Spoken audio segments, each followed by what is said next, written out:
Hello everyone, I am the Creep's Cabin. I know you use this video to fall asleep, so before that, like the video and subscribe to the channel. Also, where are you from? And what time are you watching? Now get comfortable and relax.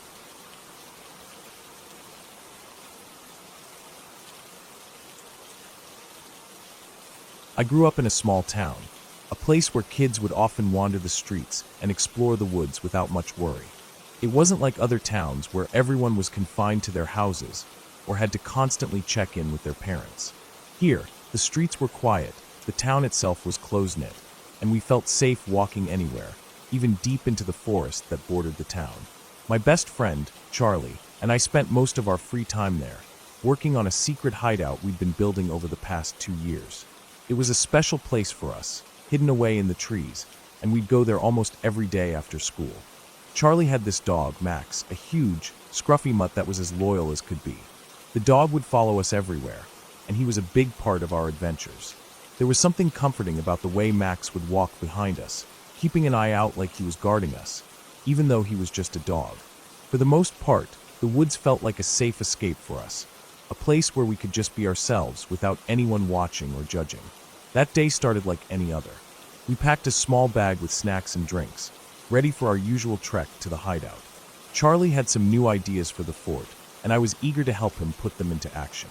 Max ran ahead, his tail wagging, probably excited to get to the forest and run around. We were laughing, joking around as we neared the edge of the woods. The sun was starting to dip behind the horizon, casting long shadows on the ground, and there was a light chill in the air that made us pull our jackets a little tighter. We were just about to cross into the trees when we saw him. At first, I thought he was just some random guy passing through, maybe someone who was lost or out for a walk. He didn't seem dangerous or threatening, just a man walking along with a large stick in his hand.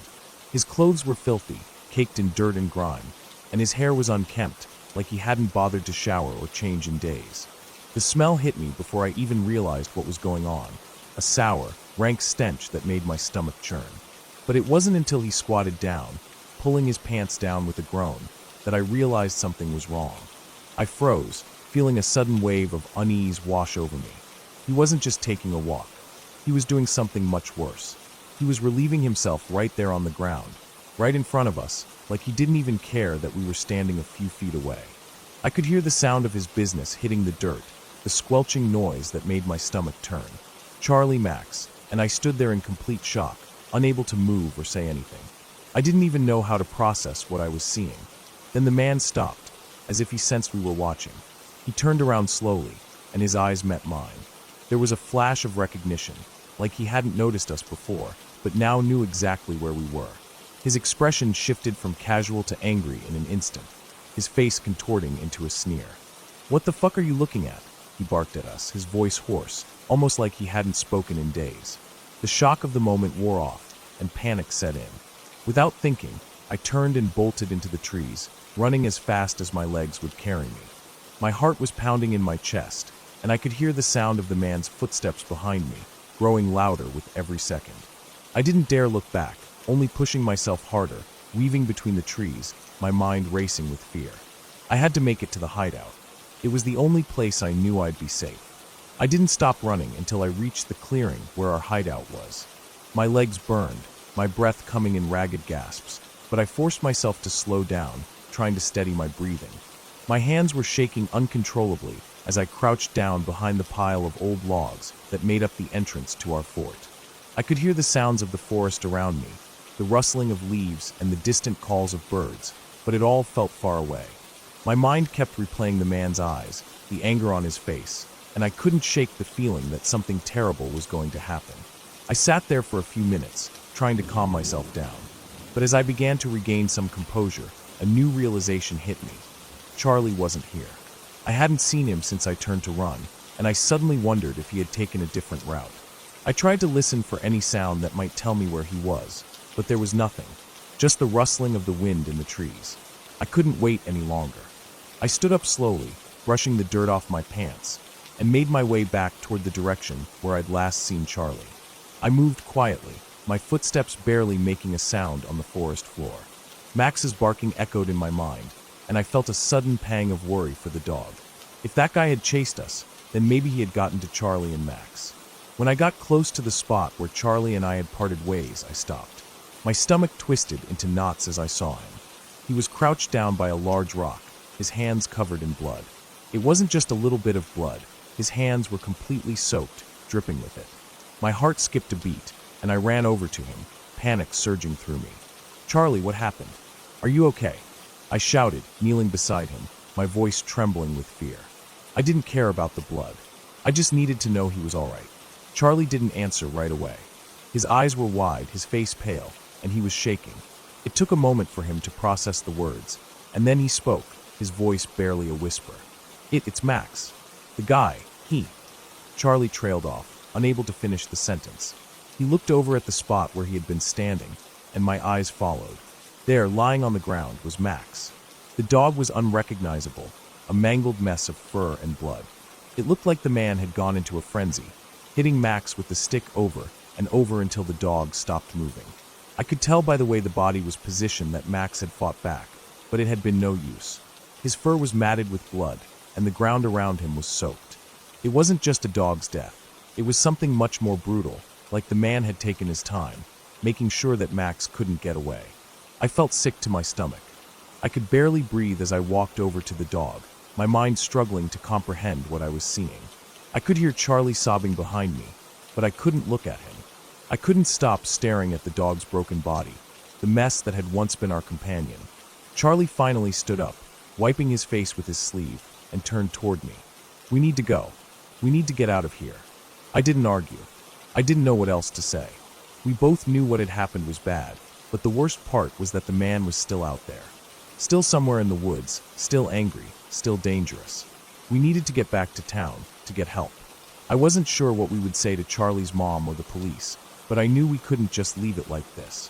When we made it back to Charlie's house, his mom was already waiting for us.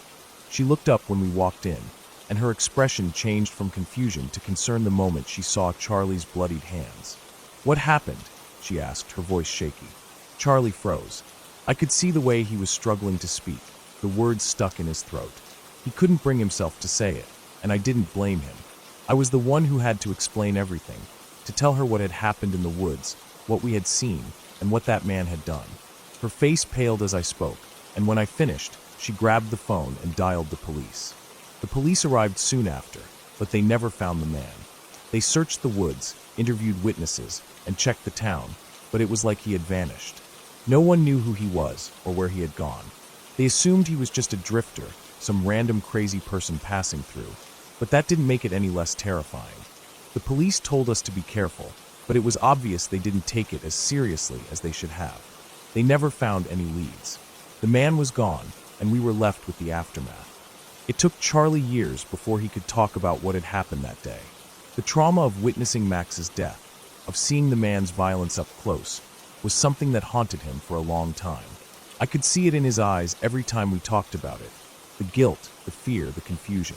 He had lost his dog in the most horrific way possible, and there was nothing he could do about it. As for me, I never went back to those woods. I couldn't. The memory of that man, of what he did, stayed with me, and I knew I'd never be able to shake it. It wasn't just a strange encounter. It was a reminder that danger could be lurking anywhere, even in the places where we felt safest.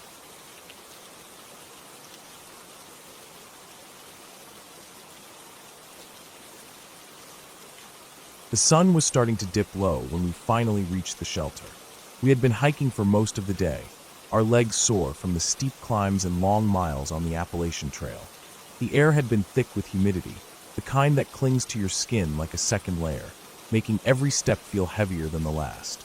But now, as we neared the shelter, the sky had started to change. Dark clouds rolled in, billowing over the mountains in a way that felt too fast, too ominous. The smell of rain hung in the air, and the breeze began to pick up, a sharp reminder that the weather on the Act could change in an instant. We picked up our pace, eager to get to shelter before the storm hit. We were 3 miles deep into a state forest, surrounded by trees so thick that even in the daylight, it felt like we were swallowed by the woods. No towns for miles, no roads, just us, the trail, and whatever else might be out here. By the time we reached the shelter, the first drops of rain began to fall, lightly at first, then quickly picking up speed. The shelter was a small structure, just a roof with 3 walls and a couple of bunks built into the wooden frame. It wasn't much, but it was enough to keep us out of the rain. We dropped our packs inside, and the storm hit in full force. The kind of summer rain that comes down in sheets, pounding against the ground like it was trying to wash everything away. We were lucky to have made it just in time. The rain was heavy, but it was short-lived. It poured for about 30 minutes. Then just as quickly, the clouds broke, revealing clear skies and the fading light of the setting sun. The air felt fresh, the moisture soaking into the earth, leaving the smell of wet leaves and pine. We were all eager to build a fire and cook up some dinner. We had some freeze-dried meals with us, but we also had snacks, granola bars, trail mix, jerky. It wasn't much, but it was enough to tide us over until we could cook something more substantial.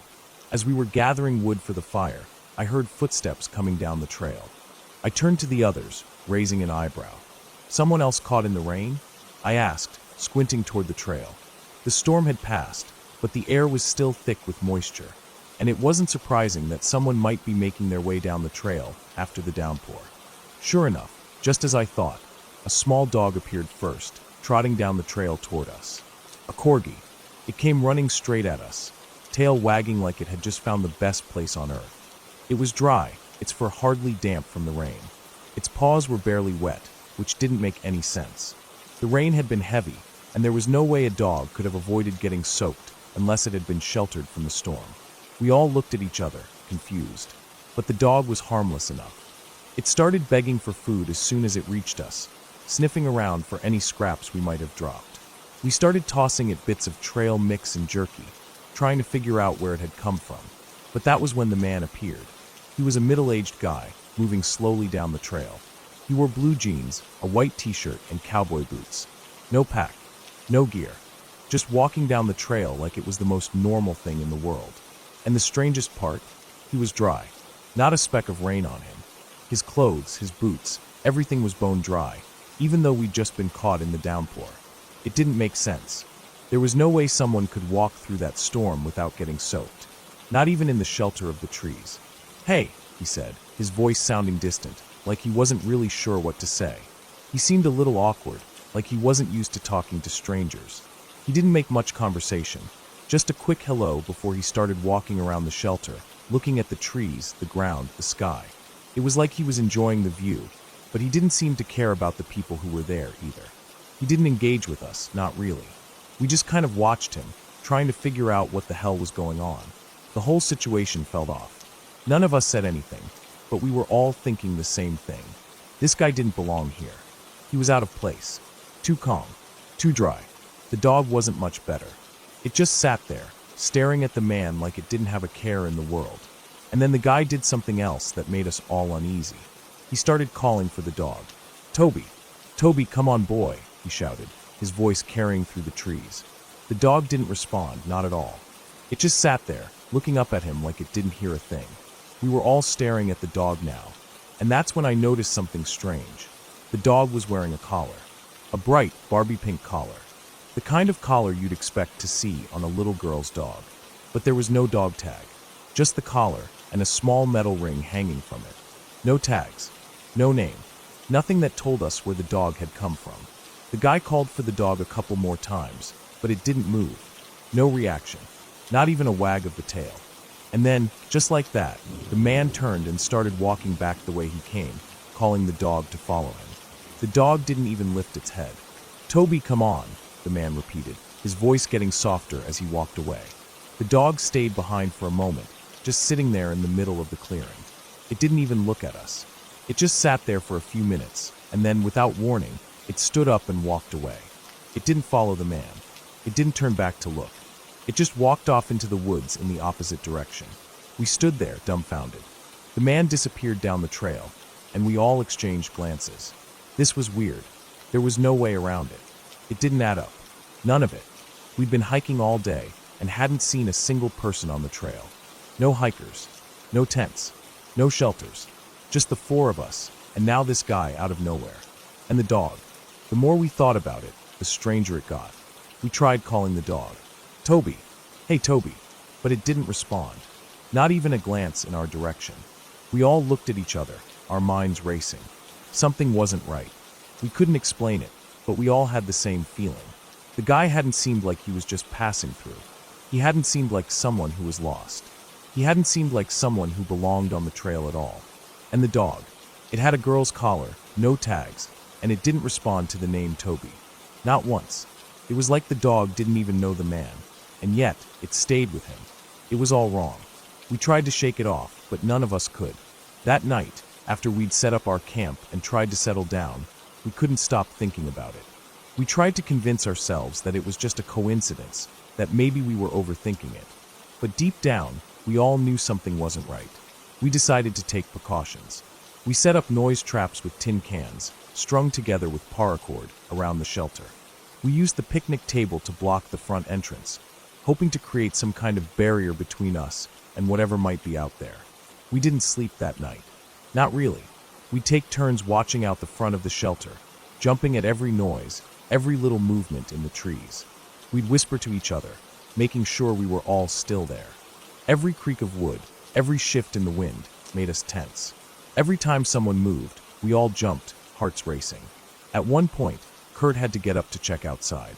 He didn't even make it back to his bunk before Andy, in a panic, almost stabbed him with his knife. He wasn't expecting anyone to be up. He hadn't realized it was Kurt. We laughed nervously, but it didn't help ease the tension. Every noise, every shift of the air, made us more on edge.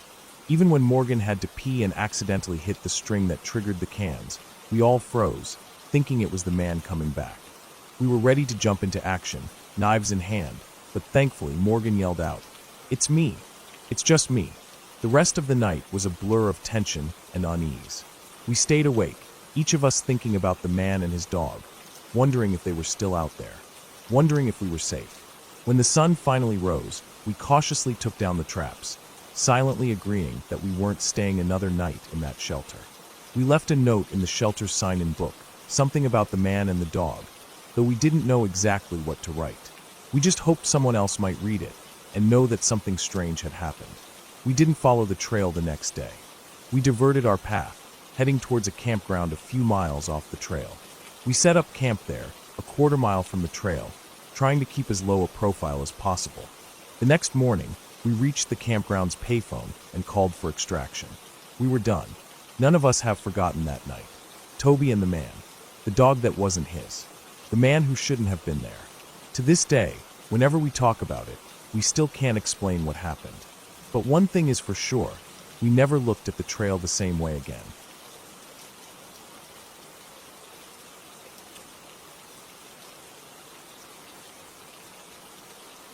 I remember that day like it was yesterday, even though it happened years ago. I was about 10 or 11, and I had just finished school for the day. It was a warm spring evening, and I was in the middle of my church's softball league. It was one of those games where everyone from the church would show up, families sitting in the bleachers, kids running around, and a few folks like my parents, who were always there to support. I loved those games, not just because I enjoyed the sport, but because it was one of those rare moments when the whole community would come together. I had a game that afternoon, and I wasn't up at bat yet. In fact, I was still a few people away from my turn, which meant I had some time to practice my swings. The sun was high, and the air smelled like grass and freshly cut dirt, just the way a baseball field should. I was on the edge of the field, taking some practice swings down the third baseline, trying to get my timing right. The game was moving along, and I felt good. I was doing my usual thing, just getting into the zone, my thoughts completely absorbed in the rhythm of swinging the bat. That's when he approached. I didn't think much of it at the time. He wasn't dressed in anything out of the ordinary. Just an older man, maybe in his late 30s or early 40s, wearing a baseball cap and a worn t-shirt with some faded logo on it. His jeans were a little too baggy, and his sneakers looked like they'd seen better days. He didn't seem to stand out in any way. To me, he was just another person at the game.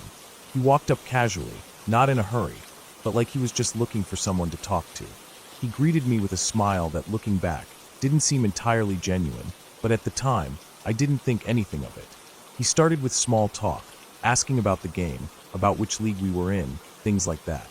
It was so ordinary, so normal, I didn't even stop to wonder why he was talking to me in the first place. I was a kid, surrounded by other kids and adults I knew. Nothing about the situation screamed danger. Then he told me he had a problem. He said he'd locked his keys in his truck and his dog was inside. He went on about how it was a really hot day and he was worried about the dog getting overheated. His story sounded reasonable enough. After all, I'd seen people locked out of their cars before, and I had heard plenty of times about people being concerned about pets in cars on warm days. It wasn't out of the ordinary. He said his truck had a small window in the back of the cab, and it was too small for him to fit through, but it would be no problem for a kid. Maybe, just maybe, I could help him out. He was asking me to crawl through the window, unlock the truck, and free the dog. At first, I didn't really think about it too much. I was just a kid, and adults ask kids to do things sometimes, right? Besides, I was used to adults talking to me like I was capable. My parents had always treated me like I could handle things, so it didn't feel all that odd when this man asked for my help. And I thought I was just helping out. He seemed nice enough, right? I think back now, and I shudder. There are so many things that should have set off alarms, things I just didn't see at the time. He wasn't with anyone else. He didn't seem to have a phone or anything like that. And I never once thought, why me? Why would he ask a kid to help him when there were plenty of adults around? But I didn't ask myself those questions. I didn't even consider them. The most chilling part of this whole thing is how close I came to saying yes. I was just so naive, so caught up in the moment, I didn't see the danger in it. I even remember the way he smiled at me, like he was just making a casual request. His tone was so nonchalant that I didn't realize the weight of what he was asking until much later. It's strange how time works, how we can look back and realize the moments that could have changed everything. I think the only reason I didn't go with him, the only reason I didn't agree to crawl through that window and help him out, was because of the game. You see, I was almost up to bat. The person ahead of me had just hit the ball, and I was about 2 batters away. It was one of those moments when I was distracted enough by the game, focused enough on what was about to happen next, that I told him I needed to go. I wasn't trying to make an excuse, but I just said, I'm almost up to bat, but I'm sure you'll find someone else to help. He didn't push it. He just nodded, a little too calmly, and walked off in the direction of the parking lot. I didn't think much of it at the time. I thought, well, that was strange, but that was about it. After all, I had a game to focus on. The rest of the day went by like normal. I hit a double, we won the game, and I didn't give much thought to the man or his request again. But later, as I was talking to my parents, I mentioned it in passing, like it was no big deal. I had a tendency to ramble after games, so I was just telling them about the day, and I brought up the guy who had asked for help. At first, they seemed mildly interested, asking what he looked like and what he'd said. But then something shifted. Their faces turned serious, and they began asking more questions. They wanted to know every little detail. What was he wearing? How tall was he? What direction did he come from? Did he have a car? What did he look like? My dad didn't say much, but I could tell something was off. There was a tension in the air I couldn't quite place. My mom got very quiet, and I could see the concern in her eyes. She asked if he seemed to be in a hurry, or if he acted weird. I remember thinking, no, he was just asking for help. He wasn't weird. But my parents weren't satisfied with my answer. Soon after, my dad picked up his phone and made a call. I didn't think much of it, though I now know it was probably a call to the police. They didn't want to scare me, but I could tell they were both trying to piece together everything I had said. The way they exchanged looks, the urgency in their voices. It was then that I started to understand that something about that man, about the situation, was not right. The next few days went by, and I didn't think much about it, until one night when my dad sat me down. He told me that there had been some news in town.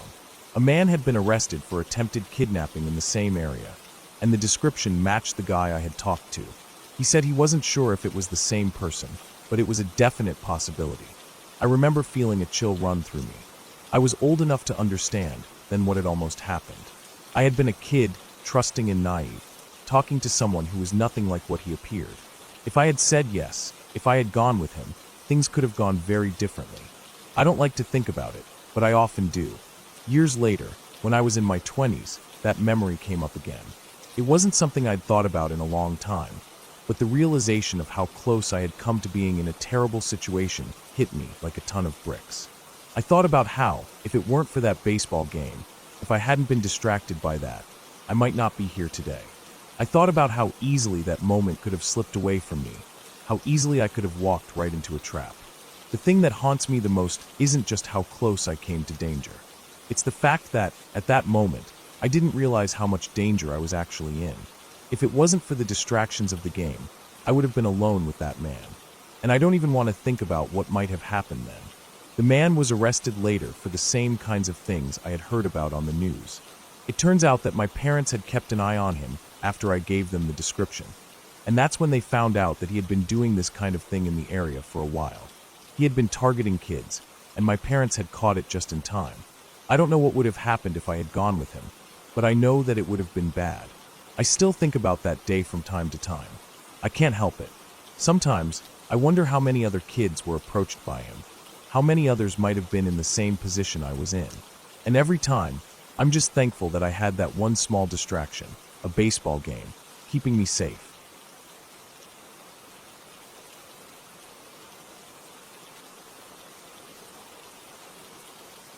It was a warm afternoon in early autumn, and the sun was still high in the sky when I set out from the schoolyard. I was 7 years old, just a kid really, but I had done this walk to my babysitter's house dozens of times. It wasn't far, just a block. Nothing out of the ordinary. I knew the route like the back of my hand. The houses were familiar, the trees lined the streets like old friends, and the occasional dog barked in the distance. I had done this walk alone since I could remember, and I always liked the independence of it. I remember the air was crisp that day, the kind of crisp where you know the seasons are shifting, but the warmth of summer hasn't quite let go. The sky was a soft blue, and a gentle breeze tugged at the hem of my jacket. I carried my backpack on one shoulder, holding it tight with my small fingers as I walked. The road was mostly quiet, except for the occasional car that passed by, their tires crunching on the pavement, the sound of engines humming. I had no reason to think anything strange would happen, but then it did. The car came out of nowhere. It wasn't like it was speeding or anything. It just pulled up beside me, and the driver rolled down the window. I didn't think much of it at first, maybe just some friendly neighbor or someone asking for directions. But then he started shouting, "Come here, come here." His voice was loud, urgent, like he was trying to get my attention. He was pointing at me, gesturing wildly, his hand waving at me to come closer. His words weren't friendly at all. It wasn't a request. It was a command. Something about it made me freeze in my tracks. I was frozen, not sure what to do. My heart raced in my chest, and I remember my breath getting tight in my throat. I clung to the straps of my backpack with both hands, my knuckles going white. I shook my head slowly back and forth. No, I thought. No, I'm not going over there. I don't remember exactly what went through my head in that moment, but I do remember the way my heart seemed to pound louder than anything else. I remember the heat rising to my face, but it wasn't the warmth of the sun. It was the kind of heat you get when you're scared, the kind that comes from anxiety and uncertainty. I could feel my feet rooted to the sidewalk, unable to move, like I was stuck in place. "Come here," he shouted again. His voice was more forceful this time, almost like he was angry. "Come here." I just shook my head faster, harder. No, no, no. I thought, but I couldn't speak. My mouth was dry, my body rigid. I wanted to scream, but the words wouldn't come. Then, as if realizing that I wasn't going to come closer, the man's voice dropped to a low, almost ominous tone. "Stay away from Christina." He said it so plainly, like it was the most normal thing in the world. But there was something strange about it. How did he know Christina? Why did he want me to stay away from her? I had no idea who this man was, but the mention of her name made me feel even more uneasy. I didn't know what it meant. Before I could even process what had just happened, the car started moving again. It didn't speed off or anything, but it rolled away slowly, almost like he was watching me the whole time. I stood there, still frozen, as the car drove off down the street, disappearing around the corner. My legs finally found their strength again, and I forced myself to move, but I didn't run. I didn't even look back. I just kept walking to my babysitter's house, the whole time wondering what the hell had just happened. I never told anyone about it, not my mom, not my babysitter, not anyone. At 7 years old, I was already used to keeping things to myself. I didn't know what to say or how to explain it, but I never forgot. That strange encounter with the man and his cryptic words stuck with me, haunting me quietly in the back of my mind. Time passed, and life moved on. I forgot about the whole thing for a while. That was until 5th grade, when things took a darker turn. Christina was one of those people who, as a kid, you were constantly on again, off again with. One moment, we were best friends, sharing lunch and secrets. The next, we were barely speaking, caught in some petty argument or misunderstanding. I had known Christina since kindergarten, but she wasn't always easy to get along with.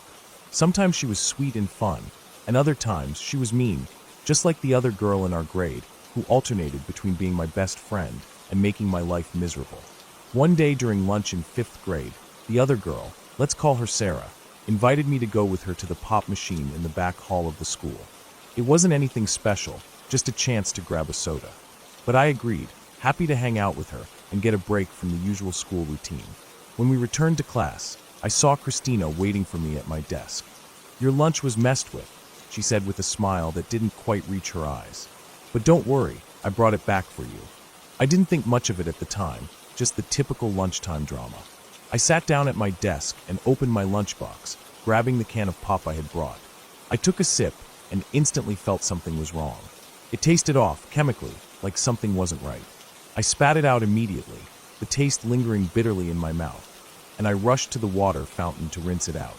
It didn't take long before I felt nauseous. The sour taste wouldn't leave, and my stomach twisted uncomfortably. I didn't know what had happened until much later, when the truth came out. Christina and her sister had taken my soda and added Lysol to it. If I had drunk more than a sip, I probably would have gotten seriously sick. The thought of what could have happened to me sent chills down my spine. The school called my parents, and soon the police were involved. Christina and her sister were questioned, and a restraining order was put on them. But it didn't do much. The school was small, and there was no way to separate Christina and her sister from the rest of the students, so they just got a few days of suspension. That was it. No real consequences for what they had done, just a couple of days off. The whole situation left me feeling uneasy. How could someone do something like that? I didn't fully understand the gravity of it all, but I knew enough to be scared. Christina's actions felt like they had crossed a line I couldn't ignore. But there was one thing that kept nagging at me: the man in the car. I never connected the two events at the time, but the more I thought about it, the more the pieces seemed to fit together. How did the man know about Christina? How did he know to warn me to stay away from her? Was it just a coincidence? Or was there something more to it? I don't know if I'll ever have answers to those questions. All I know is that the feeling of unease never left me. It stayed with me throughout my school years, lingering just beneath the surface of my everyday life. It was a quiet reminder that some things, some people, just aren't what they seem. And I don't think I'll ever forget the way he said it. Stay away from Christina. That warning stuck with me, like a shadow, and I've carried it with me ever since.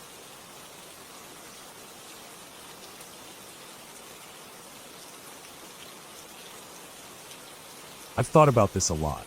I've written it down a couple of times, but I could never really bring myself to share it. I've told a few people, but I always feel like I fail to convey the true depth of what happened, especially the feeling of something watching me, something with intent, something with a sort of malice behind it. That's hard to put into words, especially for someone like me who's prone to using flowery language. So, I'll try to keep this one short as I can, though this story has haunted me in ways I can't really explain. This happened over 10 years ago now. I was living in a small ground floor apartment, not in a big building, but in one of those complexes where all the doors opened to the outside. It wasn't fancy, but it was decent, and it was a quiet neighborhood. It wasn't the sort of place where you'd expect anything weird to happen. Most nights, the only sounds I'd hear were cars passing by or the occasional dog barking off in the distance. Not much to worry about at 2 a.m., but this night was different. I wasn't a great sleeper back then. It didn't matter how tired I was. I always had trouble falling asleep. I usually got into bed by around midnight or so, but it'd take me another hour or two to finally drift off.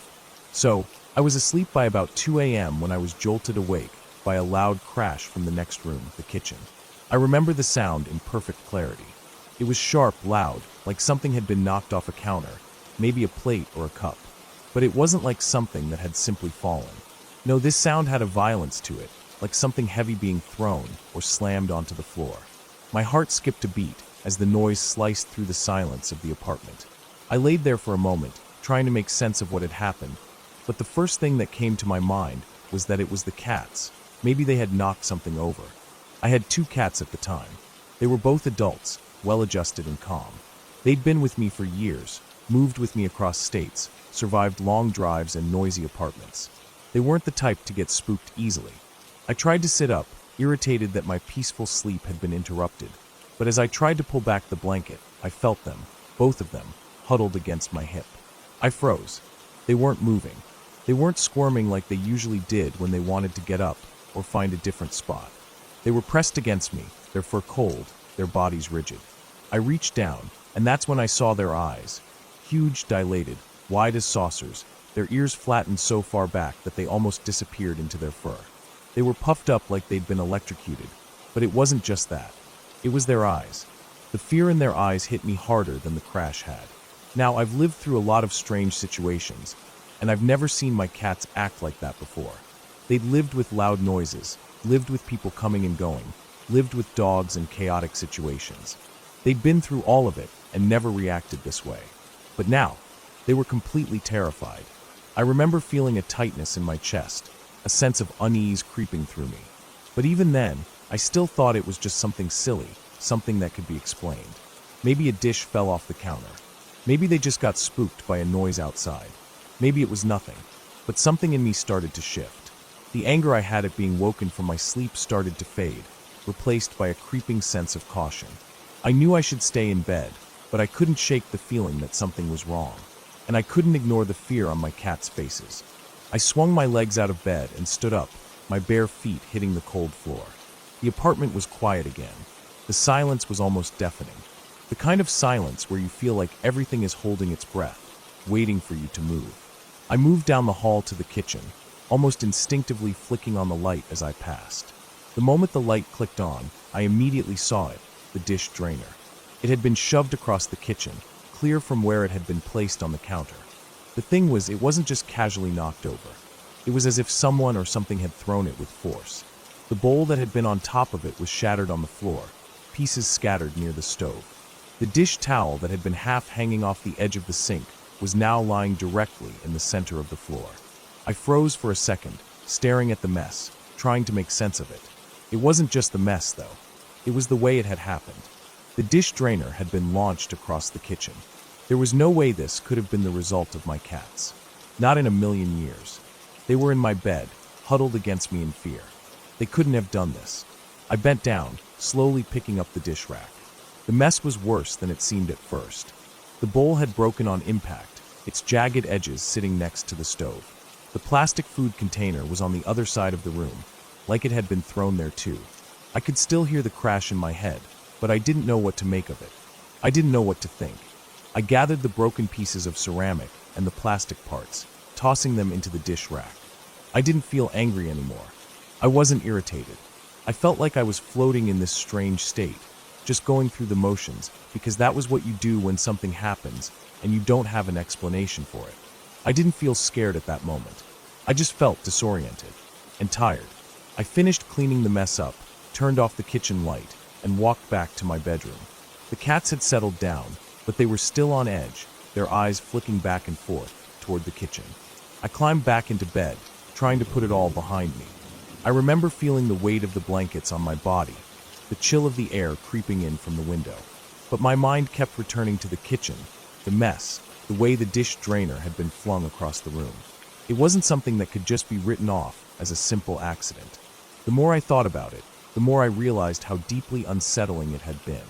I eventually fell back into a fitful sleep, but I woke up the next morning hoping I'd just dreamed it all. When I walked into the kitchen, though, the mess was exactly as I had left it. The dish rack was still on the counter, the broken bowl still lying near the stove, the food container resting where it had fallen. The weird thing, I couldn't make sense of it. I've spent so many years trying to reason it out, trying to come up with some logical explanation, but I never have. I was raised in a secular blue-collar family where skepticism was the norm, and anything supernatural was dismissed outright. So I never really thought ghosts or anything like that was behind it.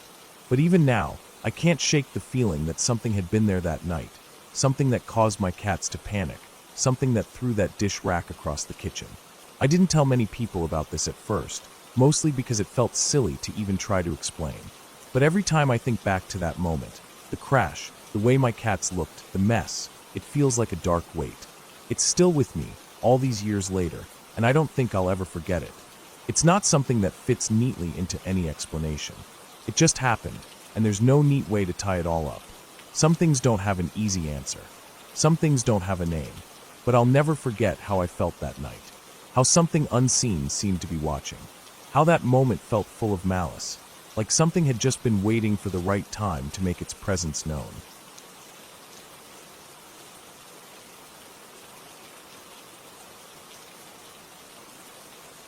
I'm sitting in my room, as usual, working late into the night. The soft hum of my computer is the only sound in the otherwise silent house. It's a typical night for me, nothing out of the ordinary. The kind of night where I can feel the pressure of the hours tick by, where the need to finish one more thing stretches the minutes into what feels like endless loops of time. I'm working on a project that needs to be done by morning, so I've been glued to the screen for the past few hours.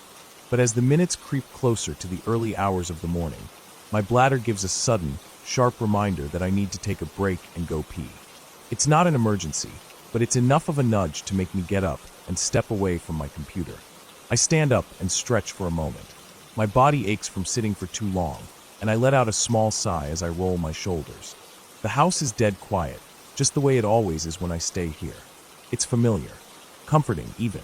It's not my house, but it's my family's house, and I've spent weeks here every year for as long as I can remember. I know this house like the back of my hand. I could probably navigate it blindfolded by now. It's funny, really, how familiar a place can become over time.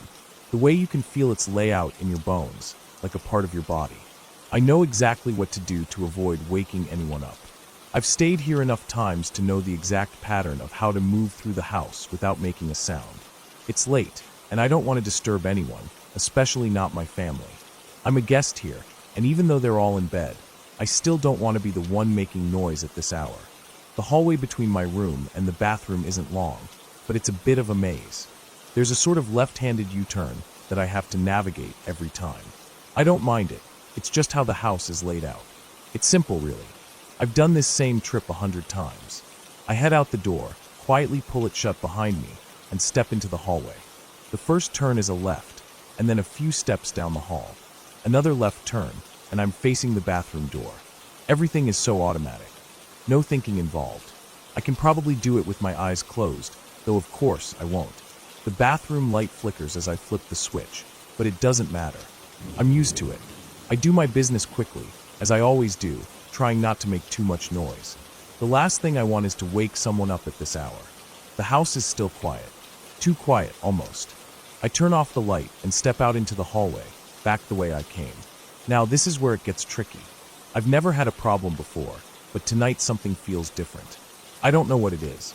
It's just a feeling, something I can't quite put my finger on. The air feels heavier somehow, thicker. But I push it aside.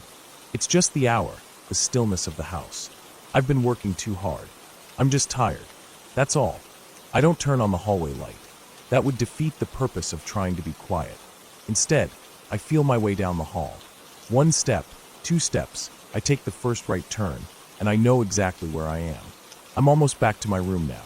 A few more steps, then another right turn, and then I'll be at my door. That's when I see it. I stop. For a split second, I'm convinced I saw something move. A shadow, a flicker in the corner of my vision, but it was gone before I could focus on it. Maybe it was just a trick of the light. I listen intently, holding my breath. Everything is quiet, the kind of quiet that almost feels suffocating. I try to convince myself it's nothing. I take another few steps. Then I see it again. A shadow. It's not moving quickly, but it's definitely there, and it's not the same as the first time. This time it's closer. I know it is. The shadow, almost indistinguishable from the darkness around me, seems to shift, moving toward me. My heart races. Panic starts to creep in. My body stiffens, but I force myself to stay still, trying to see it better, trying to understand what I'm looking at. There's no sound. I don't hear footsteps, no rustling. But I can feel the shadow getting closer, inch by inch, as though it's deliberately coming towards me. There's nothing else to explain it. It's not a trick of the light. It's real. I freeze, my heart pounding in my chest. My mind races through every possible explanation. A person, a shadow of something else. Is it just my tired brain playing tricks on me? Maybe a coat on a hook moved. Maybe it's nothing at all. But it doesn't feel like nothing. I take another step. I'm almost at my door now, close enough to grab the handle. I don't want to touch the handle yet, though. I don't want to open the door with whatever that thing is standing right outside. The shadow, whatever it is, seems to lunge towards me. I flinch, but I can't move. My legs feel like they've turned to stone. The shadow is getting bigger, closer, and every step I take seems to bring it right up to me. I feel a strange coldness in the air around me, as if the space has shifted. I take one more step, closing the distance. I feel the coolness of the door handle against my palm, but the shadow is now inches away from my face, right in front of me. I want to scream, but the panic is making it impossible to move, to do anything except stand there, paralyzed. I try to focus, but all I see is a blur of dark shadow, moving closer, closer. I'm frozen, my breath shallow, my mind running in circles. What do I do? What the hell is this? What is happening? I should scream, but I can't. I should run, but I can't. And then, before I can even process it, my nose bumps into something cold, something solid. It's the mirror. I'm standing right next to the mirror that hangs on the wall, perpendicular to my door. I didn't make the second right turn after all. In my panic, I had veered off course. I never made it to the door. I had turned the wrong way entirely and walked into the mirror instead. The mirror. The one I've passed 100 times, but never paid attention to in the dark, because it's just a mirror. It's not part of the path I'm used to taking. But tonight, I was disoriented. I couldn't see clearly in the dark. I didn't realize what I was doing until it was too late. I feel a rush of relief flood through me, mixed with an uncomfortable sense of embarrassment. My pulse is still racing, and my body still feels locked in fight or flight mode. But it was just the mirror. Just the stupid mirror. The thing I've passed 100 times without even thinking about it. The shadow was nothing. Just my mind playing tricks in the dark. I take a few deep breaths, forcing myself to calm down. I turn back, make the right turn this time, and walk back to my door. I pull it open, step inside, and close it behind me. My heart is still pounding, but now I can't help but laugh at myself, just a little. I make it back to my bed, pull the covers over me, and close my eyes. But even as I try to sleep, I can't shake the feeling that something's off. My mind keeps replaying the moment when I thought the shadow was coming for me. The moment when everything inside me screamed to run, to escape. But for now, I try to push the thought out of my mind. Tomorrow, I'll tell myself it was just a trick of the dark, nothing more. Just a stupid mistake. But deep down, part of me knows that no matter how hard I try, I won't forget how real it felt. How close it came.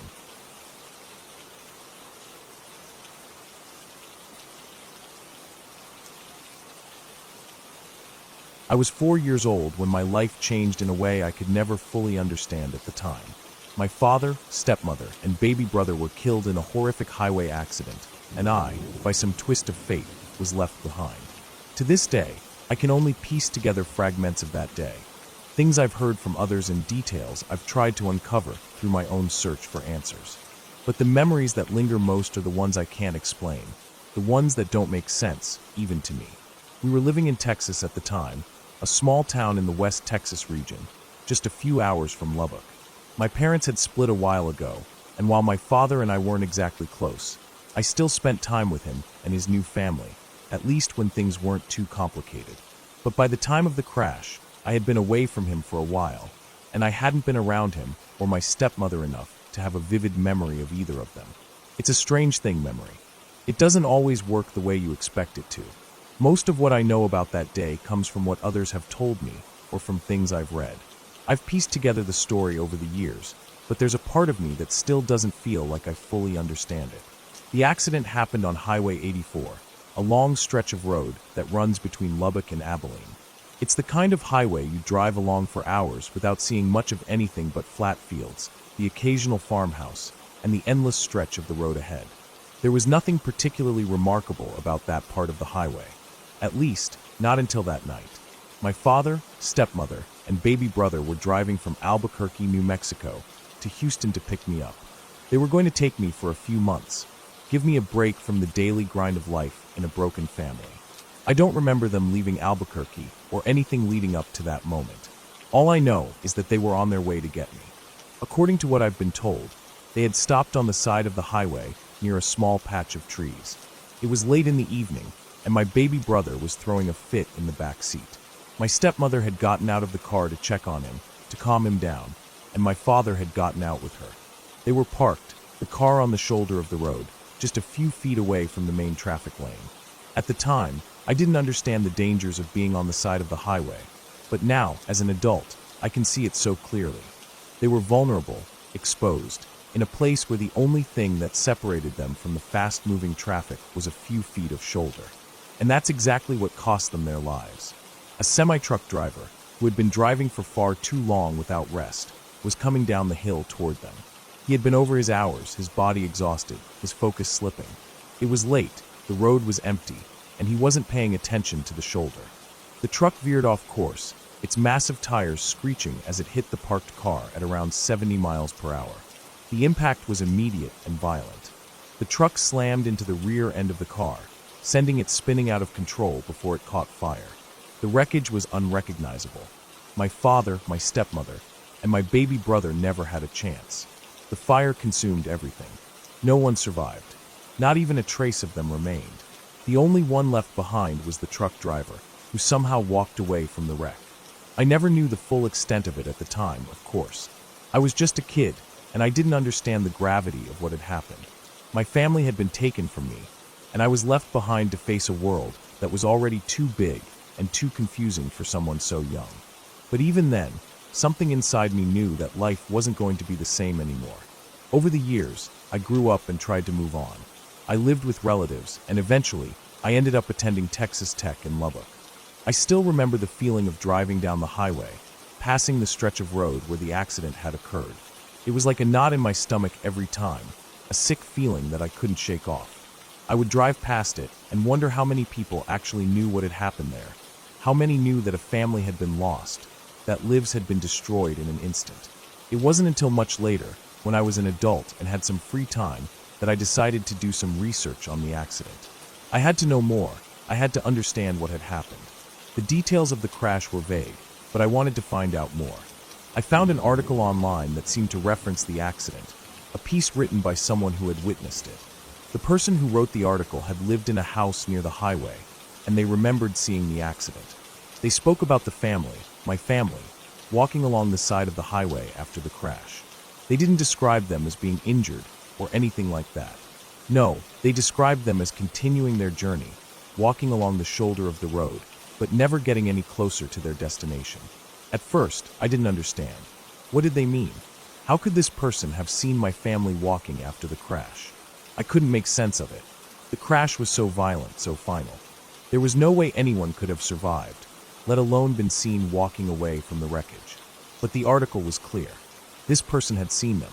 They said they could see them walking, just a few feet away from where the car had been. The witness described them as being alive, but stuck in some kind of limbo, a journey they couldn't complete. It wasn't until I started to really think about it that I realized what it meant. My family had been on their way to pick me up. They had been coming to get me, to bring me into their lives again. And they had never made it. They had never reached their destination. They had been taken from me, their journey cut short. The witness's description of them, walking along the side of the road, but never getting closer to their destination, felt like some kind of cosmic reflection of that. They had been so close to being with me again, but it had been snatched away. I couldn't explain the feelings I had when I read that article. I broke down in tears. It was strange, because I didn't know this person. They were just a stranger who had happened to witness something horrible, something that had happened to people they didn't even know. But somehow, they felt like a part of me. They had seen my family, and in a way, they had seen me too. They had seen the part of my life that had been lost, and that loss had somehow become theirs too. I decided I needed to find the exact spot where the accident had happened. I asked some locals, people who had lived in the area for years, and to my surprise, many of them remembered the accident. They spoke about it with a strange reverence, as though it was something that still haunted the area, something that people couldn't forget. They told me roughly where it had happened, and with their directions in hand, I set off to find it. When I got there, I parked my car by the side of the road and just sat there for a few minutes. I didn't know what to expect, but I needed to be there, to be close to where everything had ended for them. It was a quiet spot, just like any other stretch of highway in West Texas. The sky was a dull, overcast gray, and the wind carried the scent of dry dirt and sagebrush. I took a few moments of silence to honor them, to show respect for the lives that had been lost. It was one of the strangest moments of my life. I wasn't sure what I was expecting, but there was something profound about being there, standing at the place where everything had come to a tragic end. The emptiness I had felt in my life, the part of me that had never fully healed, seemed to connect with that empty stretch of road. It was as if, for just a brief moment, I could feel the loss in a way I hadn't been able to before. I didn't stay long. I had come, I had paid my respects, and I knew that I couldn't change what had happened. But something about the experience stayed with me. It gave me a sense of closure, of understanding, even if I still didn't have all the answers. The details of the accident, the witness's account, and the place itself, it all added up to something that felt important, even if it was something I couldn't fully explain. It's a strange feeling to live with a part of you that you can never fully understand, to have pieces of your life and your family missing, and yet to still try to make sense of it all. That accident, that loss, will always be with me. But at least now, I have some sense of peace. I know where it happened, I know what it meant, and I can carry that with me as I move forward. That part of my life hasn't left me, not entirely. It never will, but I've learned to live with it. And in the end, that's all any of us can do.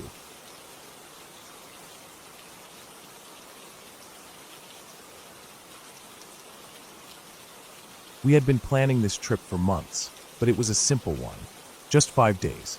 Southern California was always on my mind, so when I brought it up to my boyfriend, Nate, he agreed without hesitation. We had met through hiking, the Appalachian Trail, to be specific, so we both knew what it meant to be out in the wilderness, away from the bustle of civilization. We weren't new to this by any means. We had thru-hiked long trails before, living off the bare minimum, living out of our packs for days at a time. But this trip was different. It was short, and we both wanted to indulge. I remember the day we went to Whole Foods like it was yesterday. We were excited, so excited that we went a little overboard. It wasn't like the usual backpacking trips, where we carried the lightest food possible. This time, we bought whatever we wanted: fresh fruit, protein bars, artisanal cheeses, a few cold cuts, granola, and other delicious snacks. We didn't care that our packs would be a bit heavier than usual. The idea of good food on a short hike was too tempting to pass up. We figured we'd be out for a few days, but we could handle a little extra weight for something nice. Our packs were stuffed. We spent the next few hours organizing the food, double-checking everything to make sure nothing was too squished or poorly packed. We then drove out to our starting point. The weather was perfect, the sky clear, and the air dry but not too hot. It was everything we wanted for a getaway, and after about an hour of driving, we arrived at the trailhead. The hike was exactly what we needed. Nothing too strenuous, with gentle inclines and a steady pace. We spent the first day getting used to our loads again, reacquainting ourselves with the rhythm of the trail. At the end of the day, we came across a nice spot, a small clearing nestled against the side of a hill. It was just far enough from the trail that it felt private, and the view of the valley below was beautiful, with the sun setting in the distance.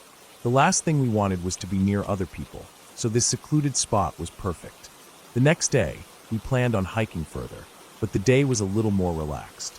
We ate a big breakfast of fresh fruit and granola and began hiking without too much of a destination in mind.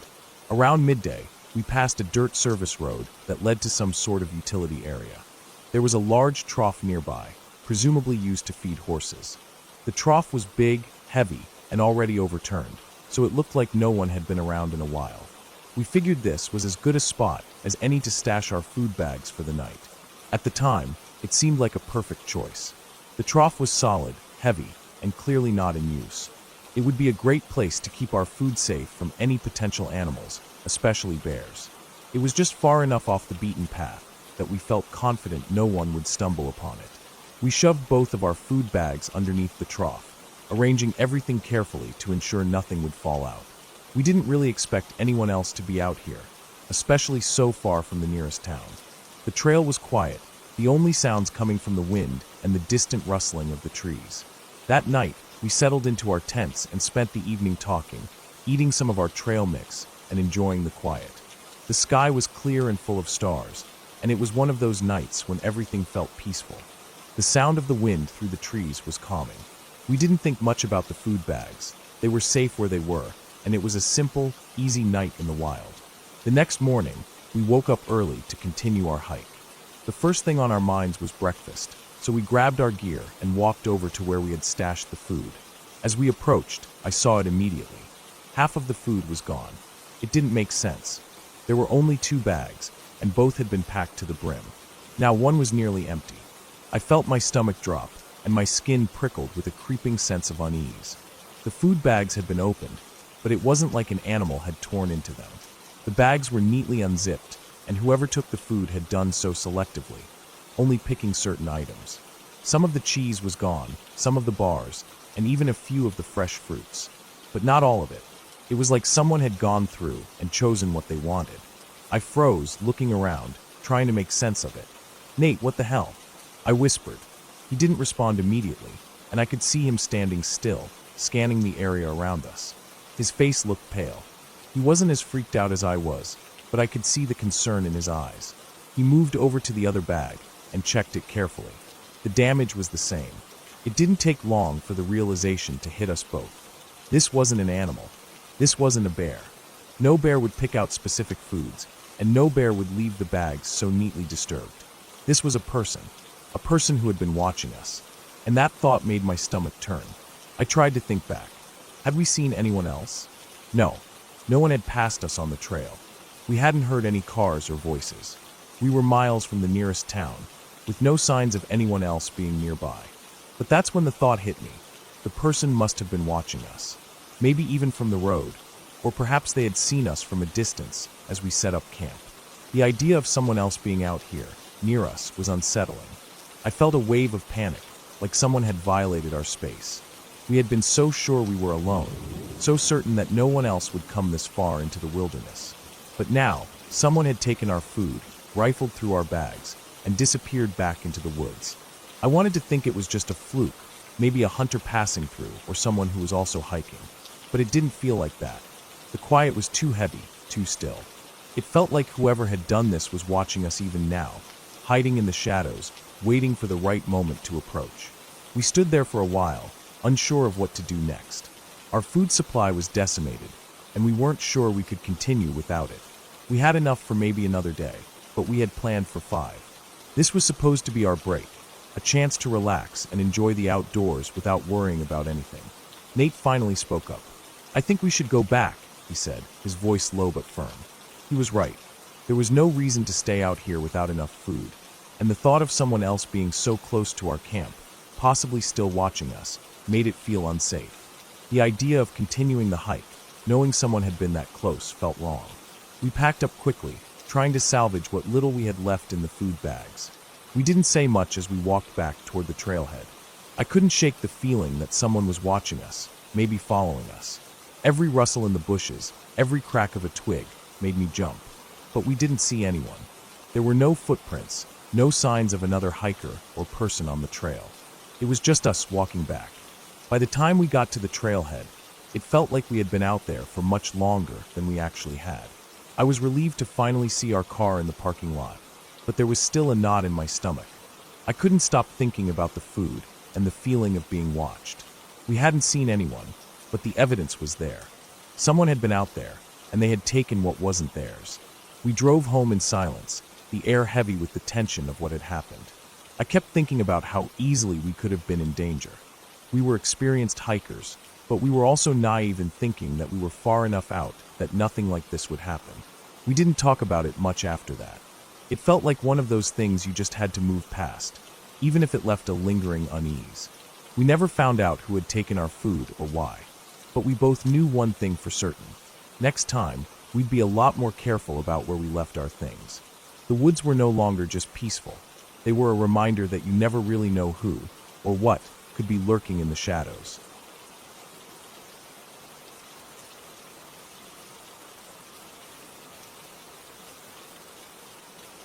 I live in the woods, and when I say that, I don't just mean that my house is surrounded by trees and a few wildlife trails. I mean I'm deep in it. My family has lived here for decades, and we've come to understand the land in ways that you can't really explain to people who've never spent much time in remote places. The kind of place where your neighbors are the animals, and the only sounds you hear are the rustling of leaves and the occasional animal cry echoing in the distance. Back in the 1950s, the state began buying up land from farmers. One farmer, stubborn as they come, refused to sell all of his land and instead began parceling off sections to private buyers. In the 1970s, my father bought a 38-acre piece of this land. He built our home there, tucked into the side of a mountain. Later on, my parents bought out another neighbor's house, knocked it down, and expanded our property to 50 acres. We're completely surrounded by 900 acres of state-owned forest and another 3,000 acres of national forest beyond that. When I say I live in the woods, I mean it in the most literal way possible. Wildlife is abundant. Bobcats, deer, bears, mountain lions, coyote packs of 15 to 40 coy dogs, and even a badger every now and then have all made an appearance in my backyard, as it were. It's not unusual for me to go out to the porch and see a family of deer grazing not too far from the house, or to hear the calls of coyotes as they hunt in the distance. But it's not just the wildlife that makes living here so strange. It's the things that happen. Things that can't easily be explained away by science or logic. One afternoon, I was hanging out in the living room with a few friends, chatting and laughing. The room was warm, cozy. I had just set a steel water bottle on the table, one of those heavy-duty, twist-off cap types. It was sitting there next to a few other things, resting in a puddle of condensation. Out of nowhere, without anyone touching it, the bottle suddenly shot straight up off the table, 2 feet into the air, before coming back down to land exactly where it had been, right into the ring of water left behind. It was as if the bottle had been thrown up by some invisible hand and gently placed back down. We all stared at it, and without saying a word, we all left the room. Nobody needed to speak about it. We all knew something strange had happened, something we couldn't explain. A few months later, the strangeness returned, this time during a video game night.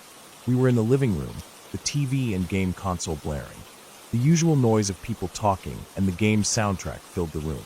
The loading screen music stopped, and there was an awkward pause as the game froze. All of us fell silent, unsure what was going on. Then behind us, we heard it. The kitchen faucet. It was running full blast. No one had been in the kitchen. Nobody had gone near it. We didn't even have to walk past the kitchen to get to the living room. The layout of the house was such that the kitchen was tucked away, and most people didn't even realize it was there unless they went looking for it. But there it was, the sound of water gushing from the sink, loud enough for all of us to hear. That wasn't the last of it either. The house, for whatever reason, seemed to have a mind of its own when it came to electrical things. The light fixture in the bathroom became a constant source of frustration. I don't know how many times I've rewired or replaced bulbs in that fixture, but it's the same thing every time. One bulb never works. No matter if it's a 3-bulb fixture, the middle one refuses to light up. If I change it to a 2-bulb fixture, the left one will never turn on. I've even run separate circuits from 2 different breaker boxes to try and fix it, but no matter what I did, the same light always burned out.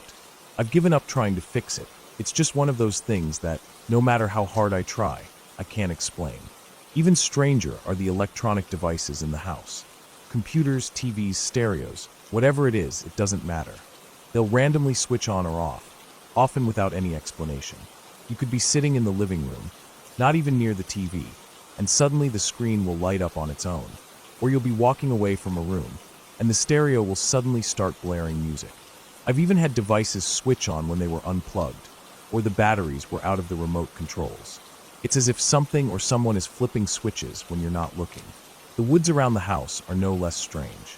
I've spent a lot of time hiking, exploring the surrounding forest. The area is covered in old remnants of history, abandoned structures, overgrown roads, and forgotten paths. There are old foundations of smugglers' dens and stone staircases that lead nowhere, ascending up the sides of hills and vanishing into the trees.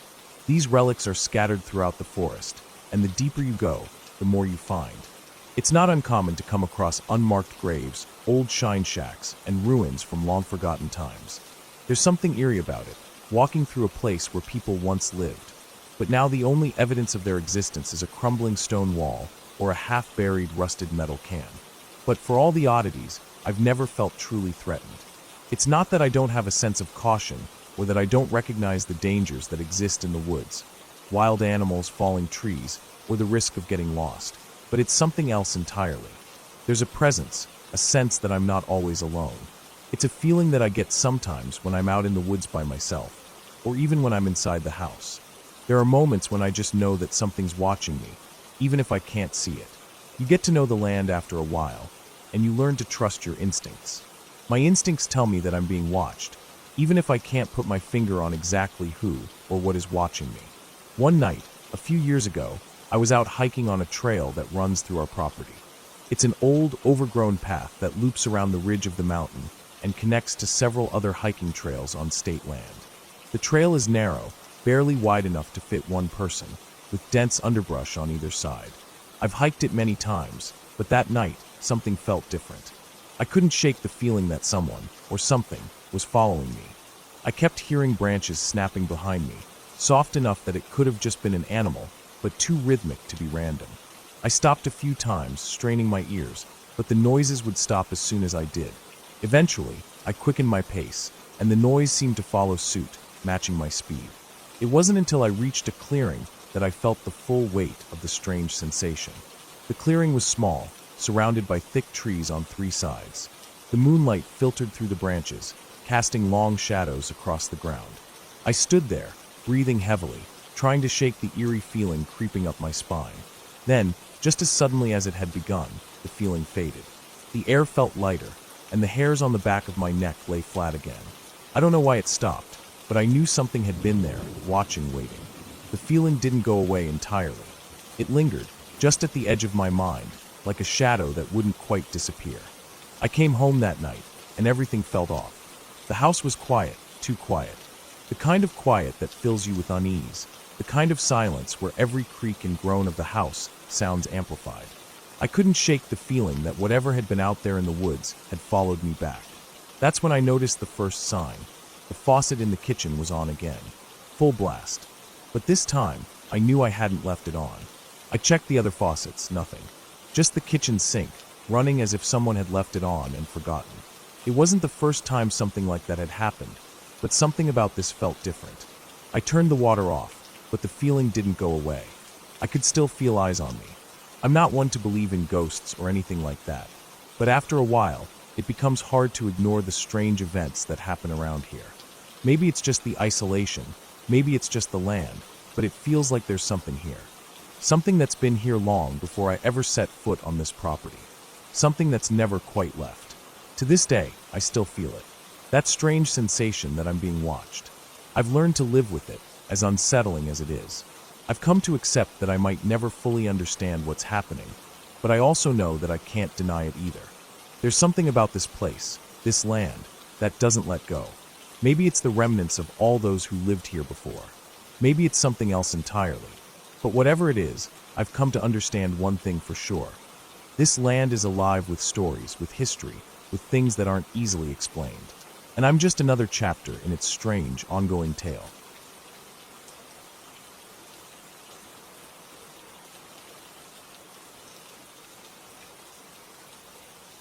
We had been camping at that spot countless times before. It was one of those places you just naturally return to, even after exploring new ones. I grew up in the middle of nowhere, and most of my memories were tied to the woods and lakes near my home. A lot of my childhood was spent fishing, hiking, and camping with friends, with the lake as a constant backdrop. It was peaceful, isolated, and beautiful. But there was something about that trip that changed everything, something that still haunts me every time I think about it. There were 4 of us that night, 2 guys, 2 girls, none of us older than 19. We had 2 tents set up, one for the girls and one for the guys, all beside the lake, not far from where the trees started to thin out. It was a typical summer evening, cool and calm. The sun was setting, casting a golden glow on the water. We had made this trip many times, so it felt like second nature to us. The area was secluded enough to keep things peaceful, but not too far from our vehicles to make it a hassle. We didn't expect anything to go wrong. Just before it got dark, we decided to go fishing. The lake was only a minute or two's walk from the campsite. The guys and girls went in separate directions, as we usually did, and we all had our own favorite spots to cast our lines. The evening was nice, and the air had that crisp, refreshing feel that only comes after a day of warmth. We stayed out by the water for about an hour, just fishing and chatting, as you do. Nothing out of the ordinary. The kind of evening where the time slips away, and you barely notice it. It was only when the first stars started to appear in the sky that we decided to head back. The walk back was quiet, our footsteps crunching the gravel path beneath us, a slight breeze stirring the leaves.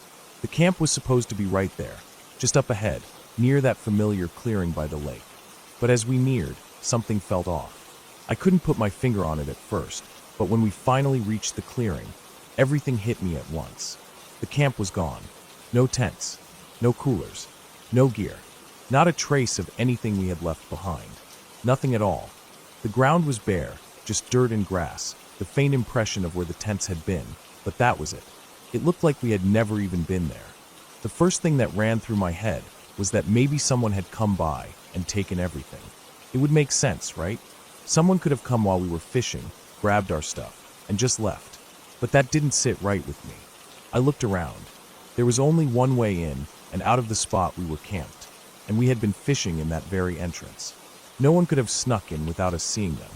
The trees were thick on both sides, and the path was narrow, meaning no one could have carried everything away quietly. But here we were, standing in a place that was supposed to be home for the night, staring at an empty, silent space. For a second, I thought I was losing my mind. I checked my pockets. Thankfully, I still had my keys. I didn't know why that gave me some sense of relief, but it did. At least we could get to the vehicles if we had to. We all stood there for a while, trying to make sense of it, but the more we looked around, the more confused we became. One of the guys suggested we head back to the vehicles. He figured we could figure it out from there, maybe get some help. We were about a 10-minute canoe ride from where we had parked, and I guess in the back of my mind, I thought maybe something had happened while we were gone, something weird. We piled into the canoe, and the whole ride back, none of us said much. We just kept looking around, trying to make sense of what was happening. When we finally reached our vehicles, it felt like we were in another world.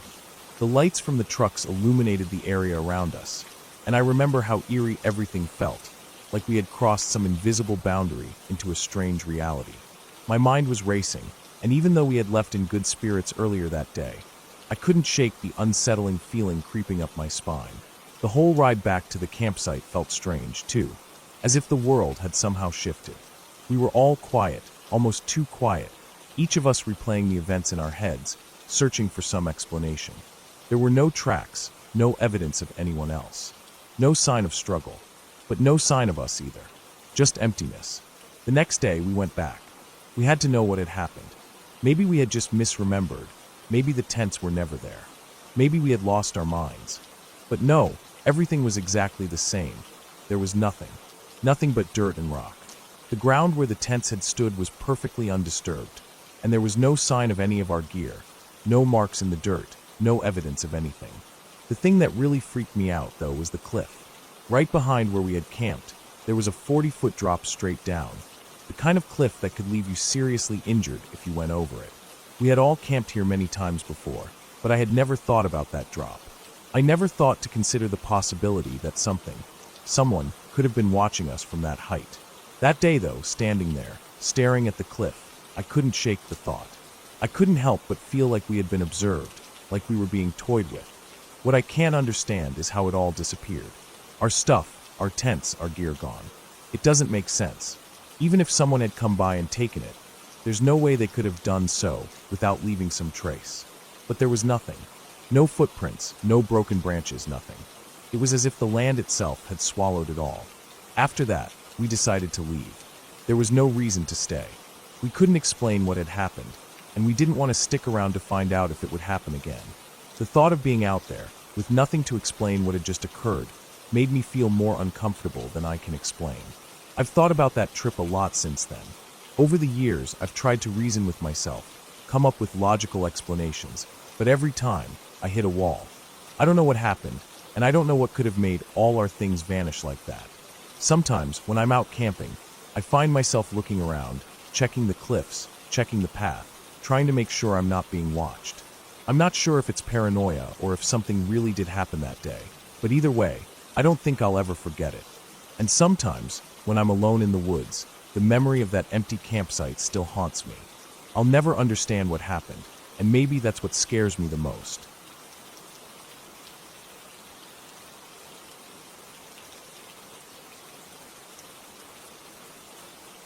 I was at my girlfriend's apartment, the kind of place where you could tell the landlord was just trying to make it feel homey, but it was small. We were on the first floor, which was convenient because you could step right out the door and be on the porch. That evening, the four of us were drinking a bit, chatting. and just winding down before heading out to downtown for a night out. The apartment was a studio, nothing too fancy, but cozy enough to make it feel like a nice little retreat. We'd moved outside to her private porch, which wasn't attached directly to the apartment, but was just off the side. The kind where you'd step out of the front door, turn right, and there it was. We were standing there, chatting, when one of our friends, Tim, I think, asked, "Who else is coming over?" He was looking through the window, probably wondering if anyone else was going to join us.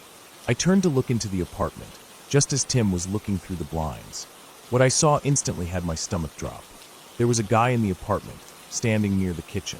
His hair was greasy, matted, and stuck to his scalp like he hadn't showered in days, maybe longer. His eyes had that glazed-over look, like someone who was completely gone, lost in some kind of haze. His body was thin, emaciated, like he hadn't been eating. I could barely focus on anything else as I registered one thing. He was standing by the knives I'd just hung up in the kitchen, the new set I'd bought for her. I didn't think, I just acted. The adrenaline kicked in, and I bolted through the door, yelling to my friends to stay outside. I didn't wait to think if it was a mistake. I just needed to confront him. I pushed through the door to the apartment, and sure enough, there he was, still standing there, staring at the knives as if he was trying to decide which one to take. "Hey!" I shouted, my voice breaking through the tension. He snapped around to face me, his expression one of complete shock, like he hadn't expected anyone to come in. Before he could react, I lunged at him. My hands hit his chest, and I tackled him to the ground. It wasn't until I had him pinned that I noticed the sharp object in his hand. He'd grabbed a medium-sized flathead screwdriver from the kitchen drawer, one of the ones I'd thought was just a tool for minor repairs. He didn't even try to punch me. Instead, he screamed. Not a normal scream. It was a primal, blood-curdling screech, something I'd never heard before, like a banshee howling in pain. It echoed off the walls, making my ears ring. His body writhed under mine, but I kept my weight on him, my arms pinning him down. The cold steel of the flathead was still in his hand, and I could feel the tension in his fingers as he gripped it tight. I could have hit him, I could have done a lot of things, but in that moment, I didn't. Instead, I just held him down. I was too afraid of what would have happened if I let him go, too afraid that he'd hurt me, or worse, hurt one of my friends. Then the real horror hit me. As I held him there, my heart racing, I looked at the flathead again, its blade still gleaming in the dim light of the kitchen. It was sharp enough to stab. He could have easily turned it toward me. But somehow, by pure chance, I got to him before he could make a move. I still wonder if I should have beaten him, should have done something more. But all I did was pin him, holding him until I heard sirens in the distance. I could feel him panting beneath me. The only sounds in the room his ragged breaths and my own heartbeat. Eventually, the police arrived, and I let them take over. The guy was arrested, no questions asked. They found drugs on him, but I wasn't sure whether they were the cause of his erratic behavior or if he was just out of his mind. Either way, the whole thing left me rattled. It wasn't just the fear of what he could have done, but the fact that he'd been so close to taking something that wasn't his, something that I thought I had control over. The whole thing left me feeling uneasy. I still don't know what the guy was after, or why he was in the apartment in the first place. That night, when we finally left to head downtown, I couldn't shake the image of his wide eyes staring at the knives. It stuck with me. Still does. The second story happened about 2 years ago, in November. I decided to do something stupid. Something that seemed like a great idea at the time, but ended up being one of the most terrifying experiences of my life. I went to explore an old asylum in Connecticut. It was cold, but I didn't mind. I thought it would be fun, a little adventure for the day.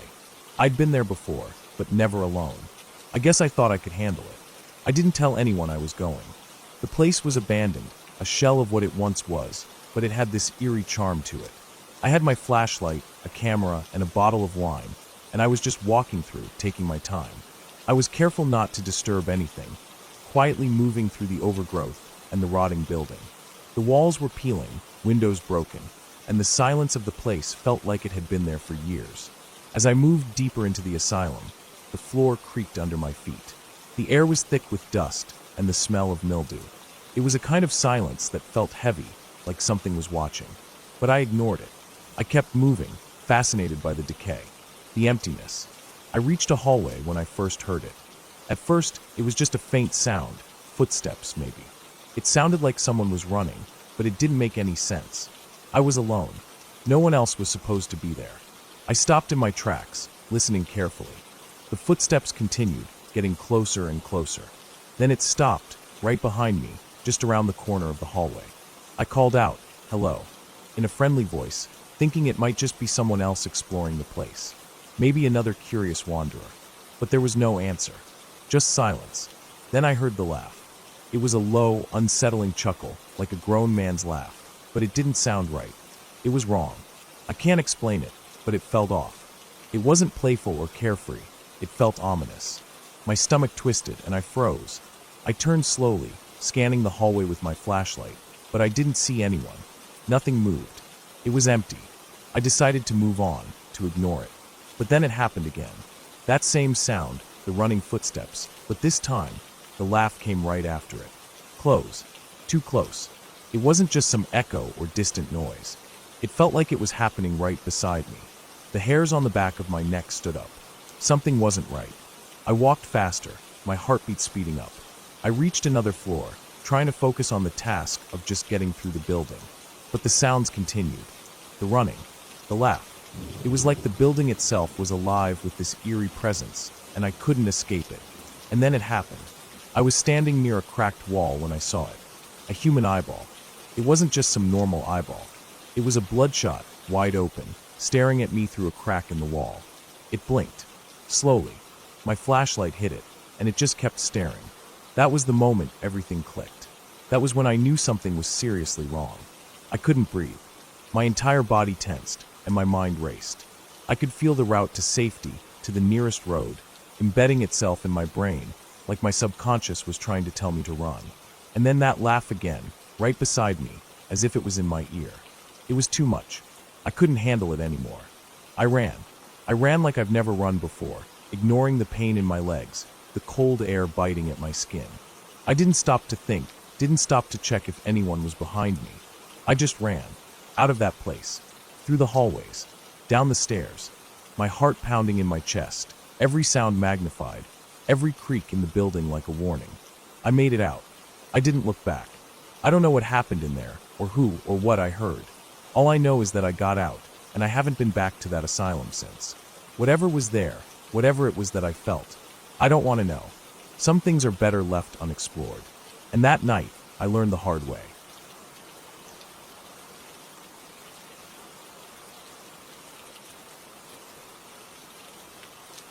It had been a while since I'd been out here, deep in the woods, but it was still one of my favorite places to camp. There's something calming about being so far from civilization, away from the noise of the city, the buzz of phones, and the constant interruptions. It was the kind of camping I grew up with. No lakes, no fancy camping spots. Just pure wilderness. The spot I chose this time was one I'd been to with my family a few times. It wasn't far from town, about 3 hours or so. But once you got past the last small town and the pavement ended, it was all dirt roads, dense trees, and that wild, almost eerie quiet that can only come from deep forest. The kind of quiet where every little sound stands out, where the creak of a branch or the rustle of leaves can send your heart racing because it might be something you don't want to hear. I'd been coming here since I was a kid, so I knew the area like the back of my hand. The twists in the trail, the outcropping of rocks, the steep drops to the creek, everything. But that also meant I knew the kind of people who found their way here. Off-grid folks, loners, and, well, to be blunt, meth heads. There were rumors about the area. The kind of rumors you don't talk about openly, especially not with city folks. I had learned over the years that keeping your mouth shut about the shady things that happened out here was the best course of action. I never wanted to make anyone nervous, especially when they were new to this kind of camping. But this time, I wasn't alone. I had my boyfriend with me, and 2 other couples. They were all city people, the kind of folks who preferred the comfort of a cabin or a lakeside view with nice, even paths. None of them had done this kind of camping before, at least, not in a place this remote. They were excited at first, but I could tell they were a little out of their element. They were used to the social, easygoing style of camping where you sit by a campfire, roast marshmallows, and tell jokes. Not the kind where you have to actually pay attention to your surroundings and keep an eye on who's out there with you. That first night, everything was fine. We had set up camp, cooked a simple dinner over the fire, and were all sitting around drinking and chatting. The night was thick with that typical forest quiet, the kind where the sounds of crickets and distant rustling trees feel like part of the background hum of the world. Everything felt safe and normal. But that all changed when we heard it. "Marcus." The voice rang out, high-pitched and frantic. It was a woman's voice, and she was clearly distressed. The way she screamed the name, over and over, made the hairs on the back of my neck stand up. It wasn't a sound you wanted to hear in the woods. The thing that struck me first was that the voice was coming from the east, from deeper into the forest, which was strange. Anyone coming from the west would have come across the trail or been on the main road. But the direction the voice came from didn't make sense. It was off the main trail, deeper into the woods, past where we had set up camp. For a second, I froze. My instincts kicked in. I didn't want to draw any attention to our camp. There were people out here, and they weren't always the kind of folks you wanted to run into when the sun went down.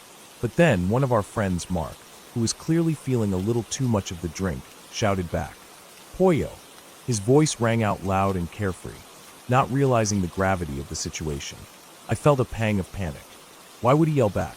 The last thing we needed was to engage with whoever this was, especially if they were lost or worse, messed up on something. I waved my hand frantically at him, trying to get his attention, but he didn't see me. I mouthed, "Shut up," but it was too late. The woman had heard us. "Hey, how do I get to my camp? Help me." Her voice came again, sharp and clear. There was desperation in her tone, but it didn't sound like a normal kind of distress. It sounded almost off, like she wasn't just lost. Something wasn't right. I froze again, my heart hammering in my chest. I immediately motioned for everyone to be quiet, hoping that maybe, just maybe, she'd leave if we didn't respond. But that wasn't going to happen. I could hear her moving through the brush now, the sound of twigs snapping underfoot as she came closer. And then, she cursed loudly, in a string of obscenities I couldn't quite make out. She sounded like she was stumbling, tripping over something in the dark, and I could hear her crashing through the forest like someone who wasn't aware of where they were, or worse, someone who didn't care. At that point, I knew. She wasn't lost. She wasn't just a normal camper. She was messed up. She was either drunk or high, or both. My gut twisted with anxiety. People like this were unpredictable, and in a place like this, where the nearest help was hours away, anything could happen. "God, please just leave," I muttered under my breath. But she didn't leave. Instead, she got closer, yelling more insults as she made her way toward our fire. At one point, we heard her crash to the ground, a loud thud and a snap of wood, followed by more angry shouting. She cursed us for shining such a bright light on her. The only light around was our campfire, which wasn't even that bright. But she was obviously hallucinating, her mind playing tricks on her. My boyfriend, John, was watching all this, his expression darkening. He could tell something was wrong, too. He was a big guy, broad-shouldered and intimidating when he was upset, and I could see his patience wearing thin. I could feel my chest tightening, but I didn't want to say anything more. I just wanted her to go away. And then, finally, she stumbled into the clearing. The sight of her was enough to stop my heart for a second. She was filthy, clothes torn, hair matted with dirt, skin pale and sweaty. Her eyes were wide and unfocused, darting around like she couldn't settle on anything. She looked like she hadn't slept or eaten in days, her body twitching and jerking in unnatural ways. Her movements were erratic, jerky. She was on something, that much was clear. "Can I stay? I'm hungry. Can I stay?" she asked, her voice cracking, as if she was a little girl begging for help. But there was nothing childlike about the way she spoke. She was demanding. She plopped down right next to us without asking, her eyes fixed on the food we had left over. "No," John said, his voice low and firm. "You need to leave. Now." She didn't listen.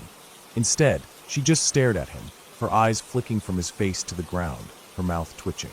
She looked like she was going to lash out, but she didn't. She just kept repeating the same thing, asking if she could stay, demanding food and water. John stood up, his voice rising. "You have to go. Now." He was angry, but not scared. His big frame seemed to fill the space between us, like he was a wall that would stop her from crossing any lines. She stood up too slowly, swaying on her feet. She muttered something incoherent about us being rude and unkind, then started stumbling back into the darkness. Her steps were slow, but she was still yelling, still cursing at us, blaming us for everything. "I'll be back," she screamed into the night. "You'll see. I'll be back." We listened as her voice grew fainter, carried away by the wind. The forest seemed to swallow the sound of her footsteps, but I couldn't shake the feeling that she wasn't really gone. The worst part was knowing she already knew where we were. She'd heard our voices and made her way right to us without hesitation. I looked over at John, and he seemed just as shaken as I felt. None of us said anything for a while. I didn't even want to speak. I didn't want to break the silence that hung thick between us. But no one slept that night. Every little noise made us tense. Every crack of a branch, every rustle in the dark, had us jumping. We kept the fire burning, stoking it every so often, but it felt like it was doing nothing to keep the darkness at bay. I stayed awake, my eyes fixed on the shadows just beyond the firelight, waiting for her to come back. My mind kept replaying her words, the way she had insisted we were rude, when all we had done was tell her to leave. My skin prickled with the thought that she might come back with others, or worse, that she might come back at all. When dawn finally came, it felt like a relief. The light seemed to push away the oppressive weight of the night, but even then, I couldn't shake the feeling that something wasn't right. We packed up in silence, eager to leave, and the drive back to town felt like the longest 3 hours of my life. As for our friends, I don't think they'll ever look at camping the same way again. You can't mess around in the forests like that. There are people out there who know it better than you, and they know what to do when they don't like you being in their space. I hope they learn their lesson, but I know this isn't the last time I'll encounter people like that. The woods have a way of bringing out the unexpected, and next time, I won't hesitate to keep my mouth shut. You don't engage with the crazies out there. You just survive.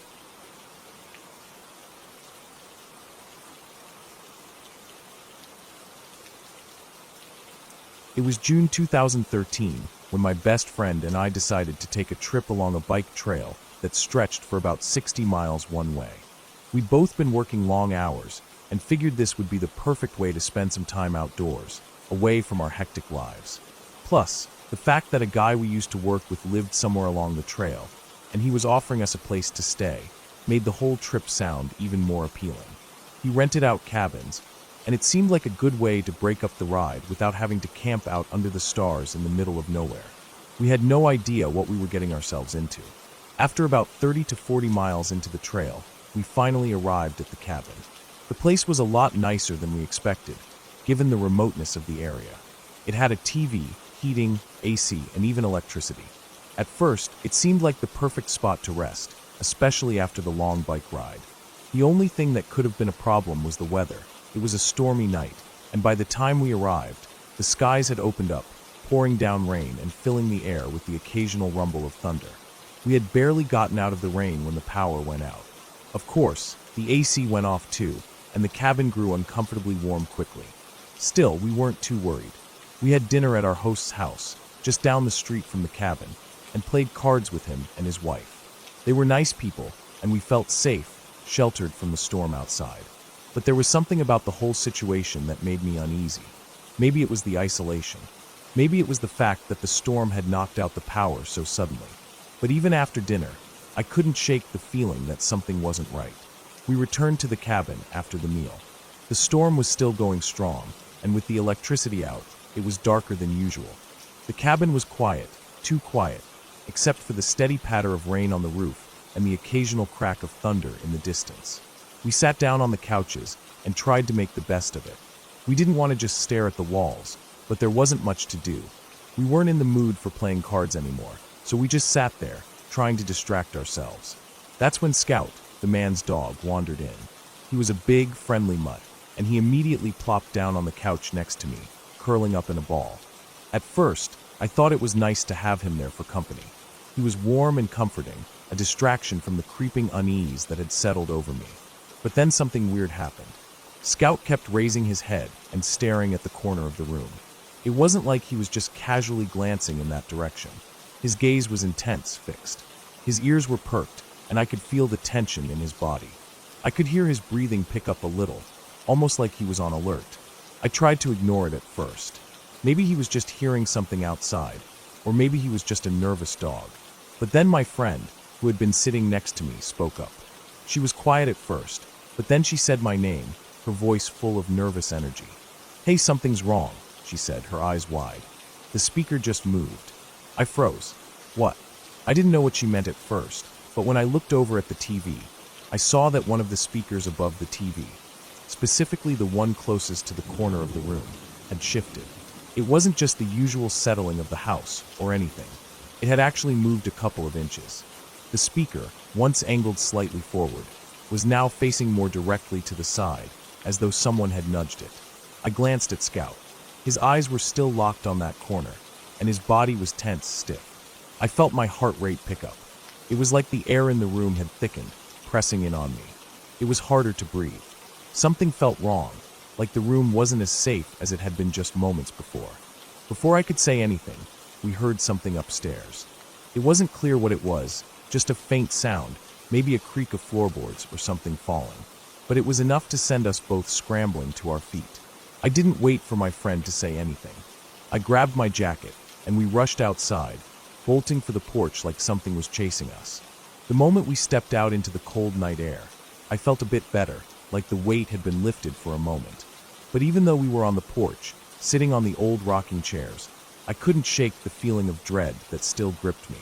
The storm had slowed down some, but the rain was still coming down in sheets, and I found myself glancing back at the cabin every few seconds, half expecting to see something, or someone, move past the windows. It felt wrong, like something was watching us. Not just the house or the surroundings, but something inside lurking. I couldn't bring myself to look directly at the cabin. I didn't want to. We sat there in silence for a while, neither of us willing to go back inside. We tried to joke about the weirdness, tried to rationalize what had happened. But deep down, I could feel the fear creeping up my spine. That's when my friend's phone buzzed. She had an iPhone, and I had a flip phone at the time. I watched as she checked the notification. It was a Facebook notification. She seemed confused at first, and I felt a sudden knot form in my stomach. She opened the app and froze. The notification said, "My name," posted a photo on her timeline. I couldn't have posted anything. I hadn't been on Facebook in days. I didn't even have internet connection there. I had no idea what was going on, but I could see that my friend was already opening the app, trying to make sense of it. She clicked on the photo. It was a photo of me, but not just me. Two of my other friends were with me in the picture. I wasn't tagged in it, but there I was. The photo was taken in May, about a month before our trip. But that wasn't the weird part. The weird part was the caption. "We never sleep." My stomach dropped. I had never posted that, and my friends weren't tagged in the photo either. The date of the post was a month ago, and we were in the middle of nowhere, with no service, no internet, and no way for me to have done anything remotely close to that. Why did I get a notification for a photo that I didn't post? My friend asked, voice shaky. And why is it from a month ago? Why would it say we never sleep? I didn't have any answers. We were both trying to make sense of it, trying to rationalize the impossible, but nothing about this was making any sense. My mind was racing, jumping from one paranoid thought to the next. How could she get a notification about something I never posted? And why would the caption say that? My heart was pounding now, my anxiety rising. It felt like everything around us was suddenly closing in, like the walls of the cabin were too thick to escape, and the air outside was too heavy to breathe. The fear was overwhelming. It was then that I realized the dog, Scout, was nowhere to be found. Normally, he would have stayed with us, but he was gone. I didn't even hear him come and go. I hadn't noticed it at first, but now that I was thinking about it, it made me even more uneasy. Scout was a good dog. He didn't just run off. Something was wrong. Maybe he had sensed it too. We went back inside after a long silence. We didn't know what else to do. We grabbed whatever we could, including some blankets, and ran upstairs to the bedroom. We moved a dresser in front of the door. It was ridiculous, I knew, but I couldn't shake the feeling that we weren't alone. It felt like we were being hunted. It felt like we were being watched. And even though we were inside, the outside world still felt so close. I kept hearing things outside. The sound of branches brushing against the walls, the distant howling of wind, the creaking of the house. But it wasn't just the noises. It was the silence, the unnatural stillness that seemed to swallow everything else. We spent the night barricaded in that room. Scout didn't come back. The next morning, after a restless night, we left the cabin as quickly as we could. We didn't even think to say goodbye to our host. We just left, riding away down that trail, the sense of dread still hanging over us like a storm cloud. The whole experience didn't make sense. I still don't know what happened that night, and I don't know if I ever will. But I know this. That photo, that caption, that feeling of being watched, it wasn't something I could explain away. It wasn't just a glitch or a coincidence. It felt real. Too real. And whatever it was, I don't ever want to go back to that cabin again.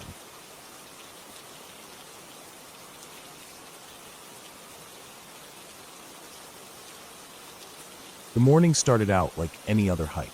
My mate and I, both a bit nervous but excited, had planned a trip to Striding Edge, a sharp glacial arête on Helvellyn in the Lake District. It's one of those hikes you read about in guidebooks, labeled as technical grade 1. Perfect for beginners like us, or so we thought. It was a cloudy mid-morning, but nothing too unusual. The forecast said it'd be overcast with a chance of fog later on, so we packed accordingly. We'd been on some easier trails before, but this was our first hike of any real difficulty, and the adrenaline buzzed through us. We were set to finish by around 3 p.m. at a pub near the end of the route for a pint and some pie. The first part of the climb was straightforward, nothing too taxing. The ground was soft with patches of heather, and we occasionally passed other hikers who waved and exchanged polite greetings. As we ascended, the terrain became steeper, and our nerves began to build as the path narrowed. We were on the edge of something, feeling both the thrill of being so high up and the trepidation of the risk that came with it. The ridge stretched out ahead of us, the rock face sloping sharply downward on both sides. The scramble wasn't difficult, but I could feel my muscles tighten as I focused on each step. It wasn't just the altitude, it was the awareness that a wrong move could send you tumbling, maybe even over the edge. My mate and I kept a steady pace, trying to enjoy the moment, but also knowing the fog could roll in quickly. We'd been warned about it, and I'd read about how the weather could change so fast in the Lake District. 1 minute, you're walking under a pale sky, and the next, everything could vanish into a wall of fog. The fog was the real danger, not the terrain. Visibility dropped so fast, and the route was already treacherous enough when you could see clearly. We reached a particularly narrow part of the ridge around 11 a.m., when the mist began to roll in, thick and fast. The fog was so dense now that it felt as though we were walking in a cloud. You could barely see your own hand in front of your face. We'd been hiking for a while, the exertion leaving our legs sore, but the fog only made it worse. Every step became more careful, more measured, as we tried to stay on the right track. I could hear my mate breathing beside me, his footsteps crunching against the rocks. Then, out of the mist, a figure appeared. A woman, around 35 or so, with a bright red rucksack. She was standing on the narrow section of the path, just a few yards ahead of us. She looked a little lost, her face pale and slightly flushed from exertion. Her hands rested on the rocks, and she was looking down, perhaps trying to judge the next move. I remember her eyes meeting mine, and for a moment, it felt like time slowed. I nodded at her, and we stopped for a moment to catch our breath. We asked if she was okay, and she mentioned that the weather had been shifting, and the fog was starting to make things more difficult. We briefly talked about the route ahead, the section we were about to climb. We pointed out where we'd crossed the dense fog, and said it might get a bit worse the higher we went. She seemed relieved to hear that, and we wished her luck before we moved on. It wasn't much, but for a few minutes, we were the only company she had, and we did our best to offer a bit of reassurance. We pushed on, the fog growing thicker, swallowing everything in its path. At this point, we couldn't see more than a few feet in front of us. We had to stop several times to ensure we were still on the path, making sure to keep a grip on the rocks as we scrambled upwards. The fog was colder now, damp and suffocating. I could feel my heart rate quicken every time the edge of the ridge came into view through the mist. My mind was on high alert, constantly scanning for any signs of danger. I couldn't shake the feeling that something was wrong, but I pushed it aside. It was probably just the fog messing with my head. Around noon, we finally reached the top of the ridge. The fog was still thick, and we couldn't see anything beyond a few feet, but the summit felt like an accomplishment. We paused for a while, catching our breath, trying to get our bearings. The landscape below us was completely obscured. It felt almost unreal, like we were in a different world, trapped in a cloud. We had no sense of direction anymore, just the feeling of being small, surrounded by nothingness. We took our time at the summit, knowing the hardest part was still ahead of us. After a short break, we decided to head down the other side, towards the pub. The descent was tricky in the fog, and I could feel the fatigue setting in. We carefully made our way down, rock by rock, with every step requiring full focus. I remember looking over my shoulder several times, as if expecting to see the woman from earlier. But she was nowhere in sight. By 2 p.m., we reached the pub at the bottom of the ridge. We were exhausted, but relieved to be off the mountain. The pub had that warm, inviting feel that only a place like this can have: low wooden beams, crackling fire, and the smell of food in the air. We ordered pies and pints, sitting down at a table by the window. The barkeep came over to ask how the hike went. He asked if we'd done Striding Edge, and we confirmed that we had. Then he asked if we'd seen a woman, about 35, with a bright red rucksack. We nodded. We had. We even talked to her for a bit. The barkeep's face changed when we mentioned her. He asked if we had been the last ones to see her, and we confirmed we had been. He seemed to tense up at our response. "Are you sure?" he asked, his voice lower now. We nodded again, unsure of what he meant. He explained that a woman had fallen off the ridge around 11:30 that morning, a tragic accident. She had lost her footing on one of the narrow parts of the trail and tumbled more than 100 feet down. The coroner had stated that we were the last ones to see her alive. He said we were probably the last friendly faces she had seen before her fall. The words hit me like a punch to the gut. The fact that we'd just been there, only hours ago, and now I couldn't stop replaying that moment in my head. I kept thinking about her face when we spoke to her, how brief it had been, how ordinary it felt in the moment. And now, to learn that she was gone, that the last memory she might have had was of two strangers who offered her a few words of encouragement, was chilling. It felt surreal. We sat in silence for a while, each of us processing the information in our own way. The pub seemed quieter now, as if the atmosphere had shifted. The weight of it all settled on me, and the more I thought about it, the more the fog of that day seemed to deepen. I kept imagining her, standing there on the ridge, her red rucksack a stark contrast against the gray mist. What if we hadn't spoken to her? What if we had said more, done more? The barkeep seemed to understand our discomfort. He didn't say much more, just offering a sympathetic nod before walking away.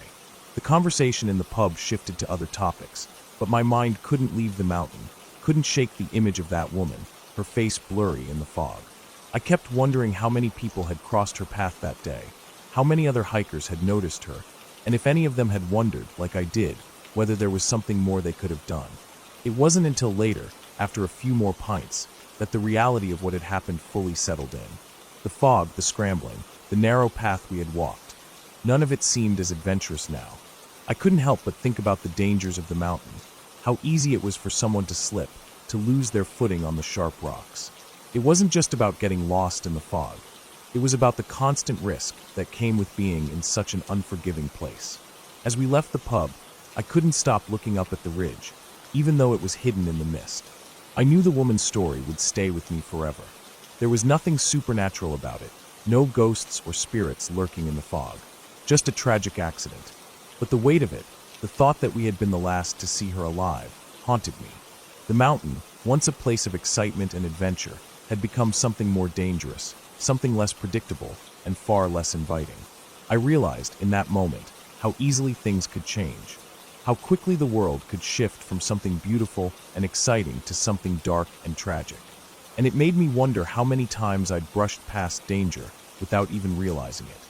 How many times I'd been so focused on the thrill of the adventure that I hadn't paid attention to the risks until it was too late. The next time I go hiking, I'll think about that woman. I'll think about the fog. And I'll think about the last friendly face she saw before her fall. Maybe that's all any of us are in the end. Fleeting moments, faces in the fog, just trying to get by.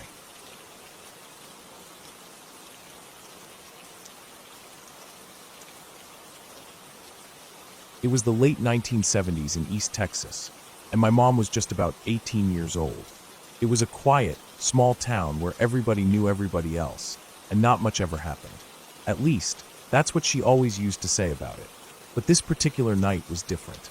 She'd been at a party in the next town over, about 40 minutes away, not a long drive, but far enough to feel like a bit of an adventure. It was the kind of party where everyone hung out, played music, and just enjoyed the freedom that came with being young. She didn't drink much, just a couple of beers. But as the hours dragged on, she knew it was getting late. Maybe too late. Her friends were all either staying over or heading home, and she didn't want to be out there alone much longer. By the time she decided to leave, it was well past midnight. She got in her old car, a 1960s Ford Mustang, nothing fancy, but it ran well, and started the drive back to her house, which was just on the outskirts of town. It wasn't an uneventful drive, but there was something about that night that felt different. The roads were empty, and the wind had picked up a little, making the trees sway in odd ways. But it wasn't until she hit the highway that the weird feeling really kicked in. She was cruising along the dark stretch of road, the headlights of her car cutting through the night, when she first noticed it, a truck tailgating her. At first, she tried not to think much of it. It was late, after all. Maybe the truck was just another person heading somewhere. But the truck kept getting closer. She could see the headlights in her rearview mirror, so close now that she couldn't make out anything about the vehicle other than the bright lights. She sped up a little, hoping to put some distance between them. But it didn't work. The truck matched her speed, keeping just behind her. Her stomach twisted with unease. There weren't many cars on the road at this hour, especially out here in East Texas where the population was small, and everyone usually knew each other. The feeling in her gut started gnawing at her. Something wasn't right. She took a deep breath and tried to shake off the fear. Maybe he just had somewhere to go. But as she approached her exit off the highway, she noticed that the truck wasn't pulling off behind her. It stayed glued to her rear bumper, following her off the main road and onto the smaller, less traveled streets. Her heart rate picked up. She wasn't far from her house, but she knew this area well, and the thought of driving into a dark, quiet neighborhood with this stranger following her made her skin crawl. She wasn't even sure if she wanted to go home with him tailing her. What if he had bad intentions? What if he was just waiting for the right moment? The car crept along the winding, narrow roads. The truck stayed right behind her, never making a sound, just the faint hum of its engine growing louder as it closed the gap. She couldn't see who was driving it, couldn't make out any details at all, and that uncertainty terrified her. It was about a mile from her house when she knew she couldn't keep driving like this. She didn't want to lead him to her front door, no way. The fear bubbling in her chest only grew stronger. What was he planning to do once they got to her house?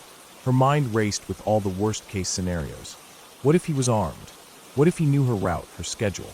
What if this wasn't just some random person? What if he had been watching her for days? There was no more time to think. She glanced around and saw a secluded pull-off to the side of the road just ahead. Her eyes darted back to the rearview mirror.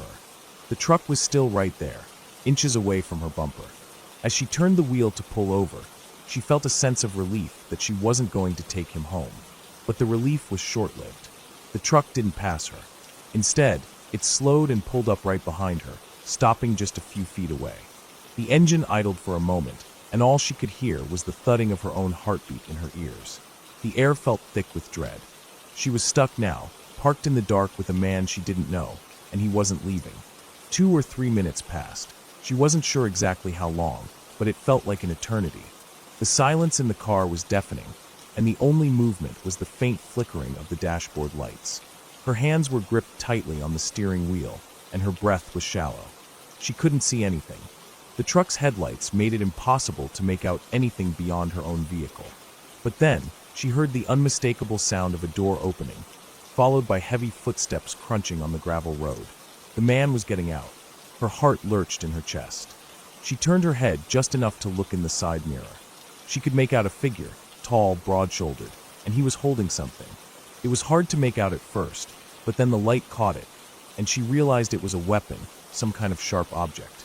She couldn't tell if it was a knife or something else, but it was long and pointed, and he was holding it in his hand, walking towards her car with slow, deliberate steps. Her blood ran cold. The man was coming for her. Panic surged through her.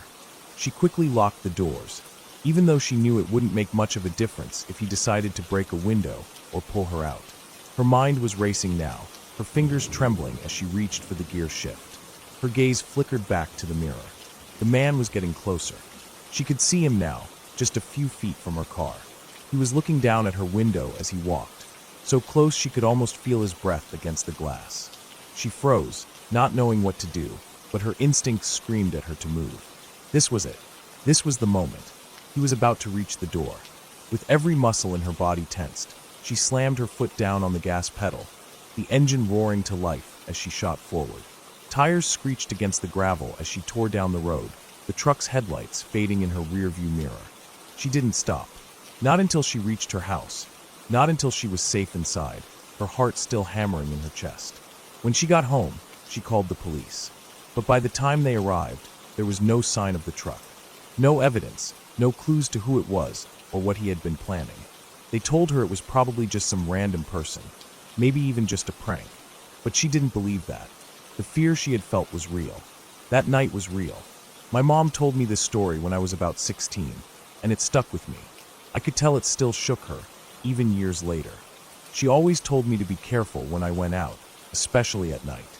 But more than anything, she told me to trust my instincts. That's why she locked the doors and pulled over. That's why she floored it when the man came too close. She handled it better than most people could, and it worked.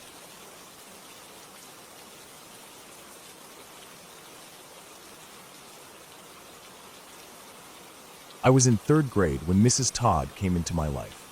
At the time, she felt like the warmest, kindest, most perfect teacher I'd ever known. She was short, maybe around 5 feet, with soft brown hair that she usually tied back in a neat ponytail. Her glasses were always perched just so on her nose, and she had a gentle smile that seemed to put everyone at ease. I was a quiet kid, the kind who would always sit in the back of the class, never causing trouble, always trying to keep my head down. But Mrs. Todd, she always noticed me. She'd call on me to do the fun activities first, make sure I got the most praise for my work, and compliment me on my answers, even if they were just okay.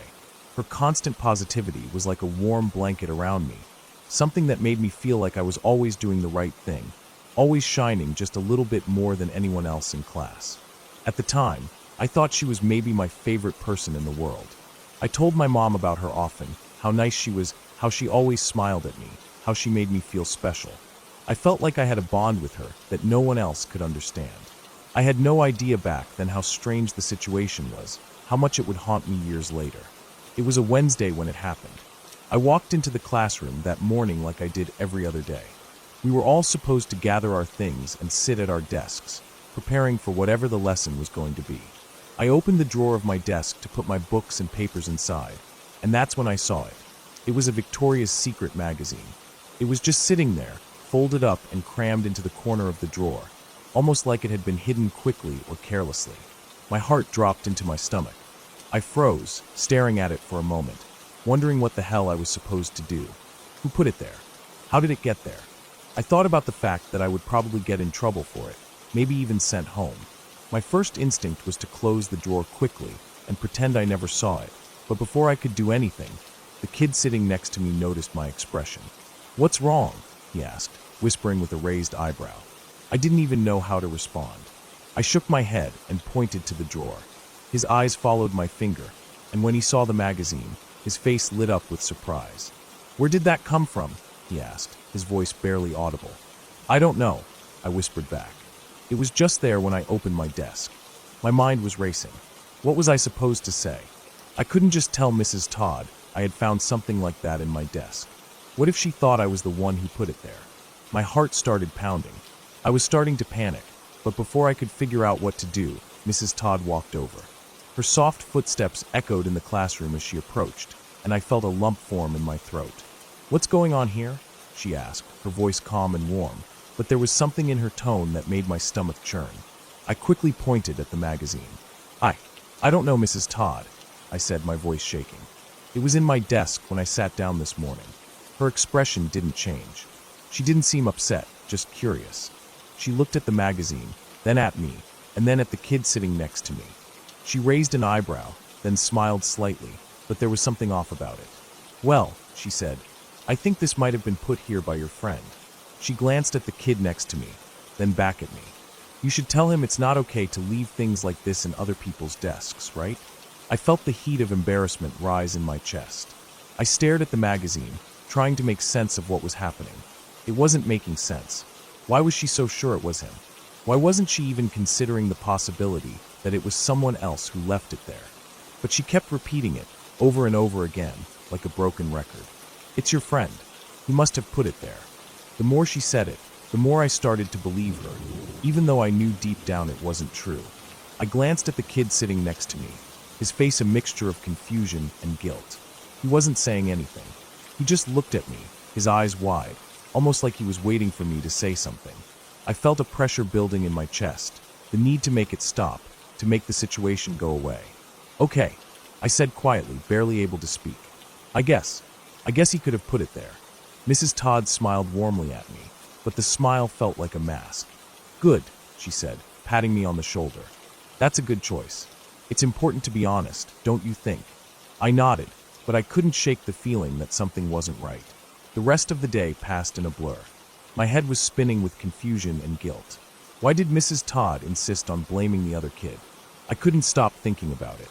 I felt like I had made a mistake, but I didn't know how to fix it. A few days later, Mrs. Todd approached me after class. She smiled, her eyes bright with excitement. "Hey, I have a special opportunity for you," she said, leaning down a little to look me in the eye. "If you keep doing well in class, there's going to be a special field trip just for you. It'll be just me and you, and we'll go to the Gulf of Mexico for the weekend. Doesn't that sound exciting?" I was speechless for a moment. My mind couldn't process what she was saying. I was just a third grader. The idea of going on a trip with just Mrs. Todd, someone I had come to think of as my favorite teacher, seemed unreal. But at the same time, something inside me felt uneasy. It was like a little voice in the back of my head was telling me that this wasn't normal, that something about this offer was strange. But I didn't know how to explain why I felt that way. "I would love that," I said, my voice barely more than a whisper. She smiled even more brightly, her eyes twinkling. "Good. I'm glad. Just keep up the good work, and we'll make it happen." But then things changed. One day, Mrs. Todd wasn't there. We were all confused when a new teacher walked into the room. She was tall, strict, and had a very different energy about her. She didn't smile as much, didn't make the effort to connect with us the way Mrs. Todd had. And worst of all, she didn't seem to like me as much. I could feel it in the way she looked at me, in the way she spoke to me. She didn't praise me when I answered questions, didn't give me that extra attention that I had become used to. I remember feeling heartbroken, like someone had ripped a part of my world away. Mrs. Todd was gone, replaced by this new teacher, and everything seemed off. I couldn't stop thinking about her, about the trip we were supposed to take, about the way she had looked at me that day after the magazine incident. It was like I had lost a piece of myself. Years went by, and the memory of Mrs. Todd faded, but I never forgot the feeling that had lingered in my chest. The way she had acted, the way she had manipulated me into believing something that wasn't true. I didn't understand it then, but as I grew older, I started to piece together the strange puzzle of my childhood. Mrs. Todd wasn't just a kind teacher. She was someone who had made me feel special, only to use that trust for something darker. What scared me the most was how easily I had let myself be manipulated. How easily I had been made to believe that the strange field trip was a reward for good behavior. When now, looking back, it seemed like it had been a way for her to control me, to keep me close in ways that weren't appropriate. I never did go on that trip. I don't even know if it was ever really a possibility. All I know is that Mrs. Todd disappeared from my life as suddenly as she had entered it, and I was left with a feeling of unease that I couldn't shake. As an adult now, I think back on that time and shudder. I wonder how many other kids had similar experiences with her, how many others she had manipulated. I can't ever fully understand what was going on in her mind, but I know one thing for sure. I was just a kid, and I didn't deserve to be part of whatever twisted situation she had been orchestrating. It still scares me to think about it, and I sometimes wonder if I ever really understood just how messed up that whole situation was.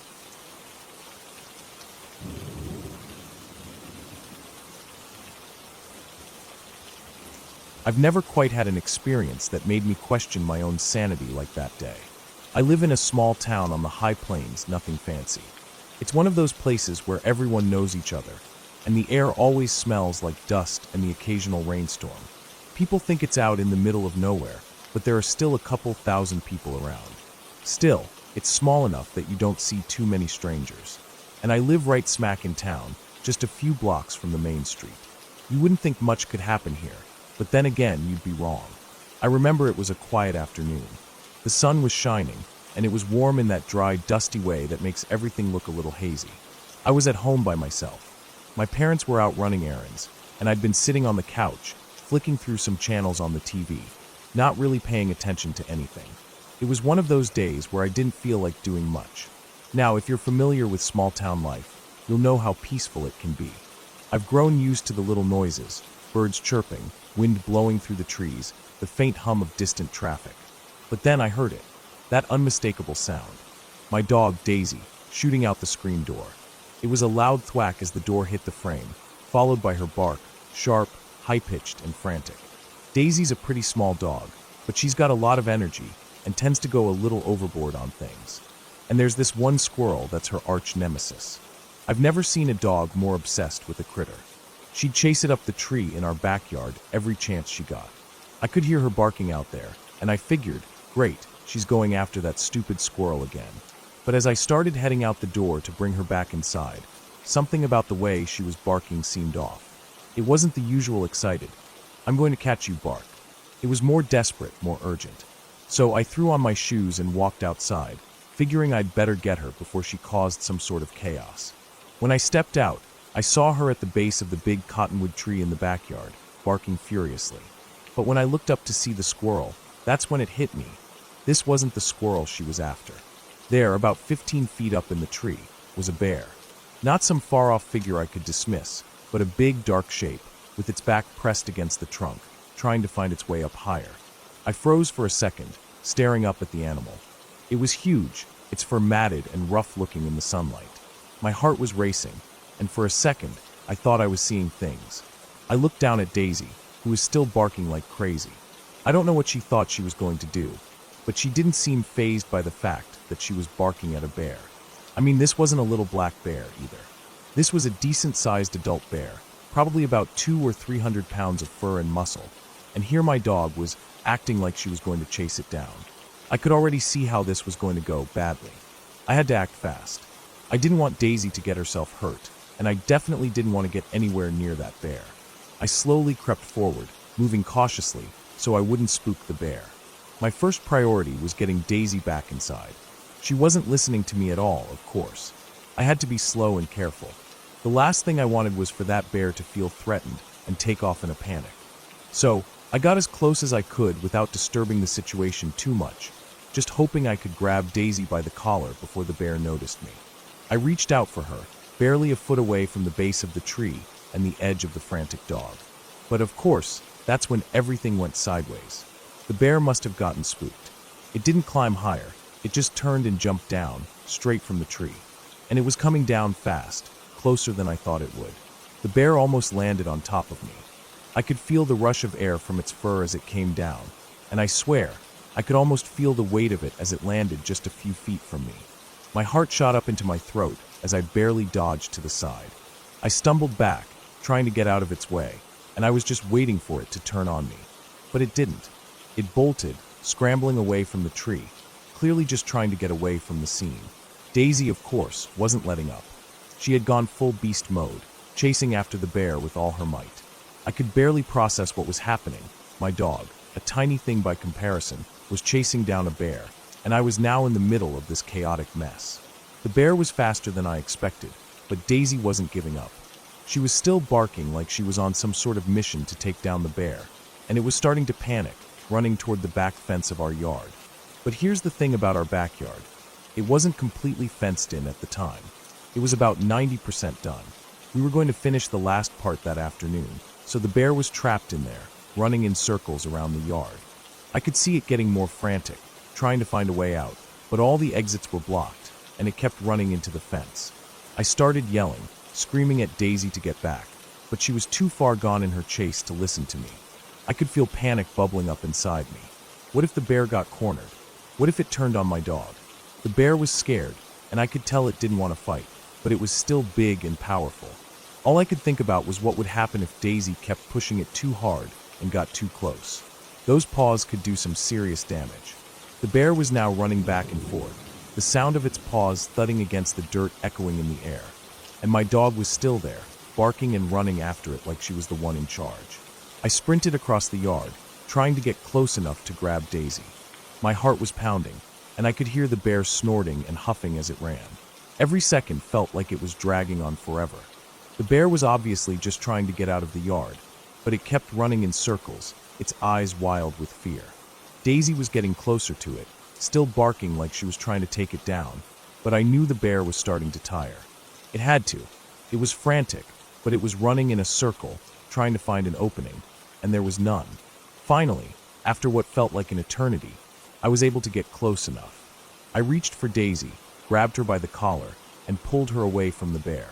I yanked her toward the gap in the fence, the part that wasn't fully built yet. It was a tight squeeze, but I managed to shove Daisy through the opening while I watched the bear turn and run off, finally escaping through the gap in the fence. It wasn't until the bear had disappeared into the trees that I really let out the breath I'd been holding. I was shaking all over, my hands still gripping Daisy's collar like I was afraid she'd run back into the danger. I could hear the sound of cars outside. People had pulled over to watch. I hadn't even noticed how many people were out there, but I looked up and saw trucks parked along the road, with neighbors standing in their yards, pointing and talking, probably all watching me chase a bear out of my backyard. I felt my heart slowly start to slow down as the reality of what just happened started to sink in. I looked down at Daisy, who was now sitting at my feet, still panting and wagging her tail like she had just won some sort of battle. She didn't know how close we had come to disaster, but I did.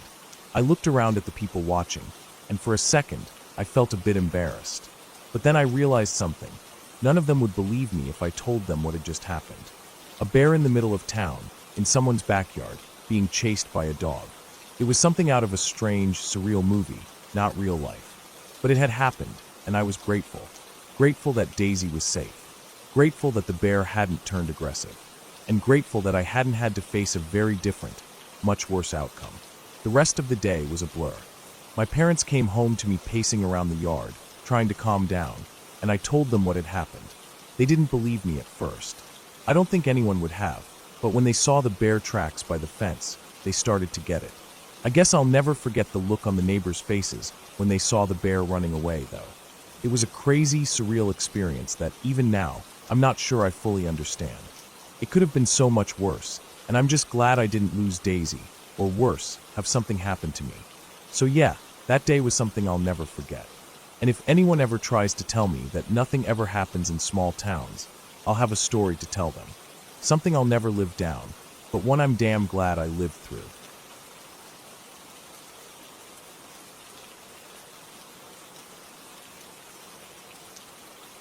I grew up down a long dirt road in rural Alabama. The land my family owns stretches out for miles, with woods and fields that seem to go on forever. My memories of growing up there are a mix of peacefulness and isolation. You can hear the wind through the trees, the chirping of birds in the morning, and the occasional sound of a tractor far off in the distance. There's a quiet beauty to it that I miss sometimes, but as I got older, I found myself more drawn to the hustle and bustle of modern life. I'm a gamer now, so high-speed internet has become more important than the silence of the woods. Still, that place, with its wide open spaces and old creaking house, holds a special place in my heart. It was when I was about 12 years old that my best friend and I decided to finally go camping by ourselves. We were ready to prove we could handle it. Our spot wasn't too far from the house, maybe 500 or 600 yards, but it was far enough that it felt like we were truly out in the wild. The land was a mixture of open fields and thick woods, with a small creek running through it. That night, we picked a spot in the field, right at the edge where the woods started. The plan was simple. We'd set up a tent, make a fire, and eat a bunch of junk food while pretending to be all grown up. It seemed like a perfect, carefree night. We set up our tent in the fading light of the afternoon and started a small fire. We didn't have much, just a few bags of chips, candy, and a couple of cans of soda. Nothing fancy, but that didn't matter. It was just the two of us, hanging out, trying to act tough. The sky was clear, and the air had that crispness that comes with early winter. The bugs had mostly gone for the season, so there wasn't much noise except for the crackling of the fire and the occasional gust of wind that rustled through the few remaining dead leaves in the trees. For the most part, it was peaceful, almost too peaceful. As the night wore on, we both just sat there, staring into the fire. It was around 10 or 11, and the world had quieted down even more. I remember the silence felt almost unnatural, like the whole woods had held its breath. It was then that we heard it. At first, I wasn't sure if it was my mind playing tricks on me, but it came again, a piercing scream, like nothing I'd ever heard before. It cut through the night, high-pitched and raw, full of fear or pain. The sound was so unlike anything in the woods that it sent a chill down my spine. My friend and I both froze, staring at each other. We didn't need to say anything. The look on both of our faces told it all. We both wanted to run, but we were determined not to be scared. We were tough kids after all. So, we decided to stay put, thinking we could handle whatever it was. We zipped up the tent and locked ourselves in, both of us silently agreeing that we weren't leaving until morning. Neither of us had any idea what had made that scream, but we knew one thing for sure. We weren't going to find out by going outside. It didn't take long for my friend to fall asleep. He was always the kind of person who could sleep anywhere, no matter what. But I wasn't so lucky. I lay there in the dark, staring at the inside of the tent, my heart pounding in my chest. Every tiny noise made me jump, every rustle of fabric, every creak of the tent poles. I kept my eyes on the tiny sliver of light coming through the fabric, the dim glow of the fire just visible through the seams. I was so scared, but I didn't want to admit it. I wanted to be brave. I wanted to make it through the night without being a coward. Then it happened. The fire, it went out, or at least it seemed like it did. For a split second, I thought the flames had died completely. The light flickered, then disappeared, but just as quickly it returned. And that's when I realized something had moved between the fire and the tent. I couldn't see what it was, but I could feel it. There was something out there, close enough that it had blocked the light from the fire for a moment. My breath caught in my throat. I stayed completely still, not making a sound, too scared to even breathe. I don't know how long I lay there, covered up in my sleeping bag, my heart racing. Every muscle in my body was tense, waiting for something, anything, to happen. But it didn't. There was no sound of footsteps, no rustling of the leaves, no movement outside the tent. It was as if whatever had passed by was still there, just waiting. 30 minutes went by.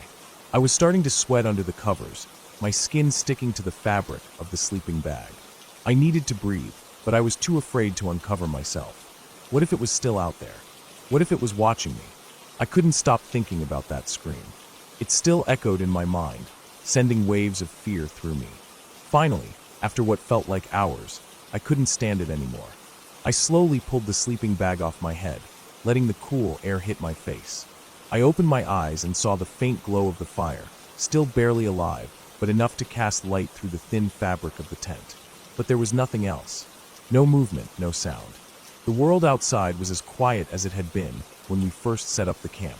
I laid there for another hour, trying to force myself to sleep. But sleep wouldn't come. Every time I closed my eyes, I saw flashes of that scream, that sound that didn't belong in the woods. I kept my eyes on the glow of the fire, praying that the morning would come soon. And eventually it did. The first light of dawn crept through the trees, filtering through the leaves and casting long shadows across the ground. My friend was already up, standing outside the tent and stretching. He didn't seem to be bothered at all, like the night had been just another regular camping trip. I didn't know if I was relieved or frustrated. I didn't want to be the one to act scared, but I knew something had happened. Something was out there. I couldn't shake the feeling that we weren't alone. We talked about the scream as we packed up our gear, both of us trying to make sense of it. I told him what I had seen, that something had moved between the fire and the tent, but he didn't seem to take it as seriously as I did. We looked around the campsite for any signs that something had been there, but there was nothing. No tracks, no disturbed ground, no sign of anything at all. It was like the woods had swallowed whatever had happened and left no trace. It wasn't until years later, after a few more people in the area reported strange sightings and sounds in the woods, that I found out what we had heard that night. A panther. They're rare in Alabama, but they do exist. Some people had heard the same screams in the woods, and after doing some research, we learned that panthers are known to make terrifying, high-pitched screams, especially when they're agitated or hunting. The noise we had heard was a warning, a territorial call. It wasn't meant for us, but it certainly felt like it was. I don't know why that particular night stands out so much in my memory. I've been camping countless times since then, and I've heard plenty of animal calls and strange noises in the woods. But nothing, not even the sound of a coyote howling or an owl hooting in the dark, has ever made my blood run as cold as that scream did. Maybe it was because we were so young and unprepared, or maybe it was just the rawness of the sound that made it so terrifying. Either way, that night in the woods changed something in me. It made me realize how fragile our sense of safety really is out there. In the woods, there are things that don't care about us, things that are just trying to survive, and we're just visitors in their world. I'll never forget that scream, and I'll never forget how close I came to running back to the house that night. But we stayed. We braved it out. And I think that's the part that sticks with me the most. The fact that we stayed, even though we were scared out of our minds. We didn't let it win. But I'll tell you one thing for sure. I never camped that close to the woods again. Not after that night.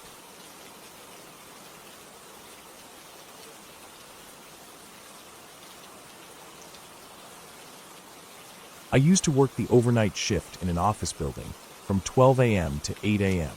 It wasn't the most exciting job, but it paid the bills, and I was left alone for most of my shift, which suited me just fine. The building itself wasn't all that bad either. It was tall, standing at 14 stories, and for most of the night, there were only a handful of people on the floors. The upper floors were quiet, except for the occasional sound of someone's office door opening, or the hum of a vending machine in the distance. On my breaks, I would sometimes take a nap. Now, most people would just grab something to eat or scroll through their phones, but I'd found a perfect spot to sleep in peace. I worked on the 14th floor, but I would often sneak down to the second floor during my breaks. No one ever went down there. It was silent, empty, and perfect for getting some rest. The only noise that broke the stillness was the occasional street sounds from below, but even that was muffled. In the winter, they'd turn off the heating on the lower floors to save energy, so it would get really cold down there. I didn't mind. In fact, it made it ideal for napping. I'd wrap myself in my coat and fall asleep in the quiet cold. There were motion sensor lights along the hallway, so they'd flick on as I walked down, but once I settled into my spot, it was completely dark, except for the lights that flickered on and off every few minutes. The hallway was long, extending around the building, and was once used as a waiting area for people waiting to get into conference rooms. There were comfortable chairs set up along the walls, and if you pushed a few together, they made a nice bed. I always chose a spot behind one of the pillars. It gave me some privacy. The only drawback was the lights in that section of the hall were wired backward. They were on all the time until you walked into the area, and then they turned off. It wasn't a big deal. I'd cover my eyes with my coat or hands, and by the time the light came back on, I'd usually be fast asleep. It was one of those nights, around 3:30 a.m., when I went down there to sleep. I wasn't feeling particularly tired, but the silence of the empty office floor was tempting. The hall was cold, and I was ready for a few hours of rest. I pushed the chairs together and lay down, getting as comfortable as I could. Almost immediately, I heard something. Footsteps. The sound echoed in the hall, getting closer. At first, I thought it was just a janitor or someone else finishing up their shift. It was around the time when people would be wrapping up for the night. Along with the footsteps, I could hear keys jingling, like a janitor carrying a set of keys, ready to lock up. I didn't move, hoping to avoid being noticed. I figured they'd pass by, see my badge, and know I was just an employee taking a nap. It wasn't unusual, but as the footsteps got closer, something felt off. The keys jingled louder, the sound growing closer and louder. Any second now, the person would pass by, and I could just relax. But as the footsteps rounded the corner, they stopped. The keys continued jingling, but they didn't get any closer. They just stopped. It was as though the person had turned the corner and was now standing still, marching in place. I froze. The silence around me was unnerving. I waited for them to continue walking past me, but the footsteps stayed in the same spot, still marching in place. I didn't want to look. I didn't want to get caught or make a scene. I stayed as still as possible, hoping they'd move on. But the footsteps didn't stop. It had been minutes now, or maybe it had only been seconds. Time had started to slow down, and I felt a knot of unease forming in my stomach. What was going on? Why wasn't this person moving? Maybe they were messing with me, intentionally trying to wake me up. Or perhaps they were just waiting for me to react. I didn't know what to think, but the noise, it was maddening. The jingling keys, the sound of someone pacing in place, and the silence pressing in on me from every side. Eventually, I decided to peek. I was already in a bad position, so I might as well see what was happening. I tried to lift my head, but nothing happened. My neck wouldn't move. I could feel my pulse pounding in my ears, and my chest felt heavy as if something was pressing down on it. I struggled harder, my body feeling as though it was made of stone. Slowly, I managed to turn my body, forcing myself to roll over onto my back. But still, my arms and legs wouldn't obey. I couldn't open my eyes more than a slit, just enough to let in a sliver of light. The sounds of the footsteps and jingling keys kept growing louder, like they were getting closer, but I couldn't move. The cold air bit at my skin, but I couldn't even shiver. I was completely frozen. And then, just as I thought I was going to lose my mind, the lights clicked off. The sudden darkness felt oppressive, and the footsteps, those damn footsteps, they started moving toward me. The keys jingled as the person, whoever they were, approached. It was as if they were walking directly toward me. I tried to scream, but no sound came out. I tried to push myself up, but I was pinned to the floor, unable to move. Then suddenly I felt it. A weight. It wasn't just in my mind. It was real. A heavy, oppressive weight pressed down on my chest. The keys jangled above me, and I could feel two large hands holding me down, as if someone had climbed on top of me. I could feel the pressure against my chest, my ribs feeling like they were going to crack under the force. I was paralyzed. I couldn't speak. I couldn't even breathe properly. The weight on me seemed to increase, and I began to panic. I could feel the cold air on my skin, but it didn't matter. Nothing mattered anymore. I was trapped. I couldn't escape. It felt like hours, but it was probably only a minute or two. The weight on my chest lifted suddenly. The pressure was gone. My eyes snapped open, and I was laying on the floor, just as I had been before. The lights flickered back on, casting harsh light across the hallway. My heart pounded in my chest, and I gasped for breath. The hallway was empty. The footsteps and the keys were gone. There was no one there. But something was wrong.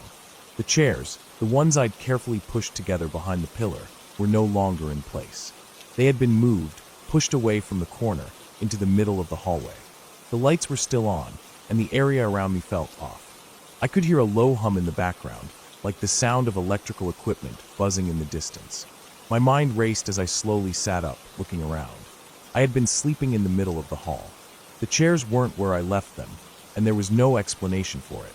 I stood up shakily, my knees weak, and quickly gathered my things. As I picked up my jacket, the faint hum grew louder in my ears, and I felt dizzy, as if the world around me wasn't real. I pulled my jacket tightly around me, trying to wipe the sweat from my face, and when I looked back down, I was in the exact spot I had originally been lying. I don't know how it happened, but I was back behind the pillar, exactly where I started. The humming had stopped, and the lights were bright above me. I didn't stay long enough to figure out what had happened. I grabbed my things and made my way back upstairs to my office. I couldn't shake the feeling that something wasn't right. I told myself it was just sleep paralysis or some strange combination of tiredness and overactive imagination. After all, I had experienced sleep paralysis before, especially as a side effect of some medication I'd been taking. I rationalized it away. There was no reason to believe anything supernatural had occurred. A few weeks later, I was telling a co-worker about my experience, expecting him to laugh it off. But instead, he looked at me seriously and told me a story about the building. Apparently, a worker who helped build the office had killed himself during construction, and there were rumors that people had seen his ghost walking around the empty rooms late at night. At first, I dismissed it as nonsense, but then he mentioned something that made my stomach drop. People say they've heard keys jingling and everything, he said. Morons. I didn't want to believe it, but the memory of that night, the footsteps, the weight on my chest, the lights turning off, there was something about it that felt wrong. The thought lingered in my mind for a long time. Maybe I had just imagined it. Maybe it was a bad dream or a freak accident of the mind. But the unsettling feeling never fully left me. I'm still not sure what happened that night, but I'll never forget it.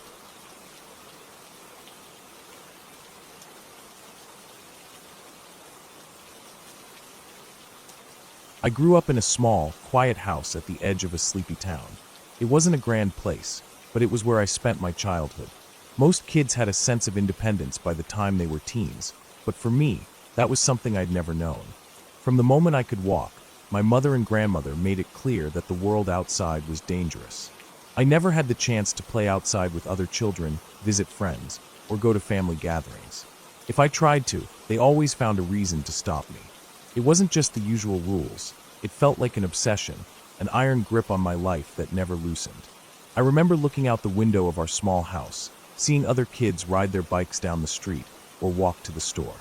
I would watch them, wondering what it felt like to be free, to just go where you wanted, when you wanted. But that was never going to be my life. I had to stay inside, and it felt like every minute I spent in that house, I was losing something vital, something everyone else had. By the time I was 19, I had never been to a real job interview, never cooked a meal on my own, and never even been allowed to walk down to the corner store by myself. My mother was my world. Every decision was made by her. She would tell me that I didn't need to work because I had everything I could ever need right there with her. She insisted that money was unnecessary. She controlled every penny, and if I ever tried to save any for myself, she would find it and take it. I felt like a prisoner in my own home, and I began to realize that I had to get out. I had to find a way to leave, to live for myself, but I knew that trying to leave would be difficult, impossible even. My mother's watchful eyes were everywhere. She had always been protective, but it wasn't just protection, it was control. The kind of control that suffocates. I spent months quietly saving whatever I could.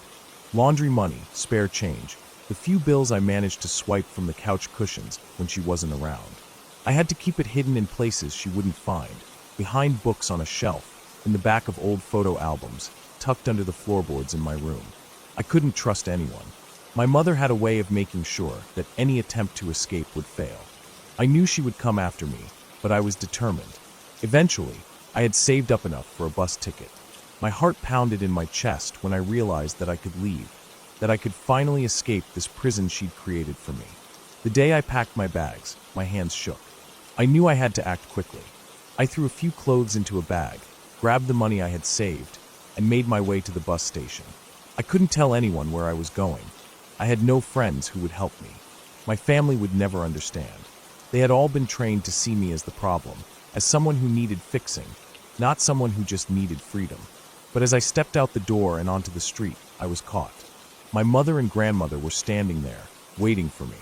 They had always been one step ahead of me. My mother's face was twisted with rage. Before I could even make a move, she tackled me to the ground. It all happened so quickly, her hands gripping my arms, pulling me back into the house. I fought with everything I had, but she was stronger. She screamed at me, called me names, and said that I would never leave her. My grandmother was right behind her, helping to drag me back inside. When I finally managed to break free of their grasp, my mother did something that shattered any hope I had left. She took my phone. She reported it stolen so that I couldn't use it to call anyone for help. She even slept beside my bed that night, making sure I couldn't leave, keeping an eye on me like I was a criminal. I had no way of reaching the outside world, no way to communicate with anyone who might help me. I tried to run again a few weeks later, this time planning my escape better. I had a bus ticket ready and everything, but my mother was relentless. She had a plan of her own. She convinced one of my cousins to help. The cousin told me she wanted to talk to me, to help me understand why I couldn't leave. She promised that everything would be okay, that we would work this out together. I wasn't fooled. I knew what was happening. I tried to resist, but before I could, she shut the car door on me. The child safety lock clicked into place, trapping me in the car. It was a one-way ticket home. They drove me back, and I felt like I was in a nightmare that wouldn't end. I was trapped, stuck with them in that suffocating house. The isolation was worse than before. I couldn't leave the house, and I couldn't talk to anyone. My relatives helped too, parking their cars in the driveway to keep me from sneaking away. It was like a prison, but it wasn't made of bars. It was made of fear, guilt, and manipulation. Months passed, and I felt the walls closing in. I had nowhere to turn, no way out. I couldn't even make a phone call, couldn't even text anyone for help. I had been erased from the world outside. Then one day, my mother took me to a church meeting. She said I needed help, that something was wrong with me. It wasn't a normal church meeting, it was a holiness service. The kind where people scream, where the demons are blessed out of you. My mother told them I was possessed, that I needed to be fixed. I didn't know what to do. I didn't know how to explain to anyone what was happening to me. The service lasted for 3 hours. For 3 hours, they prayed over me, screamed at me, forced me to kneel and repent. My heart pounded in my chest the whole time, and I was filled with a mixture of fear and exhaustion. When it finally ended, I felt nothing but drained. I thought that would be the worst part, but it wasn't. I waited for a chance to get away again, but every time I thought I had a plan, something would go wrong. My mother would catch on, or my grandmother would block me. Then one day, my mother pulled another trick. She had a relative, someone I had always trusted, convince me to go for a drive. They told me they wanted to help me, to talk to me about my future. But when I got in the car, I realized too late that I had been tricked again. The child safety lock clicked into place, and I knew I was going back. There was no escape this time. They kept me isolated for another year. The years blurred together in that suffocating house. I was stuck in a cycle I couldn't break. My hope was shattered, and I didn't know how much longer I could endure. But somehow deep down, I refused to give up. I held on to that small, quiet hope that one day I would find a way out. I didn't know how, but I knew I couldn't let them win. Eventually, the year came to an end, and things changed. It wasn't dramatic or sudden, but I found an opening, a crack in the wall. I finally managed to connect with someone from the outside, a friend who had heard about my situation and wanted to help. With their help, I began to piece together a way out. It wasn't easy, but I finally had the courage to leave. When I walked out of that house for the last time, I didn't look back. It was the hardest thing I had ever done, but it was also the most freeing. I was free, finally free. I didn't know what the future held, but I was ready to take it on. I had spent so long living under their control that I didn't know who I was anymore, but I was going to find out. I was going to build a life for myself. It wasn't going to be easy, but I was free, and that was all that mattered. My story didn't end with that escape. It's still unfolding. Every day is a step forward, and every step I take is a reminder that I have the power to choose my own path. I will never forget those years of captivity, but I will not let them define me. I am stronger now, and I know that no matter what comes next, I will be okay. Because now, for the first time in my life, I am in control of my own destiny.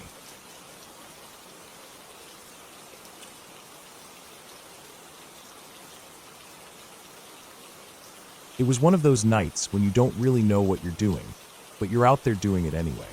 You know the kind, the nights where you get into something because it seems like a good idea at the time, and everyone else is on board, so you just go with it. For me and my friends, this kind of reckless, spontaneous night was a regular thing back in high school and college. We were all about Weird NJ, a collection of strange, mysterious places that existed somewhere in the in-between of the ordinary and the eerie. We would drive out into the middle of nowhere to abandoned factories, creepy forests, and anything that felt like it could be part of a ghost story. Sometimes it was just a rundown building or a spot where something weird supposedly happened, but there was always that underlying question of whether you'd see something or experience something that you couldn't explain. One night, we decided to head out to an abandoned oil refinery. I can't even remember exactly who came up with the idea, but it didn't matter. Once the idea was on the table, we all just went with it. It was around midnight when we showed up, and the day had been rainy, like a solid downpour that didn't really seem to stop. The ground was soaked, and in some places there was flash flooding. That only added to the whole vibe of it all. Of course, it was dark by this point, and when we turned off the main road onto the narrow, gravel path leading up to the refinery, everything felt even more sinister. The trees were all wet and heavy with the rain, their branches swaying in the wind like they were trying to pull us in. The refinery itself loomed in the distance, a hulking mass of rust and metal. The sight of it, even in the faint light of our headlights, gave me this uneasy feeling, like it was watching us, waiting for us to come closer. But we were used to this sort of thing. We were there to check it out, get the adrenaline rush, snap a few pictures, and share a few laughs. Nothing more. Nothing crazy. At least, that's what we told ourselves. As we got closer, I noticed something odd. There was a massive puddle on the ground, almost like a small lake had formed in the middle of the road. It stretched wide across the gravel path, blocking the way. It looked deep, too, deeper than anything I'd want to drive through, especially in my small sedan. I slowed down, wondering if my friend in the Blazer would attempt it first. He was the one driving ahead of me, and sure enough, he didn't hesitate. He hit the gas and charged straight into the water, his tires splashing loudly as he powered through. I could hear the engine growling as he struggled to make it, the water reaching up to the wheel wells, almost completely covering his tires. The sound of the tires in the water was deafening, like it was trying to swallow the vehicle whole. "Come on, man. Don't be a pussy. Just floor it," came the call from the passenger side of his Blazer. I looked at the water, then back at my friends, who were already laughing and egging me on. I had no choice, really. I didn't want to be the one who chickened out. So I put the car in reverse and gave it some gas, speeding back a few feet before slamming my foot down on the accelerator. I didn't know if my little car would make it. The tires screamed as they cut through the water, the engine revving higher, trying to push through the thick liquid. The car lurched forward, and for a second, I thought I was done for. But somehow, against all odds, I made it through. I couldn't believe it. I got through the water. I parked right next to my buddy's Blazer, and we all piled out. Everyone was talking at once, laughing and making fun of each other, all the while looking around the abandoned refinery. The place was silent, except for the occasional gust of wind rustling the nearby trees.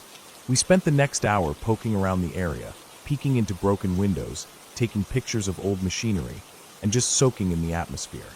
It was exactly what we came for, a mix of eerie and fascinating, with just enough fear to make it exciting. But even though we were in the middle of nowhere, there was something that didn't feel right. Something was off about the whole situation, like we were being watched. But it wasn't enough to make anyone leave. Eventually, the time came for us to head back. We started walking back to our cars, ready to head home and call it a night. But when we got to where we had parked, something was seriously wrong. Both of our cars were facing the wrong direction. My sedan was pointed away from the building, and my friend's Blazer was facing the opposite way from where we had left it. What the hell? Everyone stood there for a moment, staring at the cars, trying to figure out how that had happened. My keys were still in my pocket. There were no spare keys anywhere. Nobody had moved the cars. But there they were, facing the wrong direction, like someone had come in, gotten into the cars, and turned them around without anyone noticing. At that moment, a chill ran down my spine. I couldn't explain it. We'd been standing around, looking at the refinery, but none of us had been anywhere near the cars. And the weirdest thing? The water that had been covering the road was gone. Just gone. Not a trace of it. The ground was dry, the puddles completely vanished like they'd never been there. How could that be possible? I don't even know why, but that was the part that bothered me the most. It was like the world had just reset itself in the time we'd been away from the cars. We all got back in the vehicles, a little quieter now, trying to make sense of what had just happened. I kept looking at the rearview mirror as we pulled away, expecting something to be behind us, watching us drive off. But there was nothing there, just the dark road stretching out ahead of us. The whole drive back, we didn't say much. Everyone was too focused on what we'd just experienced. When we got home, I could barely sleep. I kept running through the events in my head, trying to come up with a logical explanation. But there wasn't one. Our cars had been turned around, the water had vanished, and we hadn't heard or seen anything that could explain how it all happened. We still talk about it now, years later, and no one has ever been able to figure out what exactly happened that night. We don't talk about it too often, though. It's one of those things that's easier to leave unexplained, to just chalk up to a weird coincidence or something we can't quite grasp. But whenever we drive out that way again, there's this sense of unease. We never go back to that refinery, and honestly, I don't think I ever want to. Sometimes I'll be driving through the countryside, and I'll see a puddle or a deep pool of water, and I can't help but remember that night. I don't know what happened, but something changed that night. Something that none of us can explain, and maybe it's better that way. I'm not sure what I saw or felt that night. It's been years, but the memory of it hasn't faded. The cars, the water, the weird shift in reality, it's all still there.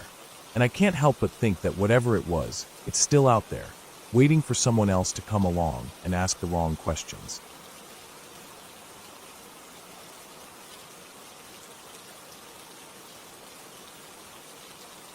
I remember the day my cat had to be put down like it was yesterday. He was a big, fat, black cat, and honestly, there was no other animal in my life who was as loving as he was. His name was Sabbath, but we just called him Sabby most of the time. He wasn't a typical cat. He was more like a dog in the way he followed me around, sat next to me while I did homework, and always found a way to be near me. He was part of my childhood in a way I didn't fully realize at the time. When I was younger, I'd constantly harass him, pulling at his tail, tossing him little bits of food to get him to play, and he would never scratch me or bite me. Not once. He would just put up with it, purring and rubbing against me, even when I didn't deserve it. I didn't understand how special that was, how much patience he had, but looking back, I see it now. When I was around 10, Sabbath started getting sick. He had always been a chunky cat, but suddenly, he seemed sluggish and off. My mom, ever the responsible one, took him to the vet, and we found out that he was severely diabetic. The vet told us that without constant medication and careful monitoring, he wasn't going to make it much longer. But here's the thing, my mom wasn't exactly well off. We were scraping by, and the cost of the insulin shots and the constant vet visits would have put us in an even worse financial position. My mom did what she thought was best, and we made the decision to put him down. I was devastated, but I didn't know how to say goodbye. I was too afraid to be there with him at the end. I cried, of course, but I don't think I really understood the gravity of it. All I knew was that I wasn't ready to lose him, and I couldn't stand the thought of being the one to say the final goodbye. So, I wasn't there. I'll always regret that. Sabbath's death hit me hard. For weeks, maybe months, I felt this emptiness, this absence where his warmth used to be, where I could always count on him curling up next to me at night. I don't even know how to explain it. There was just a hole in my chest. I didn't want to admit it, but that cat had been my best friend. And then he was gone. It was sometime after that, maybe weeks or even months, when something happened that I can't quite explain. I had just been lying on my bed one afternoon, playing video games or watching TV, something simple. It was late afternoon, the kind of time when the sunlight starts to fade, but it's not quite dark yet. The house was quiet, which was unusual in its own way. It was a stillness that felt off. That's when I noticed it. I had one of those little laser pointer things sitting on my computer desk. It was new, just something I'd gotten as a novelty, and I would occasionally use it to mess around with Sabbath, pointing the red dot on the floor and watching him chase it like a maniac. He loved it. But that day, it was just sitting there on my desk, not being used. I wasn't even thinking about it when I noticed something strange. The laser pointer flickered on and off, all on its own. At first, I thought it was just some weird malfunction. Maybe it was the batteries or the light or something. But when I didn't touch it and just watched it, I saw the light flicker again. It wasn't just random flickers either. It seemed purposeful, almost like it was following a pattern. On off, on off. It wasn't the usual erratic flashing I would expect from a broken toy. It was controlled, rhythmic, like someone was pressing the button. I remember sitting up, feeling a little uneasy. I stared at it for a while, not knowing what to think. It had only been a few weeks since Sabbath died, and at that point, I wasn't sure if I was just feeling sensitive or if something else was going on. But I didn't believe in ghosts. I didn't believe in anything supernatural. I was a skeptic through and through. So, I told myself it was nothing. But then it happened again. The laser flickered on and off. This time, it lasted a little longer before stopping, and I swear, my heart skipped a beat. It was too much of a coincidence for me to ignore. Something about it felt wrong. My mind started racing, thinking about everything from faulty electronics to a weird freak accident. But as I stared at it, I couldn't shake the feeling that this wasn't normal. I remember getting up, walking over to it, and just staring at it for a moment. I wasn't sure what I was expecting, but I felt this strange pull, like I had to make sense of it. I don't know what compelled me to do it, but I asked out loud, almost without thinking, "Is that you, Sabbath?" The laser flickered once. My breath caught in my throat. I froze, staring at it, not sure if I should laugh at myself or be scared out of my mind. My brain told me to stop being ridiculous, but my gut told me something else. The laser flickered again, almost like it was responding. I had no rational explanation for it, but something about it felt too deliberate to ignore. Something inside me told me that this wasn't just some random malfunction. It was as if the laser was trying to communicate. I swallowed hard and asked the next question. "Are you trying to talk to me?" Another flicker. Once. It was so quick, so precise, that I almost convinced myself it was all in my head. But the longer I stared at it, the more I felt this knot in my stomach. I tried to think logically, but all the logic in the world couldn't explain what was happening. Then, without thinking too much about it, I asked, "Are you a ghost?" One more flicker. Just one. At that point, I was certain something was happening that I couldn't explain. I felt this flood of emotions hit me all at once. Grief, guilt, confusion. I had never been religious, and I didn't believe in ghosts or spirits, but there was no denying that something strange was happening in front of me. It wasn't just a broken toy. This was something else. I didn't know what to say next, but then another question came to my mind. I hesitated for a moment, but it came out anyway. "Are you mad at me?" Two quick flickers, back to back. I could feel the tears start to form in my eyes. There was no way the laser was doing this by accident. It was communicating with me. And somehow, I knew it was Sabbath, trying to reach me. Maybe he was trying to tell me that he wasn't upset with me for not being there at the end, for not saying goodbye. The flickering continued for what felt like half an hour, and in that time, I asked more questions, ones I can't even remember now. But each time, the answer came back clear. One blink or two. Yes or no. It felt like a conversation, in the strangest, most surreal way. Finally, after what felt like an eternity, the laser flickered one last time, and then stopped. I was still sitting there, staring at it, wondering if I had imagined the whole thing. But when I picked it up, I found that the batteries were dead, completely drained. I sat there for a while, trying to make sense of it, but there was nothing logical about it. I couldn't explain it away, no matter how hard I tried. I didn't want to believe it, but there was something so vivid about that moment, something so real, that I couldn't dismiss it. I wanted to chalk it up to coincidence, to faulty electronics, but deep down, I knew what had happened. It wasn't long after that I started to accept it. Sabbath was gone, but in some strange way, he had found a way to reach me. He wasn't mad at me, not for the things I did, not for the way I had left things. I had always felt guilty about not being there for him, not being able to say goodbye, but now, in a way, I felt like I had been given a second chance. He was telling me it was okay, that I hadn't failed him. He was telling me that he still cared. As I grew older, I never experienced anything like that again. It wasn't something I could explain scientifically, and it wasn't something I wanted to try to rationalize away. It was just a moment that I'll never forget. To this day, I can't say exactly what happened that day, but I will swear on it, in any court of law, that it was real. Sabbath came back, in his own way, to let me know that he was okay.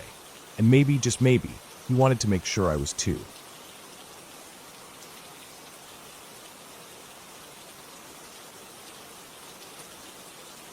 It was the summer after high school, and a group of my friends and I decided to take a camping retreat to unwind. We were all excited to be away from the pressures of school and life, even if it was just for a weekend. We stayed at a small, rustic campground that consisted of a handful of cabins. The cabins were simple, nothing fancy, just metal bunk beds, wooden floors, and thin, creaky walls. In the center of it all was a large, open cabin that served as the kitchen and social area. It was a classic camp vibe, quiet and serene during the day. But once the sun set, the woods around us took on a completely different feeling. It was the first night, and we were all getting settled into our cabins, laughing, telling stories, and generally enjoying ourselves. But as night fell and the conversation quieted down, I started to feel the need for some alone time. The air had turned cool, and I was drawn to the woods that surrounded the camp. I wanted to take a walk and clear my mind. After all, it wasn't every day I got to spend time in the middle of nowhere, surrounded by nature. I quietly slipped out of the cabin without saying anything, trying not to wake anyone up. The campgrounds were still bustling with noise from inside the main cabin, but I didn't want to be a part of that. I wanted some space to myself, and the woods were the perfect place for it. I took one last glance back at the cabins, where the dim glow of lights filtered through the trees, and then I headed down the narrow dirt path into the dark. At first, the path was well lit by the faint glow from the campfire, but as I walked further into the woods, the light from the cabins faded quickly. The trees closed in around me, and the path narrowed. I could still hear the sounds of voices, but they were growing quieter, swallowed up by the dense woods.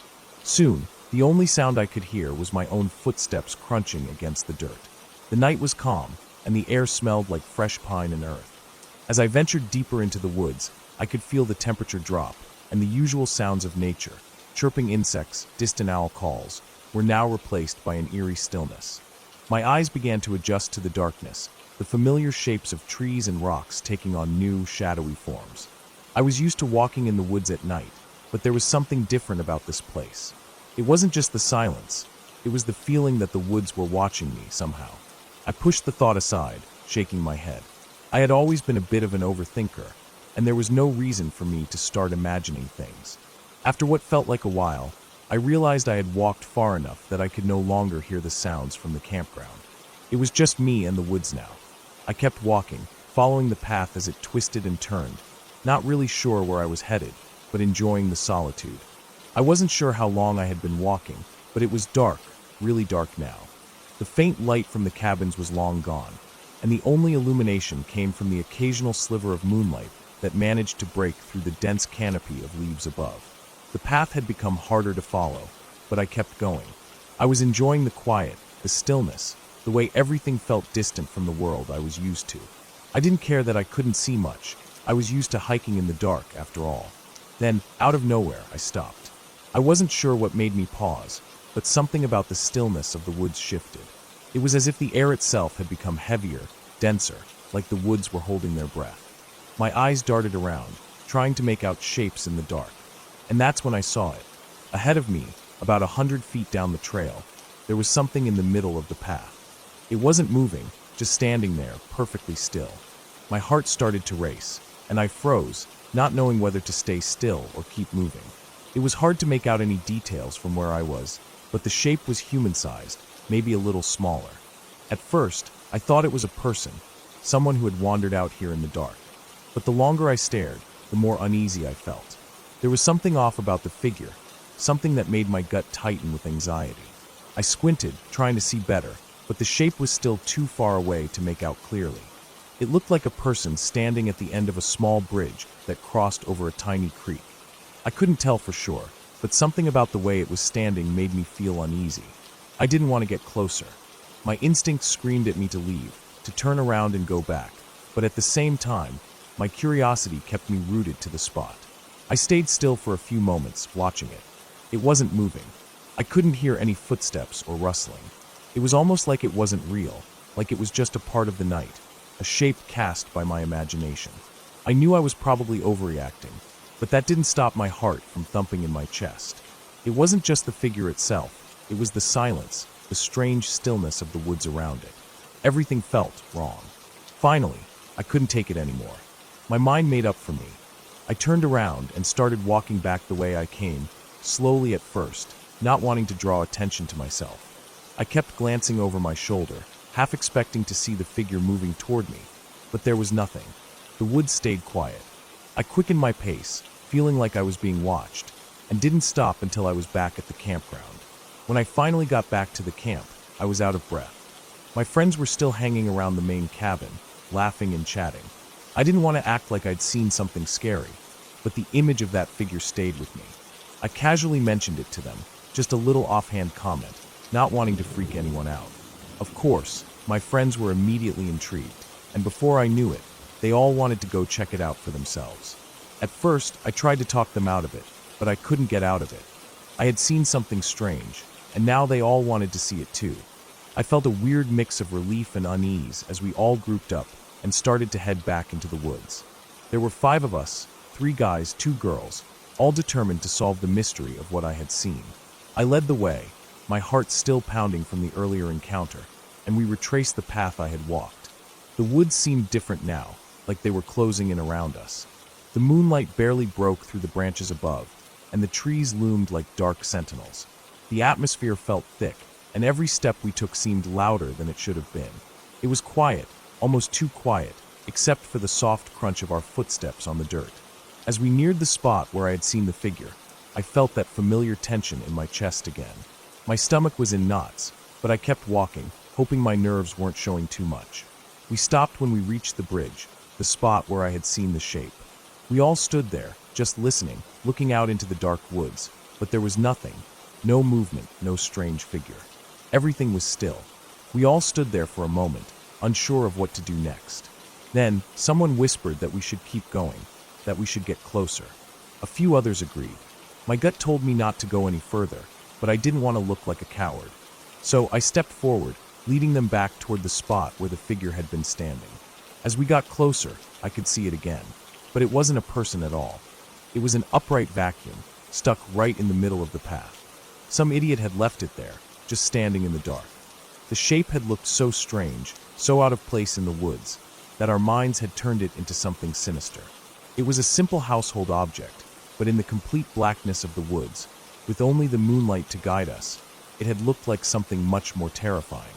We all stood there, staring at it, and then I heard someone let out a nervous laugh. We all chuckled awkwardly, the tension draining from our bodies as we realized how ridiculous we had all been.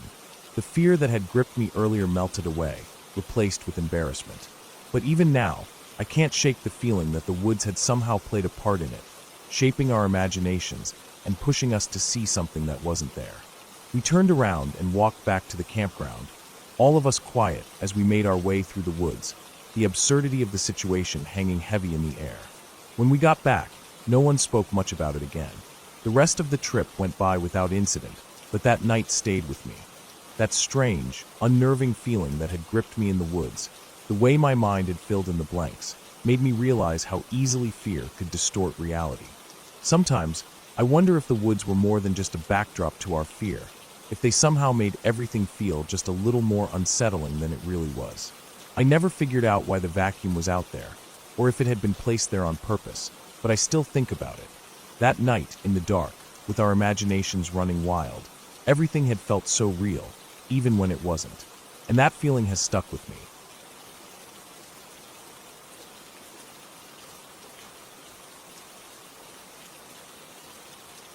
I should preface this story by saying that I run around creepy or abandoned places for fun with a few of my friends. Technically, I'm a paranormal investigator, but it's just a hobby and an excuse to get the gang together. We've been at it every weekend for about 3 years at this point. During that time, I've only seen 2 things that made me think maybe paranormal stuff isn't complete bullshit. Both happened at the same place. I'm only going to focus on the first one. This was about a year ago, maybe a year and a half now. We had a new guy with us, and an old friend who had started showing interest in the whole routine. He had a nice camera, real professional stuff, and he was snapping away like he was in a studio. By the time we were done, he'd taken maybe 500 pictures. Me, I was good with a handful, 10 or 12 at most. It was just a hobby for me, not a serious investigation. We weren't really trying to find anything supernatural. We were just out there because it was fun to get together in a creepy place and mess around. We pulled into the cemetery, which was on the outskirts of town. The kind of place no one really talked about, tucked away on an old, forgotten road. The place looked like it had been around for ages, neglected over the years. The stones were weathered and cracked, the iron gates rusted and barely hanging on their hinges. It wasn't a lively place, that's for sure, but it wasn't the kind of place you'd expect to find something paranormal either. It just had that uneasy feeling, like something wasn't quite right, but not enough to make you think you were about to find ghosts or whatever. There's a spot in the cemetery that's always made me feel uncomfortable. Not because it was a particularly spooky part or anything, but because of this weird, shifting feeling it gave off. It was off to one side of the cemetery, by this natural clearing surrounded by trees. It's not huge, but the way the hill drops off into it, it creates this kind of natural amphitheater, like the ground opens up and swallows everything up. The clearing is mostly dead brush, with the occasional decayed flower or wreath that had blown off graves. The place has always felt off, like if someone had kept tweaking small things around you, but you couldn't figure out what. It was like you'd walk in, and the air would feel a little heavier. The trees might look a little different. The wind would shift in a strange way. Little things. It was subtle, but after you've been in a place long enough, you start to notice it. That night, the air was cold. It wasn't freezing, but the temperature was that chill where you'd be fine as long as you kept moving. We were standing near the edge of this clearing, smoking and trying to figure out where our friend, the new guy, had wandered off to. We'd only been out there for maybe 20 minutes, just hanging around, checking things out. The cemetery wasn't massive, but the part we were in had a weird energy that you couldn't ignore. We hadn't really seen anything strange yet that night. The cemetery was quiet, almost too quiet. You know that feeling when everything around you seems still, but the stillness is unsettling, not peaceful? It was like that. Our friend with the fancy camera had wandered off into the main part of the cemetery, taking picture after picture, probably on his 100th frame by then. The 3 of us were still hanging out by the trees, watching the night, trying to pass the time. I'm not sure why I kept looking back at that clearing, but I couldn't stop. It was like something in the back of my mind kept telling me to pay attention. Then it happened. Out of nowhere, this glowing figure floated into view. It wasn't something I could explain away with logic. It was like nothing I'd ever seen. The figure was amber, glowing, and it looked like a person wrapped in a cloak, but the edges of it seemed to shimmer and shift.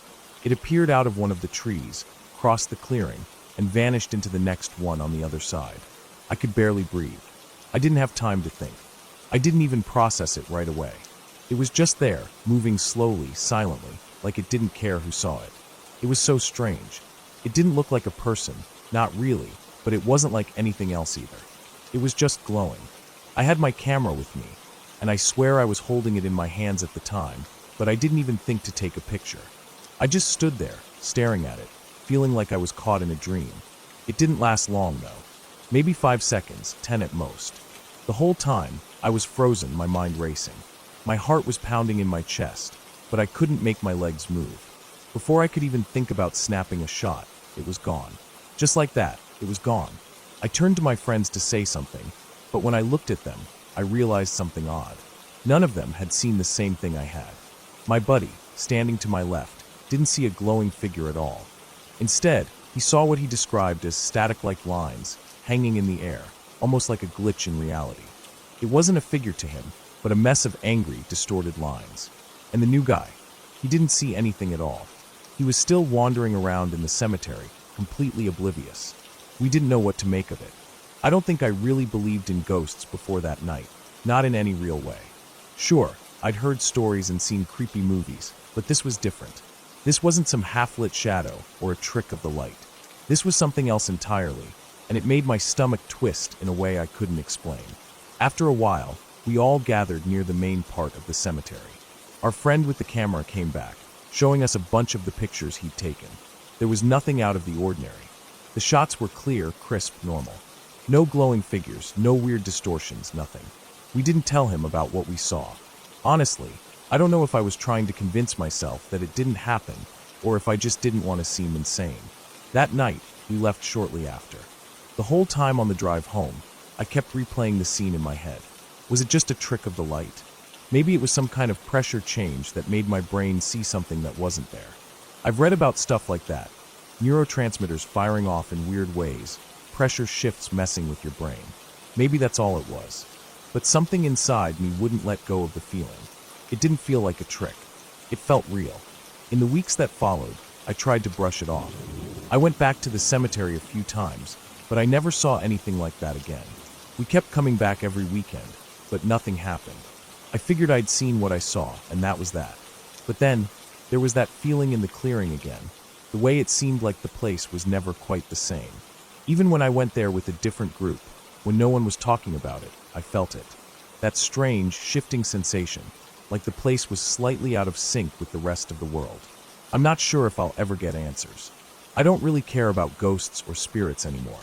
I just want to understand what I saw. I'm not trying to convince myself of something supernatural.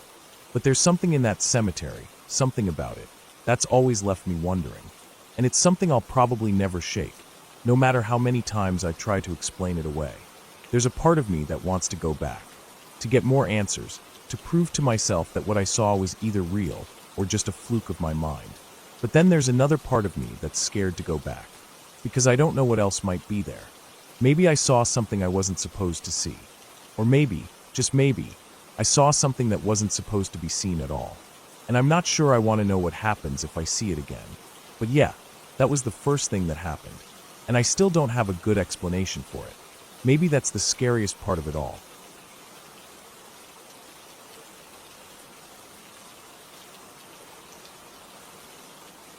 It was always the same during the graveyard shift. The park was mostly dead, silent except for the occasional wind rustling through the trees. But even in the dark quiet, I knew something was always off. I had this sense of unease that never really left me. The park was massive, flanked by two enormous creeks on either side, their waters rushing steadily beneath the bridges. It wasn't the kind of place you'd want to be alone at night. But here I was, doing my rounds in a security uniform, flashlight in hand, and my mind constantly on alert. The creeks were more than just a backdrop to the amusement park. They were home to the homeless. The camps, hidden deep within the thickets, lined the banks, and I had learned to stay away from them. The drug addicts, meth heads, and paint huffers, people so strung out that their minds were like shattered glass, had no place for rules or personal boundaries. They'd jump the fences into the park, looking for anything they could steal. Food, clothes, whatever. The park had shelters scattered around, places that could offer cover from the rain and food that stayed there year-round. So they'd come, usually high, and break into the gift shops, or sometimes just wander around looking for trouble. I hated the graveyard shift. I hated being alone here, especially with how often these addicts wandered through. At least once a week, I'd find one of them trying to break in, or wandering the park aimlessly, their eyes vacant, their movements jerky and unpredictable. I had been doing this job for over 2 years, and in that time, I'd gotten used to the fights.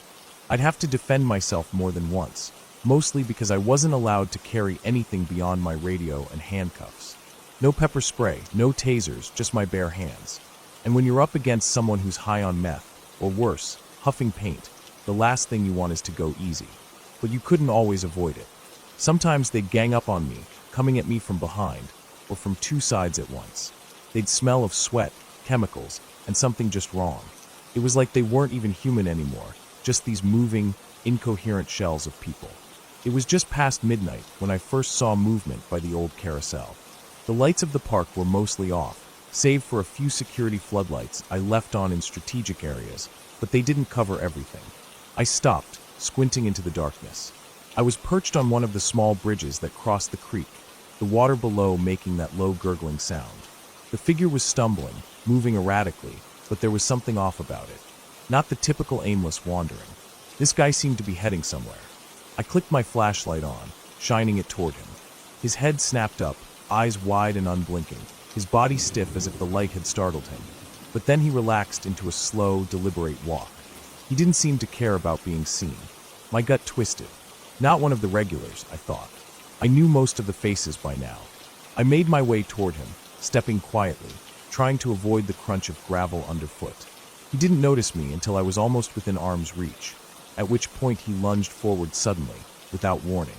I barely had time to react, but I managed to sidestep him, using his momentum to shove him into one of the nearby posts. He hit the metal with a sickening thud and stumbled back. "Hey!"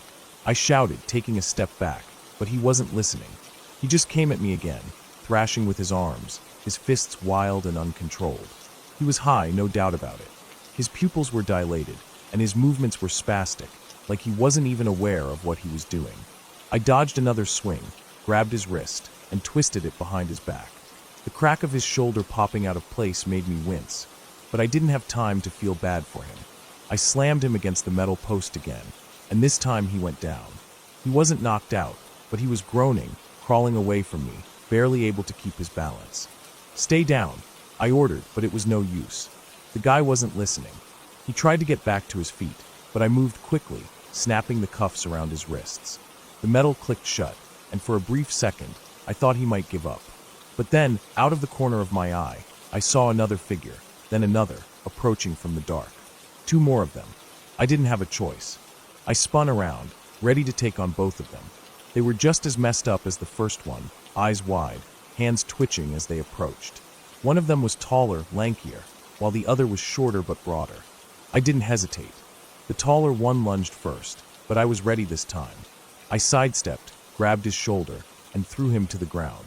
He hit the pavement with a sickening slap, his body twisting awkwardly. The shorter one wasn't as quick, but his strength was something else. He swung his fist hard, and I didn't dodge in time. It hit me in the jaw, sharp and painful. My vision blurred for a second, and I stumbled back. The taller guy had gotten back to his feet by then, and I had two of them on me. I had to fight dirty. I kicked out with my foot, catching the shorter one in the knee. He buckled, and I took that opportunity to land a punch to his face. He fell back, knocking into the carousel stand. I couldn't let them get up. They'd be back on me in an instant. I grabbed the taller guy by the hair and slammed his head into the post, hard. The sound of skull meeting metal echoed through the empty park. He crumpled, unconscious. The other one was still trying to get up, so I rushed over and put him down for good, slamming my fist into his ribs, hearing the crack as his body folded. He wheezed but didn't get back up. Out of breath and adrenaline coursing through me, I took a moment to look around. The park was still silent, except for the soft rustling of the trees and the distant sound of the creek. I made my way back to the first guy, still struggling on the ground. He was trying to crawl, but his hands were cuffed behind his back. I dragged them all over to the security office.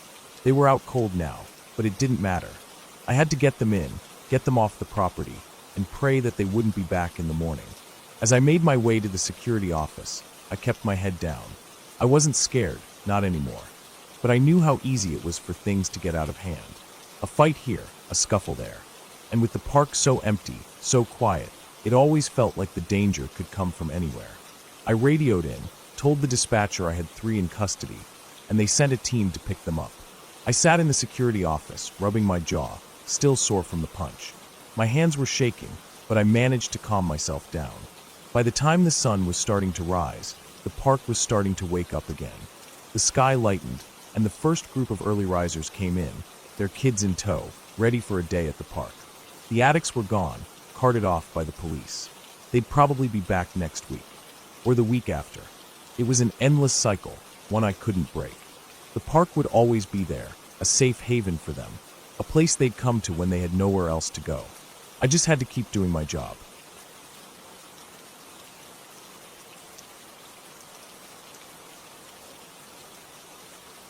A few summers ago, a group of my buddies and I decided to go catfishing at a spot we frequented at a local reservoir.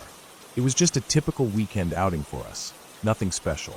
We had been going out to that place for years and had it down to a science. It was a quiet, remote location, tucked away off a dirt road about 2 miles outside the small village that fed the reservoir. The village, maybe 1,500 people, was a quiet little place, small enough where everyone knew everyone. But out here at the reservoir, it was a different world. It felt like we had it all to ourselves. That night, around 9 p.m., the sun was setting and the warm summer air was giving way to the cooler evening breeze. We had a couple of cases of beer, our fishing gear, and plans to stay out until sunrise. The usual deal, good fishing, good beer, and no one bothering us. We didn't want any trouble, and we weren't exactly supposed to have alcohol out there, so we decided to drive as far as we could from the main access road. We took a dirt service road that wound around the reservoir, through dense brush and trees, as far as it would go. The road was old, with deep ruts, tree roots, and sections that had washed away during floods in past years. It wasn't the easiest drive, but we all had lifted 4x4 trucks, so we made it work. Eventually, we found our spot, this small piece of land that stretched out into the water in a teardrop shape, about 20 feet out from the shore. The water surrounded us on all sides except for the back, which gave us a good setup for fishing. The fire pit remnants were still there, and there was some firewood already collected. Perfect. We set up, cracked open beers, and started getting our poles ready. We fished for a couple of hours. The sun had long set, and darkness was creeping in. The only light came from the flickering fire and our flashlights. The night air was cool, and the sound of insects and the occasional splash in the water was the only noise around. As the night grew later, a thick, dense fog began to roll across the surface of the reservoir. It was strange. The fog moved in fast, almost like it had a mind of its own. It was so thick that it swallowed up the other side of the reservoir. We could barely make out the outlines of the trees across the water. It was then that we heard it. A loud KRSBLOSH echoed across the water. At first, we thought it was nothing. Maybe a tree limb falling, or a beaver jumping into the water. We didn't think much of it, but the ripples in the water started moving toward us. The fog made it hard to see anything beyond a few yards, but we could tell that something large had made the noise. We shrugged it off. Probably just something falling in, or a big fish jumping. 20 minutes later, the same sound, but louder this time. Another huge KRSBLOSH, followed by ripples. This time, we all turned to look across the water. It wasn't a frog or a fish. This was too heavy, too deliberate. The noise had the weight of something substantial, like the sound of a cannonball hitting water. Still, we didn't want to get worked up over nothing, so we continued fishing. But the fog and the sounds had a strange effect on us. It was like the night was closing in, and our senses were starting to sharpen, just a little too much. We drank more beer, trying to shake off the unease that was starting to creep in. But then, the fire started to die down, and we realized we had no more wood. 2 of my buddies and I decided to head out into the woods to find some more sticks. We left one of our friends behind to watch the poles, and the other 2 of us grabbed our flashlights and headed into the brush. The fog was thick now, and we could barely see more than a few feet ahead.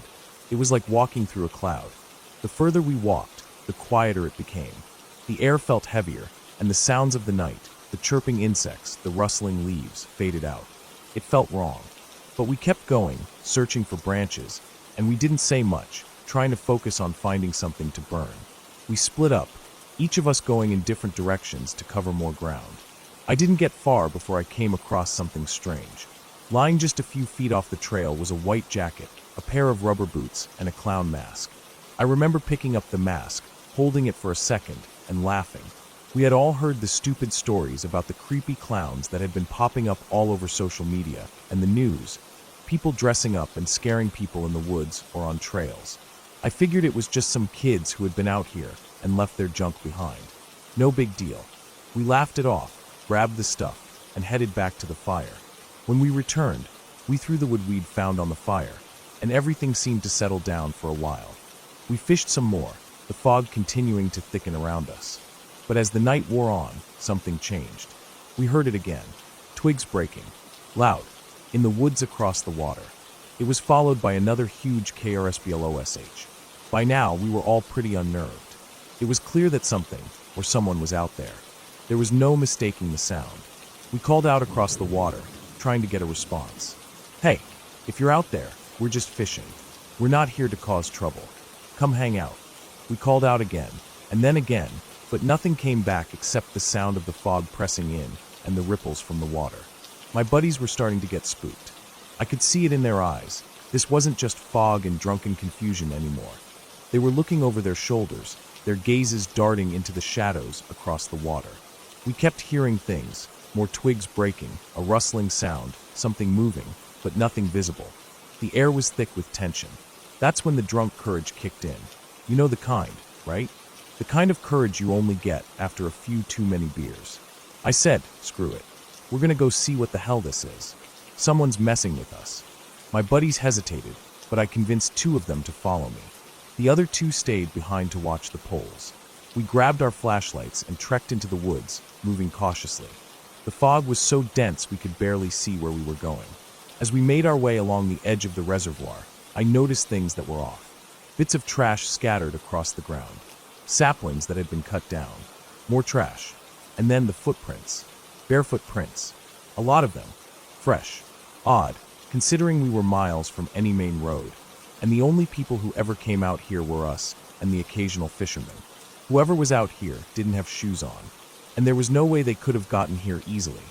This wasn't a place where people just stumbled upon. It was way too far out of the way, too hard to reach.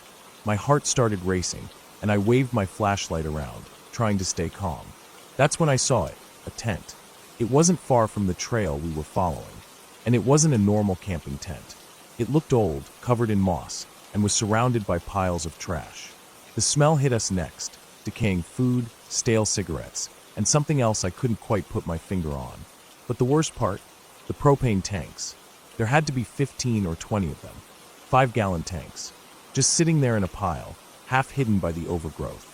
I don't know why, but the sight of those tanks made everything click in my head. The silence, the strange sounds, the weird mask, it all made sense now. This wasn't just some idiot messing with us. We had stumbled upon something dangerous. I didn't want to stick around to find out what was going on. I grabbed my buddies, and we didn't say another word. We turned and walked as fast as we could back to the fire. We packed up our gear quickly. No more fishing, no more beers, just get out. We threw everything into the back of the trucks and sped off. The fog made it hard to see, but we managed to make it back to the service road and headed toward the main dirt road. That's when we passed the Toyota Camry. 5 guys in it, all looking at us in the rear view as we drove past. I watched in the mirror as they pulled onto the service road we had just left. I couldn't see their faces, but I knew. They were going to check out the spot we had just left. That's when it hit me. We had walked right into the middle of a meth lab.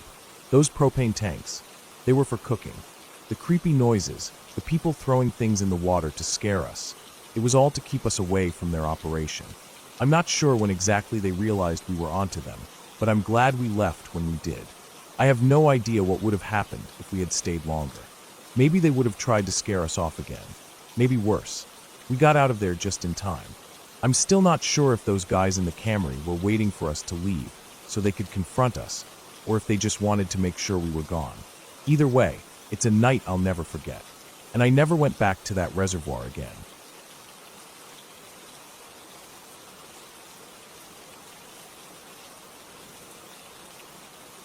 I remember the first time my buddy told me about his camping trip in northern Ontario. I had known him for years, and we'd done plenty of camping trips ourselves, so when he mentioned this particular trip, I was genuinely interested.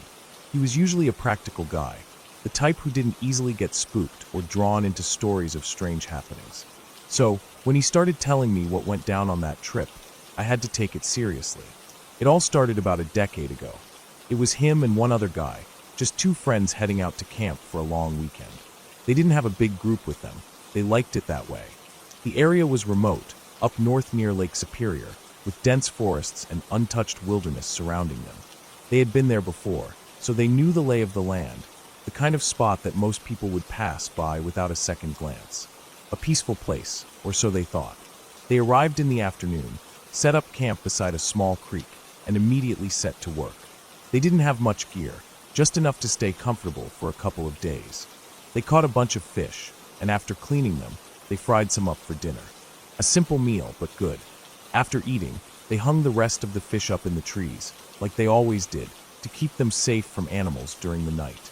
As the evening drew in, the sun sank behind the trees, and the air turned cooler. The fire crackled in front of them, casting flickering shadows on the surrounding woods. They were both relaxed, letting the day's work slip away, enjoying the quiet peace of being out there. The only sounds were the crackling of the fire and the occasional hoot of an owl in the distance. But then, something else caught their attention. At first, it was nothing more than the usual sounds you'd hear in the bush, twigs snapping, leaves rustling. They both looked around, half expecting to see a raccoon or squirrel moving about. It wasn't unusual to hear that kind of noise at night, especially in a place like this where wildlife roamed freely. But then, the sounds changed. There was something else, something that didn't fit. At first, it was a low, strange kind of laughing. It wasn't a regular animal noise, not even close. It sounded almost like a person, but it wasn't a human laugh. It had an odd, eerie quality to it, like it was being distorted in some way. And then it happened again, more laughter, louder this time, coming from the dense forest surrounding their camp. My buddy said it sounded like it was coming from multiple directions at once. The laughter was weird, unnatural. They both froze. They glanced at each other, unsure of what they were hearing. Neither of them said anything right away, but they were both thinking the same thing. Something was off. The fire crackled louder, and the night air grew thick with tension. That's when my buddy noticed something on the edge of his vision, something moving between the trees.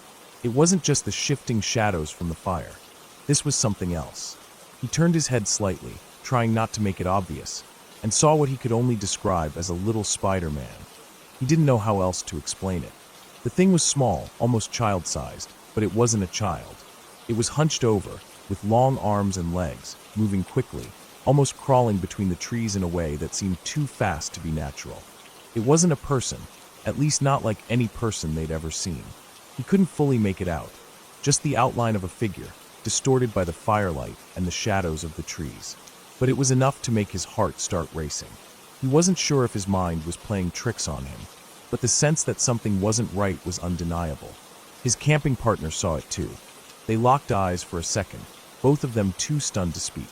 They didn't know what they had just seen, but it was clear they weren't imagining things. The air seemed to grow colder, the sounds of the forest feeling more distant, muffled as though the world had just shifted. They both stood up, instinctively moving away from the fire, just a few meters from camp.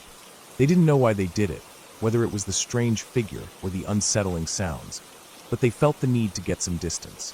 Maybe it was just to collect their thoughts, to make sense of what was going on. But when they turned back to camp, that's when things really started to get weird. The fish they had hung in the trees were gone. All of them. In just a few minutes, while they had been standing by the fire, everything was gone. The fish, the ones they had carefully hung up high to avoid animals like raccoons or bears, were nowhere to be seen. It wasn't just a few pieces. Every single fish was gone. Their first thought was that it must have been some animal, maybe a bear or a big raccoon, but something didn't sit right. Bears didn't usually move that fast, and raccoons wouldn't take the fish all at once. Not like that. They checked the area around their camp for tracks, but found nothing. No signs of a bear or any other animal, just the usual marks from the forest floor. The only thing they couldn't shake was the strange feeling in the air, that sense that something was watching them, waiting. At this point, they were spooked. They didn't know what they had seen or what had taken their fish, but they knew it wasn't just a normal animal. Whatever it wasn't like anything they had encountered before. But being practical men, they didn't jump to any wild conclusions. They figured it could be some sort of trick of the eyes. Maybe it was raccoons, or maybe some other animal had come in and taken the fish. They told themselves that, even though they knew deep down it wasn't that simple. They stayed the night, though neither of them got much sleep. The weird laughter continued off and on, always coming from deeper in the woods, but they never saw anything again. By morning, the sounds had stopped, and they packed up and left without saying much about what happened. A few years later, I was doing research for my dissertation in the Ontario archives when I stumbled across an interview with an explorer named Ernest Oberholzer. He had spent a lot of time traveling around the Lake Superior region, mapping the land and recording the stories of the indigenous peoples he met along the way. One of the stories caught my attention, about a guide he had worked with named Otuk Kamawin Tedapaswerbaton, or Billy McGee, who had spoken of strange little people living in the wilderness north of Lake Superior. These little people were called Michifiso, or Mamagracie, by the Anishinabeg people, and they were known for playing tricks on people, making strange sounds, and causing mischief. I froze as I read the words. The description of the little people, dwarves, hunched figures who would laugh and play tricks on people, sounded eerily familiar to what my buddy had told me about his camping trip. Same area, similar description. I couldn't help but think of his story about the little Spider-Man and the strange laughing noises they had heard. Could it be that what he had experienced wasn't just a product of an overactive imagination? What if there was something to the stories of the Anishinaabe? I messaged my buddy right away. He was still the same practical guy, the one who didn't get spooked easily. I wasn't expecting him to buy into anything supernatural, but I wanted to share what I had found. I figured it was just a fun coincidence, but deep down, I felt a little chill run up my spine. The more I read about the Anishinaabe and their stories, the more I couldn't shake the feeling that there was something real behind it. Maybe my buddy had encountered something that no one could explain, something older than any of us could understand. He didn't respond for a while, but when he did, he simply said, "That's messed up." I never went back to that part of the woods, and neither did he. We still laugh about it now, but there's always that edge to it, that nagging feeling that maybe, just maybe, there's something in the woods that we don't fully understand.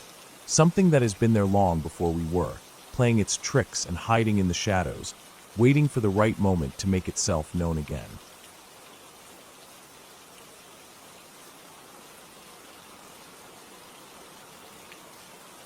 It was the summer of 2007, around June or July, and I was 17, a cocky but still somewhat knowledgeable outdoorsman.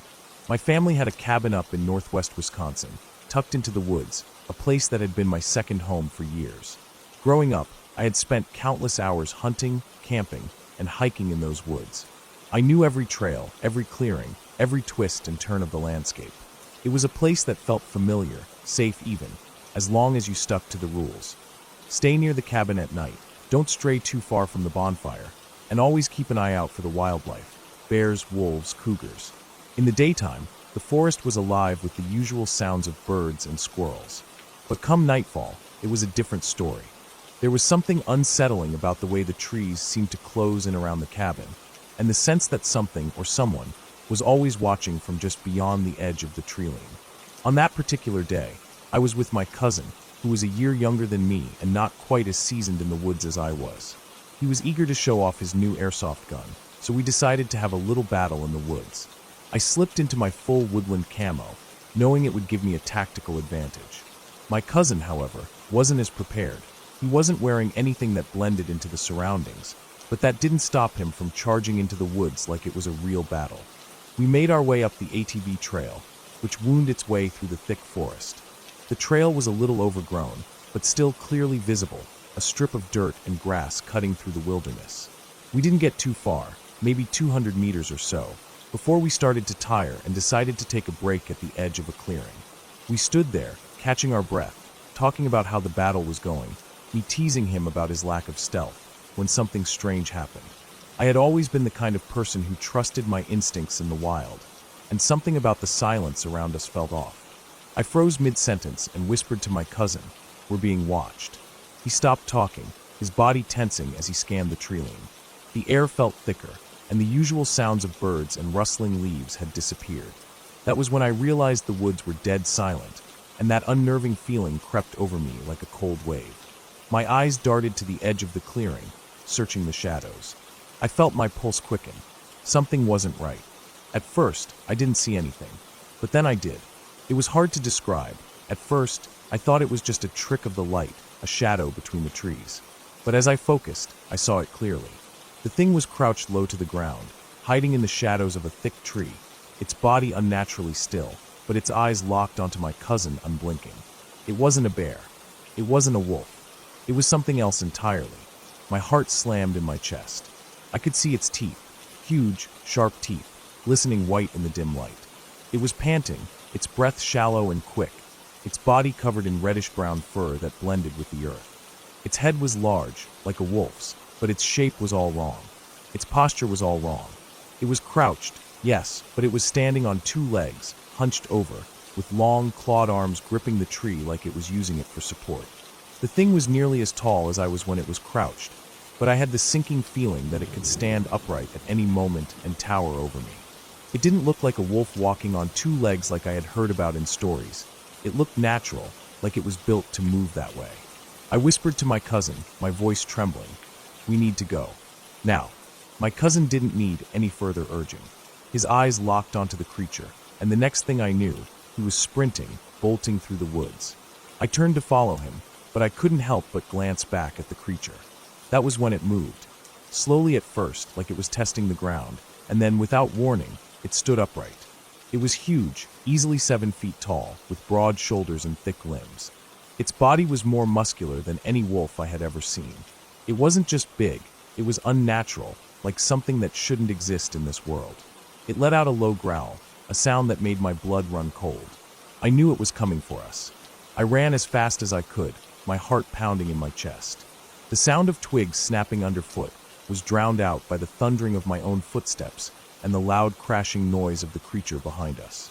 I could hear it moving through the brush, its speed terrifying, even more so because it was running on two legs. Wolves don't run on two legs, not like this. It wasn't just charging, it was hunting us. I could hear the heavy panting getting louder, closer, like it was right on our heels. We tore through the woods, adrenaline pumping, but it felt like we weren't getting far enough. The sound of it charging behind us echoed through the trees, each footstep getting closer and closer. I could almost feel the ground shake with every heavy thud of its feet. We made it to the tree line, bursting out of the thick underbrush and into the open field near the cabin. The moment we crossed into the open, the sound stopped. The creature halted, just at the edge of the woods, where the trees began to thin out. It stayed there, watching us with those unblinking eyes. For a long moment, I thought it would charge again, but it didn't. It just stood there, watching, its heavy breath visible in the cool air. And then it turned and vanished back into the woods, disappearing as quickly as it had appeared. I don't know why it stopped. Maybe it realized we weren't worth the chase, or maybe something about the open space deterred it. But we didn't wait around to find out. My cousin and I ran all the way back to the cabin, not stopping until we were safely inside, the door locked behind us. Neither of us said a word at first, both of us too stunned by what had just happened. That night, neither of us slept much. We stayed up, talking in low voices, trying to make sense of it. My cousin, still shaking, asked me what it was. I didn't have an answer, but we both knew what we had seen wasn't natural. It wasn't a bear or a wolf. It was something else, something far worse. I'd heard stories about creatures like it, creatures people called dogmen or cryptids, but I had always dismissed them as folklore. After that day, I wasn't so sure anymore. The next morning, I went back to the spot where it had all happened, but there was nothing left. No signs, no tracks, nothing to explain what had transpired. It was like the forest had swallowed it whole. I didn't tell anyone else about it. Who would believe me? Who would believe that we had been chased by something that didn't belong? The woods still felt the same after that day, silent and watching. But I was different. Every time I walked into those woods from then on, I felt that familiar unease at the edge of the tree-line, as if something was waiting, just out of sight. I can't explain what happened that day, and I don't think I ever will. What I do know is that I've never looked at the woods the same way since. Whatever it was that chased us, it wasn't something that belonged in this world, and I'm not sure what it was or where it came from. But I know this. It wasn't just a bear, it wasn't a wolf, and it sure as hell wasn't anything I want to meet again.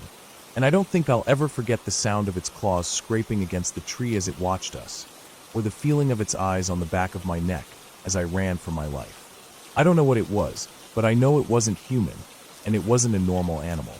It was something else. Something that still makes my skin crawl when I think about it. Something I don't ever want to encounter again.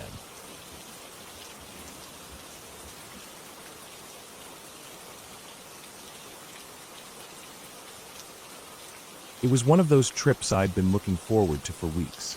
My wife and I decided to take a little getaway with the dogs up to North Georgia, a place we'd visited before, but this time it felt different. The plan was simple, camping, just the four of us. The dogs, our trusty basset hound, and the Heinz 57 pup we'd rescued a couple of years ago loved it up here. It was quiet, remote, and the only thing you could hear was the sound of nature. We packed the truck up the night before, ready to go. After a full day of driving, I could feel the exhaustion settling into my bones. It wasn't a long drive, but we'd taken our time, stopping at a few scenic spots along the way, stretching our legs, grabbing a bite to eat at a local diner, and enjoying the drive itself. By the time we reached the campsite, the sun was low, casting a beautiful orange glow over the treetops. Setting up the tent didn't take long, as we'd done it so many times before. The dogs were already sniffing around, trying to figure out what new smells the woods had for them. My wife was getting the sleeping bags ready inside the tent while I made a small fire. There was something calming about being out here, far from the noise of the city. Once the fire was crackling, we cracked open a couple of beers and just sat there for a while, listening to the sounds of the forest settling in around us. We didn't do anything too fancy for dinner, just some sausages and hot dogs roasted over the fire.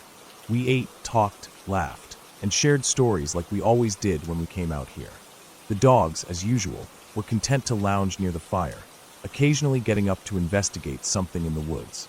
There's something about that kind of quiet evening that makes you forget about the rest of the world. You get so absorbed in the moment that time slips away unnoticed. Eventually, the fire died down, and we turned in for the night. The tent was snug. My wife and I got into our sleeping bags, and the dogs curled up at our feet, always close by. The air outside had a crispness to it, a reminder that even in late spring, the mountain nights could get cold. The rustling of the trees in the wind, the occasional hoot of an owl, and the distant sound of a creek kept the place alive. It wasn't scary, it was just the way things are out here. At some point during the night, I woke up. I wasn't sure why at first, but it was that feeling you get when something's not quite right, like when you wake up and you know someone's looking at you, even though you can't see them. I lay still for a moment, listening. I could hear the dogs breathing softly at my feet. The Bassett's snores were rhythmic, almost comforting. My wife was asleep beside me, her steady breathing the only other sound. But there was something else, a low pressure against the side of the tent, right next to my head. It was strange. We weren't near any animals that would have been curious about us. This was a well-used campsite, a place I'd visited many times before. No bears or wild boars lived here, at least not close enough to be a real threat. So I lay there, trying to figure out what was going on. Maybe it was a raccoon or some other small animal rooting around near the tent. That wouldn't have been anything to worry about. But then it got closer. The pressure against the tent increased. It felt like something was pressing against the side, something bigger than a raccoon. The fabric of the tent sagged inwards, and I felt it. Something was pushing on it, moving along the edge, right next to my head. I froze. My heart started to race. The dogs didn't even stir. The Bassett should have been barking by now. That's what he did. He'd bark at a rabbit in the yard, a squirrel in the trees, or a leaf blowing across the ground. And the Heinz 57 pup? She was curious about everything, always ready to explore. Neither of them had made a sound. That was odd. I stayed completely still, my hand resting on the side of the sleeping bag. The pressure kept building. I could feel something against the tent, pushing, moving. Then I saw it. The tent wall, just inches away from my face, pressed in, and I saw a hand, large, thick fingers, pressing against the fabric. It didn't belong to an animal, not any animal I knew. This hand wasn't clawed, it looked human. I didn't move. I didn't make a sound. My breath caught in my throat as I realized just how close whatever it was had gotten. It wasn't just a hand. I could see it pressing harder now, more forcefully. Whoever, or whatever, was on the other side of that tent wasn't trying to be quiet. The hand moved slightly, and for a brief moment, I thought it might push the fabric all the way through, right down on top of my head. I had a Glock 19 tucked under the side of the sleeping bag, but I didn't want to reach for it. I didn't want to make any noise, didn't want to alert whatever this thing was to the fact that I was awake. I didn't know if it was a person trying to get into the tent or something more dangerous. A bear, maybe? But this didn't feel like a bear. There was a deliberate quality to it, like it was trying to do something. Figure out if we were asleep, maybe? Or waiting for the right moment to do something else.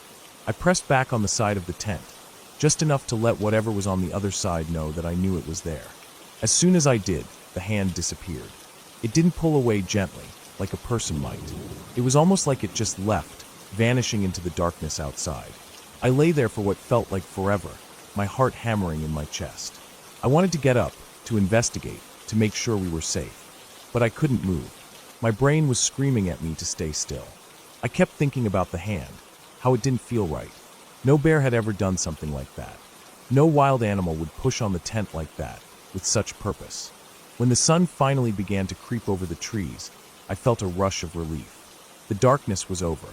I crawled out of the sleeping bag and slowly unzipped the tent, careful not to wake my wife. She was still asleep, the dogs curled up beside her. Outside, the camp was eerily still. The fire pit was cold, the remnants of last night's embers, just a few blackened sticks. The campsite looked the same as it always did. I walked around the tent, scanning the area. There was no sign of anything out of the ordinary, no tracks, no broken branches, no evidence that anything had been near us. It was like the night had never happened. I spent the next few hours packing up, still feeling a little uneasy. I didn't want to tell my wife about what happened. She didn't need to worry about it. But I also couldn't shake the feeling that something had been out there, something that didn't belong. Maybe it was just some weird freak thing. I didn't know. When we got back to the car, I felt the weight of the moment hit me again. I didn't know what it was that had pressed against the side of the tent, but I couldn't shake the feeling that we weren't alone. The dogs hadn't reacted, which didn't make sense. They were usually the first to alert us to any change in the environment, but that night, they'd slept through it all. We drove back home in silence. I didn't tell her about what had happened until a few days later. By then, the panic had faded, replaced by a strange unease.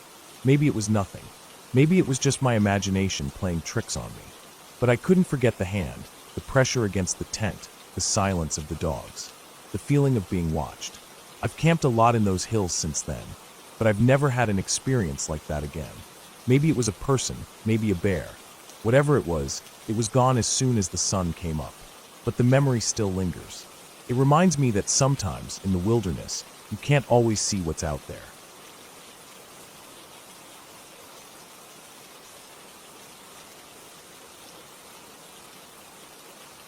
I was about 16 at the time, old enough to know better, but still young enough for my imagination to get the better of me, especially when I was tired and scared.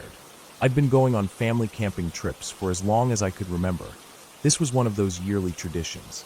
Each time, we'd pack up the car, drive for hours, and then pitch our tents in some far-off spot in the woods.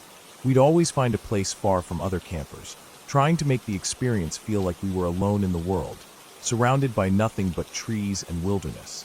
This particular trip was different, though. It had been raining heavily all day, the kind of rain that's relentless and soaking, where everything feels damp and heavy. It had settled into a sort of constant, low drumming on the tent above us, which normally would have been comforting. But something felt off that night. I was lying in my sleeping bag, my mind running as it always did when I was alone in the woods. I kept hearing strange noises, muffled and distant, but it was more than just the usual creaks and groans of the trees or the random sounds of small animals. No, this noise was different. At first, I thought it might have been the wind, or maybe an animal, but it sounded like a group of something. Something large, moving together. The noise would come in waves, like it was spreading out across the woods in a slow, shuffling kind of way. It sounded almost like moaning, but it was loud, way too loud to be the wind or an animal.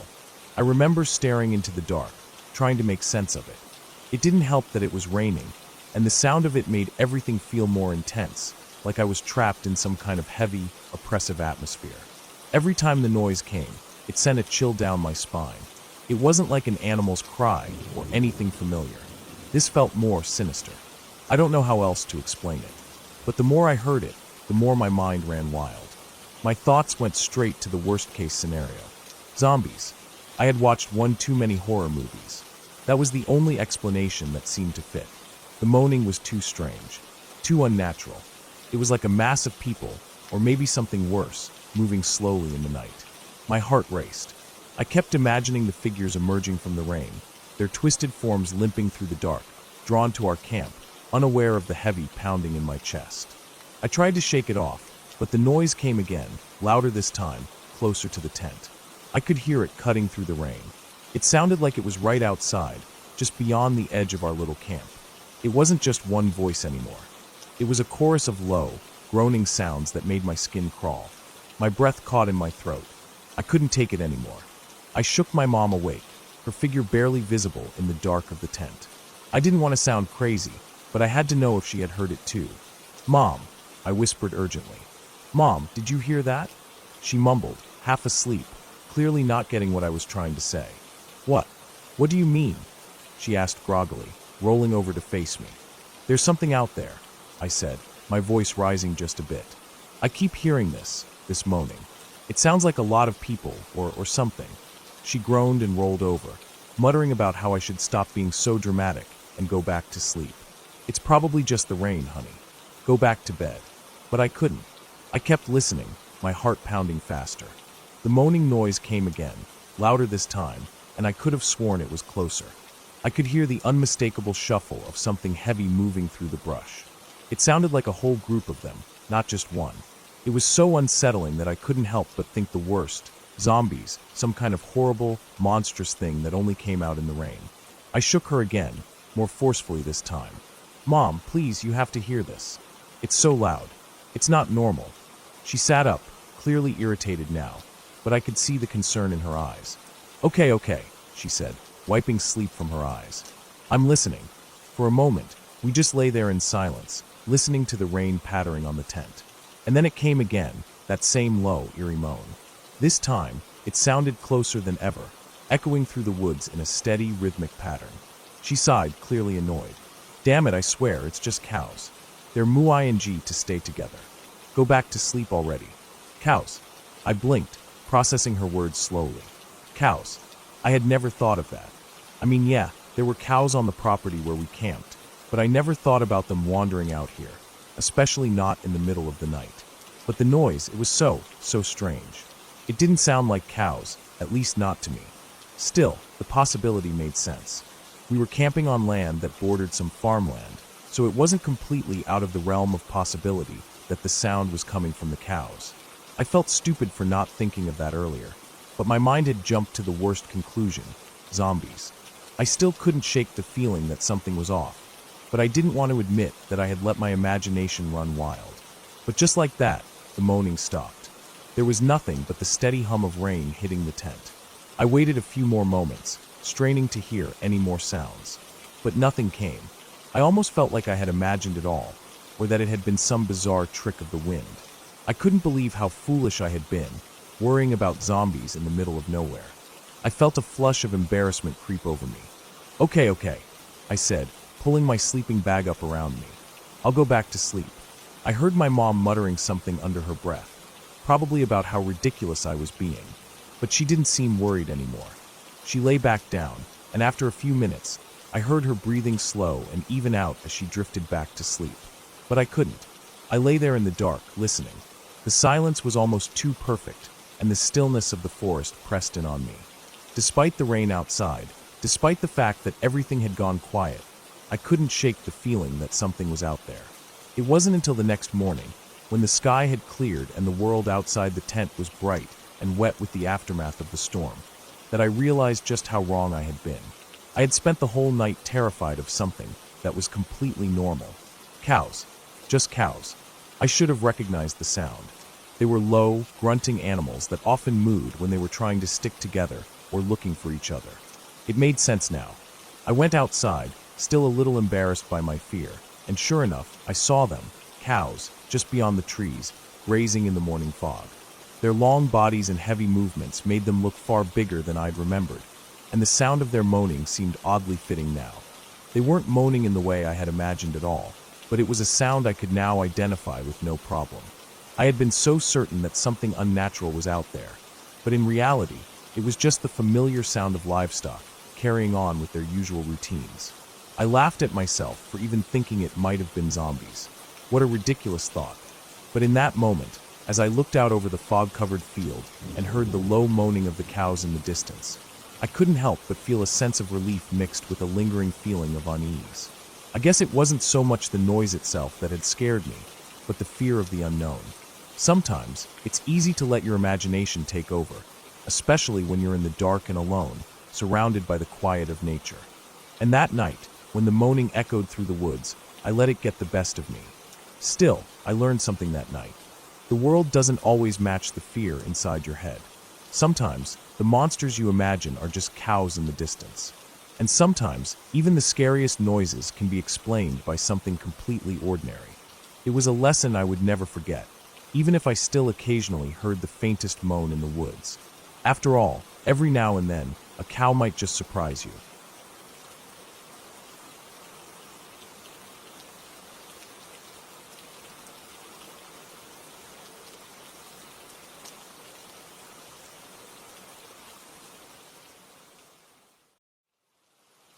Hello everyone, I am the Creep's Cabin. I know you use this video to fall asleep, so before that, like the video and subscribe to the channel. Also, where are you from? And what time are you watching? Now get comfortable and relax.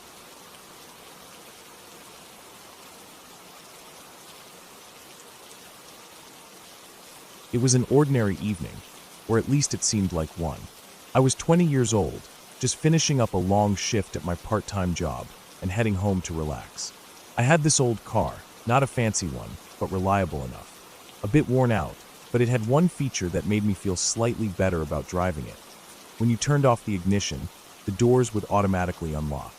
At the time, I didn't think much of it, but looking back, I realized just how dangerous that simple feature turned out to be.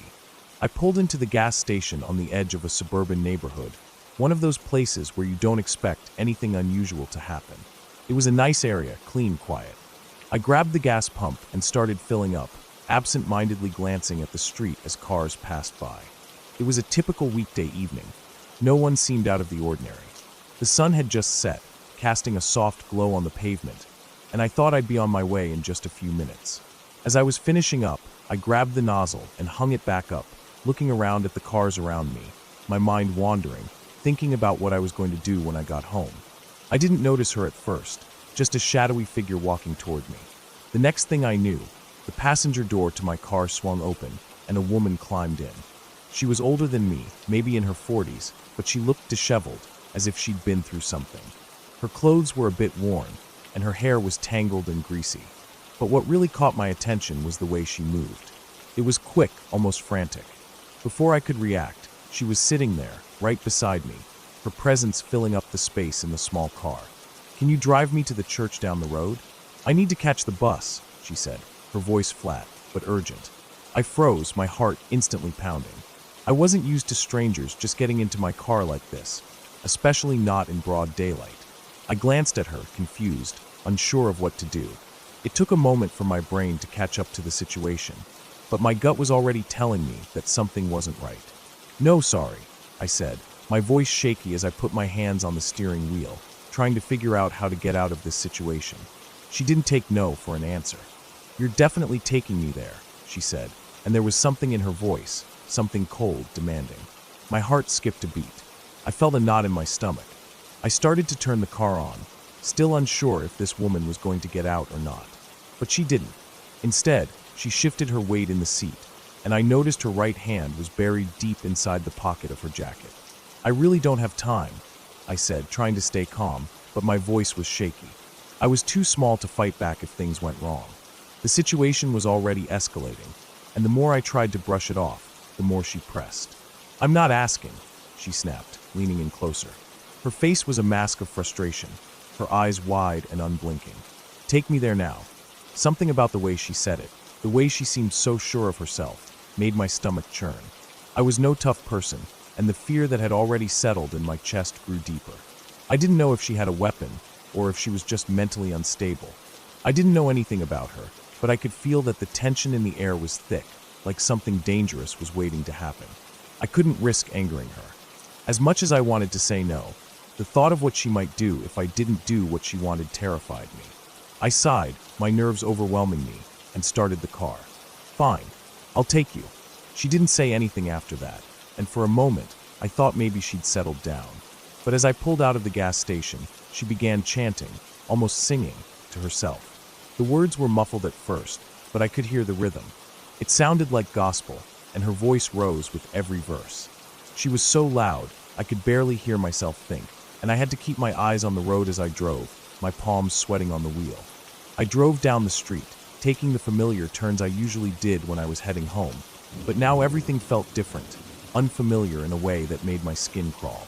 When we reached the church, the parking lot was empty. No bus. She didn't seem surprised at all, but instead looked at me, her eyes flashing with something strange. "You missed the bus," she muttered. "I'm sorry," I said quietly, trying to keep calm. "I really need to go." But she wasn't done. She looked at me with a wild expression and asked for money. "I need some money," she demanded, her voice hard. "I don't carry much on me," I said, unsure of what to say or do. Without warning, she reached into her jacket and pulled out a crumpled $20 bill I had in my wallet. I didn't stop her. She just grabbed it with her shaking hand, and then looked at me again with a look that made my skin crawl. "More," she said, voice rising again. I had no choice. I felt trapped, like there was no way out. My mind raced as I tried to figure out what to do, how to stay safe. I was terrified, but I couldn't risk making her angry. What if she really did have a weapon in that pocket? We got back into the car, and I drove to the nearest ATM. I tried to act casual as I withdrew the largest amount I could get, $200. She snatched it from my hands without saying a word, but her face was still full of anger, and I could feel the air in the car thickening with tension. "Not enough," she said again, like it was the worst possible thing in the world. I swallowed hard, the fear in me growing with each passing second. I didn't want to do this, but I had no choice. She wasn't letting me leave. I had no idea what she would do if I tried to resist. "Let's go to the bank," she insisted, and I could hear the crazed desperation in her voice. My heart dropped to my stomach, and I drove to my bank, parked as close to the door as I could, and kept my head down. The whole time, she didn't take her hand out of her jacket pocket, and I wondered, just wondered, if she was holding something dangerous. I was terrified. She walked me to the ATM, where I had to withdraw every last penny, $180. Every withdrawal felt like it took forever, but I couldn't stop now. I had to keep her calm. We got back in the car, and now she wanted to go downtown. I tried to act as normal as possible, but there was nothing normal about what was happening. She had been singing loud, disturbing gospel music the whole time, waving her free hand in the air, as if she were possessed by some wild, feverish energy. I felt her eyes on me, always on me, like she was watching for any sign of weakness. "I'm lucky," she kept repeating, the words tumbling out like a mantra. "You're lucky to be helping me." Lucky. I didn't know what she meant, but it didn't sound good. My stomach churned, and I wondered if she had something planned, if she was leading me to a place where I would end up trapped. What if I didn't make it out of this? Suddenly, she shouted something that didn't make any sense, and before I could even process what was happening, she flung open the door and ran out into the street, bolting toward an old, rundown house. I watched in stunned silence as she disappeared into the crack house, her movements jerky and erratic. I didn't wait around. I didn't even have time to process what had just happened. I sped away, my hands shaking on the wheel. I didn't look back. I drove straight home, my mind racing, still unable to wrap my head around everything that had happened. That night, I couldn't sleep. I kept thinking about the woman, her crazed eyes, the constant chanting. What if she had been armed? What if things had gone differently? I called the police, gave them the address, and told them everything. They promised to look into it, but I never heard back. They never found her, and I wondered if that had been the point all along. Maybe this was a game to her. Maybe I had just been another pawn in a twisted game. The whole ordeal haunted me for months. I became a shut-in, avoiding gas stations and any place that felt like it could be dangerous. I couldn't shake the feeling that something had been off. But every time I questioned myself, I remembered the look in her eyes, the crazed, desperate look. She was on something, that much was clear. And I had been so close to danger. So close. I'll never forget that night. I'll never forget the feeling of being trapped, of not knowing whether I would make it out alive. But somehow I did. And I learned something I'll carry with me forever. Sometimes being cautious isn't enough. Sometimes you have to trust your gut.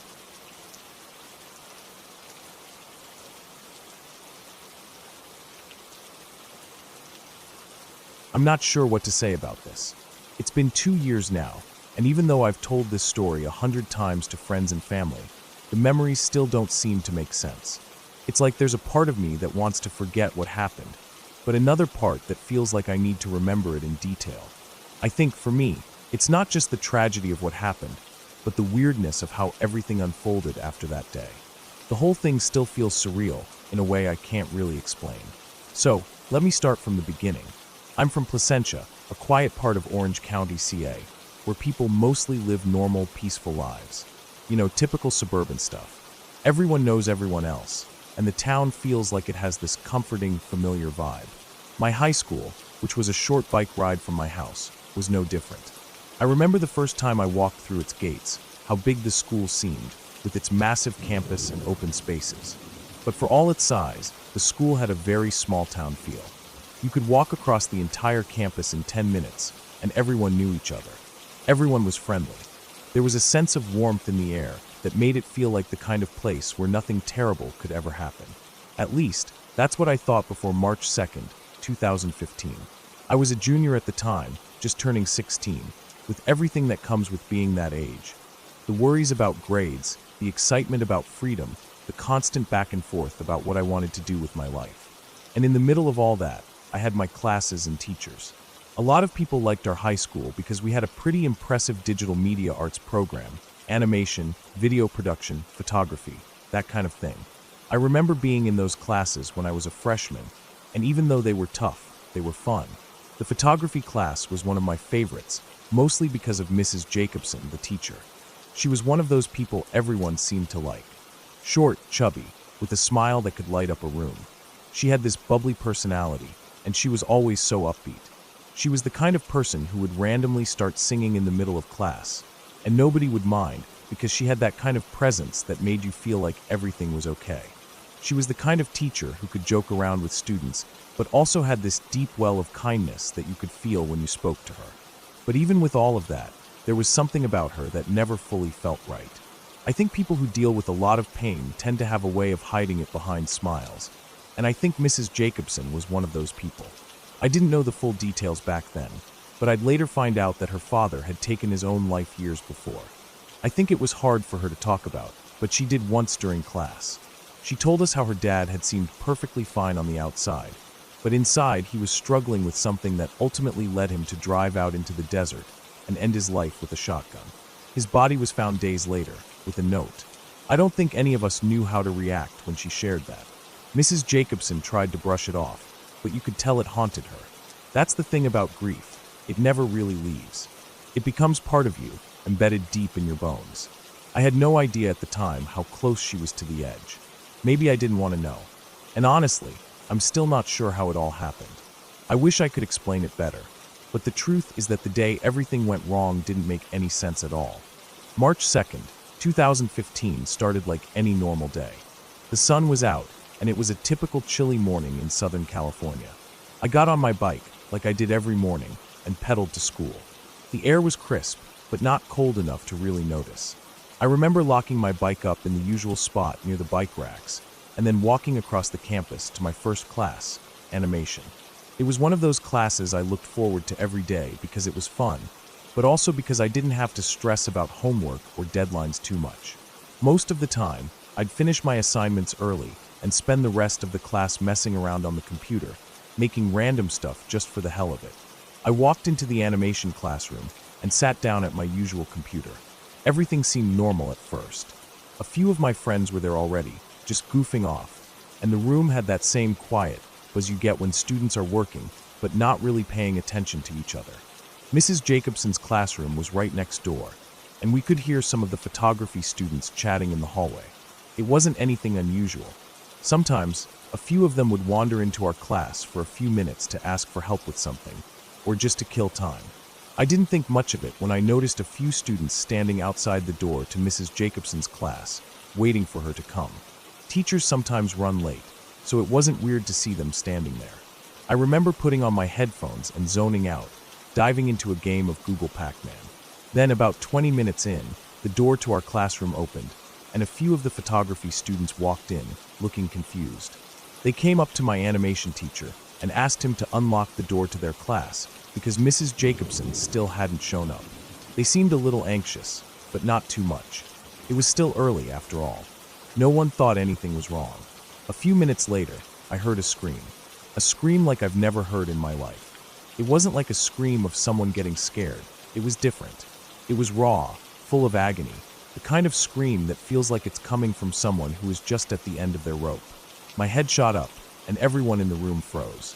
My teacher, who had been standing by the door, bolted into the classroom, and she was sobbing uncontrollably. I've never seen anyone cry like that before. It was like every bit of her composure had just shattered in that instant. She was breathing heavily, her face red and blotchy. I remember thinking, what happened? But no one was saying anything. We all just sat there, confused, not knowing what to do. The senior who was sitting next to me stood up and went to her, asking what was going on. He left the room with her, and we all just stared at each other, wondering what the hell had happened. The atmosphere in the room shifted. The hum of computers, the random chatter, it all stopped. It felt like the entire school had just gone silent. Then a couple of the photography students came in, followed by a police officer. At that point, it was clear something terrible had happened, but we still didn't know what. The cop told us to stay where we were and just wait for a little while. We sat there for what felt like forever. The students who had been standing outside Mrs. Jacobson's room earlier were brought into our class, and they looked just as confused as we were. It didn't make sense. It didn't feel real. Then the news hit us. Mrs. Jacobson was dead. She had taken her own life in her classroom.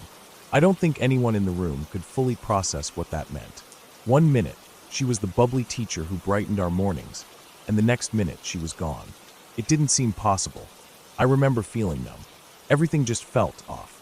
How could someone who was always so full of life do something like that?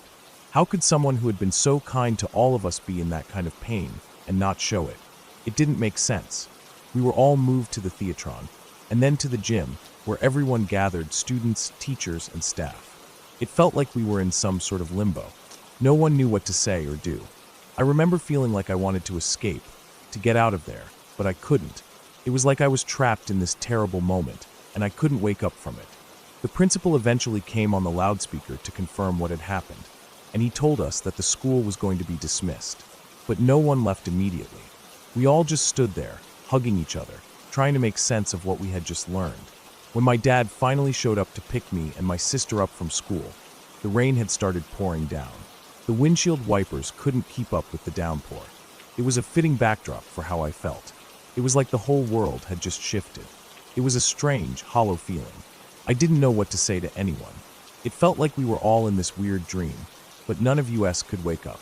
The days that followed were just as surreal.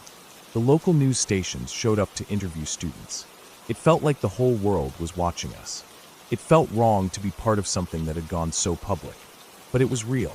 She was gone, and the grief that followed was overwhelming. The school held a candlelight vigil for Mrs. Jacobson. People left flowers, candles, and pictures at the front of her classroom. For weeks, there was this constant, lingering sadness that hung over everything. The room where she had taught was left vacant for the rest of the year. They brought in a substitute for the photography class, but it was never the same. Mrs. Jacobson's absence was palpable.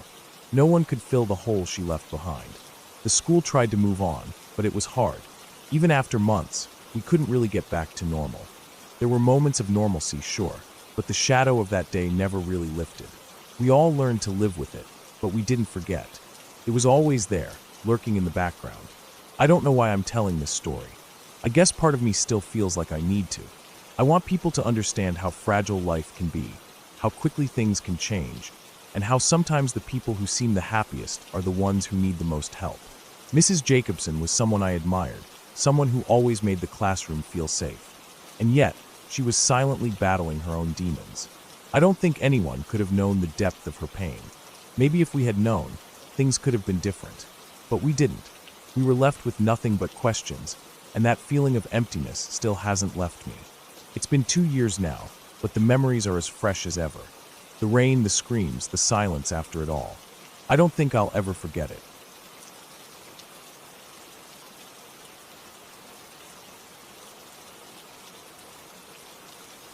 It was a cold night, and the trailer was never great at keeping the warmth in during the winter. We'd been living in that thing for a few years, and each winter, it seemed like the cold crept in through the walls no matter how much we tried to cover the gaps or use space heaters. So the house next to us, which was always dark and empty most of the time, had become a place for us to escape to when the cold got unbearable. It wasn't the best option, but it worked. I was 11 at the time, still small enough to feel uneasy in the dark, but old enough to stay up a little longer than usual. I liked to stay in the trailer, wrapped up in blankets, when it got dark, mostly because that was my comfort zone. It felt safe, even if the cold made it a little less so. That night, it was extra chilly, the kind of cold that gets into your bones. I'd been reading in the corner, a flashlight lighting the page, because the lights were flickering on and off, the old wiring never quite reliable. Around 10 p.m. or 11 p.m., my mom came in and asked if I was hungry. I wasn't really, but I was in the mood for a peanut butter and jelly sandwich. It was my go-to comfort food, and she knew that. She said she'd make it and bring it down to me, so I settled back into my corner waiting. The trailer was still, too still, and the wind outside howled, making the walls creak and groan. It was one of those nights where the wind felt like it was pushing against the thin metal walls of the trailer, trying to force its way inside. Then I heard it, the scream. It was a horrible sound, one that made my skin crawl. It was loud, but also, it didn't sound like any animal I knew.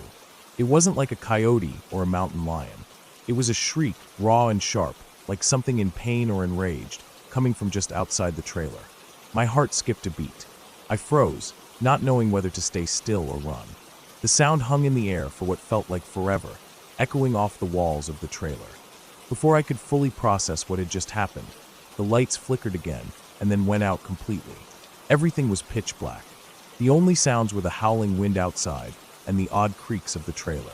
I sat there in the dark, not moving, just listening, straining to hear anything else. I don't know how long I stayed like that, maybe a minute, maybe longer, but it felt like forever. My mind raced, trying to make sense of the scream. The power came back on suddenly, and I blinked against the harsh light of the overhead bulb, my eyes adjusting. That's when I heard my mom's footsteps coming quickly down the hallway. She looked panicked, her face pale as she came into the room. She had a strange look on her face, like she had seen something that made her forget how to breathe. I asked her what happened, pretending I hadn't heard anything. I didn't want to sound scared. She didn't answer right away. She just looked at me, her eyes wide, chest heaving like she had been running. She was still wearing her coat, even though she had been inside before all of this. I thought it was odd, but I didn't say anything. Then she spoke, her voice shaking. She told me she'd been outside, going to the house next door to grab something she had left there earlier in the evening. As she walked back, she glanced up at the window of the trailer. That's when she saw it. She said there was something standing by the window, tall, like ridiculously tall, over 7 feet, with arms that were long, almost touching the ground. She said it was staring at her, and the moment their eyes met, she felt a wave of cold fear wash over her. She ran back to the trailer without thinking, not even grabbing the door, just bolting inside as fast as she could. My mom never really showed fear, at least not openly. But the way she spoke that night, I could tell she had seen something that scared her more than anything. She said it wasn't a person, but it looked like one. Too tall, too thin, and its arms were so long they didn't seem right. She didn't even want to talk about it after that, and I didn't push. We sat in the trailer for a few minutes, in silence, trying to calm down. The power had come back on, but everything still felt wrong. There was this cold, oppressive feeling in the air, like the entire world had stopped for a second. I kept glancing over at the window, but I didn't see anything. The outside was pitch black, and the wind was howling even louder than before. My mom's breathing slowed, and I could tell she was trying to push the fear out of her mind, but it wasn't working. She kept her eyes on the window, as if expecting the thing to appear again. We stayed in the trailer for a little while longer, not talking much, both of us too uneasy to speak. Finally, she stood up and said it was time to go inside the house. I agreed. Even though it was still cold, the trailer felt too exposed, too open. We went next door to the house, the place we'd been renting out a room to stay in. I couldn't shake the feeling that something was out there, watching us. Every crack in the wood, every gust of wind that made the house creak, made me jump. The house felt safer, but I wasn't sure why. We tried to sleep that night, but I couldn't relax. My mom was tossing and turning, her back to me, but I knew she wasn't asleep either. It wasn't just the scream that haunted me. It was the image of what she had described. This tall, thin thing with arms that reached almost to the ground. I kept imagining it standing by the window, just waiting. I couldn't get the image out of my head. Eventually, I must have drifted off to sleep, because the next thing I knew, it was morning. The sun was barely up, casting long shadows through the trees outside. I didn't want to think about what had happened, but the feeling of dread still lingered in my stomach. The next few days passed by uneventfully, but I couldn't shake the unease that had settled inside me. My mom never mentioned what she had seen again, and neither did I. I think we both knew that talking about it would only make it feel real, and neither of us was ready for that. We stayed in the house next door for the rest of the winter, avoiding the trailer as much as we could. My mom never went back out there at night, and I never heard that scream again. I still don't know what it was that she saw, or what made that noise, but I've always wondered. Even now, looking back, it doesn't make sense. But I'll never forget the look on my mom's face when she came back into the trailer that night, or the feeling of something watching us from outside. Sometimes, when it's really quiet, I can still hear that scream echoing in my mind, and I wonder if we were lucky it didn't come back for us.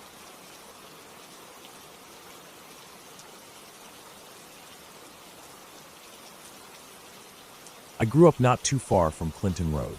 It's one of those infamous stretches of road you hear all kinds of stories about. Ghosts, monsters, phantom vehicles. It's got the whole creepy package. I'd heard the rumors all through my childhood, but like most of my friends, I didn't put much stock in it. We were kids, so the thrill of it was more about the possibility of seeing something crazy or having some kind of weird experience. There was a small group of us who liked to hang out there, especially when we got older and got our licenses. It became a tradition, almost. A way to feel like we were doing something rebellious, something a little bit dangerous. I'll never forget the first time I got my license. I'd been waiting for this day forever, and the first thing my friends and I decided to do was head up to Clinton Road. There were 4 of us that night, me, my best friend Rachel, and 2 other guys, Tom and Josh. It was a Saturday night, and we were all hyped up. The plan was to drive up Clinton, do a little ghost hunting, and then head out to dinner afterward. The night was warm, with that humid summer air that sticks to your skin, and the stars above were barely visible through the blanket of clouds. We were in 2 cars. I was driving mine, and Rachel was in the car behind me. We were all pretty excited, maybe a little too excited, because Clinton Road was exactly the type of place where you could easily get spooked. The road twisted and turned, snaking through dark forests and empty fields, with hardly any streetlights. It was the perfect setting for a creepy adventure, or so we thought. We didn't even get 5 minutes into the drive before Rachel called us. "Hey, I took the wrong turn. I'll just meet you for dinner," she said. At first, I didn't think much of it. It was easy to mess up on Clinton Road, since it had so many little offshoots. But then, as I kept driving, I noticed something strange. There was a truck behind me, and it was way too close for comfort. I thought maybe Rachel had just gotten back behind me, but something didn't sit right. This truck wasn't just following, it was tailgating me really close. I could see the headlights in my rearview mirror, bright and almost blinding. I picked up speed, thinking that maybe I could get away from whatever it was. But the truck didn't back off. It was aggressive, like it was trying to push me forward. I was already driving faster than I should have been, but at that moment, I was starting to feel that creeping, anxious feeling that comes with being followed. My heart started to race, and I pressed the gas pedal harder. I looked at my phone. No message from Rachel. I checked the rearview mirror again. The truck was still there, close, almost too close. Every time I shifted lanes or took a turn, it was right behind me, matching my every move.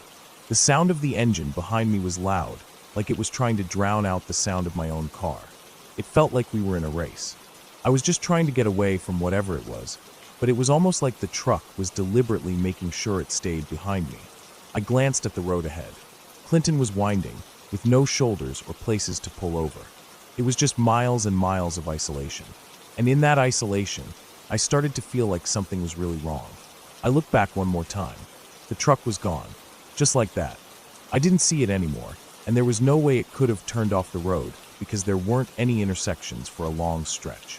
My heart was still pounding in my chest as I slowed down. I had this weird, cold feeling settle over me, and I couldn't shake it. I had no explanation for what had just happened. Was it a prank? Was it just some random guy driving too close? Or was it something else? To this day, my friends and I are convinced it was the phantom truck. Everyone who knows about Clinton Road has heard the stories. But that night, I wasn't so sure. We kept driving, trying to brush it off. We didn't want to admit that we were spooked. But as we got deeper into the woods, the atmosphere started to change. The trees felt thicker, the darkness heavier, and every little sound, branches cracking, the wind whispering, seemed more ominous. That's when we saw it. A car, parked on the side of the road.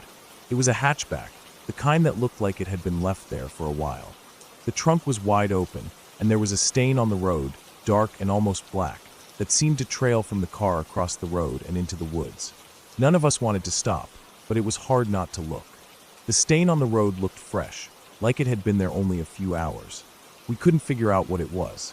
It didn't look like just spilled oil or something normal like that. There was something about it that made us feel sick, like a warning. "Let's go," Rachel said. Her voice sounded shaky, and I realized we were all feeling the same thing. There was no reason to stop, no reason to linger. We drove past it quickly, our eyes fixed straight ahead. But I couldn't shake the image of that car out of my head. What had happened there? Who had left it? Why had they just abandoned it on Clinton Road? The rest of the night was uneventful. We went to dinner, ate, and laughed, but something about the evening fell off. The excitement we had started with had faded, replaced with a sense of unease that none of us could explain. The next day, Rachel and I decided to go back up there. This time, we were going during the day, thinking that maybe we'd find some explanation. Maybe the car had been abandoned for a reason. Maybe it was just some random coincidence. But as we drove along the road and approached the same spot, we realized something. The hatchback was still there, parked in the same spot. But now, there were handprints on the windshield, dragged down, like someone had been touching it. The dirt on the windshield was thick, and the handprints weren't just on the glass. They were smeared, as if someone had been gripping it, pulling themselves across it. I felt a lump form in my throat as we slowed down to get a better look. The stain on the road was still there, too, but now it looked more faded, like it had been there for much longer. There were no other cars around, no sign of anyone. It felt like we were the only ones who had ever driven down this stretch of road, like the world had forgotten about this part of it. "Let's leave," Rachel said, her voice quieter this time. I didn't argue. We didn't need to be there anymore. We turned around, and I drove back in silence. The whole experience felt wrong, like we'd stumbled upon something that wasn't meant for us to see, something we weren't supposed to understand. Years later, I still think about that night. The phantom truck, the abandoned hatchback with the stains, the handprints on the windshield. Everything felt too real to be a coincidence, too strange to be explained away. Clinton Road is one of those places that gets under your skin. It's not just the stories you hear about it. It's the way it feels when you're there. The way the air thickens, and you can't shake the feeling that someone's watching you, that you're not alone. The thing is, I never went back there after that day. Not in the dark. Not even in the daytime. Something about it felt like it was holding its breath, waiting for you to slip up, to make a mistake. And I didn't want to be the one who found out what happened if you did. I still talk to my friends from that night. We joke about it sometimes, but we all know. We all know there's something wrong about Clinton Road. Something that's never quite right. And we all agree on one thing. Some places, some roads, are just better left unexplored.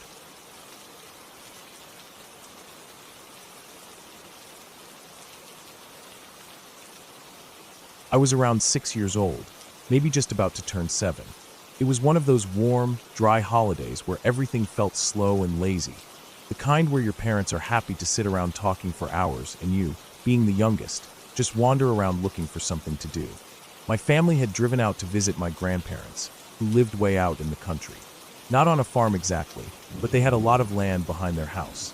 Hills and fields that seemed to roll on forever, at least to a little kid. It wasn't wild forest or anything, just these wide, open fields with patches of tall grass, a few trees here and there, and a couple of old structures that had probably been there for decades. My older brother was with us, along with 2 of our cousins who were visiting at the same time. They were all older than me, not by a ton, but enough that I had to keep up. My brother was probably 10, and our cousins were around the same age. I remember feeling proud that they let me tag along with them that day. Usually they'd ditch me or tell me to go back to the house when they went exploring, but for some reason that afternoon, they let me come. Maybe it was because we were all just a bit bored and wanted to stretch our legs. We walked out into the big field behind my grandparents' house. It wasn't fenced in or anything, just open land with rolling hills. From the back porch, you could see the whole field, and about 200 meters out was this tiny old shed. I had noticed it before, but I'd never been out that far. It looked like a dot from the house, a small, tilted structure, just far enough that as a little kid it felt like a trek. I didn't even think of asking if we were allowed out there. It just seemed like part of the world we could go explore. and no one had told us not to. The grass in the field came up to my waist in some places, and I had to lift my knees high to move through it. There were burrs that clung to our socks and little stickers that pricked your legs. The sun was hot, but there was a breeze that kept it from being unbearable. Everything smelled dry, dust, grass, maybe a bit of manure from a neighboring property, but it was a smell I'd come to recognize as Grandma's place. The others moved fast ahead of me, but I kept pace the best I could, sometimes stepping in the tracks they made in the grass. When we got closer to the shed, I realized how small it really was. Maybe 8 feet by 10, leaning a little to one side, with weathered wooden slats and a tin roof that was partially rusted through. The door didn't even close all the way. It hung crooked on its hinges, and there were cracks wide enough that you could peek through from the outside. The ground around it was bare and packed down, like maybe animals had come and gone from it. There were a few old tools leaned up against the side. Nothing too exciting, just a rusty rake and a bent shovel. One of the older kids pulled the door open wider with a creak that made my skin crawl. It wasn't dark inside because the roof had holes and light streamed in through the cracks in the walls. But it still felt stuffy, like the air had been trapped inside for too long. The floor was dirt, not wood, and there were bits of hay scattered around like someone had once stored animal feed or kept something alive in there a long time ago. But what really caught our eyes and stopped us all in our tracks was the thing on the floor, right in the middle of the shed. It was a rabbit, or it had been a rabbit. At first I couldn't make sense of it. The fur was matted and stained, and the body was torn open in a way I'd never seen before. One of its legs was bent at a strange angle, and there were flies buzzing around its insides, which were half pulled out and drying in the heat. The smell hit me next, thick and sour and metallic, like something had rotted fast in the sun. I'd never seen a dead animal up close before, not like that. I didn't know what to do or how to feel. My stomach flipped over, and I remember backing away a step, but I couldn't stop staring. The others were quiet too, probably as shocked as I was, even if they didn't show it the same way. I don't think any of us had expected to find something like that. The whole day had been so boring and calm up until that point, and now it was like we'd stepped into a different world. I kept wondering who, or what, had done that. It didn't look clean like a hunter's kill, and it wasn't buried or hidden like how I thought predators dealt with prey. It was just there, ripped open, like someone had left it for a reason. Then, all at once, the mood shifted again. A sharp, angry bark rang out behind us, followed by another. We turned around instantly, every muscle in my body going stiff. About 100, maybe 150 meters away, up the slope of the nearest hill, stood a man. A grown man, wearing a wide-brimmed cobra hat and a long duster that blew a little in the wind. He wasn't moving fast, just standing there, but on either side of him were 2 dogs. Big ones. They weren't leashed, and they looked like they were built for working or hunting. Lean but powerful, muscles tensed. Their ears were up, tails stiff, and both were barking and pulling ahead like they wanted to run. I froze. My brain went blank except for one loud thought. We had to run. I didn't think about how far we were from the house, or if we could make it. I just turned and started sprinting as fast as my legs would go, and the others did the same. Grass slapped at my legs and caught on my shoes, but I didn't stop. I didn't look back either. I could hear the dogs, loud, angry barks getting closer, paws pounding the ground. I didn't know if they were catching up or if my mind was just making it worse, but I ran like something was about to grab my legs and drag me down. My chest burned, and my throat hurt from breathing so fast. Every step felt like it was going to be the one where I tripped and fell. The hill back toward the house wasn't steep, but it felt like I was climbing a mountain. I could just barely see the top of the gate in the distance. My grandparents' fence line, a wire gate with a latch that we never really paid attention to until that moment. One of my cousins got there first and threw it open, and I pushed through right behind my brother. The last one in yanked it shut, and we fumbled with the latch until it clicked. The dogs didn't slam into the fence or anything like that. They stopped a few feet short, barking wildly, pacing back and forth. The man was still up the hill, watching. He wasn't running. He wasn't yelling, just standing there. Then he raised a hand and let out this loud, sharp whistle. The dogs froze, then turned and trotted back to him like nothing had happened. We stood behind the fence, panting, sweating, hearts beating out of our chests. Nobody said a word. The man tipped his hat slightly, at least I think he did, and then turned away with the dogs following. He walked off in the direction he came, disappearing over the hill like some kind of ghost. We didn't go back out to the field for the rest of the trip. Later, when I thought about it, I tried to piece things together. Maybe he was just a guy walking his dogs. Maybe he had land nearby, and he was allowed to be there. Maybe his dogs were trained to bark, but not bite. Maybe the rabbit had been killed by one of them, or by a fox or bird of prey, and dragged there. Maybe the shed was just an old storage place nobody used anymore. But none of that mattered in the moment. To a 6-year-old kid, seeing that rabbit, then seeing those dogs and that man, cold and still and silent on the hill, was enough to burn the fear deep into my memory. I don't even know if the adults ever found out what happened. I don't remember telling anyone. It felt like something we weren't supposed to have seen, and if we admitted it, we'd get in trouble for wandering too far. Even now, I sometimes wonder if it really happened. The way the man just stood there, the rabbit's body in the shed, the chase, the whistle. It feels like a memory and a dream at the same time, but I can still picture it, crystal clear. The buzzing flies, the rusty shovel, the sound of those dogs' paws hitting the dirt. I still get a tight feeling in my chest when I think about it. Maybe it was nothing. Maybe we were never really in danger. But that doesn't change the fact that, for a few terrifying minutes that afternoon, I truly believed we were being hunted. And that feeling is something I'll never forget.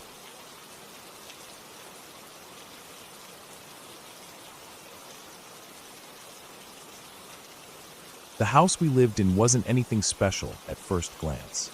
It wasn't large or particularly modern, but it had a kind of lived-in warmth to it. The wood floors creaked in places, the walls were lined with bookshelves, and the kitchen always had the scent of something baking, even if it was just toast.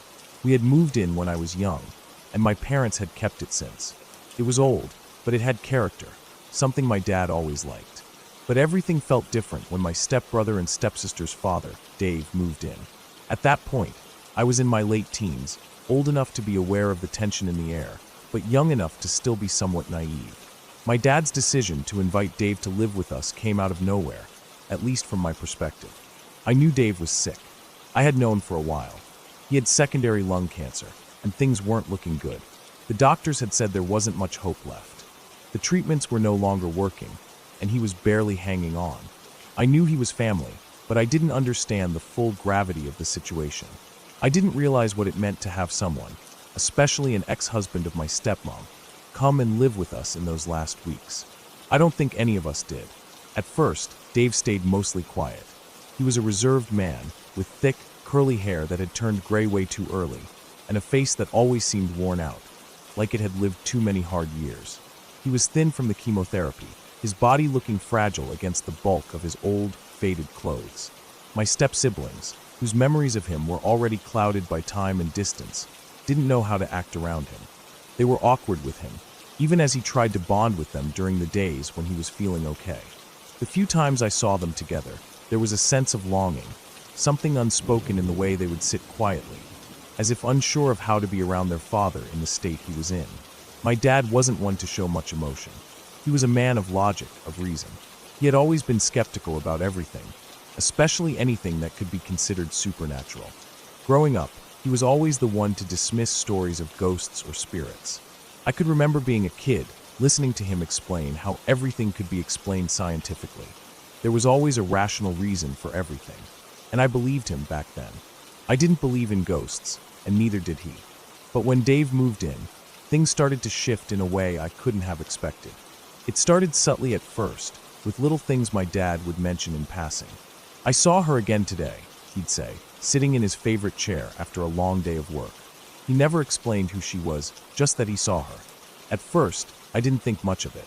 He was tired, stressed out from work, and taking care of someone who was slowly dying. I thought maybe it was just his mind playing tricks on him. But the more he said it, the more I began to wonder if maybe there was something more to it. He told me he saw her standing by the kitchen window one morning, a woman he couldn't describe too well, but she had a certain presence to her. She wasn't exactly clear in his vision, but there was something about her that caught his attention. It wasn't until later, when I overheard him speaking with my stepmom, that I learned he had seen her more than once. The first time, he saw her in the hallway, just past the door to the laundry room. She was tall and thin, with long hair, and he had thought at first she was my stepmom. But when he blinked and looked again, she was gone. The second time, it was by the stairs leading to the basement. My dad wasn't scared. He didn't believe in that kind of thing, and he wouldn't entertain it, but he couldn't shake the feeling that someone, or something, was always just outside of his line of sight. He said it was like she was watching him, waiting for him to notice. As the weeks wore on, my dad's demeanor changed. He started to get jumpy, even agitated, especially when he saw her. There was no denying it anymore.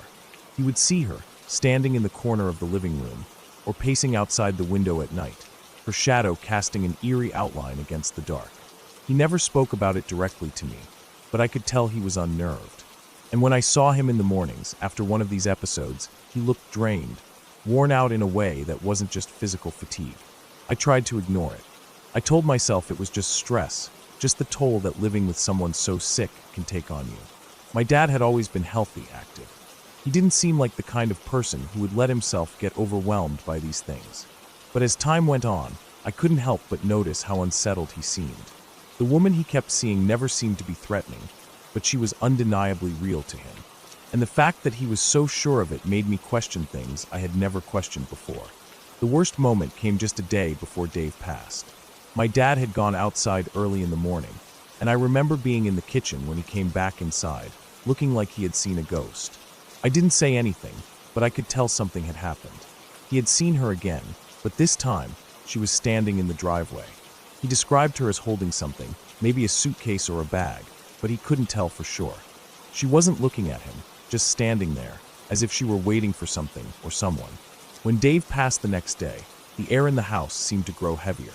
It was as if everything had shifted in a way that couldn't be explained. The space we had all been occupying together now felt hollow, empty in a way that made it hard to breathe. I wasn't sure if it was just the grief of losing someone so quickly, or if something more unsettling was at play, but everything felt wrong. We didn't talk about it much after that. My dad didn't bring up the woman again, and I didn't ask. But the feeling of her presence, whatever it had been, lingered. I kept thinking about the way my dad had looked when he spoke about her. It wasn't the kind of thing a skeptic would say unless he truly believed it. And my dad, he was the least likely person to fall for some ghost story, but his stories weren't the kind you could dismiss easily. Years have passed since then. The house has changed a lot. People have come and gone. I've moved out, gotten older. But every so often, I'll think back to that time, those final weeks with Dave, and wonder what it was my dad really saw. Maybe he was just tired. Maybe it was the stress of watching someone he cared about slip away. But I've never been able to shake the feeling that there was more to it than that. There are still days when I can't help but think about that woman in the driveway, the way she stood there holding something. It's like she was waiting for something to happen, like she knew it was time. And maybe in a way she did. Maybe she was there to mark the end of something. I'll never know for sure, but whatever it was real to my dad. And that's enough to make me question everything I thought I knew. The woman never appeared again, but I think about her sometimes, about the strange way she seemed to haunt my dad more than anything else. I don't know if it was something he saw, something his mind conjured up, or if it was just a trick of the light. But I do know this. It wasn't something I could easily explain away. And in the end, I think it was that feeling, that unsettling presence, that stayed with all of us long after Dave was gone. It's a feeling that lingers, even today, whenever I think back to those days. I don't know if it was the house, the stress, or something more. But whatever it was, I've learned not to dismiss things so easily. Sometimes, the things we can't explain are the ones that stay with us the longest.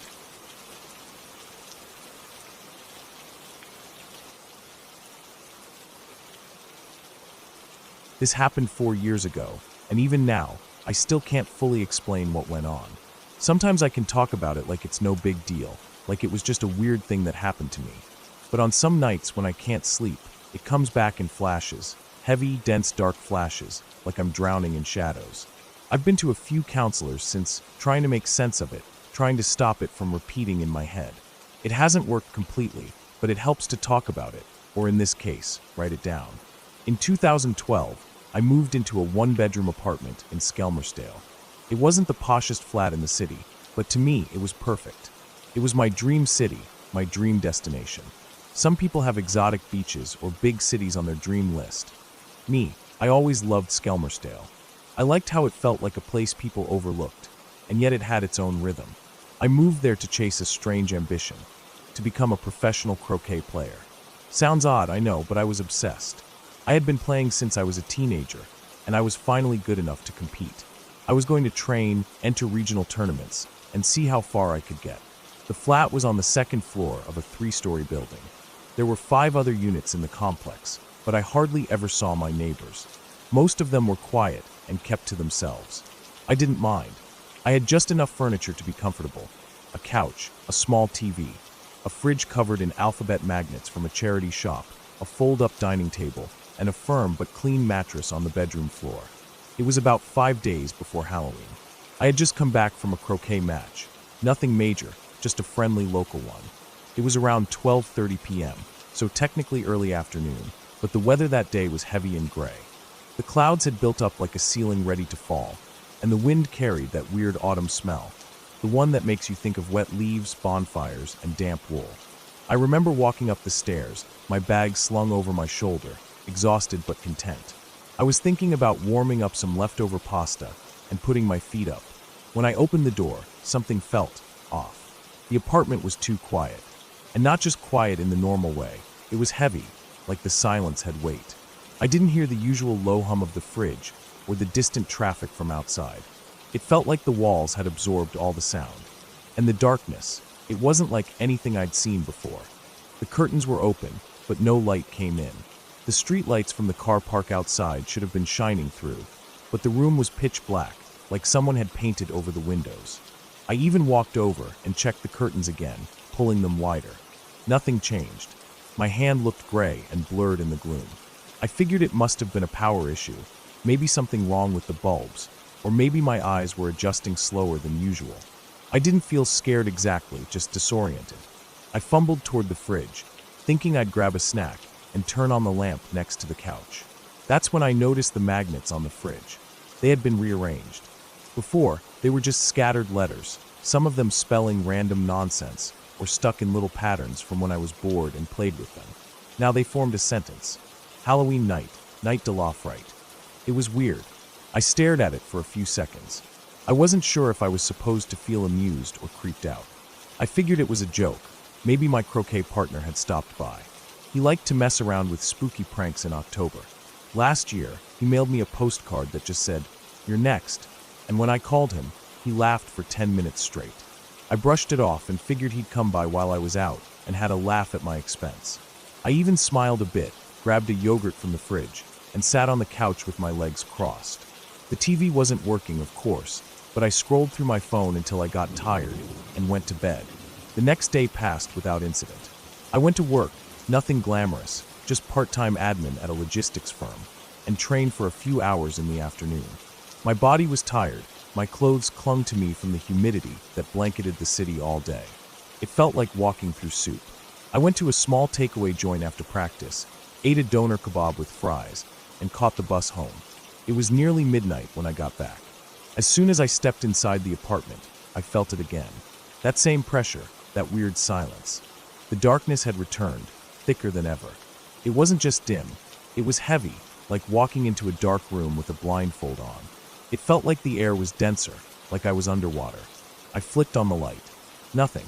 Still, I wasn't panicked. I figured it was an electrical problem. Maybe the building had dodgy wiring, and maybe the lights had tripped. I could still see a bit from the hallway bulb that spilled in when I opened the door. But once the door shut, I was back in that thick shadow. I took off my shoes, peeled off my sweat-damp shirt, and walked into the kitchen. I opened the fridge for a drink and stopped cold. The magnets had changed again. Halloween night, night de la fright, shake and shiver, the snake will slither. This time I froze. The first message could have been a joke. This one felt calculated. Too specific. Too neat. I stared at it for a long time, trying to work out how it could have happened. No one had keys except me. I locked the door every time I left. The windows were shut. There was no sign of forced entry. I bent down to look for footprints, scratches, anything. Nothing. I told myself it must have been the wind. Maybe the draft shifted the letters. Maybe I hadn't closed the fridge door all the way, and a breeze knocked them around. Maybe the letters fell and slid across the smooth surface.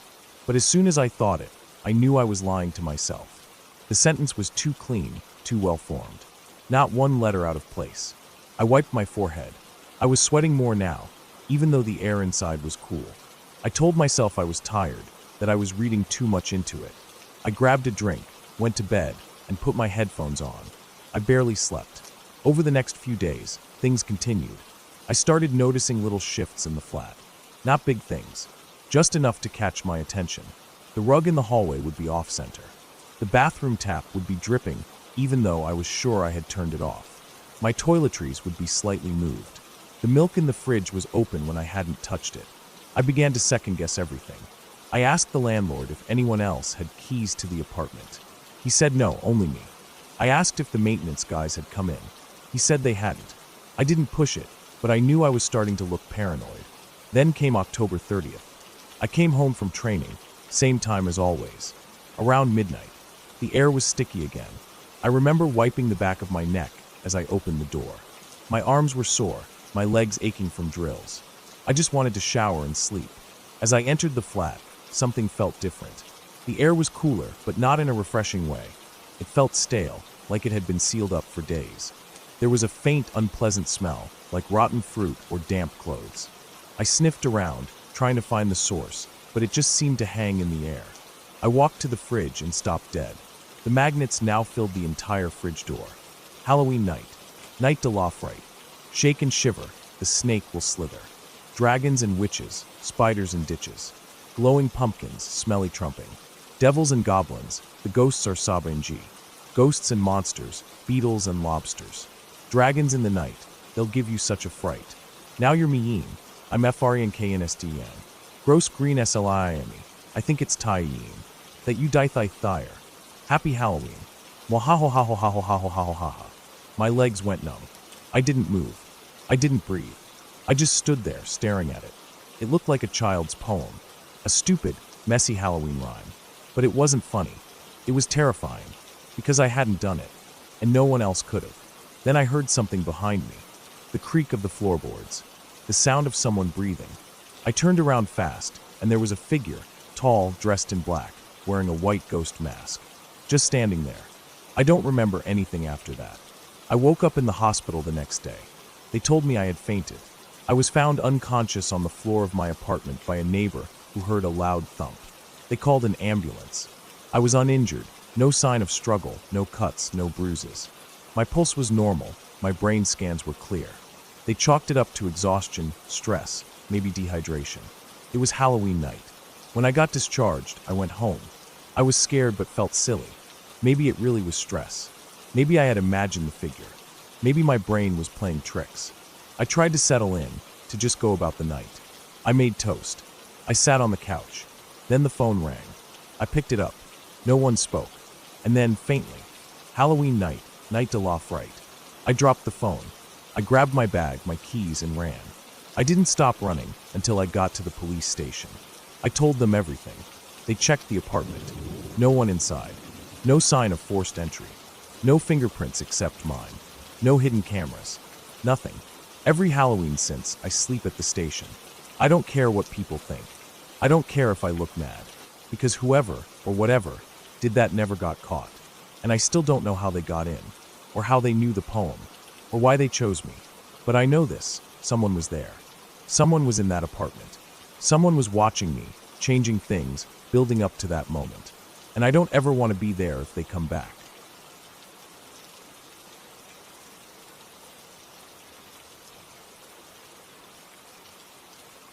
I remember that day so clearly.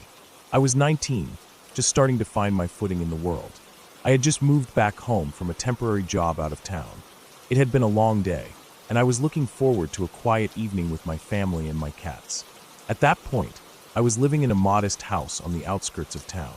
It was in a small, quiet neighborhood, one of those places where everyone knows everyone, and nothing out of the ordinary ever happens. I pulled up to the house, feeling the weight of the day's exhaustion already settling in. My parents had gone out for a little while, leaving me and my younger sister alone in the house. We didn't have any plans for the evening, just some homework and maybe watching a movie or two.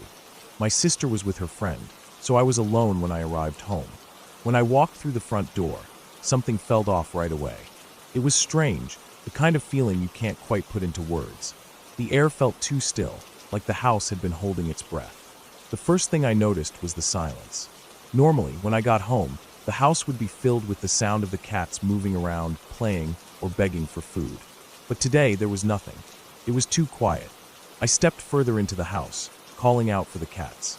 I knew they would all come running when they heard my voice, but there was no response. That's when I started to feel uneasy. I walked into the living room, glancing around, my eyes scanning the space for any sign of movement. That's when I saw it. One of my kittens, my favorite one, was lying motionless in the middle of the room. It didn't look right. I froze, my heart hammering in my chest. The kitten's body was unnaturally still, and there was something horrifyingly wrong with its head. It was gone. The head wasn't just missing. It was as if it had been removed with precision. The cut was clean, like something out of a medical procedure. There was no blood. Nothing. Just the body of the kitten, its fur matted and discolored where the head should have been. I took a step back, trying to process what I was seeing. My brain refused to connect the dots. I called out to my sister and ran into the other rooms to check the other cats. They were all hiding. Not just hiding, but cowering. Their eyes were wide with fear, and they were growling softly, their bodies tense as if they were terrified of something that I couldn't see. Something was very wrong. I didn't know what to do. My mind was racing, and all I could focus on was the empty, bloody stump where the kitten's head should have been. I ran outside, checking the yard for any sign of what had happened. Maybe someone had broken in, but there was nothing. No footprints, no sign of forced entry, nothing that would explain how this could happen. I grabbed my phone and dialed my parents' number. My hands were shaking as I tried to explain what I had found. My mother's voice on the other end was filled with confusion and concern, but she didn't seem to understand the magnitude of what I was trying to say. She promised to come home as soon as they could, but there wasn't much I could do in the meantime. I had to make sure the other cats were okay. I went back inside and checked every room, making sure the windows were locked and the doors were secure. My sister's friend had already left, but I still felt a presence, something lurking in the shadows. I couldn't shake the feeling that someone was watching me. And then, just as I was about to call the police, I heard it, a sound just outside the front door. Footsteps. Slow, deliberate steps, almost as if someone was trying to sneak around the house. I froze, heart racing in my chest. I wasn't sure if I should open the door or hide, but I couldn't risk it. I grabbed the first thing I could find, a knife from the kitchen, and quietly set it on the counter by the door, just in case I needed it. A few minutes later, I heard the footsteps stop. Whoever it was gone, but I wasn't about to take any chances. I waited until my parents came home before I even thought about moving. When they arrived, I explained everything again, but this time, they could see the fear in my eyes. The house felt off, as if something had changed in the very air. My father immediately wanted to check the whole property, but I told him to wait for the police. I didn't want to risk disturbing any potential evidence. It didn't take long for the police to arrive. They were nice enough, but there was an undercurrent of suspicion in their tone that I couldn't ignore. They started asking questions, the kind of questions that felt invasive, almost like they were trying to get me to confess to something I hadn't done. Did I have any enemies? Was I involved in any criminal activity? Did I have any reason to hurt the kitten? Why would someone remove its head so cleanly? The questions made me feel sick, like I was the one being interrogated. But I stayed calm, explaining everything I had seen. They didn't seem to care much about the kitten. They were far more interested in the fact that I had a collection of taxidermy in my room. An odd hobby, sure, but one that wasn't illegal. They seemed fixated on it, as if it somehow made me a suspect. I tried to tell them about the strange feeling I had when I got home, about how I thought someone had been following me, but they brushed it off. They didn't want to hear about my instincts. They were too busy questioning me, poking holes in my story, trying to make me look guilty. The next few days were a blur of confusion and anxiety. We never found the kitten's head. It was like it had disappeared into thin air, and no one could explain why or how. I checked with the neighbors, asked around town, but no one had seen anything strange. The police never found any new leads. They didn't seem to care much anymore, which only made everything feel worse. It was like they had already decided it was a freak accident or a case of animal cruelty gone wrong. They didn't even bother investigating any further. But that's not where the weirdness ended. 2 days after the police left, I went out to the mailbox to check the mail. As I was flipping through the letters, I noticed something strange, a knife. My knife. The one I had set on the counter when I thought someone was outside the house. The knife wasn't in the mailbox like it had been placed there casually. It was positioned perfectly, like it had been left for me to find. My stomach twisted. I couldn't understand why someone would do that. Why would they take my knife and then return it like that? It didn't make sense. I immediately thought about the footsteps I had heard outside the house that night. Had someone been there, watching me, waiting for me to make a move? The thought made me sick, like there was someone out there who knew exactly what I was doing at all times. That's when I realized something. The whole thing wasn't just about the kitten. It wasn't about a random act of cruelty or a freak accident. Someone was trying to send me a message. I spent the next few weeks looking over my shoulder, constantly feeling like someone was following me. My family didn't understand the paranoia that was slowly creeping over me. I tried to go about my life, tried to return to normal, but it wasn't the same. Every little sound, every passing car, every movement in the corner of my vision made me jump. I couldn't shake the feeling that I was being watched, that whoever had done this was still out there, lurking in the background of my life, waiting for the right moment to strike again. The kitten's death and the disappearance of its head were never solved. No one ever came forward with any information. The police didn't find anything, and after a while, they stopped asking questions. My family went on as if nothing had happened, but I couldn't forget. I couldn't stop wondering if it was just a random act of violence, or if someone had been playing a sick, twisted game with me. In the years that followed, I moved away from that house. I couldn't stay there anymore, not with the memories, not with the feeling that I was always being watched. Every now and then, I think about that day, about the kitten, about the knife in the mailbox, and about the strange feeling of being followed. I never did figure out who did it or why. But I know one thing for sure. That day changed me, and I'll never forget it.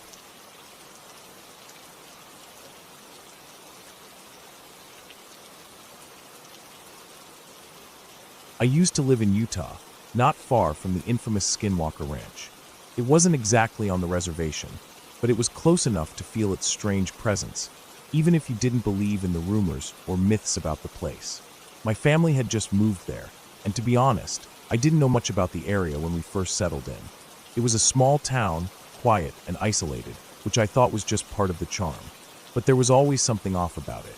It was like a feeling that hung in the air, something that made your skin crawl when you were out too late or drove past certain parts of the land. When we moved in, I heard all sorts of things about the Skinwalker Ranch.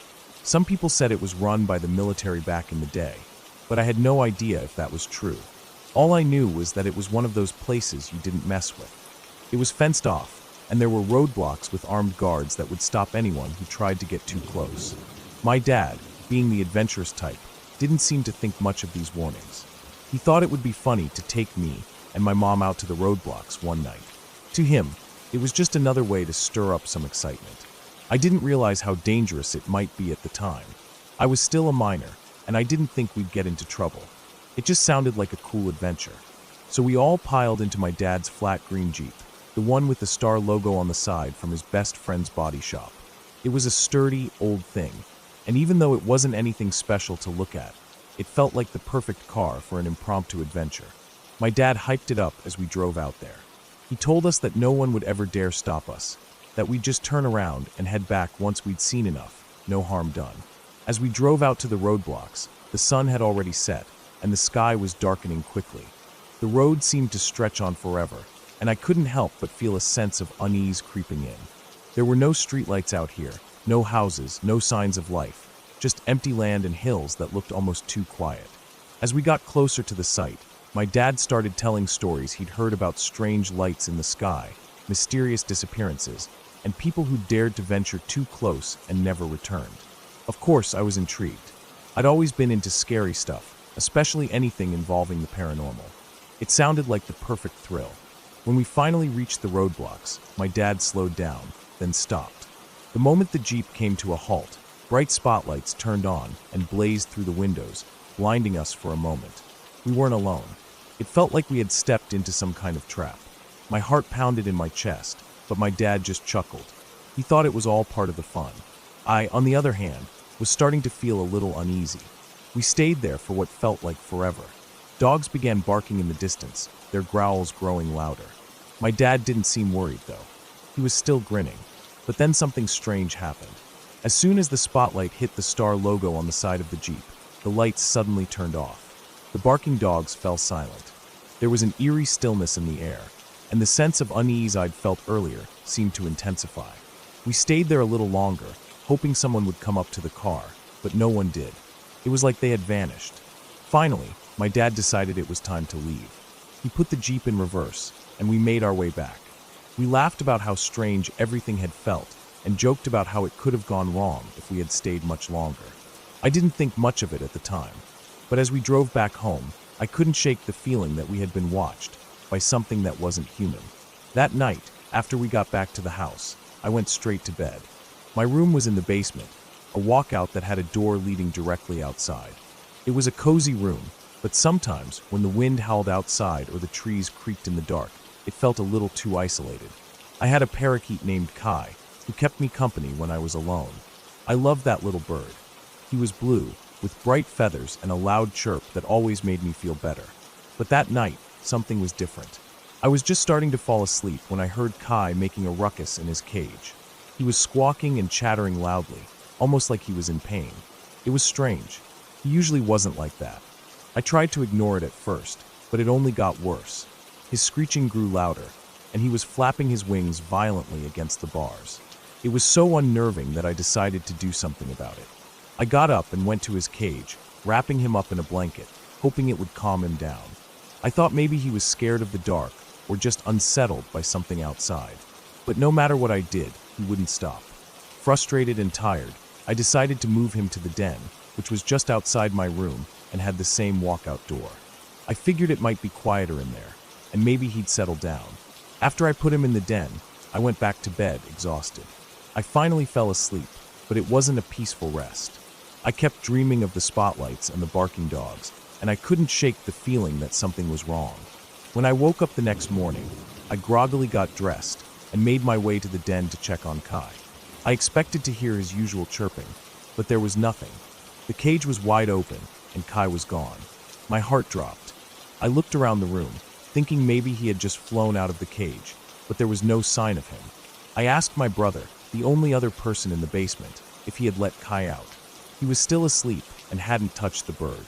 I went upstairs and asked my sisters and mom, but they all said the same thing. They hadn't seen Kai or let him out. The cage door had to be pinched and pulled to open, so there was no way it had just accidentally come undone. I started to panic. Where could he have gone? I searched the entire basement, the den, and even the area outside the walkout door. There was no sign of him. But then I found it. A small drop of blood near the door. My stomach twisted in knots. The door, which was normally locked, was now slightly ajar. It wasn't wide open, but it was enough to send a chill down my spine. I ran outside and searched the yard, calling Kai's name, but there was no response. Nothing. No chirping. No whistles. I didn't hear him mimic any sounds he'd usually make. I kept searching, hoping I'd find him, but he was gone. The more I thought about it, the more I felt like something wasn't right. In just 15 minutes, the basement door had been opened, the cage had been tampered with, and Kai was nowhere to be found. It didn't make sense. The only explanation I could come up with, and the one my family kept suggesting, was that it was the work of a skinwalker. They said that it was common for them to take animals, particularly pets, as part of their sinister rituals. But I didn't want to believe it. It sounded too far-fetched, even though the idea of skinwalkers had always haunted me since we moved to Utah. The stories of people seeing figures in the shadows, hearing strange sounds in the night, or even losing pets without explanation made me wonder if it was possible. But even then, I couldn't wrap my mind around it. Why would something take my parakeet? It seemed so out of place. Days passed, and I kept searching for Kai, but I never found him. I left his cage out in the yard, hoping maybe he'd come back, but there was no sign of him. It was as if he had vanished into thin air. I never heard his whistle again. It was as if he had never been there in the first place. The strange events from the night before, the spotlights, the dogs, and the feeling of being watched, all started to make sense in a way I didn't want to accept. My parakeet had been taken, and I couldn't explain it. It's been years since then, but I still think about Kai often. He was a small bird, but he meant the world to me. And even though the mystery of what happened that night has never been solved, I've never been able to shake the feeling that something was watching us, that it knew exactly when we were vulnerable. And I still wonder if that night, when the roadblocks went up and the spotlight hit the Jeep, was the moment when it all started.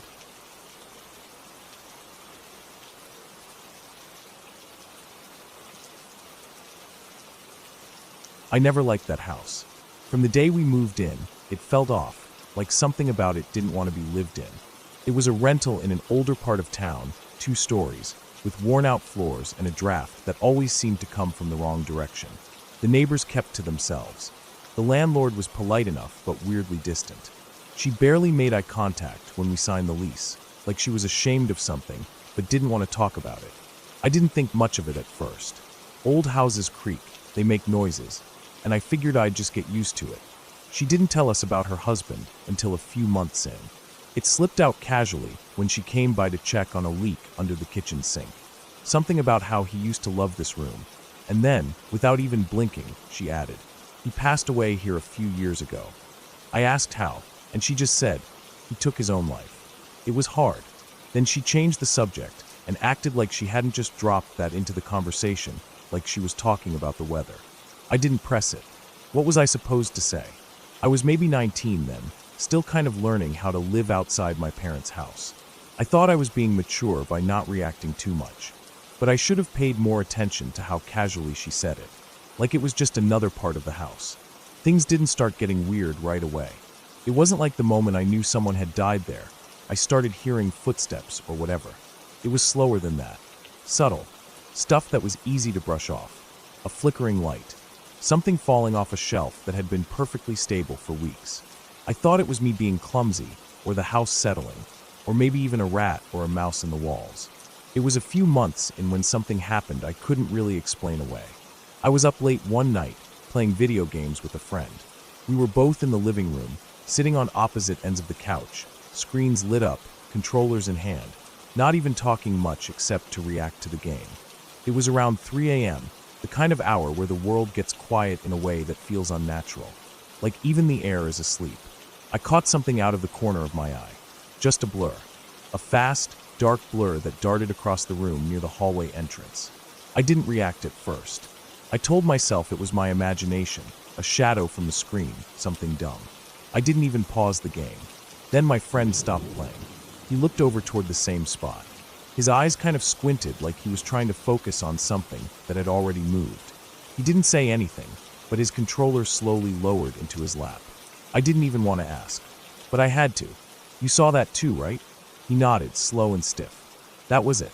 No further confirmation needed. We both stood up at the same time and left the living room. Just walked straight into the kitchen without saying a word. Stood there for a while like idiots.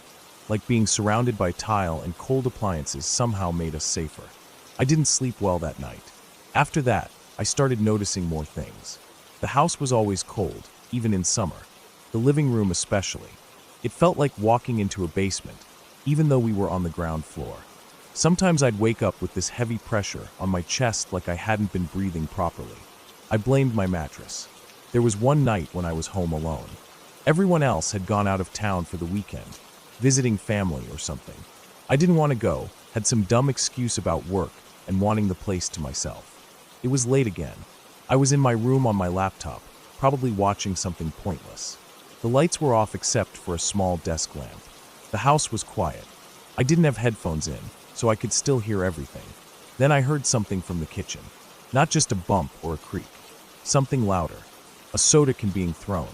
Not dropped. Thrown. It hit the linoleum floor hard and rolled a bit before stopping. I could hear the hollow aluminum spinning out.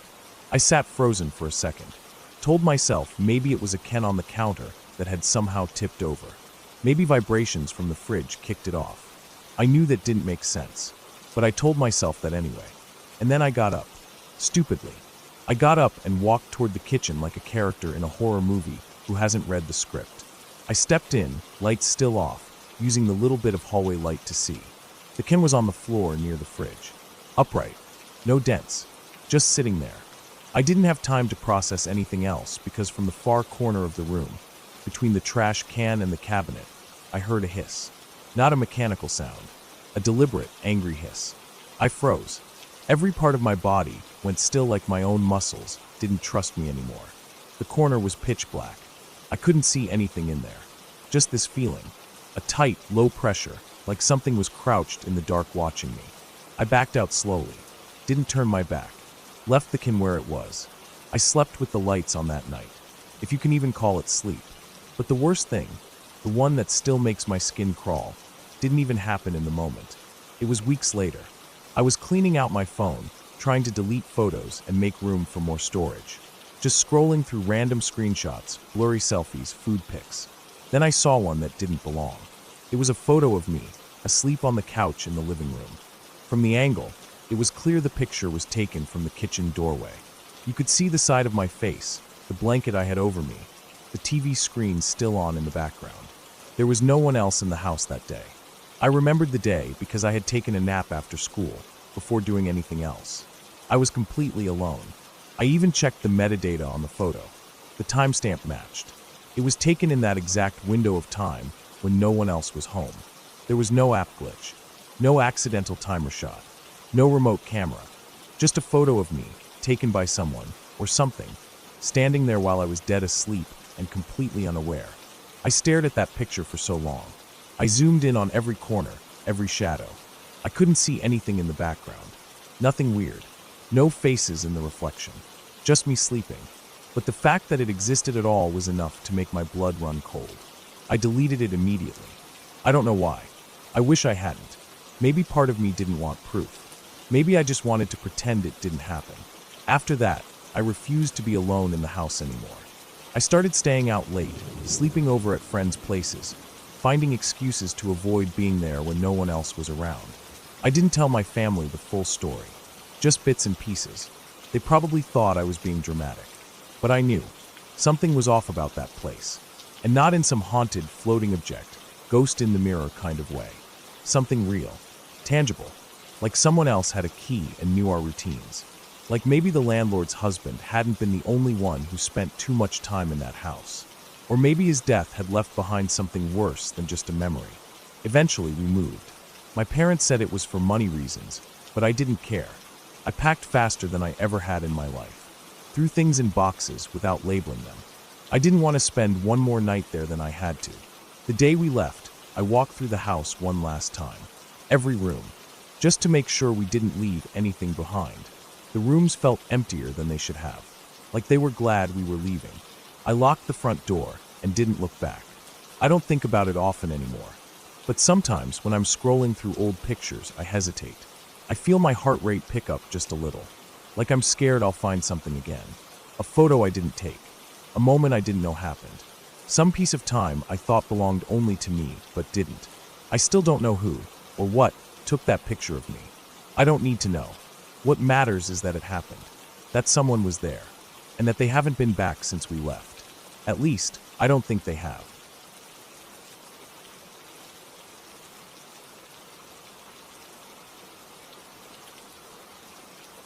I remember the night I went for a swim at my dad's place, as if it were yesterday. It was a warm summer evening, and I'd spent most of the day helping around the old ranch. My dad's property wasn't like the newer houses with bright lights and quick access to everything. It was secluded. The house was built back in the 50s, with thick wooden beams and a rusty old porch swing. The pool was about a 5-minute drive from the house, nestled in a little hollow behind the barn. Over the years, I had made it my routine to go for a swim whenever the day had gotten too hot or stressful. But tonight, I just felt like being alone. I didn't want to be around anyone. My dad had gone to town, and I figured I could use the solitude. I grabbed my car keys, my dog Daisy, and hopped into my car. Daisy was my loyal sidekick, always excited to go anywhere with me. As I drove down the gravel path, I could feel the cool air coming through the cracked window, and the evening's darkness slowly took over. The ranch was quiet, aside from the occasional rustle of a coyote in the distance. The old ranch felt eerie at night. There were no streetlights out here, just the stars above and the distant hum of crickets. When I finally got to the pool, I parked my car next to the cracked concrete fence that surrounded it. The area was isolated enough that no one could just wander in. I got out, grabbed the lamp I'd brought with me, and walked over to the wooden table next to the pool. It had a couple of chairs around it. The lamp was small but bright enough to light up the surrounding area. The glow flickered softly against the dark backdrop of the trees, and the pool was still, its surface as black as the night sky. Daisy was already sniffing around, making her usual rounds. She never strayed too far from me. I left the lamp on the table and dipped my toes in the water. The temperature was perfect, not too cold or too warm. After a moment, I decided to start swimming, pushing off from the edge and cutting through the water with slow, deliberate strokes. The rhythmic sound of the water was calming, and I let myself relax. The night was quiet except for the sound of my breathing and Daisy's occasional bark. I swam back and forth, not really thinking about anything. When I stopped for a break, I lifted my head out of the water and glanced around. The lamp was gone, or at least it was darker. I figured the batteries had died, but it was still odd. The night had swallowed the light whole, and I found myself squinting into the darkness. I shrugged it off and kept swimming, not wanting to be bothered by something as insignificant as a dying lamp. I took another few laps, the cool water refreshing against my skin, and tried to focus on the sound of the wind through the trees. After a while, I paused again to catch my breath. This time, when I lifted my head from the water, the lamp was back on. Not only was it back, but there were shadows moving around it. At first, I thought it was Daisy, maybe jumping onto the table and messing with the lamp. It wouldn't have surprised me. She was always getting into things. But when I looked over, I saw her sitting next to the pool, staring toward the table, her body stiff and alert. She started barking, and the hairs on the back of my neck stood up. Daisy never barked like that unless something was seriously wrong. I quickly wiped the water off my face, trying to get a better look, but all I could see was a small, dark shape. A shape that didn't belong. My heart started racing. I wasn't sure what I was seeing, but I couldn't shake the feeling that something was off. I squinted again, trying to make sense of it, and that's when I saw it clearly. A small child, a toddler, maybe 3 or 4 years old, sitting on the table, messing with the lamp, turning it on and off. It looked like the child was playing, but something about the whole scene felt wrong. My pulse quickened, and I felt an immediate urge to move. I looked at Daisy, who was still barking, but now she was backing away from the table, looking toward the woods with wide, terrified eyes. I called her name, but she didn't listen. She turned and sprinted away, back toward the car. I froze. The image of the toddler lingered in my mind. My first instinct was to go and grab the child, but something told me to wait, to just observe. I didn't move, too afraid to get any closer. I stood there in the pool, my thoughts running wild. I couldn't process it. A kid, out here, alone in the dark. My mind raced through all the scenarios. Was it a neighbor's kid? Had they wandered over here somehow? But no, this wasn't right. No one lived nearby. I ducked underwater, trying to clear my mind, to calm down. I needed a moment to think. The cold water enveloped me, and I stayed there, holding my breath, trying to make sense of everything. When I surfaced again, my chest heaved with the need for air, and my eyes immediately went to the table. The lamp was still there, but now it was closer to the edge of the pool. The child wasn't there anymore. I blinked. Had I imagined it? My heart was racing as I tried to steady myself. My dog was nowhere to be seen. I scanned the area around the pool, my mind still reeling, but there was no sign of the child. Just the lamp, now sitting right at the edge of the pool, as though someone had placed it there deliberately. The air felt heavy, and my skin crawled. I couldn't make sense of what I'd just seen. Was it a prank? Had someone come out here to mess with me? But no one else had been at the ranch. I was sure of that. I didn't want to get out of the water. I stayed there for as long as I could, trying to ignore the growing sense of dread that was creeping up on me. But as the minutes dragged on, I knew I had to leave. I couldn't shake the feeling that something wasn't right, that I had seen something I wasn't supposed to see. I wasn't ready to face whatever had just happened, but I had no choice. I slowly swam toward the edge of the pool, keeping my eyes on the lamp, still glowing softly in the dark. As I reached the side of the pool and climbed out, I could feel the coldness of the night air on my wet skin. My heart was still racing. I grabbed my towel from the chair and quickly wrapped it around myself. My body felt heavy, like it had been drained of all its energy. I looked around one last time. The ranch, the pool, everything seemed so still, so quiet. But I felt like something was watching me, something that didn't belong. Without saying a word, I turned and hurried to the car, Daisy already waiting in the front seat, her head down and her body tense. I didn't go back to that pool after that night. The next day, I went back to check on the area, but everything seemed normal again. The pool was as it always had been. The lamp was back on the table, undisturbed. No signs of anything unusual, but the feeling I had gotten that night lingered. I couldn't shake the image of the child, sitting there in the dark, playing with the lamp like it was nothing out of the ordinary. To this day, I can't go near that pool at night, not by myself. It's been years, but I still get that strange feeling when I drive past it. I don't know what I saw that night, or who that child was. Maybe it was just my mind playing tricks on me, but I don't think so. Something about it felt too real, too vivid. It wasn't just a shadow or a figment of my imagination. It was as if the night had turned into something else entirely. Something that I can't explain, and I'm not sure I ever want to. I'll never go back to that pool at night again.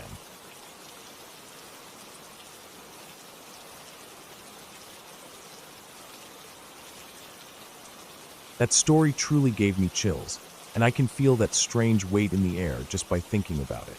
It all started when I was cleaning out the house. You know how people accumulate things over the years until it becomes this overwhelming clutter?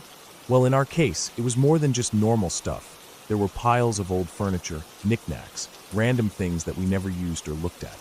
I hated it. The house was small, and every corner was filled with junk. So, I started throwing things away. It felt like a rebellion, like a small act of reclaiming control over the space. I was throwing out things left and right, even my mom's favorite lamp, and anything that just made the house feel suffocating. Eventually, I managed to clear most of the house. The living room was where I had the most success, getting rid of the bulky, outdated furniture. It felt like I was finally getting the place to look more modern, to make it feel like a home I could be proud of. But then the very next day, my mom came home with this horrible old sofa. It was a monstrosity, big, worn out, and just looked completely out of place. When I asked her about it, she said it had belonged to her father. It wasn't just a sofa, it was a family heirloom, apparently. But to me, it was just a horrible piece of furniture that I couldn't stand.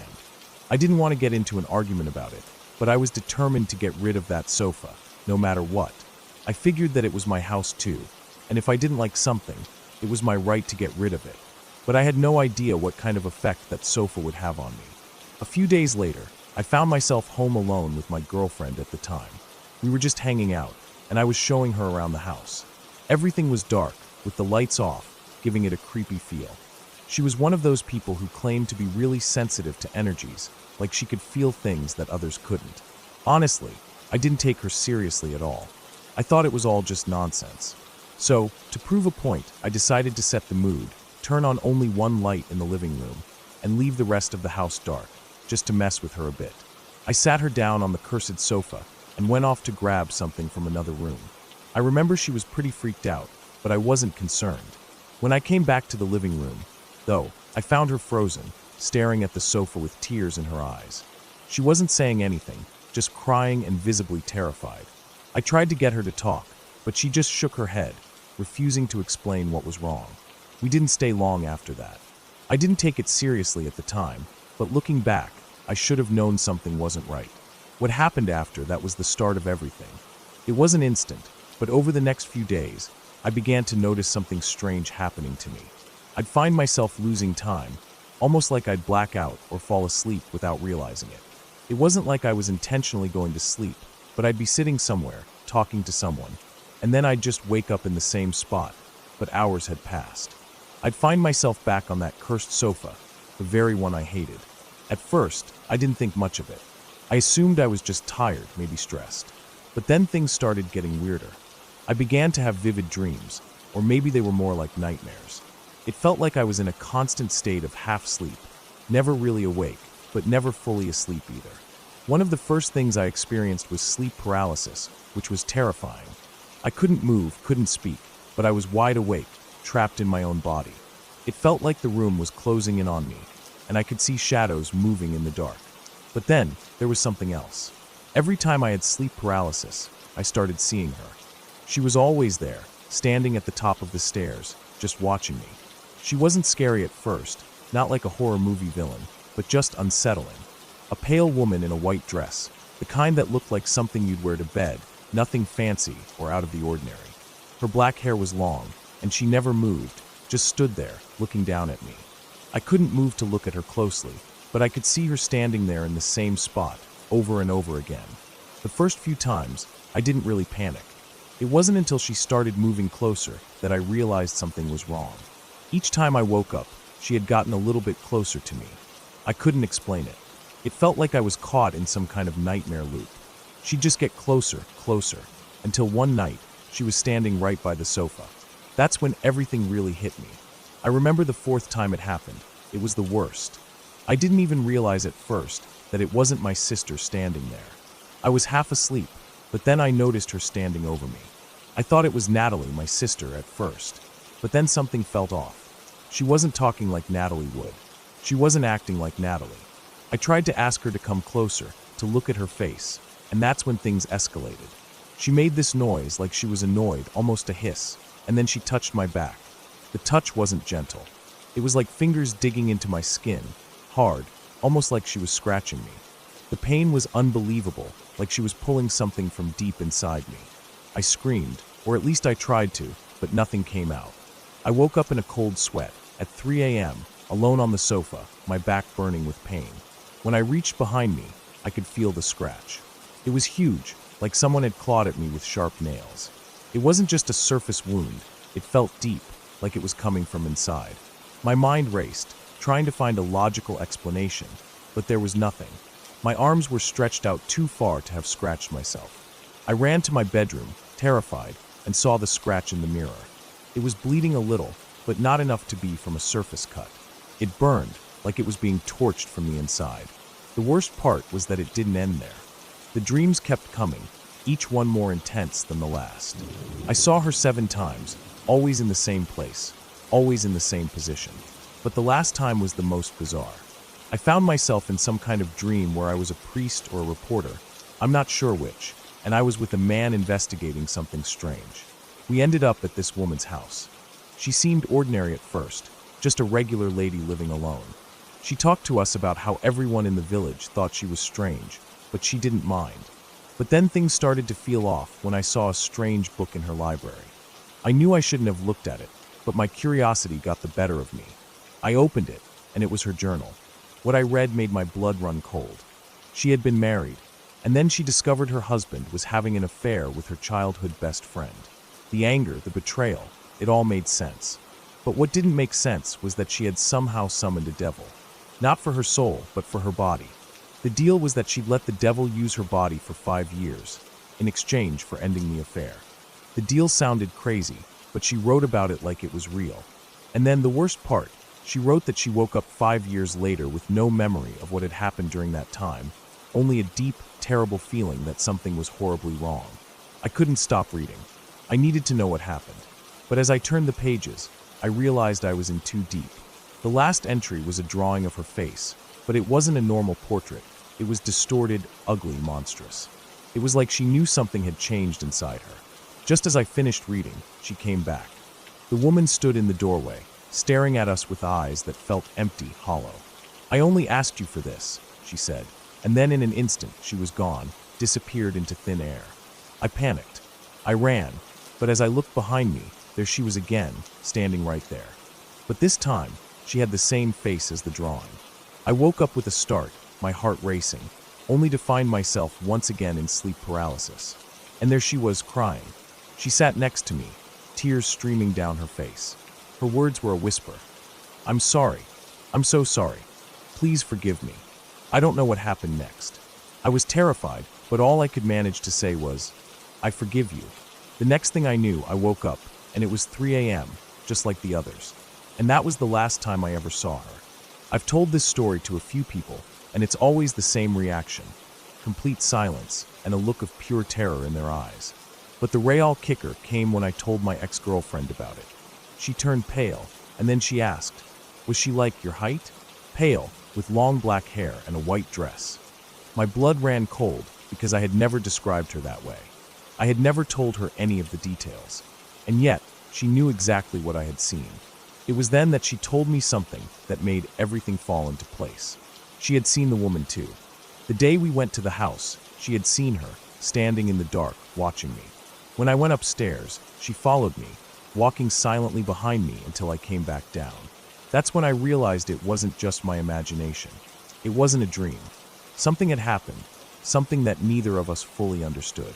And that's when I made peace with it, because after I said those words, "I forgive you," I never saw her again.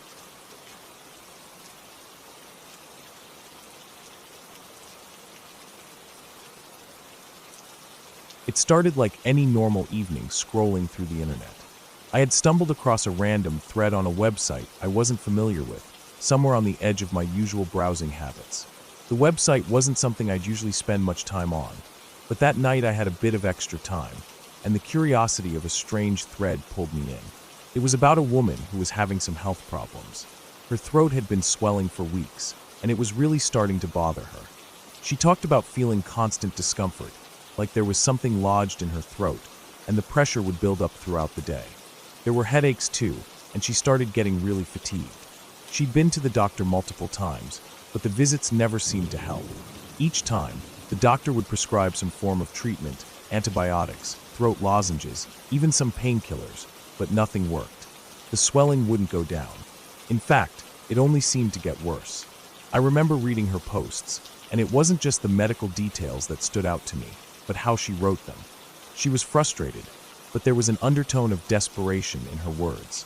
At first, I thought she might just be exaggerating, maybe seeking attention or making a bigger deal out of something simple, like a cold or a seasonal allergy.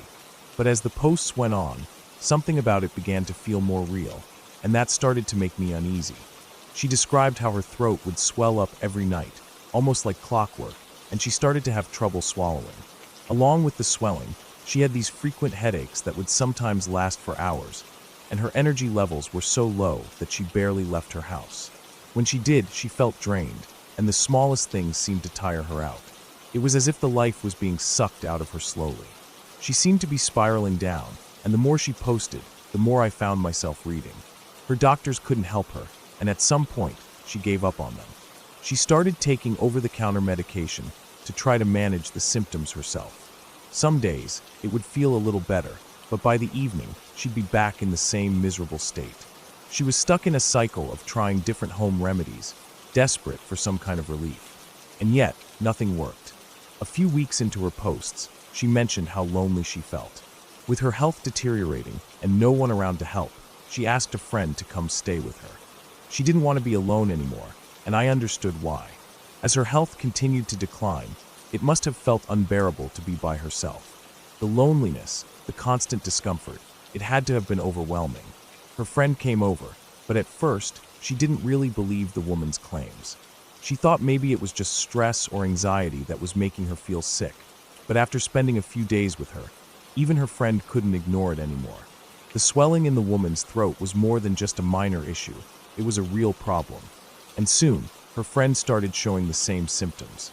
The whole situation took on a more sinister edge. It wasn't just one person now. It was two, both of them going through the same strange set of symptoms.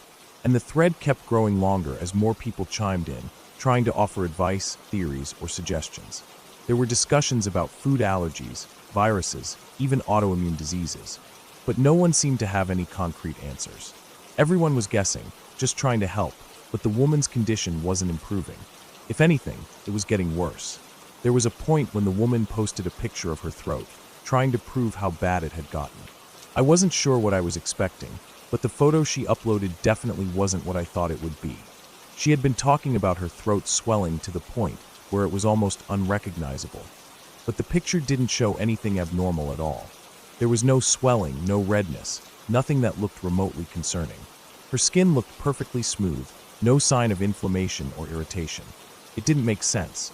The comments on the thread exploded with confusion and disbelief. People were quick to call her out, accusing her of being a troll or faking the whole thing for attention. But the woman didn't back down. She didn't admit to anything. She just kept defending her story, insisting that the swelling was there. In fact, she argued with the people who pointed out the discrepancy, claiming that the photo must have been taken at the wrong angle, or maybe the swelling wasn't visible at the moment the picture was taken. But that didn't sit right with me. There was something off about it all. I couldn't understand why she would post a picture like that, showing no evidence of the condition she described in such detail. It made me uneasy, like I was witnessing something deeper than just a physical ailment. It almost felt like she was trapped in her own version of reality, convinced that something was wrong, even though the evidence didn't support it. It wasn't just the photo, though. It was the way she kept posting after that. She was so certain of her symptoms, so sure that something was terribly wrong with her, even though there was no visible sign to prove it. It was almost as if she had convinced herself to the point where it didn't matter what anyone else said or saw. Her belief in her illness was unshakable. And then there was her friend, the one who had come to stay with her. She had started showing the same symptoms, her throat swelling, the headaches, the exhaustion, and yet there was no visible proof of anything. It was as though both of them were feeding into each other's delusions, each one becoming more convinced that something was wrong, even when they couldn't see anything to support their claims. I spent hours reading through the thread, scrolling through posts that got more and more uncomfortable. People were offering suggestions, but none of it seemed to help. The woman and her friend were stuck in a cycle of sickness that no one could explain. Some people thought it might be psychological, some suggested it could be a rare physical condition, but whatever it was, it didn't seem to be getting better. After that photo, the thread started to lose steam. More and more people started commenting that they had been following the story for weeks, but hadn't seen any real progress. Some people got frustrated, accusing the woman of wasting their time. Others just gave up entirely, choosing not to engage anymore. I don't know why, but I couldn't let it go. The entire situation felt so strange, so unsettling. It was like I was watching something unravel in real time, and the fact that I had no control over it made it worse. I kept wondering what was really going on with these two women. Were they genuinely sick, or was there something else happening that they didn't understand? The more I thought about it, the more I wondered if there was a deeper issue at play. Some kind of psychological disorder that caused them to believe they were sick, even though there was no physical evidence to support it.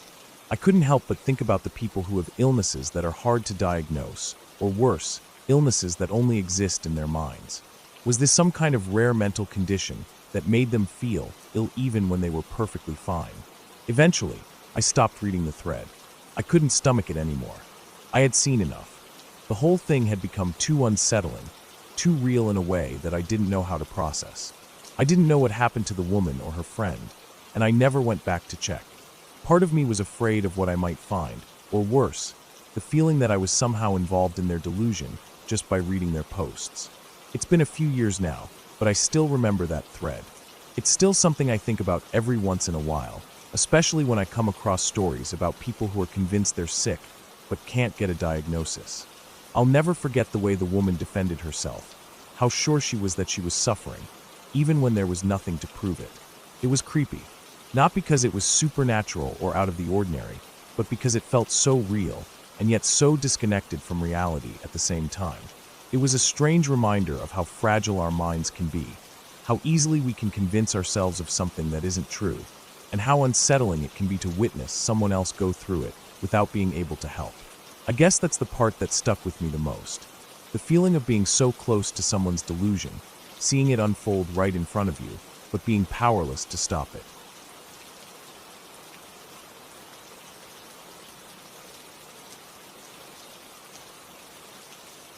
I live in an old house in New England, and growing up there, I got used to all the little strange things that would happen from time to time. My dad grew up in that house, and he's got tons of stories about things that happened when he was younger. He never really believed in ghosts or anything supernatural, but there were enough weird things that even he couldn't ignore. Things like lights flickering for no reason, doors you'd swear you had closed coming back open, and stuff that would shift or move on its own. At first, it was easy to brush off as just old house problems, or maybe something just out of the ordinary. But after a while, even the smallest things started feeling unsettling. One day when I was 12, I was homesick from school. I didn't really have much to do, and I wasn't in the mood to just sit around. My stepmom was downstairs, laying in bed watching TV. It was one of those quiet, kind of eerie days where everything just feels still. I told her I was going to take a bath, grabbed a towel, and made my way upstairs. The bathroom was on the second floor, and there was something about it that always felt a little off. The walls creaked whenever you walked past them, and the door had this tendency to groan when it opened, no matter how slowly you turned the handle. It was the kind of place where every small noise seemed magnified, but I'd grown used to it. I filled the tub with warm water and just sank into it, letting myself relax a little. I pulled the shower curtain closed, trying to block out the rest of the world, and just zoned out. The steam from the water filled the room, and the only sound I could hear was the slow drip of water from the faucet. It wasn't the best place to be alone with my thoughts, but at least it was quiet. Then, the door creaked open. It wasn't anything out of the ordinary. I'd gotten used to people coming in and out of the bathroom. There was only one working toilet in the house, and with 4 siblings, it wasn't exactly uncommon for someone to need it while you were in the bath. I wasn't bothered by it at first.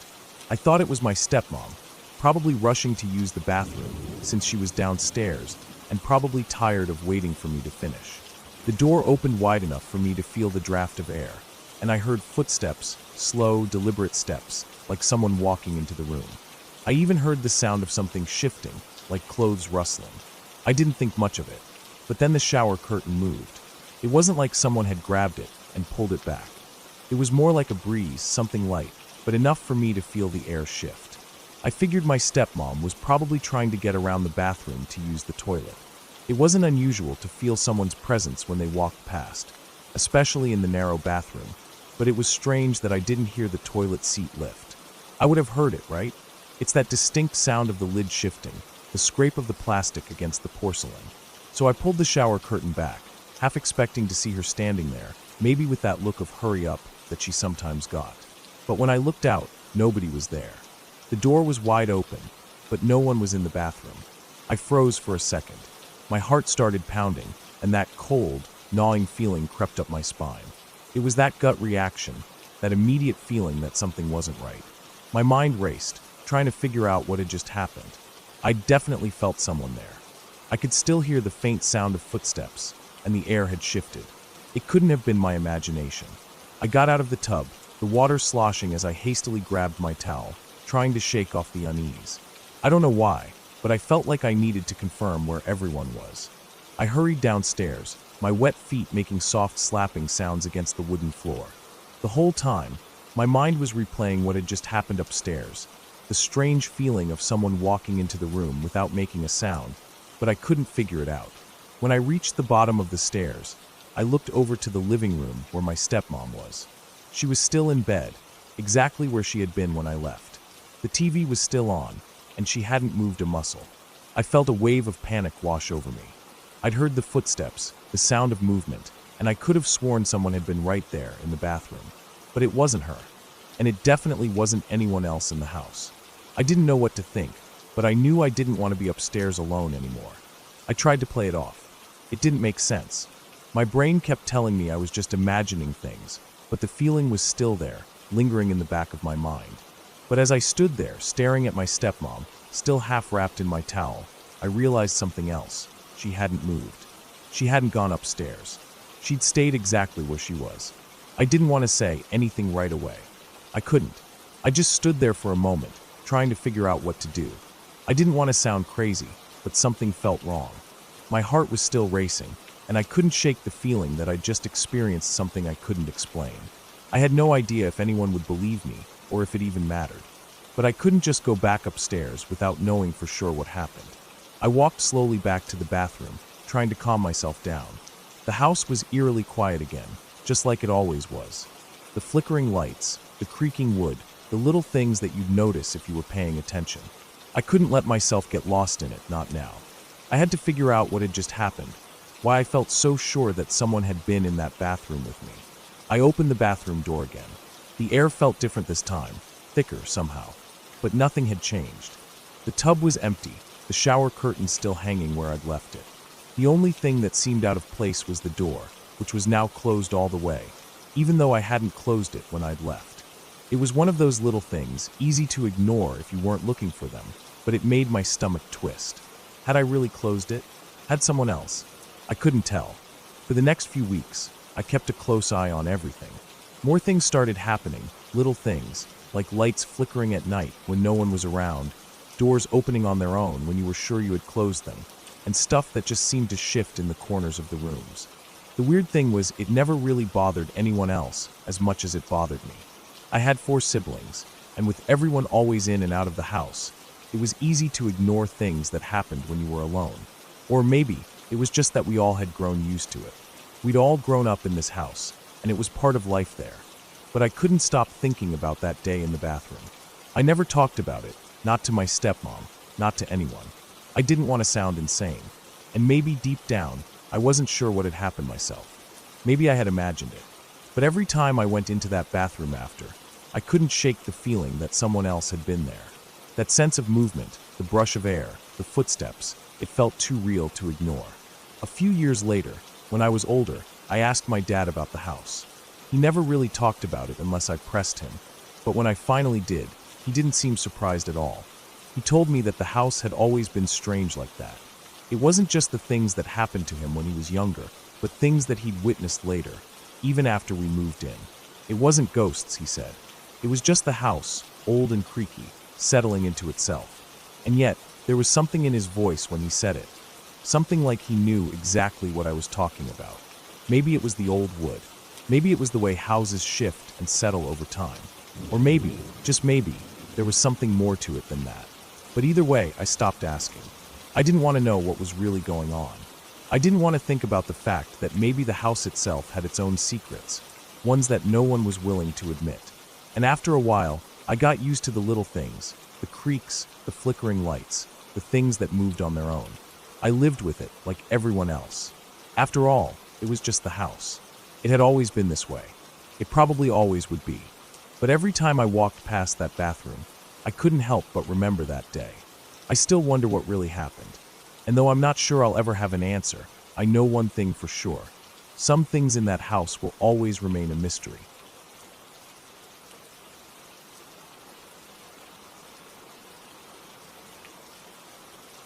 I remember it clearly, even though it happened years ago. Most people would probably think I'm just making this up, but I swear on everything I hold dear, it's true. I'd never experienced anything like it before, and honestly, I'd never really believed in the weird stories people told about things like this. Shadow people? Come on. That sounded like the stuff of horror movies or urban legends. But after that night, I couldn't shake the feeling that there was something more to it than I'd ever imagined. It started when I visited my friend's apartment for the first time. He just moved into a cute little place that was on the second floor of a nice old house. You know the kind, one of those buildings with wooden floors that creak when you walk across them, big windows that let in a lot of light, and that almost cozy vintage charm to it. The apartment itself was small but homey, and I remember thinking that it looked like a place where you'd expect to have a peaceful evening with friends. But as soon as I stepped inside, something felt off. I couldn't really put my finger on it at first, but there was an undeniable heaviness in the air. It wasn't anything that could be seen, but it was almost like the atmosphere in the apartment had weight to it, like I was carrying something around without realizing it. The air felt dense, and I couldn't shake the strange sensation that I was being watched. I tried to brush it off. Maybe I was just tired from the drive, or maybe the building was older than I thought and the humidity or something was messing with me. So, we made our way to the living room, where we sat down and had dinner. I tried to focus on the conversation, on catching up, and just relaxing. But as we talked, my eyes kept drifting toward the hallway that led to the bedrooms and bathroom. The light in the hall was dim, casting long shadows that seemed to stretch and flicker strangely against the walls. That's when I first saw it. At first, it was just a movement, a flicker of something tall and thin, like a human shape, but not quite. It was as though something or someone had passed by the doorway at the end of the hall. I couldn't make it out clearly, but it was tall, taller than any normal person. And the shadow, it wasn't solid. It was more like a silhouette, but the edges were distorted, almost like it was blending into the darkness itself. My heart started to race a little. I thought maybe it was just a trick of the light or my eyes playing games with me, so I tried to ignore it. But then it happened again, and again. Each time, it moved a little faster, like it was trying to stay just out of sight, but I kept seeing it, these tall, thin black figures that seemed to pace back and forth, disappearing as quickly as they appeared. I figured I was being ridiculous. I'd spent enough nights in dimly lit places to know how easily the mind can play tricks on you, especially when you're not paying close attention. I didn't want to freak my friend out, so I just kept quiet about it for a while. But it kept happening, and it wasn't just one shadow, there were more. I could see them darting past the doorway, moving like they were trying to stay out of sight, but always there. Tall, black, and unnaturally thin. At times, I'd catch one of them peeking into the living room, just enough for me to notice before it disappeared. The longer I sat there, the more uneasy I felt, but I didn't want to seem paranoid, so I didn't say anything right away. Finally, I couldn't take it anymore. I looked at my friend and said, "You're going to think I'm crazy, but I keep seeing." Before I could finish, he interrupted me, almost as if he'd been waiting for me to say it. "The shadow people? he asked, his voice calm, almost casual. I froze. What? He nodded, his expression a little too serious for my comfort. Yeah, I see them all the time. They've been around for as long as I can remember. At that moment, I wasn't sure what to say. I had no idea what he meant by shadow people, and I certainly didn't expect him to say it so casually. I asked him if he was serious, and he just shrugged and said it was a common thing. I thought maybe he was just messing with me, trying to get a reaction. But the way he said it, like it was no big deal, made it clear he wasn't joking. He'd seen these things before, and he wasn't scared of them. He just accepted them as part of his reality. It was around that time that I started to feel a little more unsettled. Maybe it was the fact that he wasn't fazed by it at all, or maybe it was the way he seemed to almost expect these shadowy figures to show up. Whatever it was, I didn't feel right, but I pushed it to the back of my mind and decided to stay for the night. We went on talking, and I tried to ignore the feeling that something was lurking just beyond my sight. As the evening went on, we made our way to the guest room where I was going to sleep for the night. I tried to shake off the unsettling feeling, but as I lay down on the bed, I couldn't relax. Every little noise in the apartment seemed to echo louder than usual. The creaking of the old house, the wind outside, the soft hum of the fridge. My mind kept returning to those shadow figures, and I kept wondering if I was just imagining things. But deep down, I knew I wasn't. I'd seen them, and now I couldn't unsee them. The room was dark, except for a faint light filtering in from the hallway.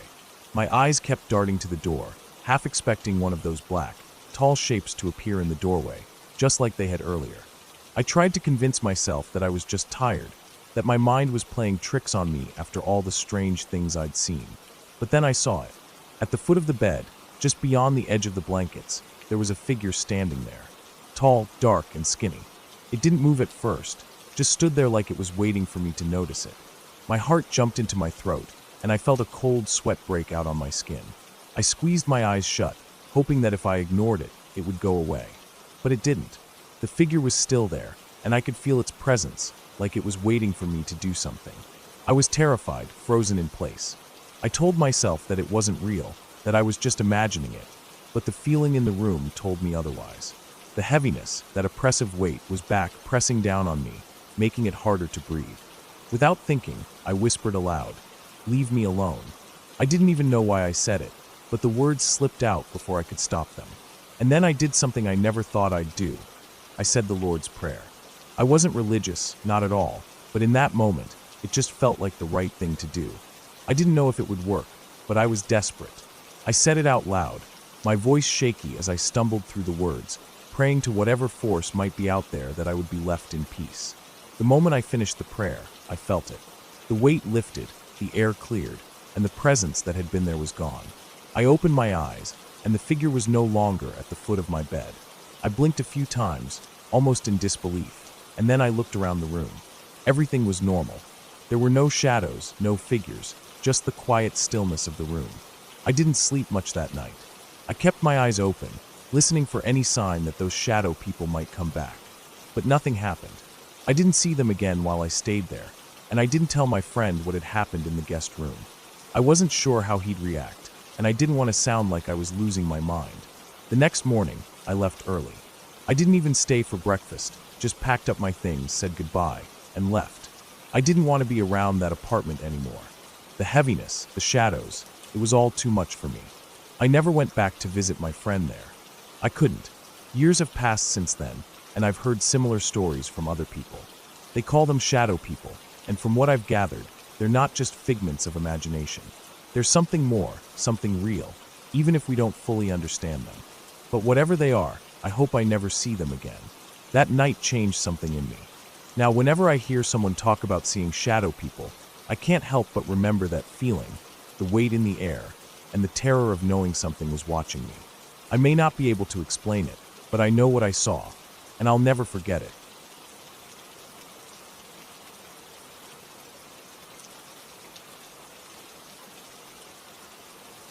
I spent a lot of weekends at my nanny's house up in North Texas. Her place was a small, old farmhouse on about 35 acres of land, far enough out from the nearest town that it felt like the world stopped at her front gate. It was the kind of place that made you feel like you were in the middle of nowhere, especially at night when the sky seemed to stretch on forever. I always looked forward to spending time there. It was peaceful, and I loved the quiet, the space to roam around, and the fact that it felt like it was all mine for a couple of days. My nanny was one of those people who had stories about everything. She told me all kinds of things that didn't make much sense, like how she'd once seen a deer run so fast it disappeared into the woods in the blink of an eye, or how she'd heard coyotes howling at the moon and had to shut the windows tight so they wouldn't get in. But the thing that stuck with me the most was her talking about the ghost in the house. She was calm about it, like it was no big deal. "He's not bad," she'd always say with a smile. "He's just here. Been here a long time." At 14, I was way too skeptical to believe any of that. Ghosts were for movies and stories, not real life. I'd laugh it off when she'd mention the ghost, mostly because I figured she was just trying to scare me or make the house seem more interesting. I never took her seriously about it, until one night. It was around 2:30 a.m., and I was crashed out on the couch in the living room, trying to sleep through the heat. The old farmhouse didn't have central air, just fans, so it was always a little stuffy. I woke up needing to use the restroom. There was only one bathroom in the house, and it was tucked down a short hallway between the living room and my nanny's master bedroom. I rubbed my eyes and got up, still groggy, walking towards the bathroom in the dark, the only light coming from the moon through the kitchen windows. As I stepped toward the bathroom door, something caught my eye. At first, I thought it was just the shadows playing tricks, but then I realized what I was looking at was not a shadow at all. Standing just outside the bathroom door was a figure. It was tall and blurry, like a man-shaped smudge, but the edges seemed to waver in and out of focus. My heart dropped to my stomach. I couldn't move. For a second, I just stood there staring at it, trying to convince myself I was imagining it. But then it was like my body took over. I walked right through it. The coldness hit me first. It felt like walking through a wall of ice, like something from a nightmare where you're frozen in place and can't escape. The air was thick with it, and for a brief moment, I felt like I couldn't breathe. The figure didn't make a sound, but I felt its presence. The hairs on my neck stood up. I didn't stop to think, didn't even pause. I just sprinted back to the couch, leaping under the covers and pulling them tight over my head. My mind was racing, my heart pounding in my chest. I shut my eyes so hard, squeezing them shut like if I couldn't see it, it couldn't see me. The next few hours felt like an eternity. My mind was too alert, too awake, replaying the moment over and over, trying to make sense of what I saw. Was it my imagination? A trick of the light? I had no idea. But the fact that I had walked through it, that's what scared me the most. It wasn't like any ghost story I had ever heard, and I couldn't shake the feeling that something was very wrong. Eventually, exhaustion kicked in, and I must have fallen asleep. I didn't wake up until much later, around 5:30 a.m., when the smell of coffee hit my nose. That was my nanny's signal that she was up and getting the day started. I rubbed my eyes, still half asleep, and got up, my feet hitting the cold hardwood floor. I walked into the kitchen, my mind still foggy, trying to shake off the bad feeling that lingered from the night. When I walked in, I looked over at my nanny, who was standing by the counter, humming as she poured herself a cup of coffee. I froze for a moment. She looked up at me, and before I could say anything, she grinned and asked, "You saw him last night, didn't you?" I didn't say anything at first. I just stood there, wide-eyed. How did she know? She hadn't been awake. She hadn't been there when I freaked out. I couldn't find the words. My mouth went dry, and I finally stammered out, "How did you know?" My nanny just laughed, her eyes twinkling with something I couldn't quite place. "I've lived here for years. It's always the same. Every time someone new stays, they see him. Doesn't matter what they believe in. He just shows up. He's harmless. Don't worry about him." I wanted to tell her it wasn't harmless, that it wasn't just some figure in the dark. But I didn't. I didn't know how to explain the feeling I had after walking through it. I didn't have words for the cold, the way it made me feel like I was in a dream or some kind of trance. But my nanny's calmness, the way she just accepted it, made me feel like I was the crazy one for being so shaken up. I wanted to be angry or scared or anything else, but instead I just stood there feeling a weird mix of confusion and disbelief. My nanny wasn't afraid of the ghost. In fact, she almost seemed like it was an old friend, like it was something normal, something you learned to live with. She'd had enough time with it to accept it as part of the house, part of the land, like the old oak tree in the backyard or the fence that ran along the edge of the property. They were just things you lived with. I didn't know what to think. I wanted to go home, back to my room, away from everything. But as I stood there, staring at my nanny's calm face, I realized something. I couldn't ignore it anymore. I couldn't pretend it wasn't real. After that, I spent a lot of time thinking about the house. It wasn't that I was haunted or terrified. It was just that, once you see something like that, you can't unsee it. The weirdest part was that after that night, it was like I became more aware of the house, of the creaky floors, the strange drafts, the way the air would shift from hot to cold when you least expected it. I never saw the figure again, but I always knew it was there, just behind the walls or in the hallways. My nanny continued to tell me about the ghost, always in that calm, matter-of-fact way. "He's not bad," she'd say, and I never doubted her again. But even now, years later, I can still remember that coldness, that sensation of walking through something that shouldn't be there. And I know that no matter how much time passes, I'll never really be able to explain what happened that night. Maybe I'll never know if it was real or if I just freaked myself out, but whatever it was, I've learned something. Some things don't need an explanation. They just are. And sometimes you have to accept them, whether you want to or not.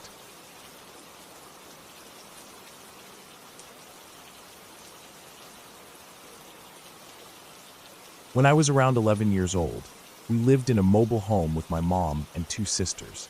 The layout of the house was simple, but it felt big for just the 4 of us. The bedrooms were at one end of the house, and the living room, kitchen, and bathroom were at the other end. My room was closest to the hallway, which led to the bathroom and the other bedrooms. My 2 sisters and I had our own rooms, while my mom and youngest sister, who was about 2 at the time, slept at the far end of the house. This happened on a morning just like any other. I woke up earlier than usual, before the sun had fully risen. I could see the faint light creeping through the blinds, casting soft lines across my room. At that age, I used to wake up early and just lie there, staring up at the ceiling, trying to make sense of my dreams or just enjoying the quiet.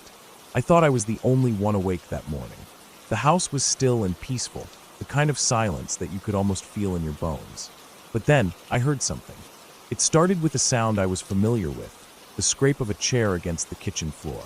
It was a sound I'd heard countless times, especially in the mornings when Mom or Dad used to get up early for coffee, or when we had breakfast together. It wasn't something that would have been out of place, but the timing was strange.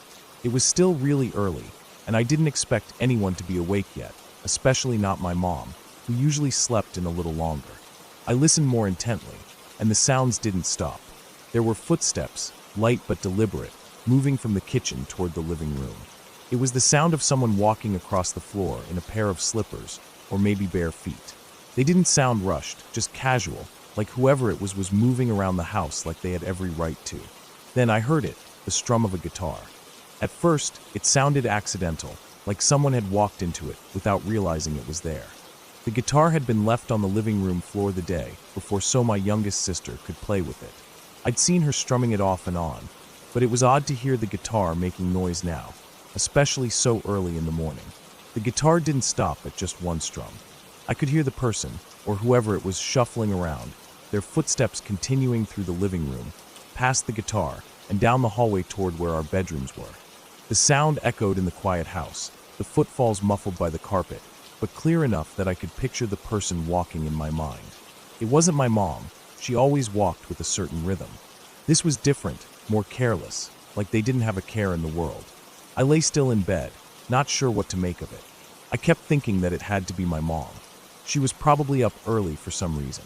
Maybe she was making coffee, or maybe she just couldn't sleep. It wasn't a big deal, but I felt that familiar sense of unease creeping in, a kind of awareness that something wasn't exactly right. Then the footsteps continued down the hallway, and I heard the door to the bathroom slam shut. I could hear it clearly, the solid thud of the door being shut with a little more force than usual. My door was closed, so I couldn't see anything, but from where I lay, I assumed that my mom had gone into the bathroom to get ready or something. The bathroom was the last room in the hallway, right before our bedrooms. It wasn't unusual for someone to go in there and take a while, especially in the morning when everyone was waking up. I stayed in bed for a while longer, not feeling quite ready to get up myself. I told myself that Mom was just getting ready in the bathroom, but as the minutes passed, I started to feel like something was off. I hadn't heard any more movement after the door slammed, and now that I thought about it, I hadn't heard Mom come out of the bathroom either. It was getting strange. It was quiet again, too quiet. No sound of Mom moving around the kitchen. No sound of her getting a cup of coffee, nothing. I shifted in bed, trying to brush off the feeling that was growing inside of me. But the more I thought about it, the more it didn't add up. My mom wasn't the kind of person to just go into the bathroom and stay there without saying anything. I started to feel uneasy, and a sense of worry crept in. I finally decided to get up and check on her, to see if everything was okay. I stood up, my feet hitting the cold carpet, and I walked toward the bathroom. My heart was beating a little faster now. I knocked on the bathroom door, softly at first, just to see if she was in there. There was no answer. I knocked again, louder this time, feeling a growing sense of concern. I waited a few moments, still no answer. That was strange. My mom always answered when we knocked. By now, I was getting anxious. I turned the doorknob slowly, opening the door, thinking maybe she hadn't heard me. But when I opened it, the bathroom was empty. I blinked, confused for a moment, as if I had somehow missed her walking out. But no, there was no sign of her at all. The bathroom was empty, the door wide open, the light off. I looked around for a few seconds, but there was no one there. I stood frozen, staring at the empty bathroom. The door was open, the room was empty, and there was no trace of anyone having been there. My mind raced, trying to make sense of it. Where had my mom gone? She couldn't have just disappeared. Had she gone back to bed without me hearing her? No, that didn't make sense either. I turned and quickly walked down the hallway toward my mom's room.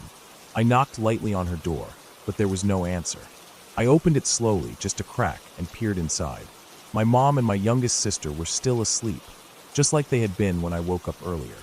My mom was lying in bed, her body under the covers, and my sister was curled up beside her, both of them breathing softly. I stood there for a long moment, trying to process what had just happened. The sound of the chair scraping across the floor, the footsteps, the strumming of the guitar, the bathroom door slamming shut. None of it made sense. No one was supposed to be awake. No one was supposed to be up and moving around. But there had been noises, sounds, as if someone had been walking through the house. Someone who wasn't supposed to be there. I didn't know what to think. I didn't know if I should be scared or confused. Maybe I had imagined it all, I told myself, but deep down, I knew I hadn't. It felt too real. I went back to my room, my heart still racing, and climbed back into bed. I tried to convince myself that it was nothing, that it was just my imagination, but the feeling wouldn't go away. The sense of unease lingered in the pit of my stomach, and the silence in the house felt heavier than it should have. It wasn't just quiet, it was too quiet, and the longer I lay there, the more I kept replaying the sounds in my head. To this day, I can't explain what happened that morning. I don't know if I heard something real, or if my mind was just playing tricks on me, but I can still remember the way it felt, the way the house seemed so quiet one moment, and then so unsettling the next. I'll never forget the way the footsteps echoed in the hallway, the guitar strumming on its own, and the bathroom door slamming shut. The odd thing is, that wasn't the only strange thing that happened in that house. There were other things, small things that seemed out of place, things I tried to brush off at the time.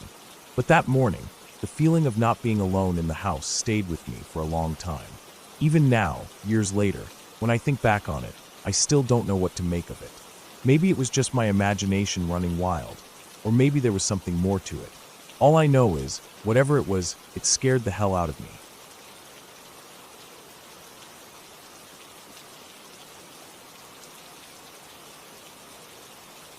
A few years ago, I was walking through some woods, not the kind of path you usually find hikers taking, just a random track I discovered on a weekend when I was looking for something different. The kind of woods where people don't normally venture, and the trees are dense enough to block out most of the sunlight.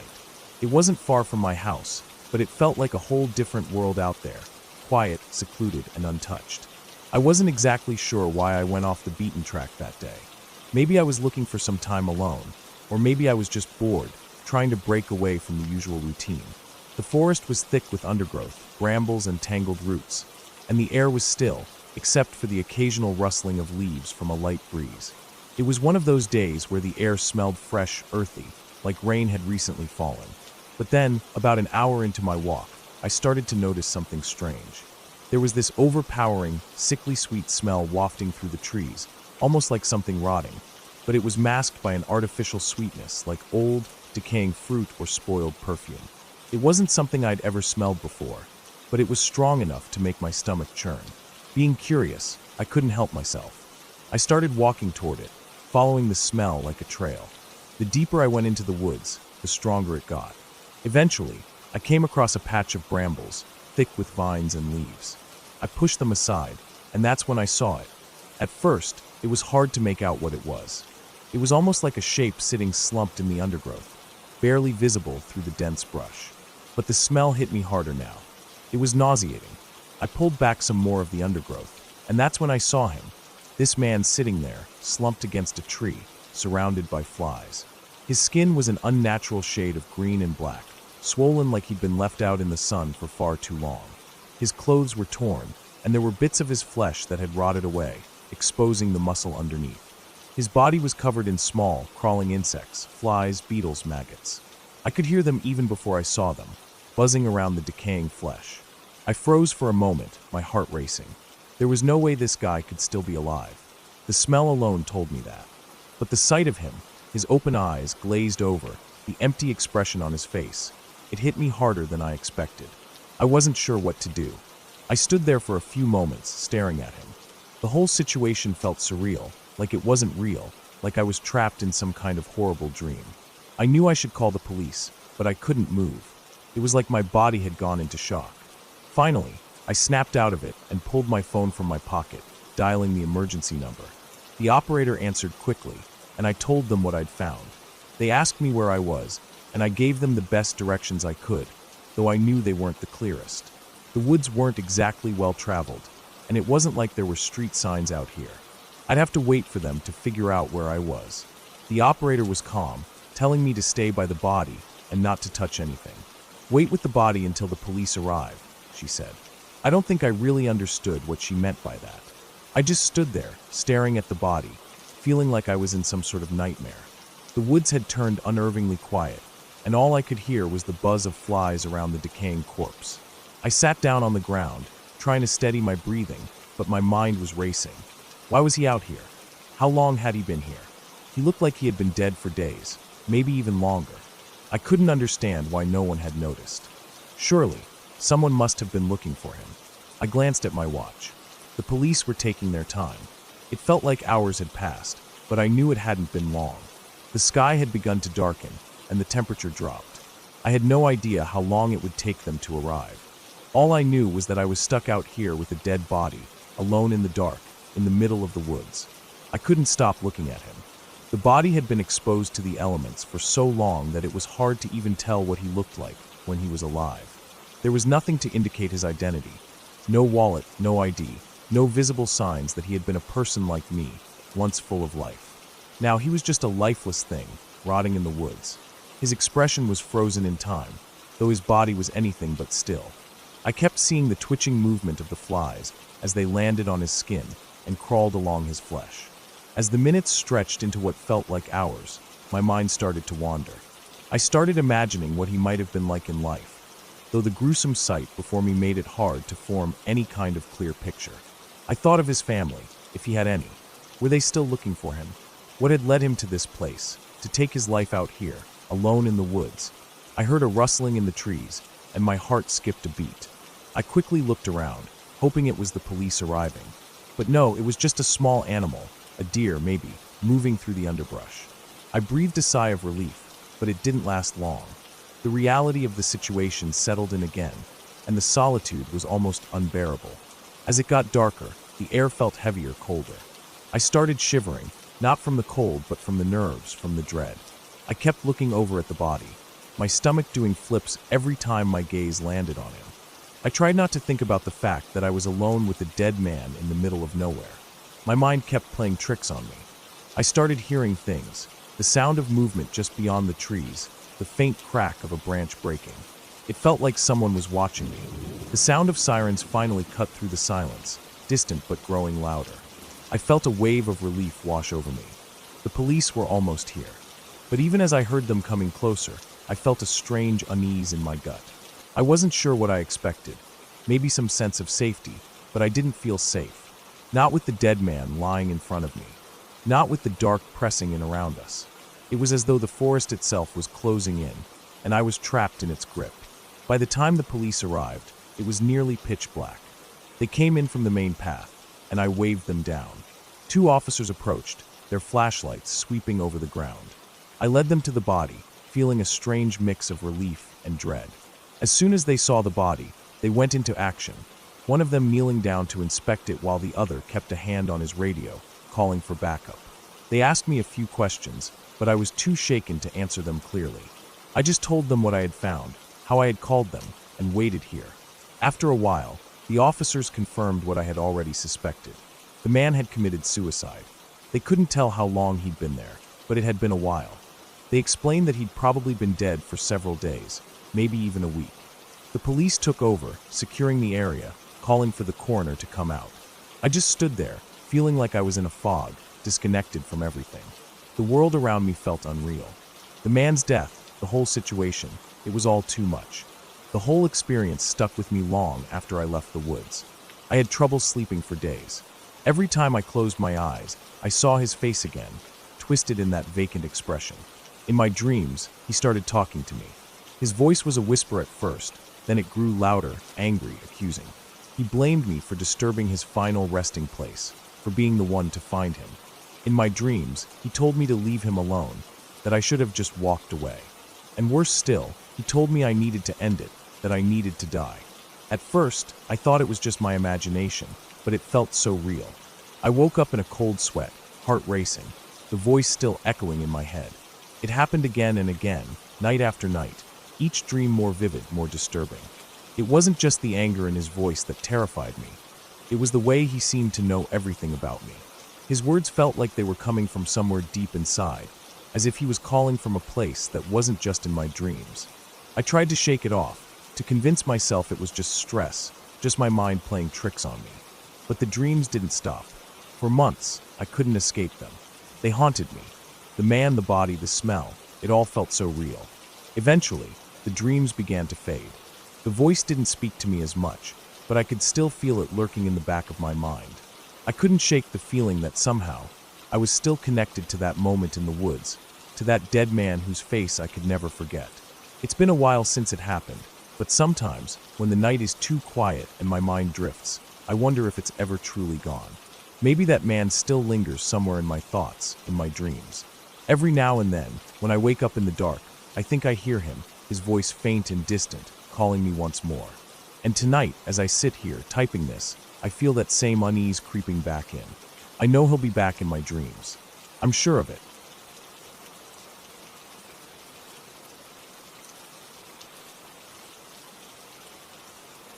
I was a cook in an old building, a place that had seen more than a few decades of wear and tear.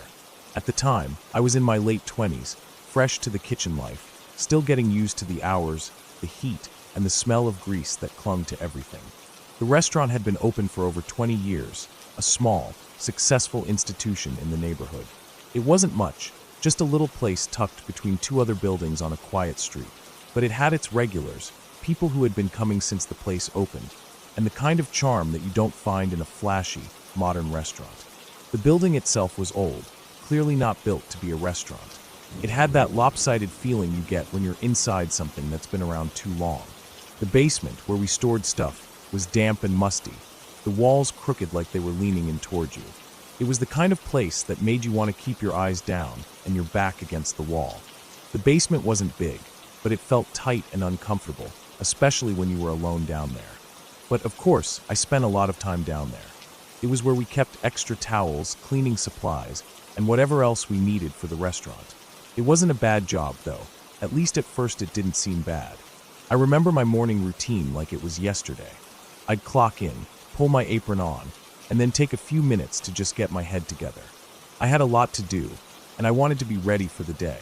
So, I'd take my time in the bathroom, even if it was just to take a quick shit, like every normal person. It was my moment of peace before the madness started. But after that, it was straight to work. I'd head to the basement, just like I had 1,000 times before. One morning, I was down there folding towels, nothing out of the ordinary. The basement was dimly lit, a single flickering bulb hanging from the ceiling. The walls were gray and wet-looking, and the floor had an uneven texture to it, like the concrete wasn't even. The air was thick with that musty, damp feeling you get in old buildings. It wasn't a pleasant place to be, but I wasn't afraid of it. It was just part of the job. Behind me, in the corner of the basement, was the office. It wasn't much of an office, really. Just a small desk, a couple of chairs, and a dusty old computer. The office wasn't a separate room. It was part of the basement, no real walls between it and the rest of the space. There was a shelf on the wall above the desk, which held a lamp, some files, and a few random knickknacks. It wasn't anything special, just a corner that no one really paid attention to. The light in the basement was always dim, and the office was even darker, tucked away in the back. As I folded the towels, the sound of the building creaking was normal. It was old, after all, and the sounds of wood shifting and floors groaning were just part of the atmosphere. I barely noticed them anymore. But then something happened that made me stop. Something that didn't belong. I was in the middle of folding a towel when I heard a loud crash from behind me. At first, I thought it was just the sound of something falling, maybe a box or something light being knocked over. But it was way too loud, way too sudden. It sounded like something had been thrown across the room, and when I turned around, I saw the desk lamp flying off the shelf above the office desk.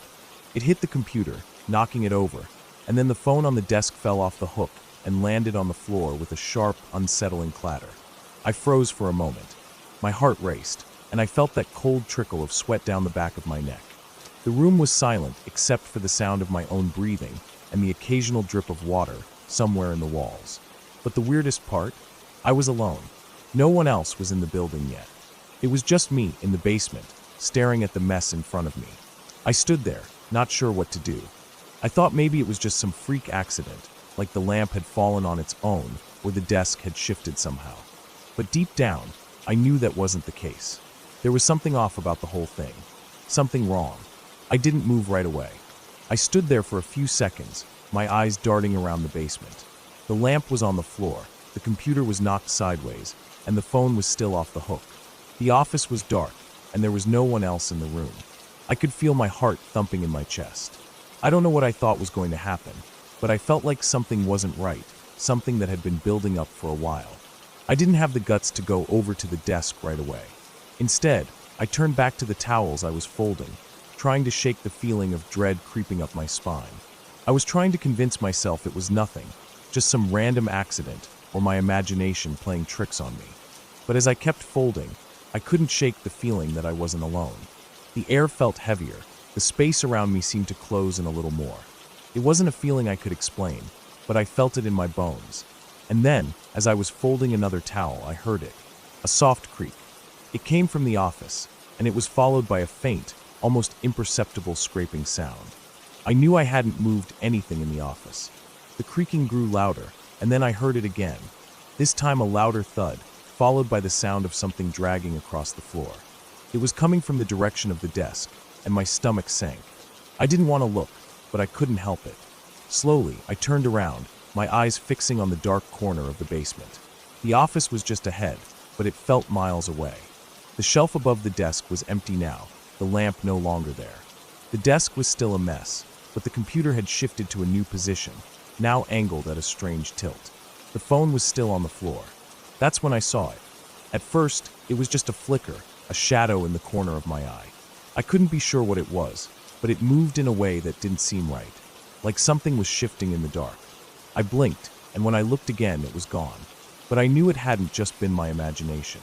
There was something in that room with me. I don't know how much time passed after that.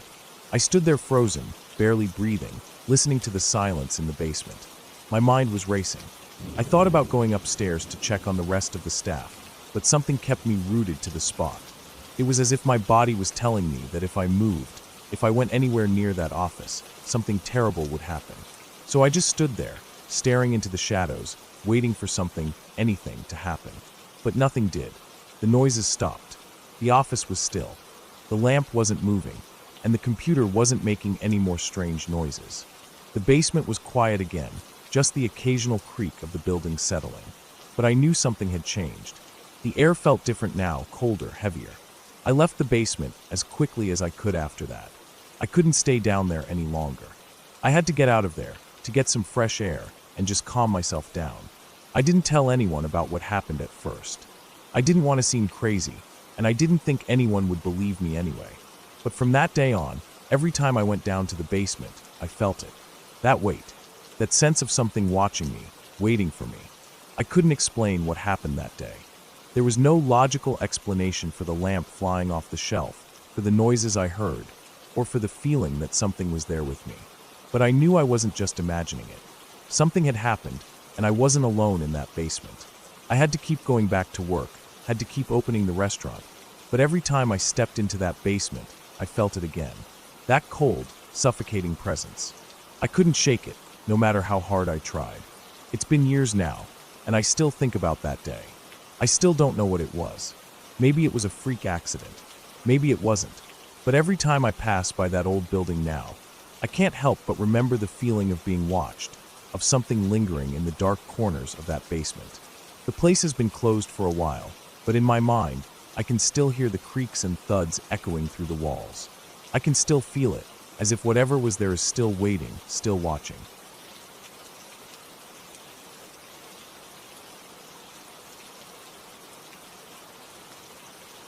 Years ago, when I was still in school, I remember one of the oddest weekends I had, one that still sticks with me. It was the weekend my mom and sister went out of town to my cousin's graduation. I was probably around 15, and I had opted to stay home with my dad. We decided to have a kind of guys' weekend. It was an unspoken thing, just the two of us hanging out, doing guy stuff. We were supposed to watch movies, talk about sports, maybe play some video games, and generally just enjoy the weekend without the usual hustle and bustle of family life. We even bought steaks to grill, which seemed like the perfect way to spend the night. Things were going exactly as planned. I remember how easy it all felt. My dad was a great guy, funny, easygoing, the kind of person who could talk to anyone, make you feel comfortable. He had a way of making ordinary things feel important. Even when we talked about mundane stuff, like the wrestling matches we'd watched or the latest sports news, it all felt engaging because he was so involved. We laughed, told old jokes, and just let the evening unfold. It was simple, and in a way, it felt like the sort of perfect evening that could last forever. He made everything seem like an adventure, even if it was just a quiet night at home. But then, out of nowhere, he pulled something out of the closet that I hadn't seen in years, a Ouija board. At first, I thought it was a joke. My dad was known for messing with me, especially when I was feeling a little too comfortable. He'd pull pranks, tell outlandish stories, or exaggerate details just to see how far he could push me. That's why I didn't think much of it at first when he said, "Hey, you want to try this?" I figured it was just another one of his weird ideas. "Really?" I said, giving him a skeptical look. "You want to do this now?" I thought we were just grilling steaks and watching TV. He smiled almost mischievously and said, "Well, you said you wanted to hang out, so why not try something different? This thing works, I swear." I stared at him for a moment, waiting for him to break into laughter or start some sort of elaborate punchline. But he just kept staring at the board, all serious. That's when I started to get uncomfortable. It wasn't so much the board itself, but that he was so intent on making me believe in it. It didn't make sense to me. My dad had always been the Sunday school teacher type. We went to church every Sunday, and I grew up with a pretty solid foundation in faith. The idea of him dabbling with something like a Ouija board seemed so out of place, so contradictory to everything I thought he stood for. I couldn't wrap my head around it. It made me feel a little uneasy, honestly. "Are you serious right now?" I asked again, trying to gauge if he was pulling my leg. He nodded, not a hint of humor in his face. "Yeah, I'm serious. This isn't just a toy. It works, believe me." I wasn't entirely sure what to make of it. Part of me wanted to call his bluff, but there was another part of me that started to feel a little bit wary. Something about it didn't sit right. I mean, I wasn't exactly expecting a ghost to show up or anything, but I wasn't sure I wanted to find out if it really did work. I shrugged it off, thinking it would be harmless, that it was just some silly, harmless fun. After all, we'd only be messing around with a piece of wood and some plastic planchette. How could it hurt? The night was already a little strange in its own way. The kitchen light above the stove flickered dimly in the otherwise quiet house. There was no one else around, no mom, no sister, just the two of us. It was one of those moments that felt like it was slowly building to something, though I couldn't yet pinpoint what it was. Still, we sat down at the kitchen table, and my dad set the board down in front of us. "Okay," he said, sounding more serious than ever. "Place your fingers on the planchette. Don't push it, just let it rest there." I wasn't exactly thrilled about it, but I did it anyway. I placed my fingers lightly on the planchette, feeling the cool surface under my fingertips. The board was old, probably sitting in that same closet for years. It looked worn, the edges fraying just slightly. I could smell the faint dust that had collected on it, mixed with the scent of the steaks cooking outside. I could still hear the faint sizzle of the grill through the open kitchen window. For a moment, I thought I might just relax and go along with it. My dad did the same, placing his fingers gently on the planchette. "Now, just wait for a little while," he said. "It'll work, trust me." We sat there in silence. The minutes ticked by, and nothing happened. At first, I wasn't sure what I expected, but I found myself getting more and more bored. It wasn't that I didn't want to believe, but honestly, the whole thing just seemed a bit ridiculous. I could almost hear my dad suppressing a grin, as if he knew how out of place the whole situation was. "Nothing's happening," I finally said, breaking the silence. "Just give it time," he replied, still intent on the board. He sounded like he was trying to convince himself as much as me. The whole thing felt like a bad act at this point, a charade. I sighed and pulled my fingers away from the planchette. "This is dumb," I muttered, standing up from the table. "I'm gonna watch TV." Dad didn't try to stop me. He just nodded as I walked out of the kitchen, heading into the living room. I plopped down on the couch and turned on the TV.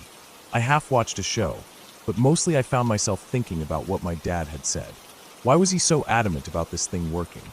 Was he really serious? I tried to shake it off. I figured it was just some sort of weird dad joke, and he'd probably laugh about it later. A few minutes passed, and then I heard him get up from the table. He walked out of the kitchen, and I heard the sound of something being smashed against something hard. The sharp crack of wood hitting would made me jump slightly. I turned around, expecting to see him laughing, or maybe trying to get my attention with some exaggerated expression. But when I looked back, my dad was holding the Ouija board in both hands, his face dark with frustration. Without warning, he brought the board down onto his knee, snapping it in half. The sound was loud, almost too loud, like he was angry. I watched in shock as he smashed the board again, this time with even more force. The pieces of the board scattered across the kitchen floor. Without a word, he grabbed the broken pieces and shoved them into the trash. He yanked the trash bag out of the can and carried it outside. I stayed where I was, not knowing what to do. Part of me wanted to ask him what was going on, but I could tell that whatever it was serious. He didn't speak a word as he returned from outside, walking through the back door with a blank expression on his face. He didn't say anything to me, and I didn't ask. I had no idea what was going through his mind, but I knew better than to press him about it. The rest of the night went by in a strange silence. We didn't talk about it. We didn't mention the Ouija board or what had just happened. It was like that whole part of the evening had just vanished, like it never existed. But I couldn't shake the feeling that something had shifted. It was as if that moment had created a crack in the otherwise smooth surface of our night, a crack that I couldn't ignore. I didn't ask my dad about it, and he didn't offer any explanation. The weekend passed, and it never came up again. I didn't mention it to my mom when she came home. I didn't even bring it up to my sister. For years, I never said anything about that night to anyone. The memory lingered in the back of my mind, an uncomfortable shadow that I couldn't quite shake off. My dad lived for another 14 or 15 years, right into his 70s. We had many more weekends together, and we spent plenty of time watching sports, grilling steaks, and talking about the same old things. But that night, with the Ouija board, was never brought up again. It remained unsaid, an unspoken part of our history. In the end, I never found out why he did it, why he brought out the board, why he smashed it, why he was so serious about it. But as I got older, I started to realize that sometimes there are things people don't want to talk about. Maybe it wasn't something he felt was worth mentioning, or maybe he was just trying to spare me from whatever he experienced all those years ago. Whatever it was, I don't know, and I'll probably never know.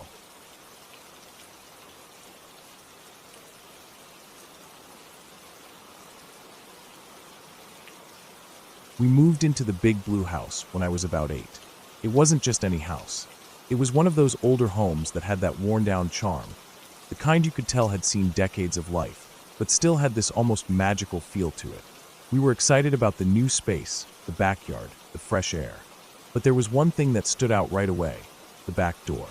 It led to a huge drop, maybe 10 feet from the ground. The previous owners hadn't bothered to build a deck, so there was just a steep drop into the yard, which was really strange considering the rest of the property was so well kept. I remember that the first thing my dad did after we moved in was build a deck. He always had projects going on, something to keep him busy. He spent days out there with tools scattered all around, cutting wood, hammering nails. It wasn't a complicated job, but it was a big one. I'd watch him through the kitchen window, occasionally running out to hand him a hammer or a screw when he needed it. It seemed like the deck would never be finished, but once it was, it felt like the whole place transformed. The deck stretched the whole length of the back of the house, a little over to the side, and I loved it. It was perfect for playing outside without falling off the back of the house. The space under the deck was just as inviting. It wasn't completely closed off. There were gaps between the wooden slats that made up the floor of the deck. My siblings and I started to use the space under there as a playhouse. We'd crawl under, creating little hideouts and making up all sorts of games. The smell of dirt and wood would mix together, and we'd spend hours hiding out there, laughing and pretending. It was our secret place, and it felt safe, sheltered from the rest of the world. But like with everything, time passed, and we eventually grew out of the playhouse. We found new things to do, and the space under the deck was left behind. It was still there, hidden away in the shadows, but no longer a place of joy and laughter. We didn't go under there anymore. A couple of months later, we noticed a strange smell. At first, it was subtle, a faint, earthy odor that lingered just outside the house. We didn't think much of it at first. Maybe it was just the old house settling, or perhaps it was something to do with the plants and trees around the yard. But it got worse. The smell started to seep from under the deck. It wasn't like the smell of fresh dirt or wood, or anything like that. This one had a sour, rotten edge to it. It wasn't strong at first, but as the days passed, it became more noticeable, and eventually, it filled the air around the back of the house. I remember the day my dad decided to investigate. He went outside after dinner, right when the sun was starting to dip below the horizon. I saw him grab a flashlight and crouch down near the edge of the deck, peering underneath. My siblings and I stayed inside, watching him through the window. He moved around for a while, the flashlight beam dancing across the ground. Then there was a long pause. I could tell something had caught his attention. His posture stiffened, and I saw him look back at the house, his face pale in the light from the porch. Then, in a sudden burst of movement, he crawled out from under the deck, almost scrambling to get out. His face was as white as a ghost, and his eyes were wide. I couldn't understand what had happened, what he had seen. My siblings and I ran to the back door, pushing it open to ask what was going on. "We need to go inside now," he said, his voice strained. He didn't explain. He just turned and walked straight back into the house, like he wanted nothing more than to forget everything he'd just seen. We asked him again, but he didn't say anything more. He was distant, distracted. It was the first time I'd seen my dad so shaken, and for days we didn't talk about it. We went on with life.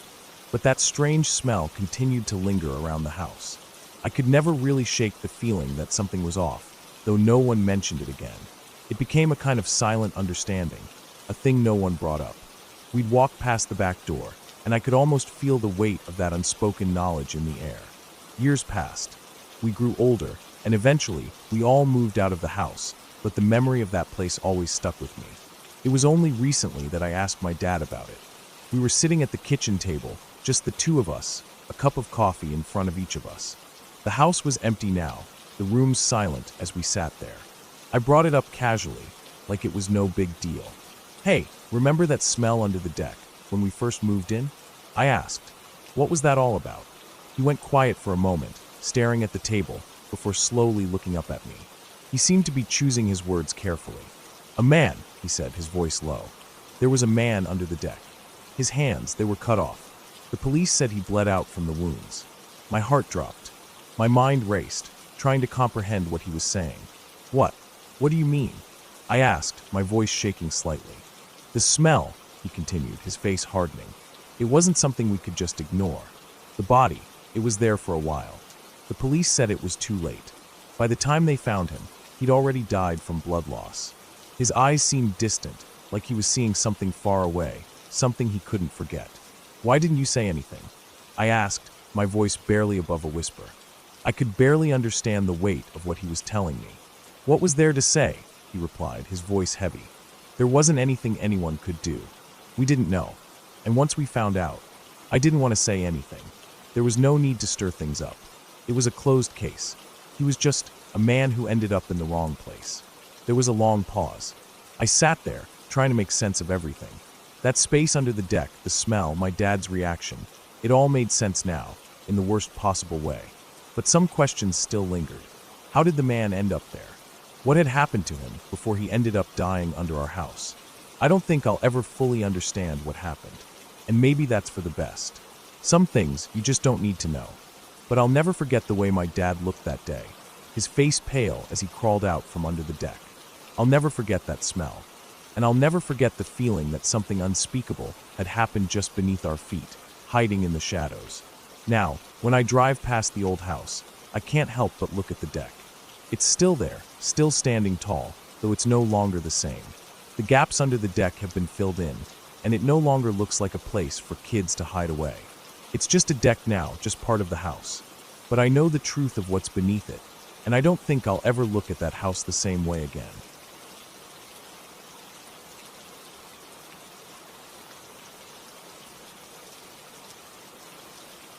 That night, like most summer nights in southern Utah, was hot but still. The sky had that clear, crisp feel to it, the kind where you could see every star without straining. I was with my friends, pretty much the usual crew, just trying to make the best of a weekend with nothing much else to do. In a place like this, where everything feels stretched out and endless, getting together was the highlight of our weekends.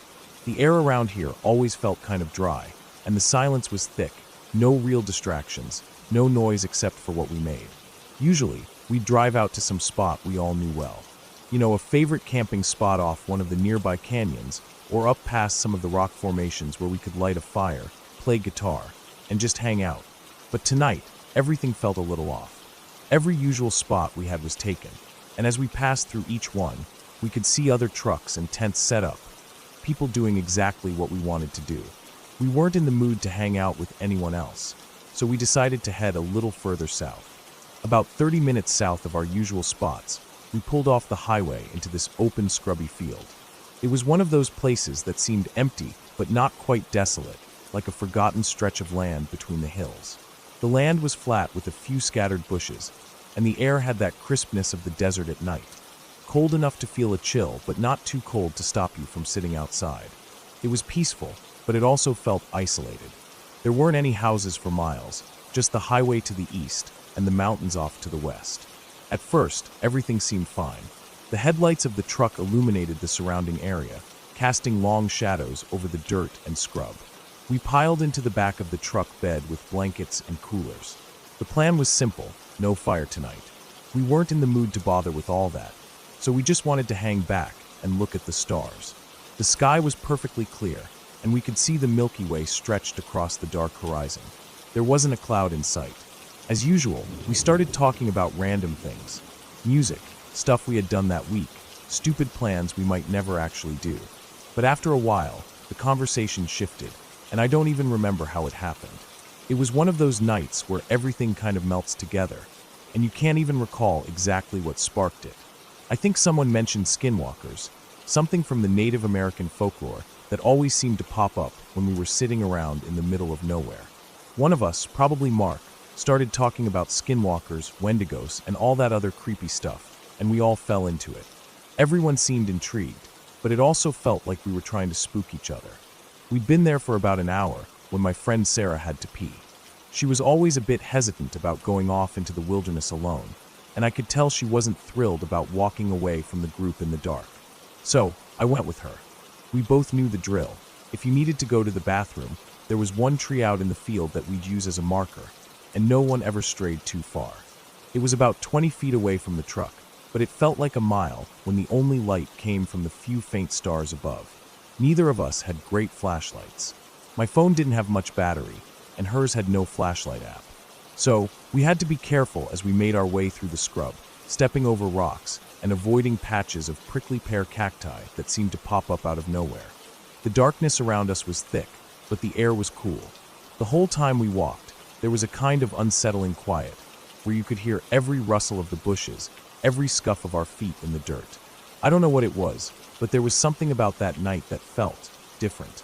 Not terrifying, but there was a sense of unease. I don't think either of us had talked about it, but we both felt it.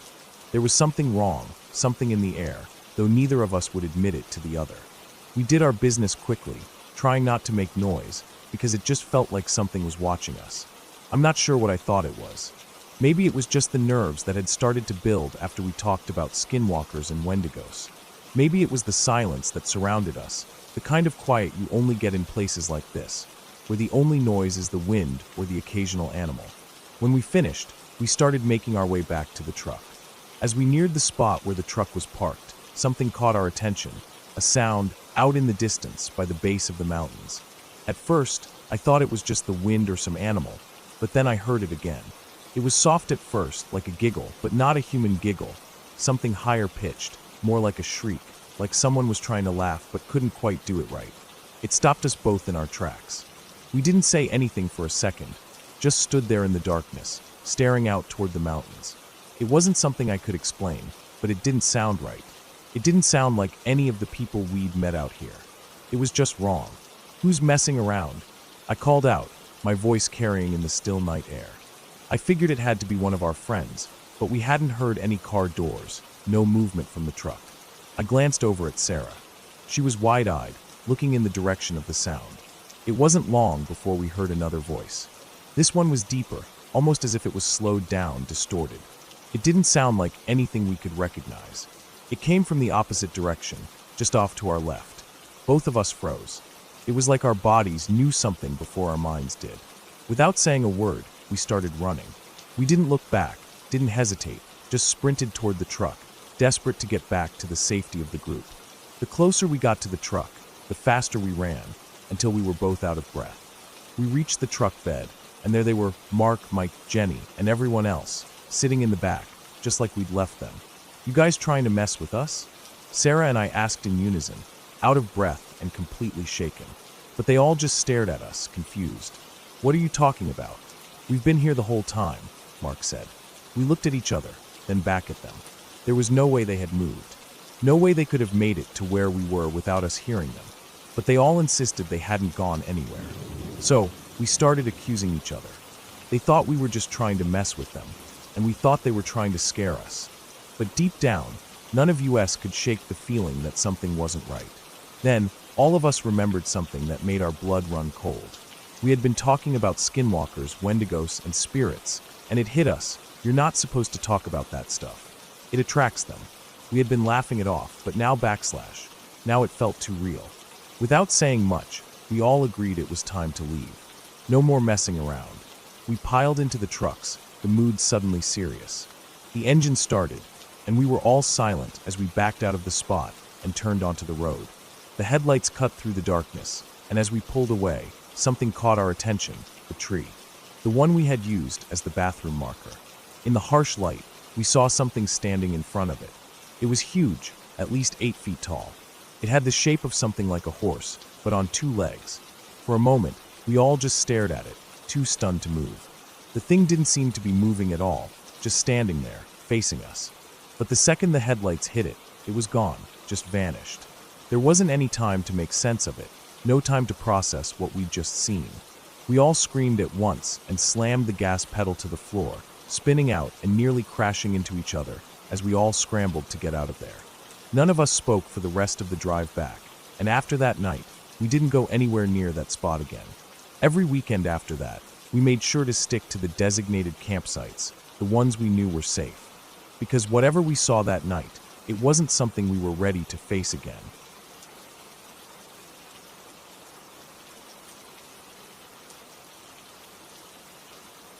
It started with my mom. Or maybe it didn't. Maybe it was just her who was the first to talk about it. I didn't know how serious it could get until I went through it myself. But the way it slowly spread through our family was something that stayed with all of us. Each of us had different experiences, but there was something similar in the feeling. Something that felt shared even if we didn't know it at the time.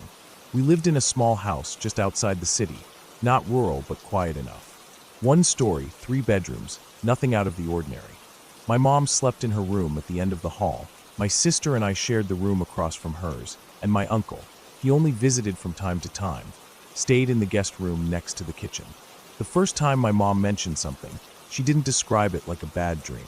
She said it was real, too real to be a dream. She said she woke up one night frozen in place. Her eyes were open, but she couldn't move.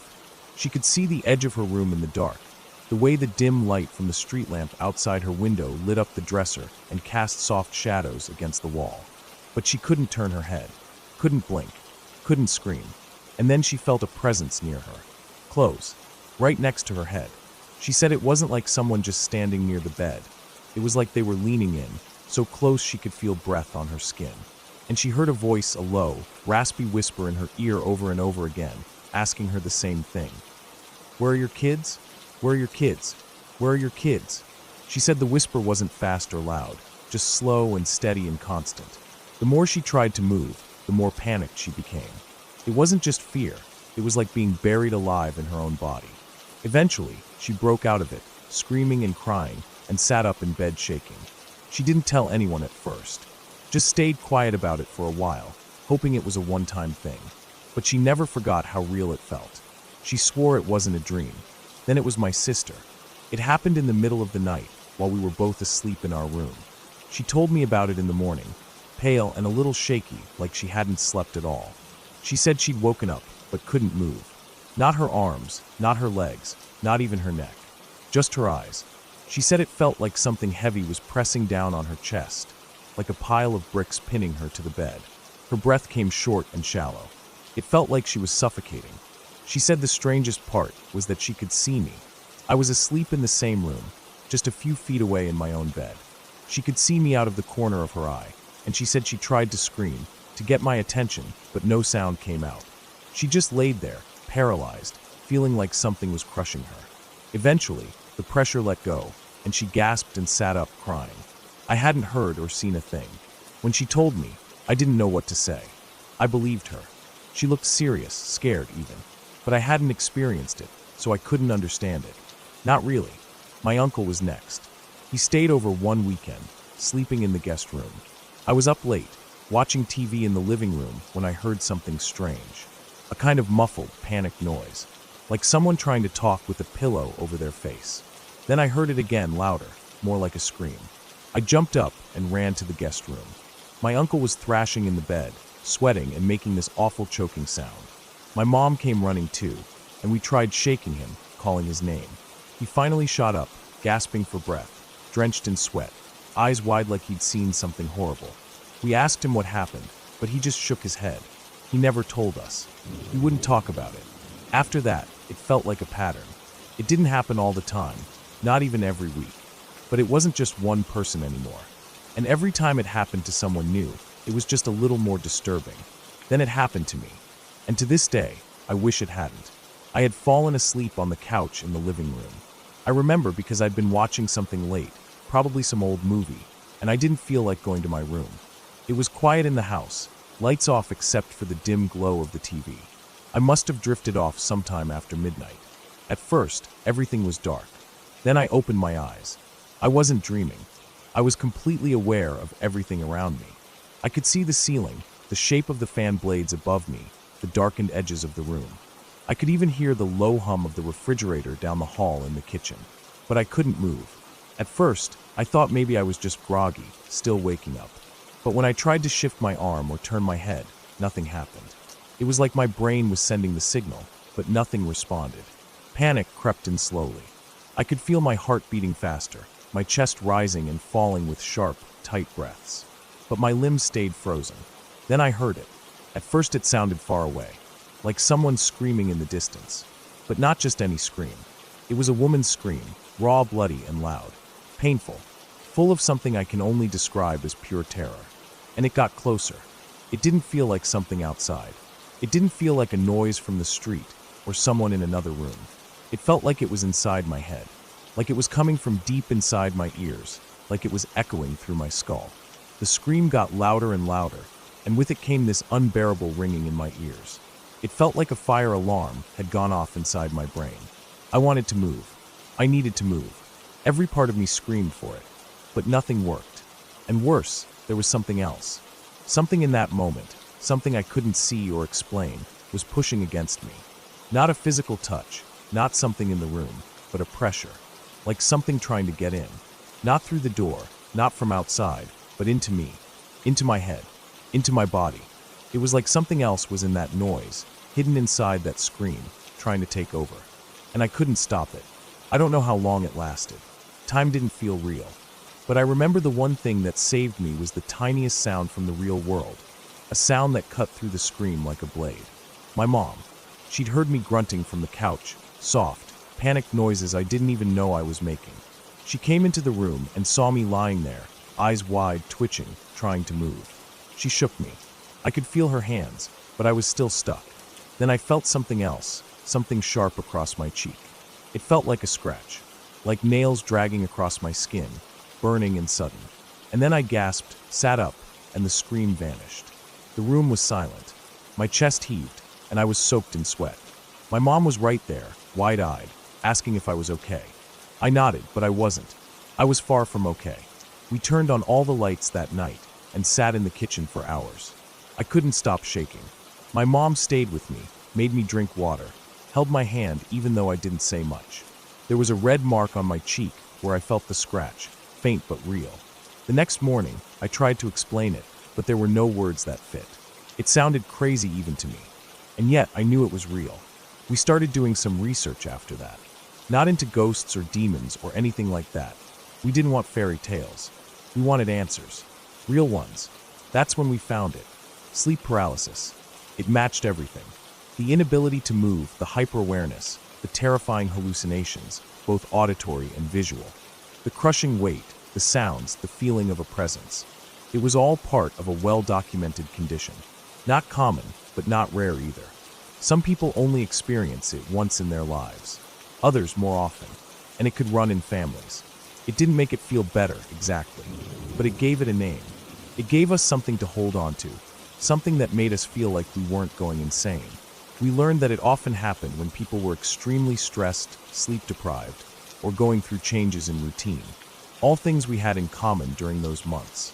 We didn't stop it from happening altogether. But we started being more careful. We worked on getting better sleep, reducing stress. We talked more openly when it happened again. We stopped hiding it. And slowly, the episodes became less frequent. Not gone, but manageable. We came to understand it, not fear it. To this day, I still remember that scream. That sound that came from nowhere, but felt like it was everywhere at once. But now I know what it was. It wasn't a ghost, or some evil thing trying to take over. It was my own brain, caught between sleep and wake, freaking out and feeding on fear. And maybe that's the scariest part of all. Not what's out there in the dark, but what's already inside us.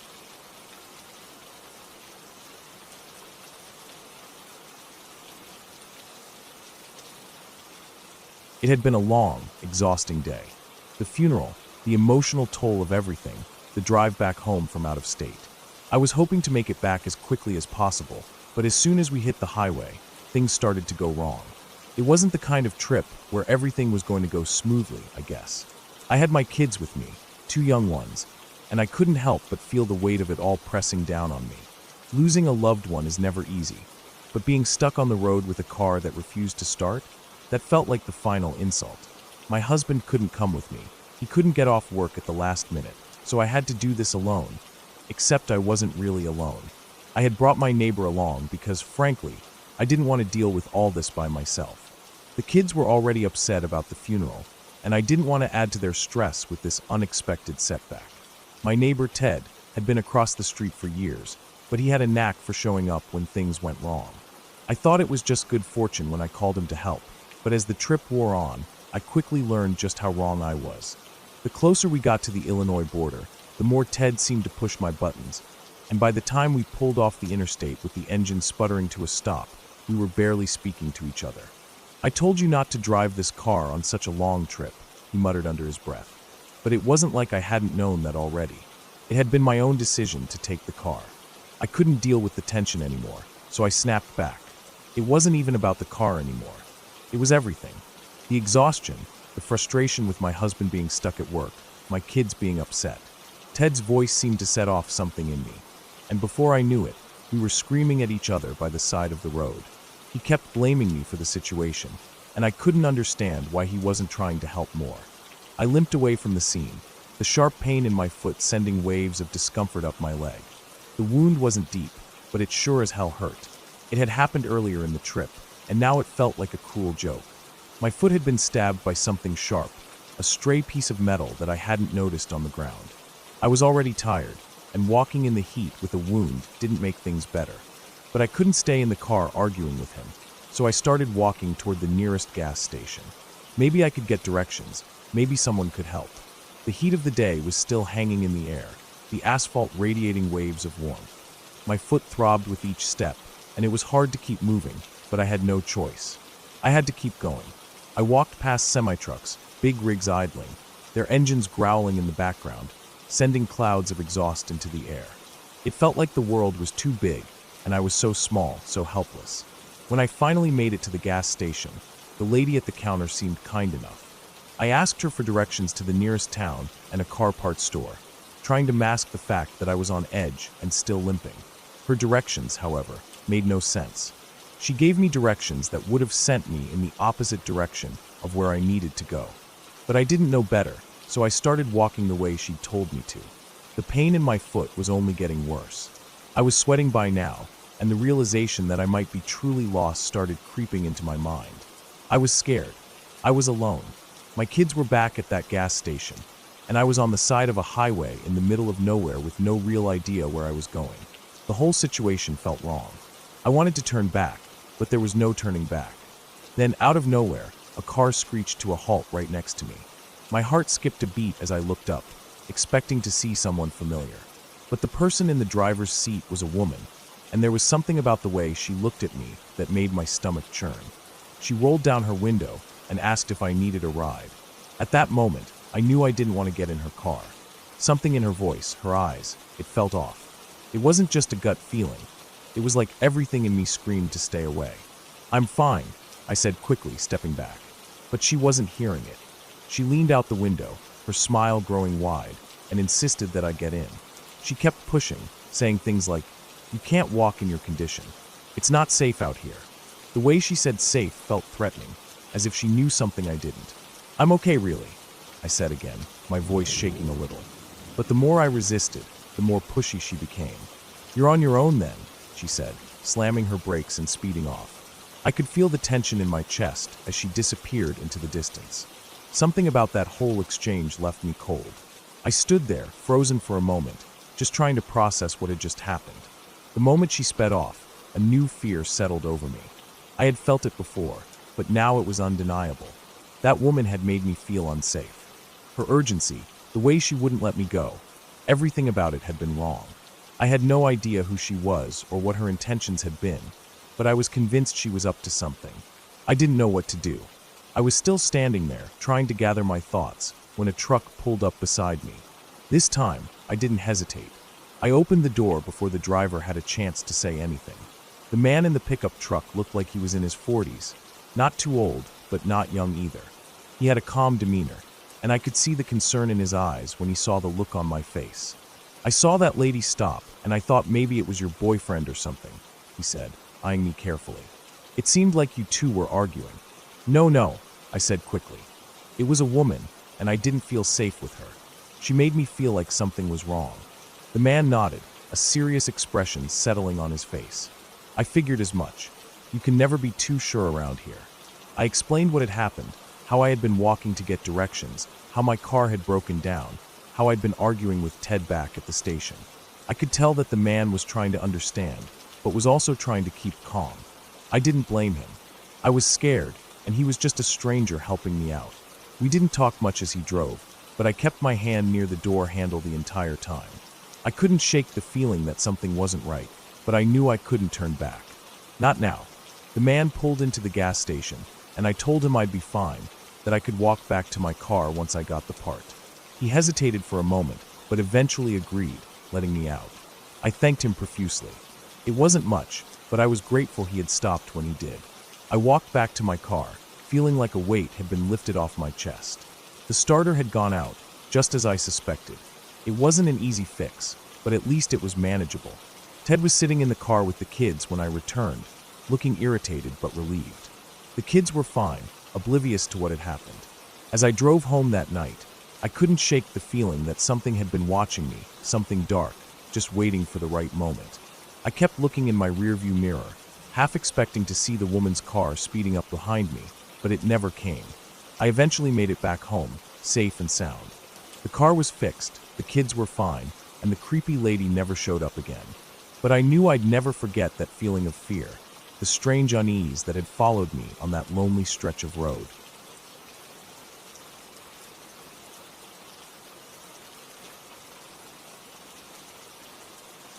I was just your typical high school girl, dealing with the ups and downs of school life, the drama, the crushes, and everything that comes with it. But there was one thing that stood out in the small town I grew up in. The presence of someone who gave off an unsettling vibe, even before I knew what he was really capable of. His name was Kyle, and he went to the neighboring high school. I had heard of him long before I ever had an interaction with him, and those stories were enough to make anyone nervous. Kyle wasn't like the other kids at school. He didn't exactly fit in. He had a reputation, one that was well known and whispered about behind closed doors. It wasn't just that he was a little different or had an odd sense of humor. He had a darkness about him, something that people couldn't quite put their finger on, but everyone could sense it. He was the kind of guy who would say things that didn't quite make sense, things that made you feel uncomfortable, but didn't raise immediate red flags. It was only later, as I heard more, that I realized just how dangerous he really was. At some point, Kyle got expelled from his school. I'm not sure what happened exactly, but I remember the rumors. He was a mess, a ticking time bomb that no one seemed to know how to handle. The next thing I knew, he was doing something bizarre. His mother, who was always a quiet, unassuming woman, was selling burritos. Yeah, you heard that right. Burritos. But here's the kicker. They weren't just any burritos. Kyle started delivering them, driving them to our school like some kind of underground food service. It wasn't DoorDash. It was sketchier, way sketchier. I don't know what it was that drew me in. Maybe it was curiosity or the fact that I hadn't eaten anything that day. But I decided to buy a burrito from him one day. I mean, a girl's gotta eat, right? I figured, what harm could it do? The burritos were actually good, way better than I expected. It felt a little strange, like I was doing something I shouldn't. But who doesn't like a good burrito? I didn't think much of it at the time. It wasn't long before I had a run-in with Kyle's mom. She came to my school to drop off some burritos, and while I was grabbing one, she said something that stuck with me. "You should date a girl like that," she said, looking at me with a kind of strange approval. I was taken aback. I didn't know what to make of it. I guess I had been polite and friendly when I bought the burritos, but the way she said it made me feel like she knew something more about me than she should have. I brushed it off as one of those weird things people say, but it stayed with me. Things escalated quickly after that. It wasn't long before I started hearing about Kyle's darker side, stuff I hadn't known before. People whispered about him drugging people, manipulating them, doing awful things without any sign of remorse. It was like he had no conscience, no sense of right and wrong. But still, he kept selling those burritos, driving them to schools like it was all normal. I could never shake the feeling that there was something off about the whole thing. Then came the story that made everything click into place. Kyle, after some time, took bath salts. I don't know what drove him to do it, but it was bad, really bad. He ended up stabbing his pregnant girlfriend, attacking her in a fit of rage after she tried to escape from him. She had been trying to get away from him for days, but he was violent, abusive, and completely unhinged. It was a brutal attack. I don't know all the details, but I heard she survived, and miraculously, so did the baby. That day, when I heard he was arrested and thrown into jail, I couldn't help but feel a sense of relief. Kyle was finally behind bars, where he belonged. I figured that was the end of it. I would go on with my life, and Kyle would be locked away for good. But I was wrong. It wasn't long after his arrest that I started getting messages from him on Facebook. At first, I didn't think much of it. I had long since stopped buying burritos from him. In fact, I didn't want anything to do with him. But his messages started coming in more frequently, and they were always unsettling. He'd try to flirt with me, make weird comments about how he liked me, things that felt invasive and creepy. I told him to stop. I told him to leave me alone. But it wasn't just some simple message. No, it got worse. He didn't take no for an answer. He kept sending these long, rambling messages, each one more disturbing than the last. I blocked him, but that didn't stop him. He found a way around it, messaging me through different accounts, using fake names, pretending to be someone else. I tried to ignore it, thinking it would go away. But one day, I did something stupid. I don't know why I did it, but I sent him a picture of me and my boyfriend.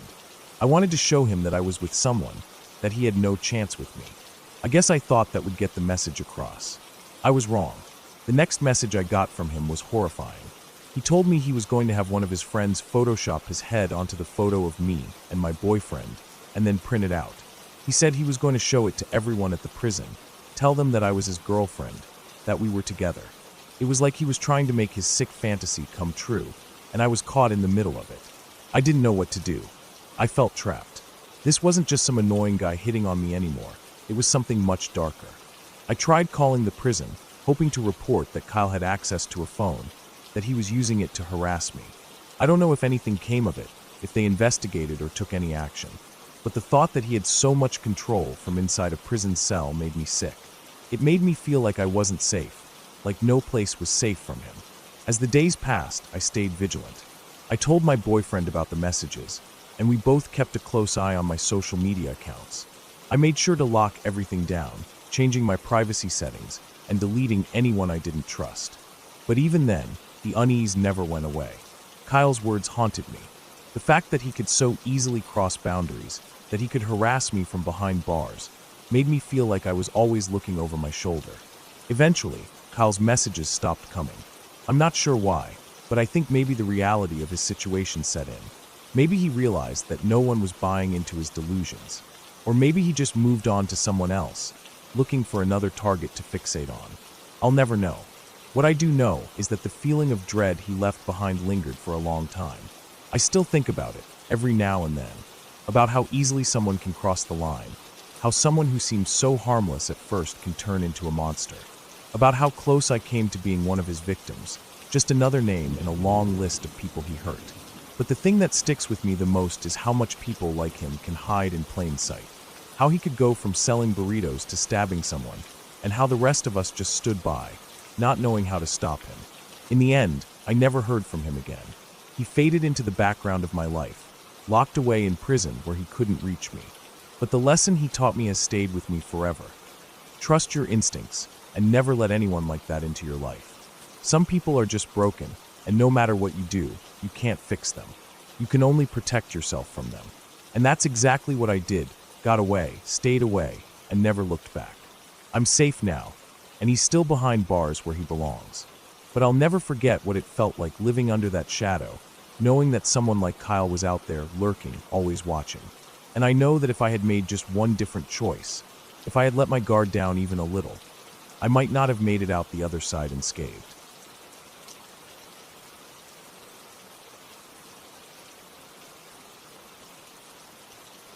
I grew up in a small town in New Zealand, a place where everyone knew everyone else, and life was simple. It wasn't a bustling city with a lot of noise or constant movement, but it was a peaceful town that everyone felt safe in. People walked the streets, waved hello to each other, and kids rode their bikes around the block without much worry. It was the kind of place where you'd expect to see the same faces every day, where your neighbors felt like family. My older sister and I went to the local primary school, just a few minutes away from our house. It wasn't a big school, just a few classrooms with kids that mostly lived in the surrounding area. Every day, my sister and I would stand by the back gate of the school, waiting for our mom to pick us up and walk us home. Our school was small enough that the back gate didn't have much traffic. Most of the parents picked up their kids at the front gates, where the buses dropped off, or parked in the main car park. So the back gates were usually quiet, and that was where my sister and I liked to wait. Mom, bless her heart, was always terrible with time. She never managed to be on time, and I mean never. So when the school bell rang and it was time to go home, we'd often end up waiting for her to show up. It wasn't a big deal for me, really. I'd just look around at the empty playground or watch the occasional car go by. My sister, though, would always get a little impatient. She'd glance down the road, then look at her watch, and start pacing back and forth. But for the most part, it was just a quiet wait. There were times when I would get bored and start talking to my sister about whatever came to mind, but mostly we'd stand there, hands in our pockets, waiting. One afternoon, though, something happened that changed how I thought about those days of waiting. It was a warm, typical afternoon, and we were standing at the back gate like usual. My sister was wearing her blue school jacket, the one she loved because it had a little embroidered logo on the chest. I was in my school uniform too, the red and navy one that was always too big for me. We had been there for a while, maybe 10 minutes or so. I remember staring off into the distance, watching the empty road stretch out before me, waiting for the familiar sight of our mom's car. That's when a van pulled up beside us. It wasn't a big, flashy van or anything. It was a plain white van, one of those unmarked ones that you'd see on the roads every now and then, often associated with deliveries or tradesmen. It slowed down as it came near, and then it stopped right next to us. At first, I didn't think anything of it. People drive by all the time. But then the man in the van rolled down his window and called out to us. "Hey there, you two. You waiting for someone?" His voice was friendly enough, though there was something about it that didn't quite sit right with me. It wasn't the usual way people spoke when they passed by, at least not that I had ever noticed. I glanced at my sister. She was staring at the man, her eyes wide but calm. At that age, she was always the more mature one. She took everything in stride, never really panicked unless it was something big. She didn't say anything right away, but I could tell she was unsure. The man continued, his tone shifting a little. "I can give you a ride home if you want. It's getting late, and it doesn't look like anyone's coming to pick you up." I felt a chill run down my spine. I didn't fully understand what was happening at the time, but something about this man, the van, and the way he was talking made me feel uneasy. I looked up at my sister, silently hoping she would know what to do. She did. "No thanks," she said firmly, taking a small step closer to me. "We're waiting for our mom." The man smiled, but it was a smile that didn't feel right. It felt forced, like he was trying too hard. "Ah, come on, don't be shy," he said. "I'm just trying to help. It's no trouble, really." He kept talking, his voice becoming a little more insistent. "I'm just a nice guy. You can't be standing out here all alone. It's not safe." My sister didn't budge. "We're fine," she said, her voice calm but firm. "We're not supposed to talk to strangers." The man's smile faltered just for a second, and that's when I saw it, his eyes wide and intense, staring at us. They weren't the eyes of someone who just wanted to help. They were calculating, like he was sizing us up, trying to figure out how to get us into that van. He let out a frustrated sigh, but then he suddenly straightened up and looked past us, as if trying to spot someone. He must have seen our mom coming down the road, because in that moment, he quickly rolled the window back up, slammed the van into reverse, and drove off without another word. We stood there for a moment, both of us too stunned to move. I don't know how long we stood there, but when our mom finally arrived, her car pulled up to the gate, and she got out, asking if we were okay. My sister didn't say much, just nodded, and I don't think I said anything at all. I don't remember much after that, or at least I didn't for a long time, but it stuck with me. The feeling of that man's eyes on us, the sense that something was wrong. It wasn't until I was much older that I fully realized how close we had come to something awful. Looking back now, I understand how my sister was so calm. She had been taught well, probably by Mum, how to handle people she didn't trust. I, on the other hand, was young enough not to understand the danger fully, though I felt it in my gut. I've thought about that day often, especially when I think of how lucky we were that Mum showed up when she did. It wasn't until years later that Mum told us stories from her childhood that made that moment come into sharper focus. She had grown up in Saudi Arabia for a few years, where her father had worked as an engineer for an airline company. Life in Saudi had been very different. It was a place where things weren't always as they seemed, and people could be in danger without warning. Mum told us stories about how she and her father would walk through the markets in Saudi, and sometimes soldiers would arrive and start herding people together. They would drag people off to be executed in the local stadium. It wasn't just a story, it was a memory of something real. Her father would always grab her, pull her into a nearby store, and hide her around the back to keep her from being caught up in the madness. But there was one story that stuck with me the most. One day, while they were at the market, a foreign woman who had been walking nearby had her hair exposed under her headscarf. The soldiers had seen it and quickly detained her. They made her kneel in front of everyone, and right there in the middle of the street, they roughly cut all her hair off. The woman's scalp bled as the soldiers shaved her head, and Mum and her father had to watch from their hiding place helpless. The woman's humiliation was palpable, and it scared Mum to the core. It was hard for me to imagine a place where such things could happen. But it was those stories that made me realize how much danger can lurk in the most unexpected places. The man in the van wasn't just a lonely driver trying to help. He was a stranger with intentions we couldn't understand, and we were lucky that my sister had the presence of mind to turn him away. I don't know what would have happened if Mum hadn't shown up when she did. Maybe nothing. Maybe something much worse. It's a thought that still sends a shiver down my spine. What I learned from that day is that even in the quietest of places, there are people who might try to take advantage of your trust. And it's important to listen to that gut feeling when something feels off. The man in the van disappeared, but he wasn't forgotten. Every time I walk past the back gate now, I can't help but remember how close we came to something bad happening, and how grateful I am that we were able to walk away from that day unharmed. It was a reminder that safety isn't something you can always take for granted, no matter how small or peaceful a town may seem.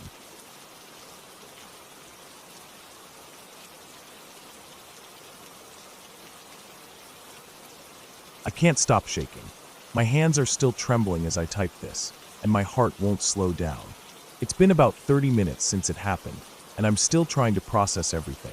I'm okay now, but I wasn't sure if I'd be okay then. I don't think I'll ever forget what happened tonight. I've never been so scared in my life, and it was all so real. It all started like any other night.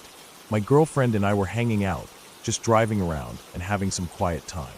We decided to park in an empty lot near a few buildings, where no one usually went. The lot had this kind of isolated vibe to it, and it was peaceful, just us and the sound of the engine ticking as it cooled off. The lot was poorly lit, but we didn't mind. It was quiet, and that made it perfect for what we were doing. We weren't doing anything crazy, just talking and being with each other. Then, as we were messing around, the windows started fogging up. You know how it gets when it's cold outside, and the heat's on inside the car? It's not anything unusual, but in that moment, it felt like we were in our own little world, isolated and safe. Then, out of nowhere, the headlights of another car appeared. We weren't sure if they were coming in our direction at first, but we saw them pull up and park a short distance away from us. I immediately froze. My heart skipped a beat, and I glanced over at my girlfriend. Her eyes were wide. We both knew what we were doing wasn't exactly innocent. We weren't doing anything illegal, but we weren't exactly following the park and be safe rules either. So, in a panic, we quickly pulled up a movie on my phone, trying to act like we were just two people hanging out like anyone else. But the car didn't move. It just sat there, parked in the dark, no lights on, no sound. I could feel the tension rising between us. It had to be the cops. I'm no expert, but it felt like we were busted. I held my breath, waiting for a tap on the window or the harsh yell of an officer telling us to leave or give us a ticket. But nothing. The car just stayed there, and we waited. 2 minutes passed. Then 5. We didn't move. My eyes kept flicking to the rearview mirror, trying to make out anything in the darkness. The whole situation felt wrong, but I couldn't place why. A few more minutes went by, and I could see that the other car still wasn't moving. I turned to my girlfriend, and she was just as tense as I was. We both assumed it was just the cops, waiting us out, trying to catch us in the act. Another car suddenly pulled up right in front of us. A huge black truck, so dark you could barely make out the details. Its windows were tinted so heavily that you couldn't see inside at all. It parked directly in front of our car, blocking us in. The lights went off, and for a moment, there was complete silence. I froze, my stomach sinking. I thought it was the end. I couldn't believe it. I was waiting for a knock on the window, the sound of an officer's boots on the pavement. But nothing. No noise. No lights. Nothing. The seconds stretched on like they were minutes. I couldn't breathe. 10 minutes went by. Then 20. The black truck still hadn't moved. I could hear my heart thudding in my chest. I looked around, but everything was still. No one was getting out of either car. I started to feel this sick realization creeping in, like something wasn't right. Police wouldn't sit there for this long. If it was a cop, they would have come over by now.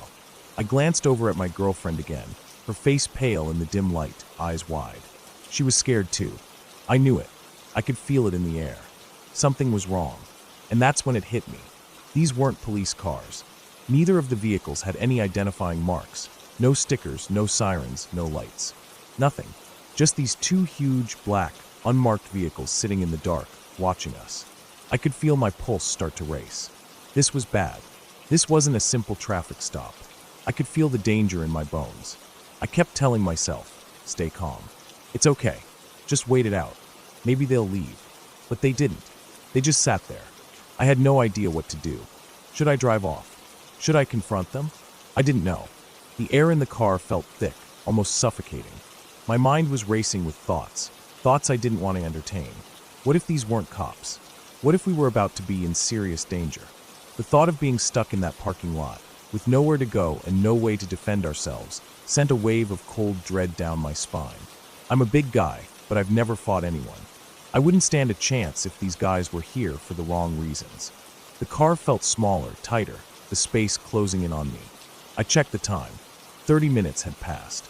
I could barely keep my hands from shaking. Every muscle in my body was tense, like I was ready to jump out of my skin. But I didn't. I couldn't. It felt like the longer we waited, the worse it got. But I had to stay calm. I had to, for my girlfriend's sake. I turned on my phone, pulled up the police scanner app, and started listening. Maybe it was a stupid thing to do, but I couldn't sit there anymore. I needed to know if anyone was coming. A few more minutes passed in silence, and then, finally, something happened. I heard the unmistakable sound of sirens in the distance. A police car with lights flashing drove by the parking lot. My heart leaped. Maybe, just maybe, the situation was about to change. The moment that police car passed, everything changed. The two black cars, those creepy, unmarked vehicles, revved their engines and peeled out of there like they were running from something. Tires screeched against the pavement as they sped off, one turning sharply, the other following close behind. They were gone in an instant, disappearing into the night. I could barely believe it. The tension in my chest loosened, but I was still so shaken up. My heart was pounding, and my breath was shallow. I waited for a few more moments, trying to process what had just happened. And then I heard it. The police scanner buzzed with activity. The voices were frantic, full of urgency. The officers were on the hunt, searching for two suspects who were reportedly involved in a series of kidnappings. They had been spotted nearby, driving around in those exact kinds of cars. The message made my blood run cold. We had been sitting there, trapped in that lot, with two suspected kidnappers just feet away. I don't know how long I sat there, just trying to absorb what had just happened. I turned to my girlfriend, and she looked just as stunned as I felt. We didn't speak for a long time.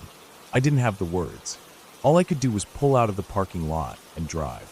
We kept the phone calls going, just to make sure we both got home safe. It wasn't until we were both home, safely in our apartments, that the weight of it hit me. I couldn't stop thinking about how close we were to something bad. My mind kept replaying the images, the black cars, the tense silence, the feeling that something terrible was about to happen. It's been a while since that night, and I still feel rattled. Every time I hear a siren or see a black truck, I freeze up for a second. I don't think I'll ever forget the fear I felt in that parking lot, the helplessness. I wasn't sure if I was going to get to go home that night, but we did, and I'm grateful for that. I don't think I'll ever take that for granted.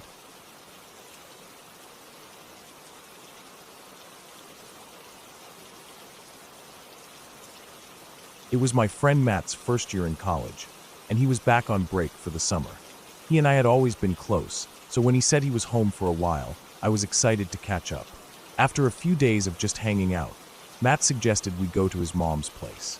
She lived in a small house on the edge of town, a few miles away from where we grew up. Matt's mom, Debbie, was into all sorts of weird stuff, ghosts, paranormal investigations, the supernatural, stuff like that. She was an enthusiast, always dragging us to haunted spots and watching cheesy ghost hunter shows. We didn't take it seriously, but it was always fun to entertain her. That day, we cracked open a few beers, sitting on the porch and chatting. As the sun began to set, Debbie got an idea. She was excited, her eyes practically sparkling, and mentioned something about a local haunted house not far from where we were. I'd heard of it. Every town had a haunted house rumor or two, but this one seemed different. It was close enough to be in the same town, but far enough that I hadn't heard much about it. She convinced us to drive over there. It wasn't hard to find. It was the kind of house that stuck out in the landscape. Old, dilapidated, like something from a horror movie. The kind of house people would drive by with a quick glance, wondering if it was even safe to approach. But we did because, well, what else were we going to do? It wasn't like we had anything else planned, and Matt and his mom were excited. We pulled up to the house, and the first thing I noticed was the group of people standing outside. Ghost hunters, probably. There was a small, brightly colored van with an antenna sticking out, the kind you see on those cheap reality TV ghost hunter shows. They were setting up their equipment, walking around with flashlights, looking all serious and mysterious. It was all a bit much. But Debbie seemed thrilled, eager to see what these professionals were up to. She started walking toward them, but Matt and I were both not feeling it. Instead, we stayed back by the car, just watching. We weren't really buying into the whole ghost thing, but Debbie was into it, and when she was like that, it was hard to say no. Eventually, after some back and forth, she said she wanted to talk to some neighbors around there, see if we could maybe camp on the property sometime. We had no plans for the night, so why not? I wasn't exactly jumping at the idea of staying on some creepy property, but it didn't seem like it could hurt. Debbie's excitement led us down the road, where we came across the first house. We knocked on the door, but no one answered. After a few seconds, I could see through the window that someone was standing just inside, glaring at us. The person didn't even seem surprised by our presence, just annoyed. I had a feeling this wasn't the first time someone had approached this house about the haunted property. We quickly gave up on that one and walked further down the road. There was a second house up ahead, a small, one-story cabin with a long driveway that was filled with broken-down cars. The whole place had a creepy vibe to it. It didn't look like anyone lived there full-time, and yet there was something off about the place that made my stomach twist. The house looked abandoned, but there was a feeling like it wasn't really empty. We didn't really talk about it at the time, but looking back, the whole thing felt wrong. But we didn't leave. Instead, we walked up to the front door and knocked. No answer. So, after a brief hesitation, we just walked in. I'm still not sure why we did that. It wasn't something I would normally do. It wasn't something Matt or his mom would usually do either, but we did. And the moment we stepped inside, the atmosphere changed. There was loud music playing, the kind of music that felt out of place. It was old-timey, creepy, with a distinct vintage sound that almost felt like it was from another era. The kind of music you might hear in an old horror film, the kind that made your skin crawl. I didn't understand why it was so loud, so in your face. But we walked further in, trying to figure out where the music was coming from. We moved through the house, poking around like we had every right to be there. The more we explored, the more uneasy I felt. It felt like we were intruding on something we had no business in, but we didn't leave. There was something compelling about it, something drawing us deeper into the house. The living room had an odd setup, with a painting across from the couch. It was a large painting of a man. His face was painted in a way that made him look like he was bleeding. His eyes stared straight ahead, his expression cold and distant, like he was trapped in the frame. The blood was so vivid that it felt almost real. I couldn't look at it for long.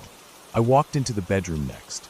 It was tiny, just a mattress on a frame with no blankets or pillows. The dresser was bare except for one thing, an unopened pack of small underwear. They were packed away neatly, but it didn't sit right with me. Why were they there? Why were they the only thing in the dresser? And what kind of person lives in a house with no furniture except for a bed and a pack of underwear? On the porch, there were more strange things. Jugs of water, dozens of them, lined the edges, stacked like they were waiting for something. Maybe they were there for hunting, or maybe there was another explanation. But it didn't feel right. We found a bookshelf, and on it were VHS tapes. A lot of them. Most of them were blank, with tape on the labels. Each label had a boy's name written on it. Billy, Dylan.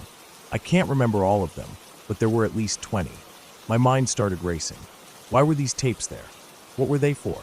The names seemed so random, but they also seemed deliberate. It felt like someone was collecting something they didn't want others to see. I wanted to take one of the tapes.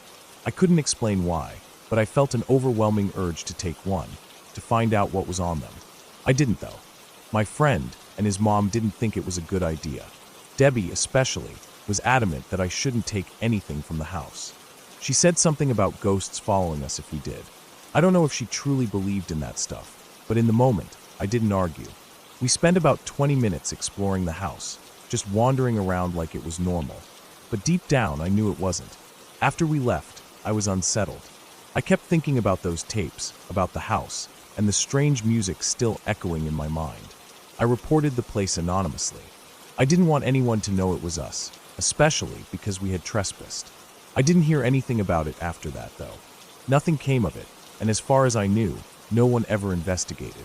I still don't know what those tapes were, or if they were even worth investigating. It was a small town, though, so if there had been something wrong, I feel like we would have heard about it. But still, to this day, I can't shake the feeling that something wasn't right about that place. We walked around in there like it was no big deal, but the whole time, I had the sense that we were in the wrong place, in the wrong situation. and we weren't even sure who owned the house. We just walked in like we had every right to be there. But maybe we didn't. Matt, his mom, and I all remember that day differently. We still argue about who was the first one to walk into the house. Neither of us would ever normally do that, and yet we did. There's no answer for why we did it. All I know is it felt wrong, even in the middle of the day. And I don't know if I'll ever stop wondering what was really going on there.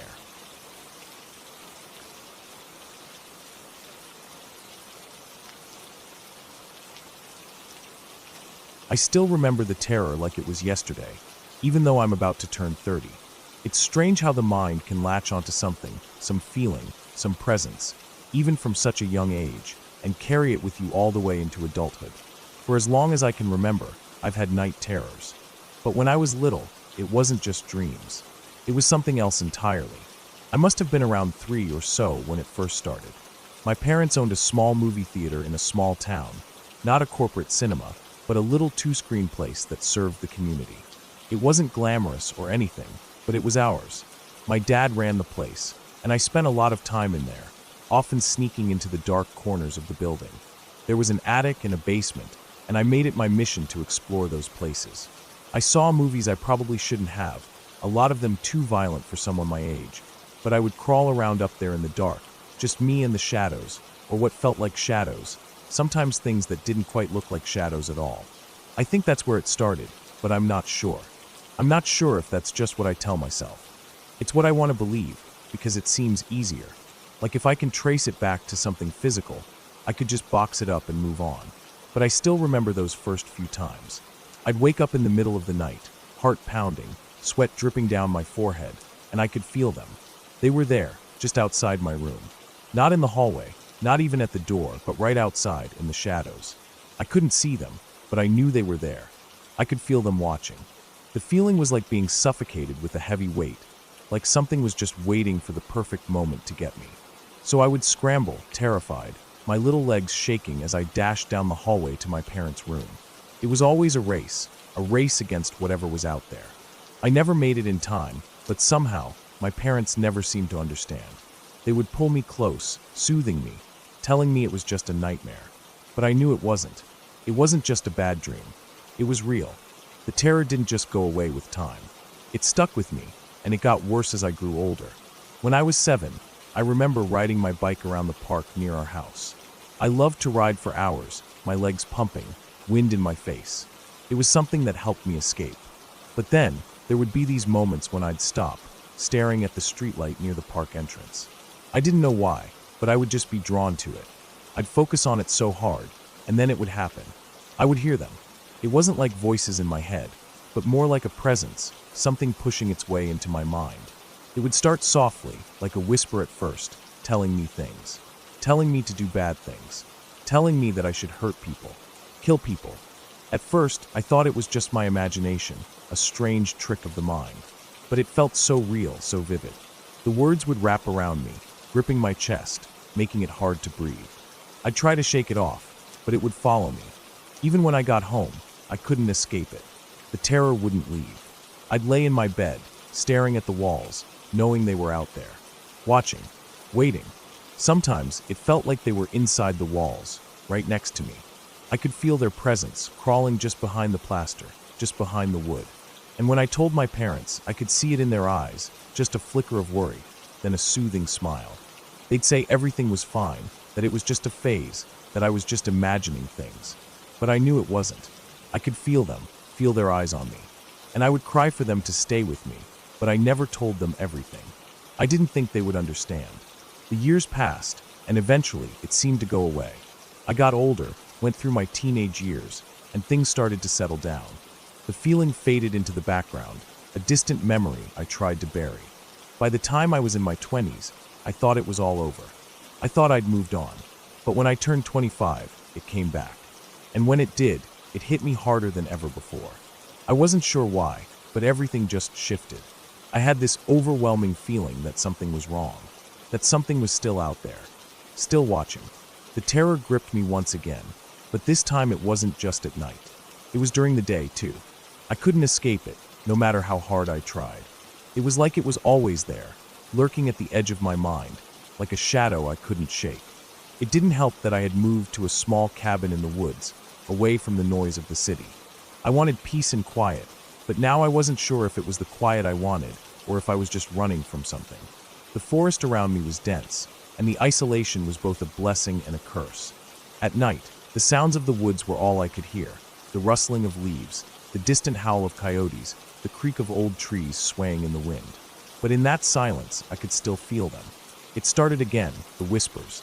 Not just at night, but during the day as well.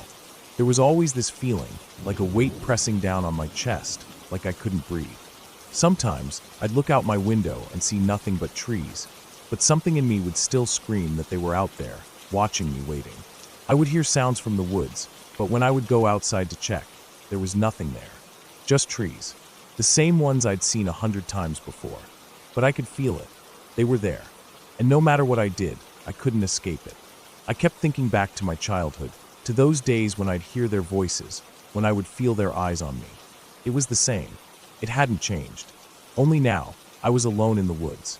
No parents to comfort me. No one to tell me it was just a bad dream. One night, I was lying in bed, staring up at the ceiling. I couldn't sleep. The house was so quiet, too quiet. That feeling, that oppressive feeling, was back. It was like a pressure on my chest, like something was pushing me down, trying to force the air from my lungs. I could hear the wind howling outside, but it felt different, like the wind was too close. Suddenly, I heard something. A creak, followed by a faint scratch on the wall, like fingernails dragging down the plaster. My heart pounded in my chest, and I froze. I didn't want to move. I didn't want to look. But I couldn't help it. I slowly turned my head toward the wall, my breath shallow, my eyes wide. Nothing. I exhaled, trying to calm myself, but my body wouldn't relax. The fear was still there, gnawing at me. I could feel them, just outside my door, behind the walls, in the air around me. I knew they were watching. I couldn't see them, but I could feel them. I lay there for what felt like hours, the terror growing with every passing minute. I wanted to scream, but I couldn't. I couldn't make a sound.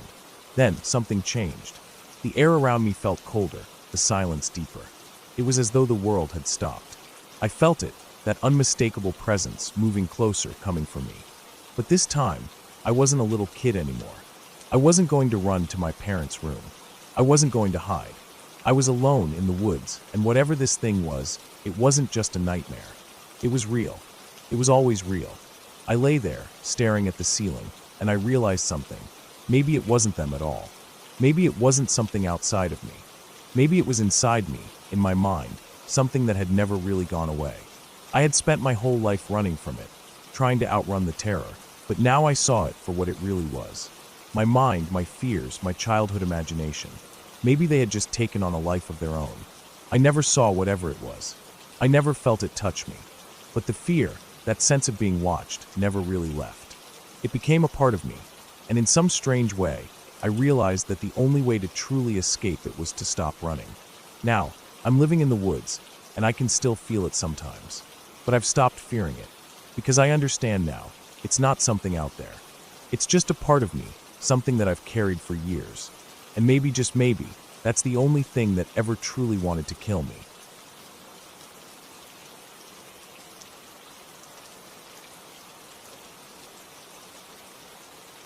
When I was about 11 years old, I had this small room to myself at the end of the hallway in our house.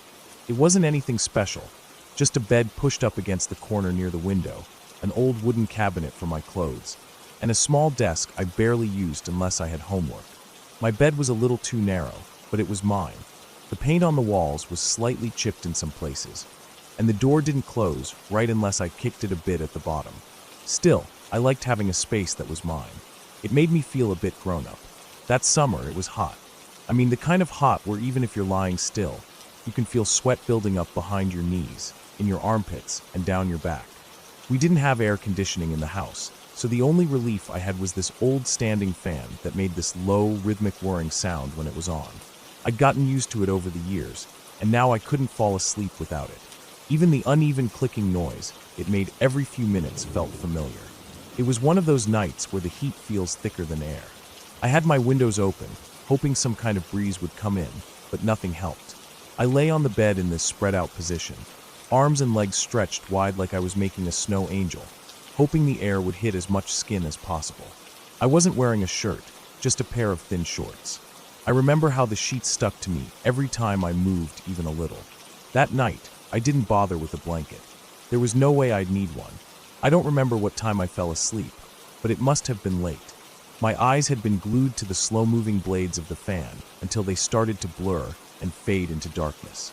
The sound of insects outside was faint but constant, mostly crickets, maybe a few cicadas. That kind of white noise, plus the fan, usually made it easier to doze off. I don't know what time it was when I woke up. I didn't look at the clock. All I know is I opened my eyes suddenly, and the first thing I noticed was how cold I felt. Not cool, like from a breeze or something, but cold, like the kind that prickles your skin and sinks into your chest. It made no sense.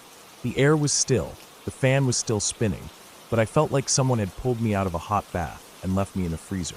Then I realized I couldn't move. At first, I didn't panic. My mind wasn't awake enough to process it. I just tried lifting my arm, but nothing happened. I tried shifting my legs, my head, even twitching a finger, nothing. That's when my heart started pounding. Not just fast, wild.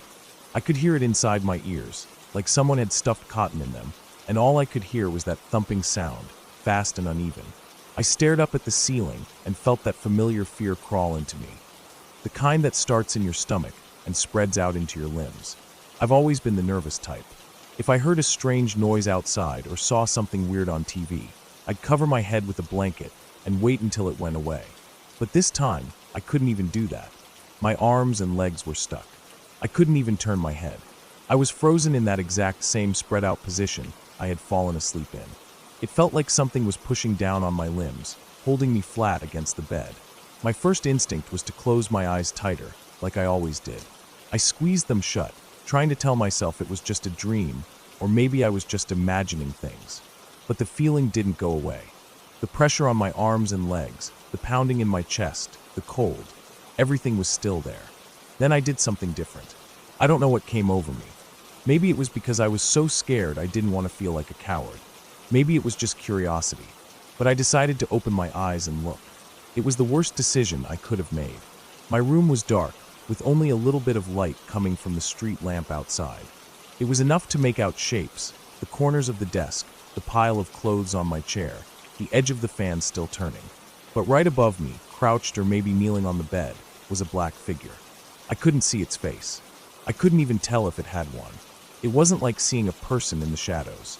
It was more like a hole in the air, just a dense, dark mass where no light touched. It was right over me. I couldn't tell if it was touching me, but the weight on my arms and legs felt like it was. Like it had one hand on each limb, holding me down. My body didn't move, not even a twitch. I tried to scream for my mom, to say anything at all, but nothing came out. My mouth wouldn't open. My chest heaved like I was out of breath, but there was no voice, no sound. I blinked. The figure didn't move. I tried to look directly at it, but I wasn't wearing my glasses. My vision is bad enough that, without them, everything past a few feet is just a blur. So I couldn't make out any clear features. No face, no clothes, no eyes, just the thick black shape of something pressing down on me. I closed my eyes again. Hard. I counted to 10 in my head, hoping when I opened them, it would be gone. I reached 10, opened them slowly, still there.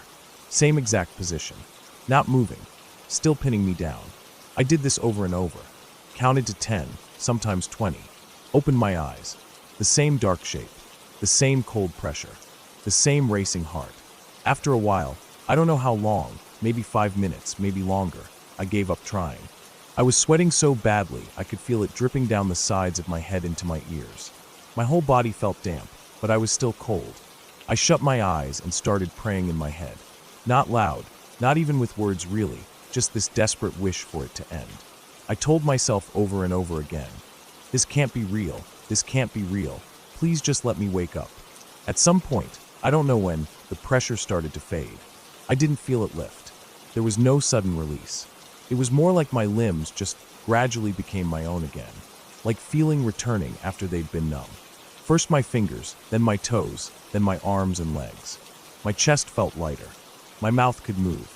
I opened my eyes one last time. There was nothing, just the room again. The fan still turning, the window open, the night sounds outside. No figure, no weight, no cold. but I didn't move right away. I stayed frozen for a few minutes, not because I couldn't move, but because I didn't trust it. My heart was still pounding so hard that I thought I might throw up. I finally pulled my limbs in tight and curled into a ball, hugging my pillow like it was the only thing keeping me alive. I didn't sleep again that night. I don't think I even blinked for a long time. I stared at the wall, then the window, then the door. I didn't want to close my eyes again. I was sure that if I did, it would come back. I lay like that for hours, waiting for the sky outside to turn from dark blue to gray, then light orange. I didn't get out of bed until I heard people moving around the house. I waited until the sounds of breakfast, dishes clinking, the fridge opening, told me the day had really started. When I finally sat up, I noticed how soaked the sheets were. Not from pee, I was sure of that, but sweat. It was everywhere. My back, my neck, even under my knees. The pillow I'd been holding was damp, and the fan, still spinning like always, felt completely useless. I didn't tell anyone what happened. I didn't know how to explain it. Saying I saw a figure or couldn't move would just make me sound like I had a nightmare. But it didn't feel like a dream. I was awake. I remember every second of it. I remember the exact pattern of the ceiling, the sound of the fan, the smell of the heat in the room, that mix of fabric, sweat, and dust. I was there. I was awake. For weeks after that, I was scared to sleep in that position again. I'd lie curled up on my side, usually with the light on. I never said anything to my parents, but I started falling asleep in the living room sometimes, pretending I was watching TV. I didn't want to be in that room alone. Not because I thought something supernatural had happened, but because something in my body had gone wrong. Like my brain had betrayed me. It felt more terrifying than a ghost. At least with a ghost, you can tell yourself it's not real. But this came from inside me. Later, I learned about sleep paralysis. I found out that other people had experienced the same thing, being unable to move, feeling a weight on their chest, sometimes seeing shadowy figures. Some even saw the exact kind of dark shape I saw. It helped a little, knowing I wasn't alone, but it also made it worse in a way. If so many people had felt this, then it was real. It wasn't just some weird dream. It didn't happen again after that. Not like that. I've had nights where I felt a little frozen for a few seconds, or nights when I'd wake up feeling panicked. But never like that night. Never with that figure. Still, even now, sometimes when I sleep on my back and stretch out in the heat, I remember that feeling. The pressure, the pounding heart, the dark shape leaning over me. And every time, I roll onto my side, close my eyes, and hope it doesn't come back.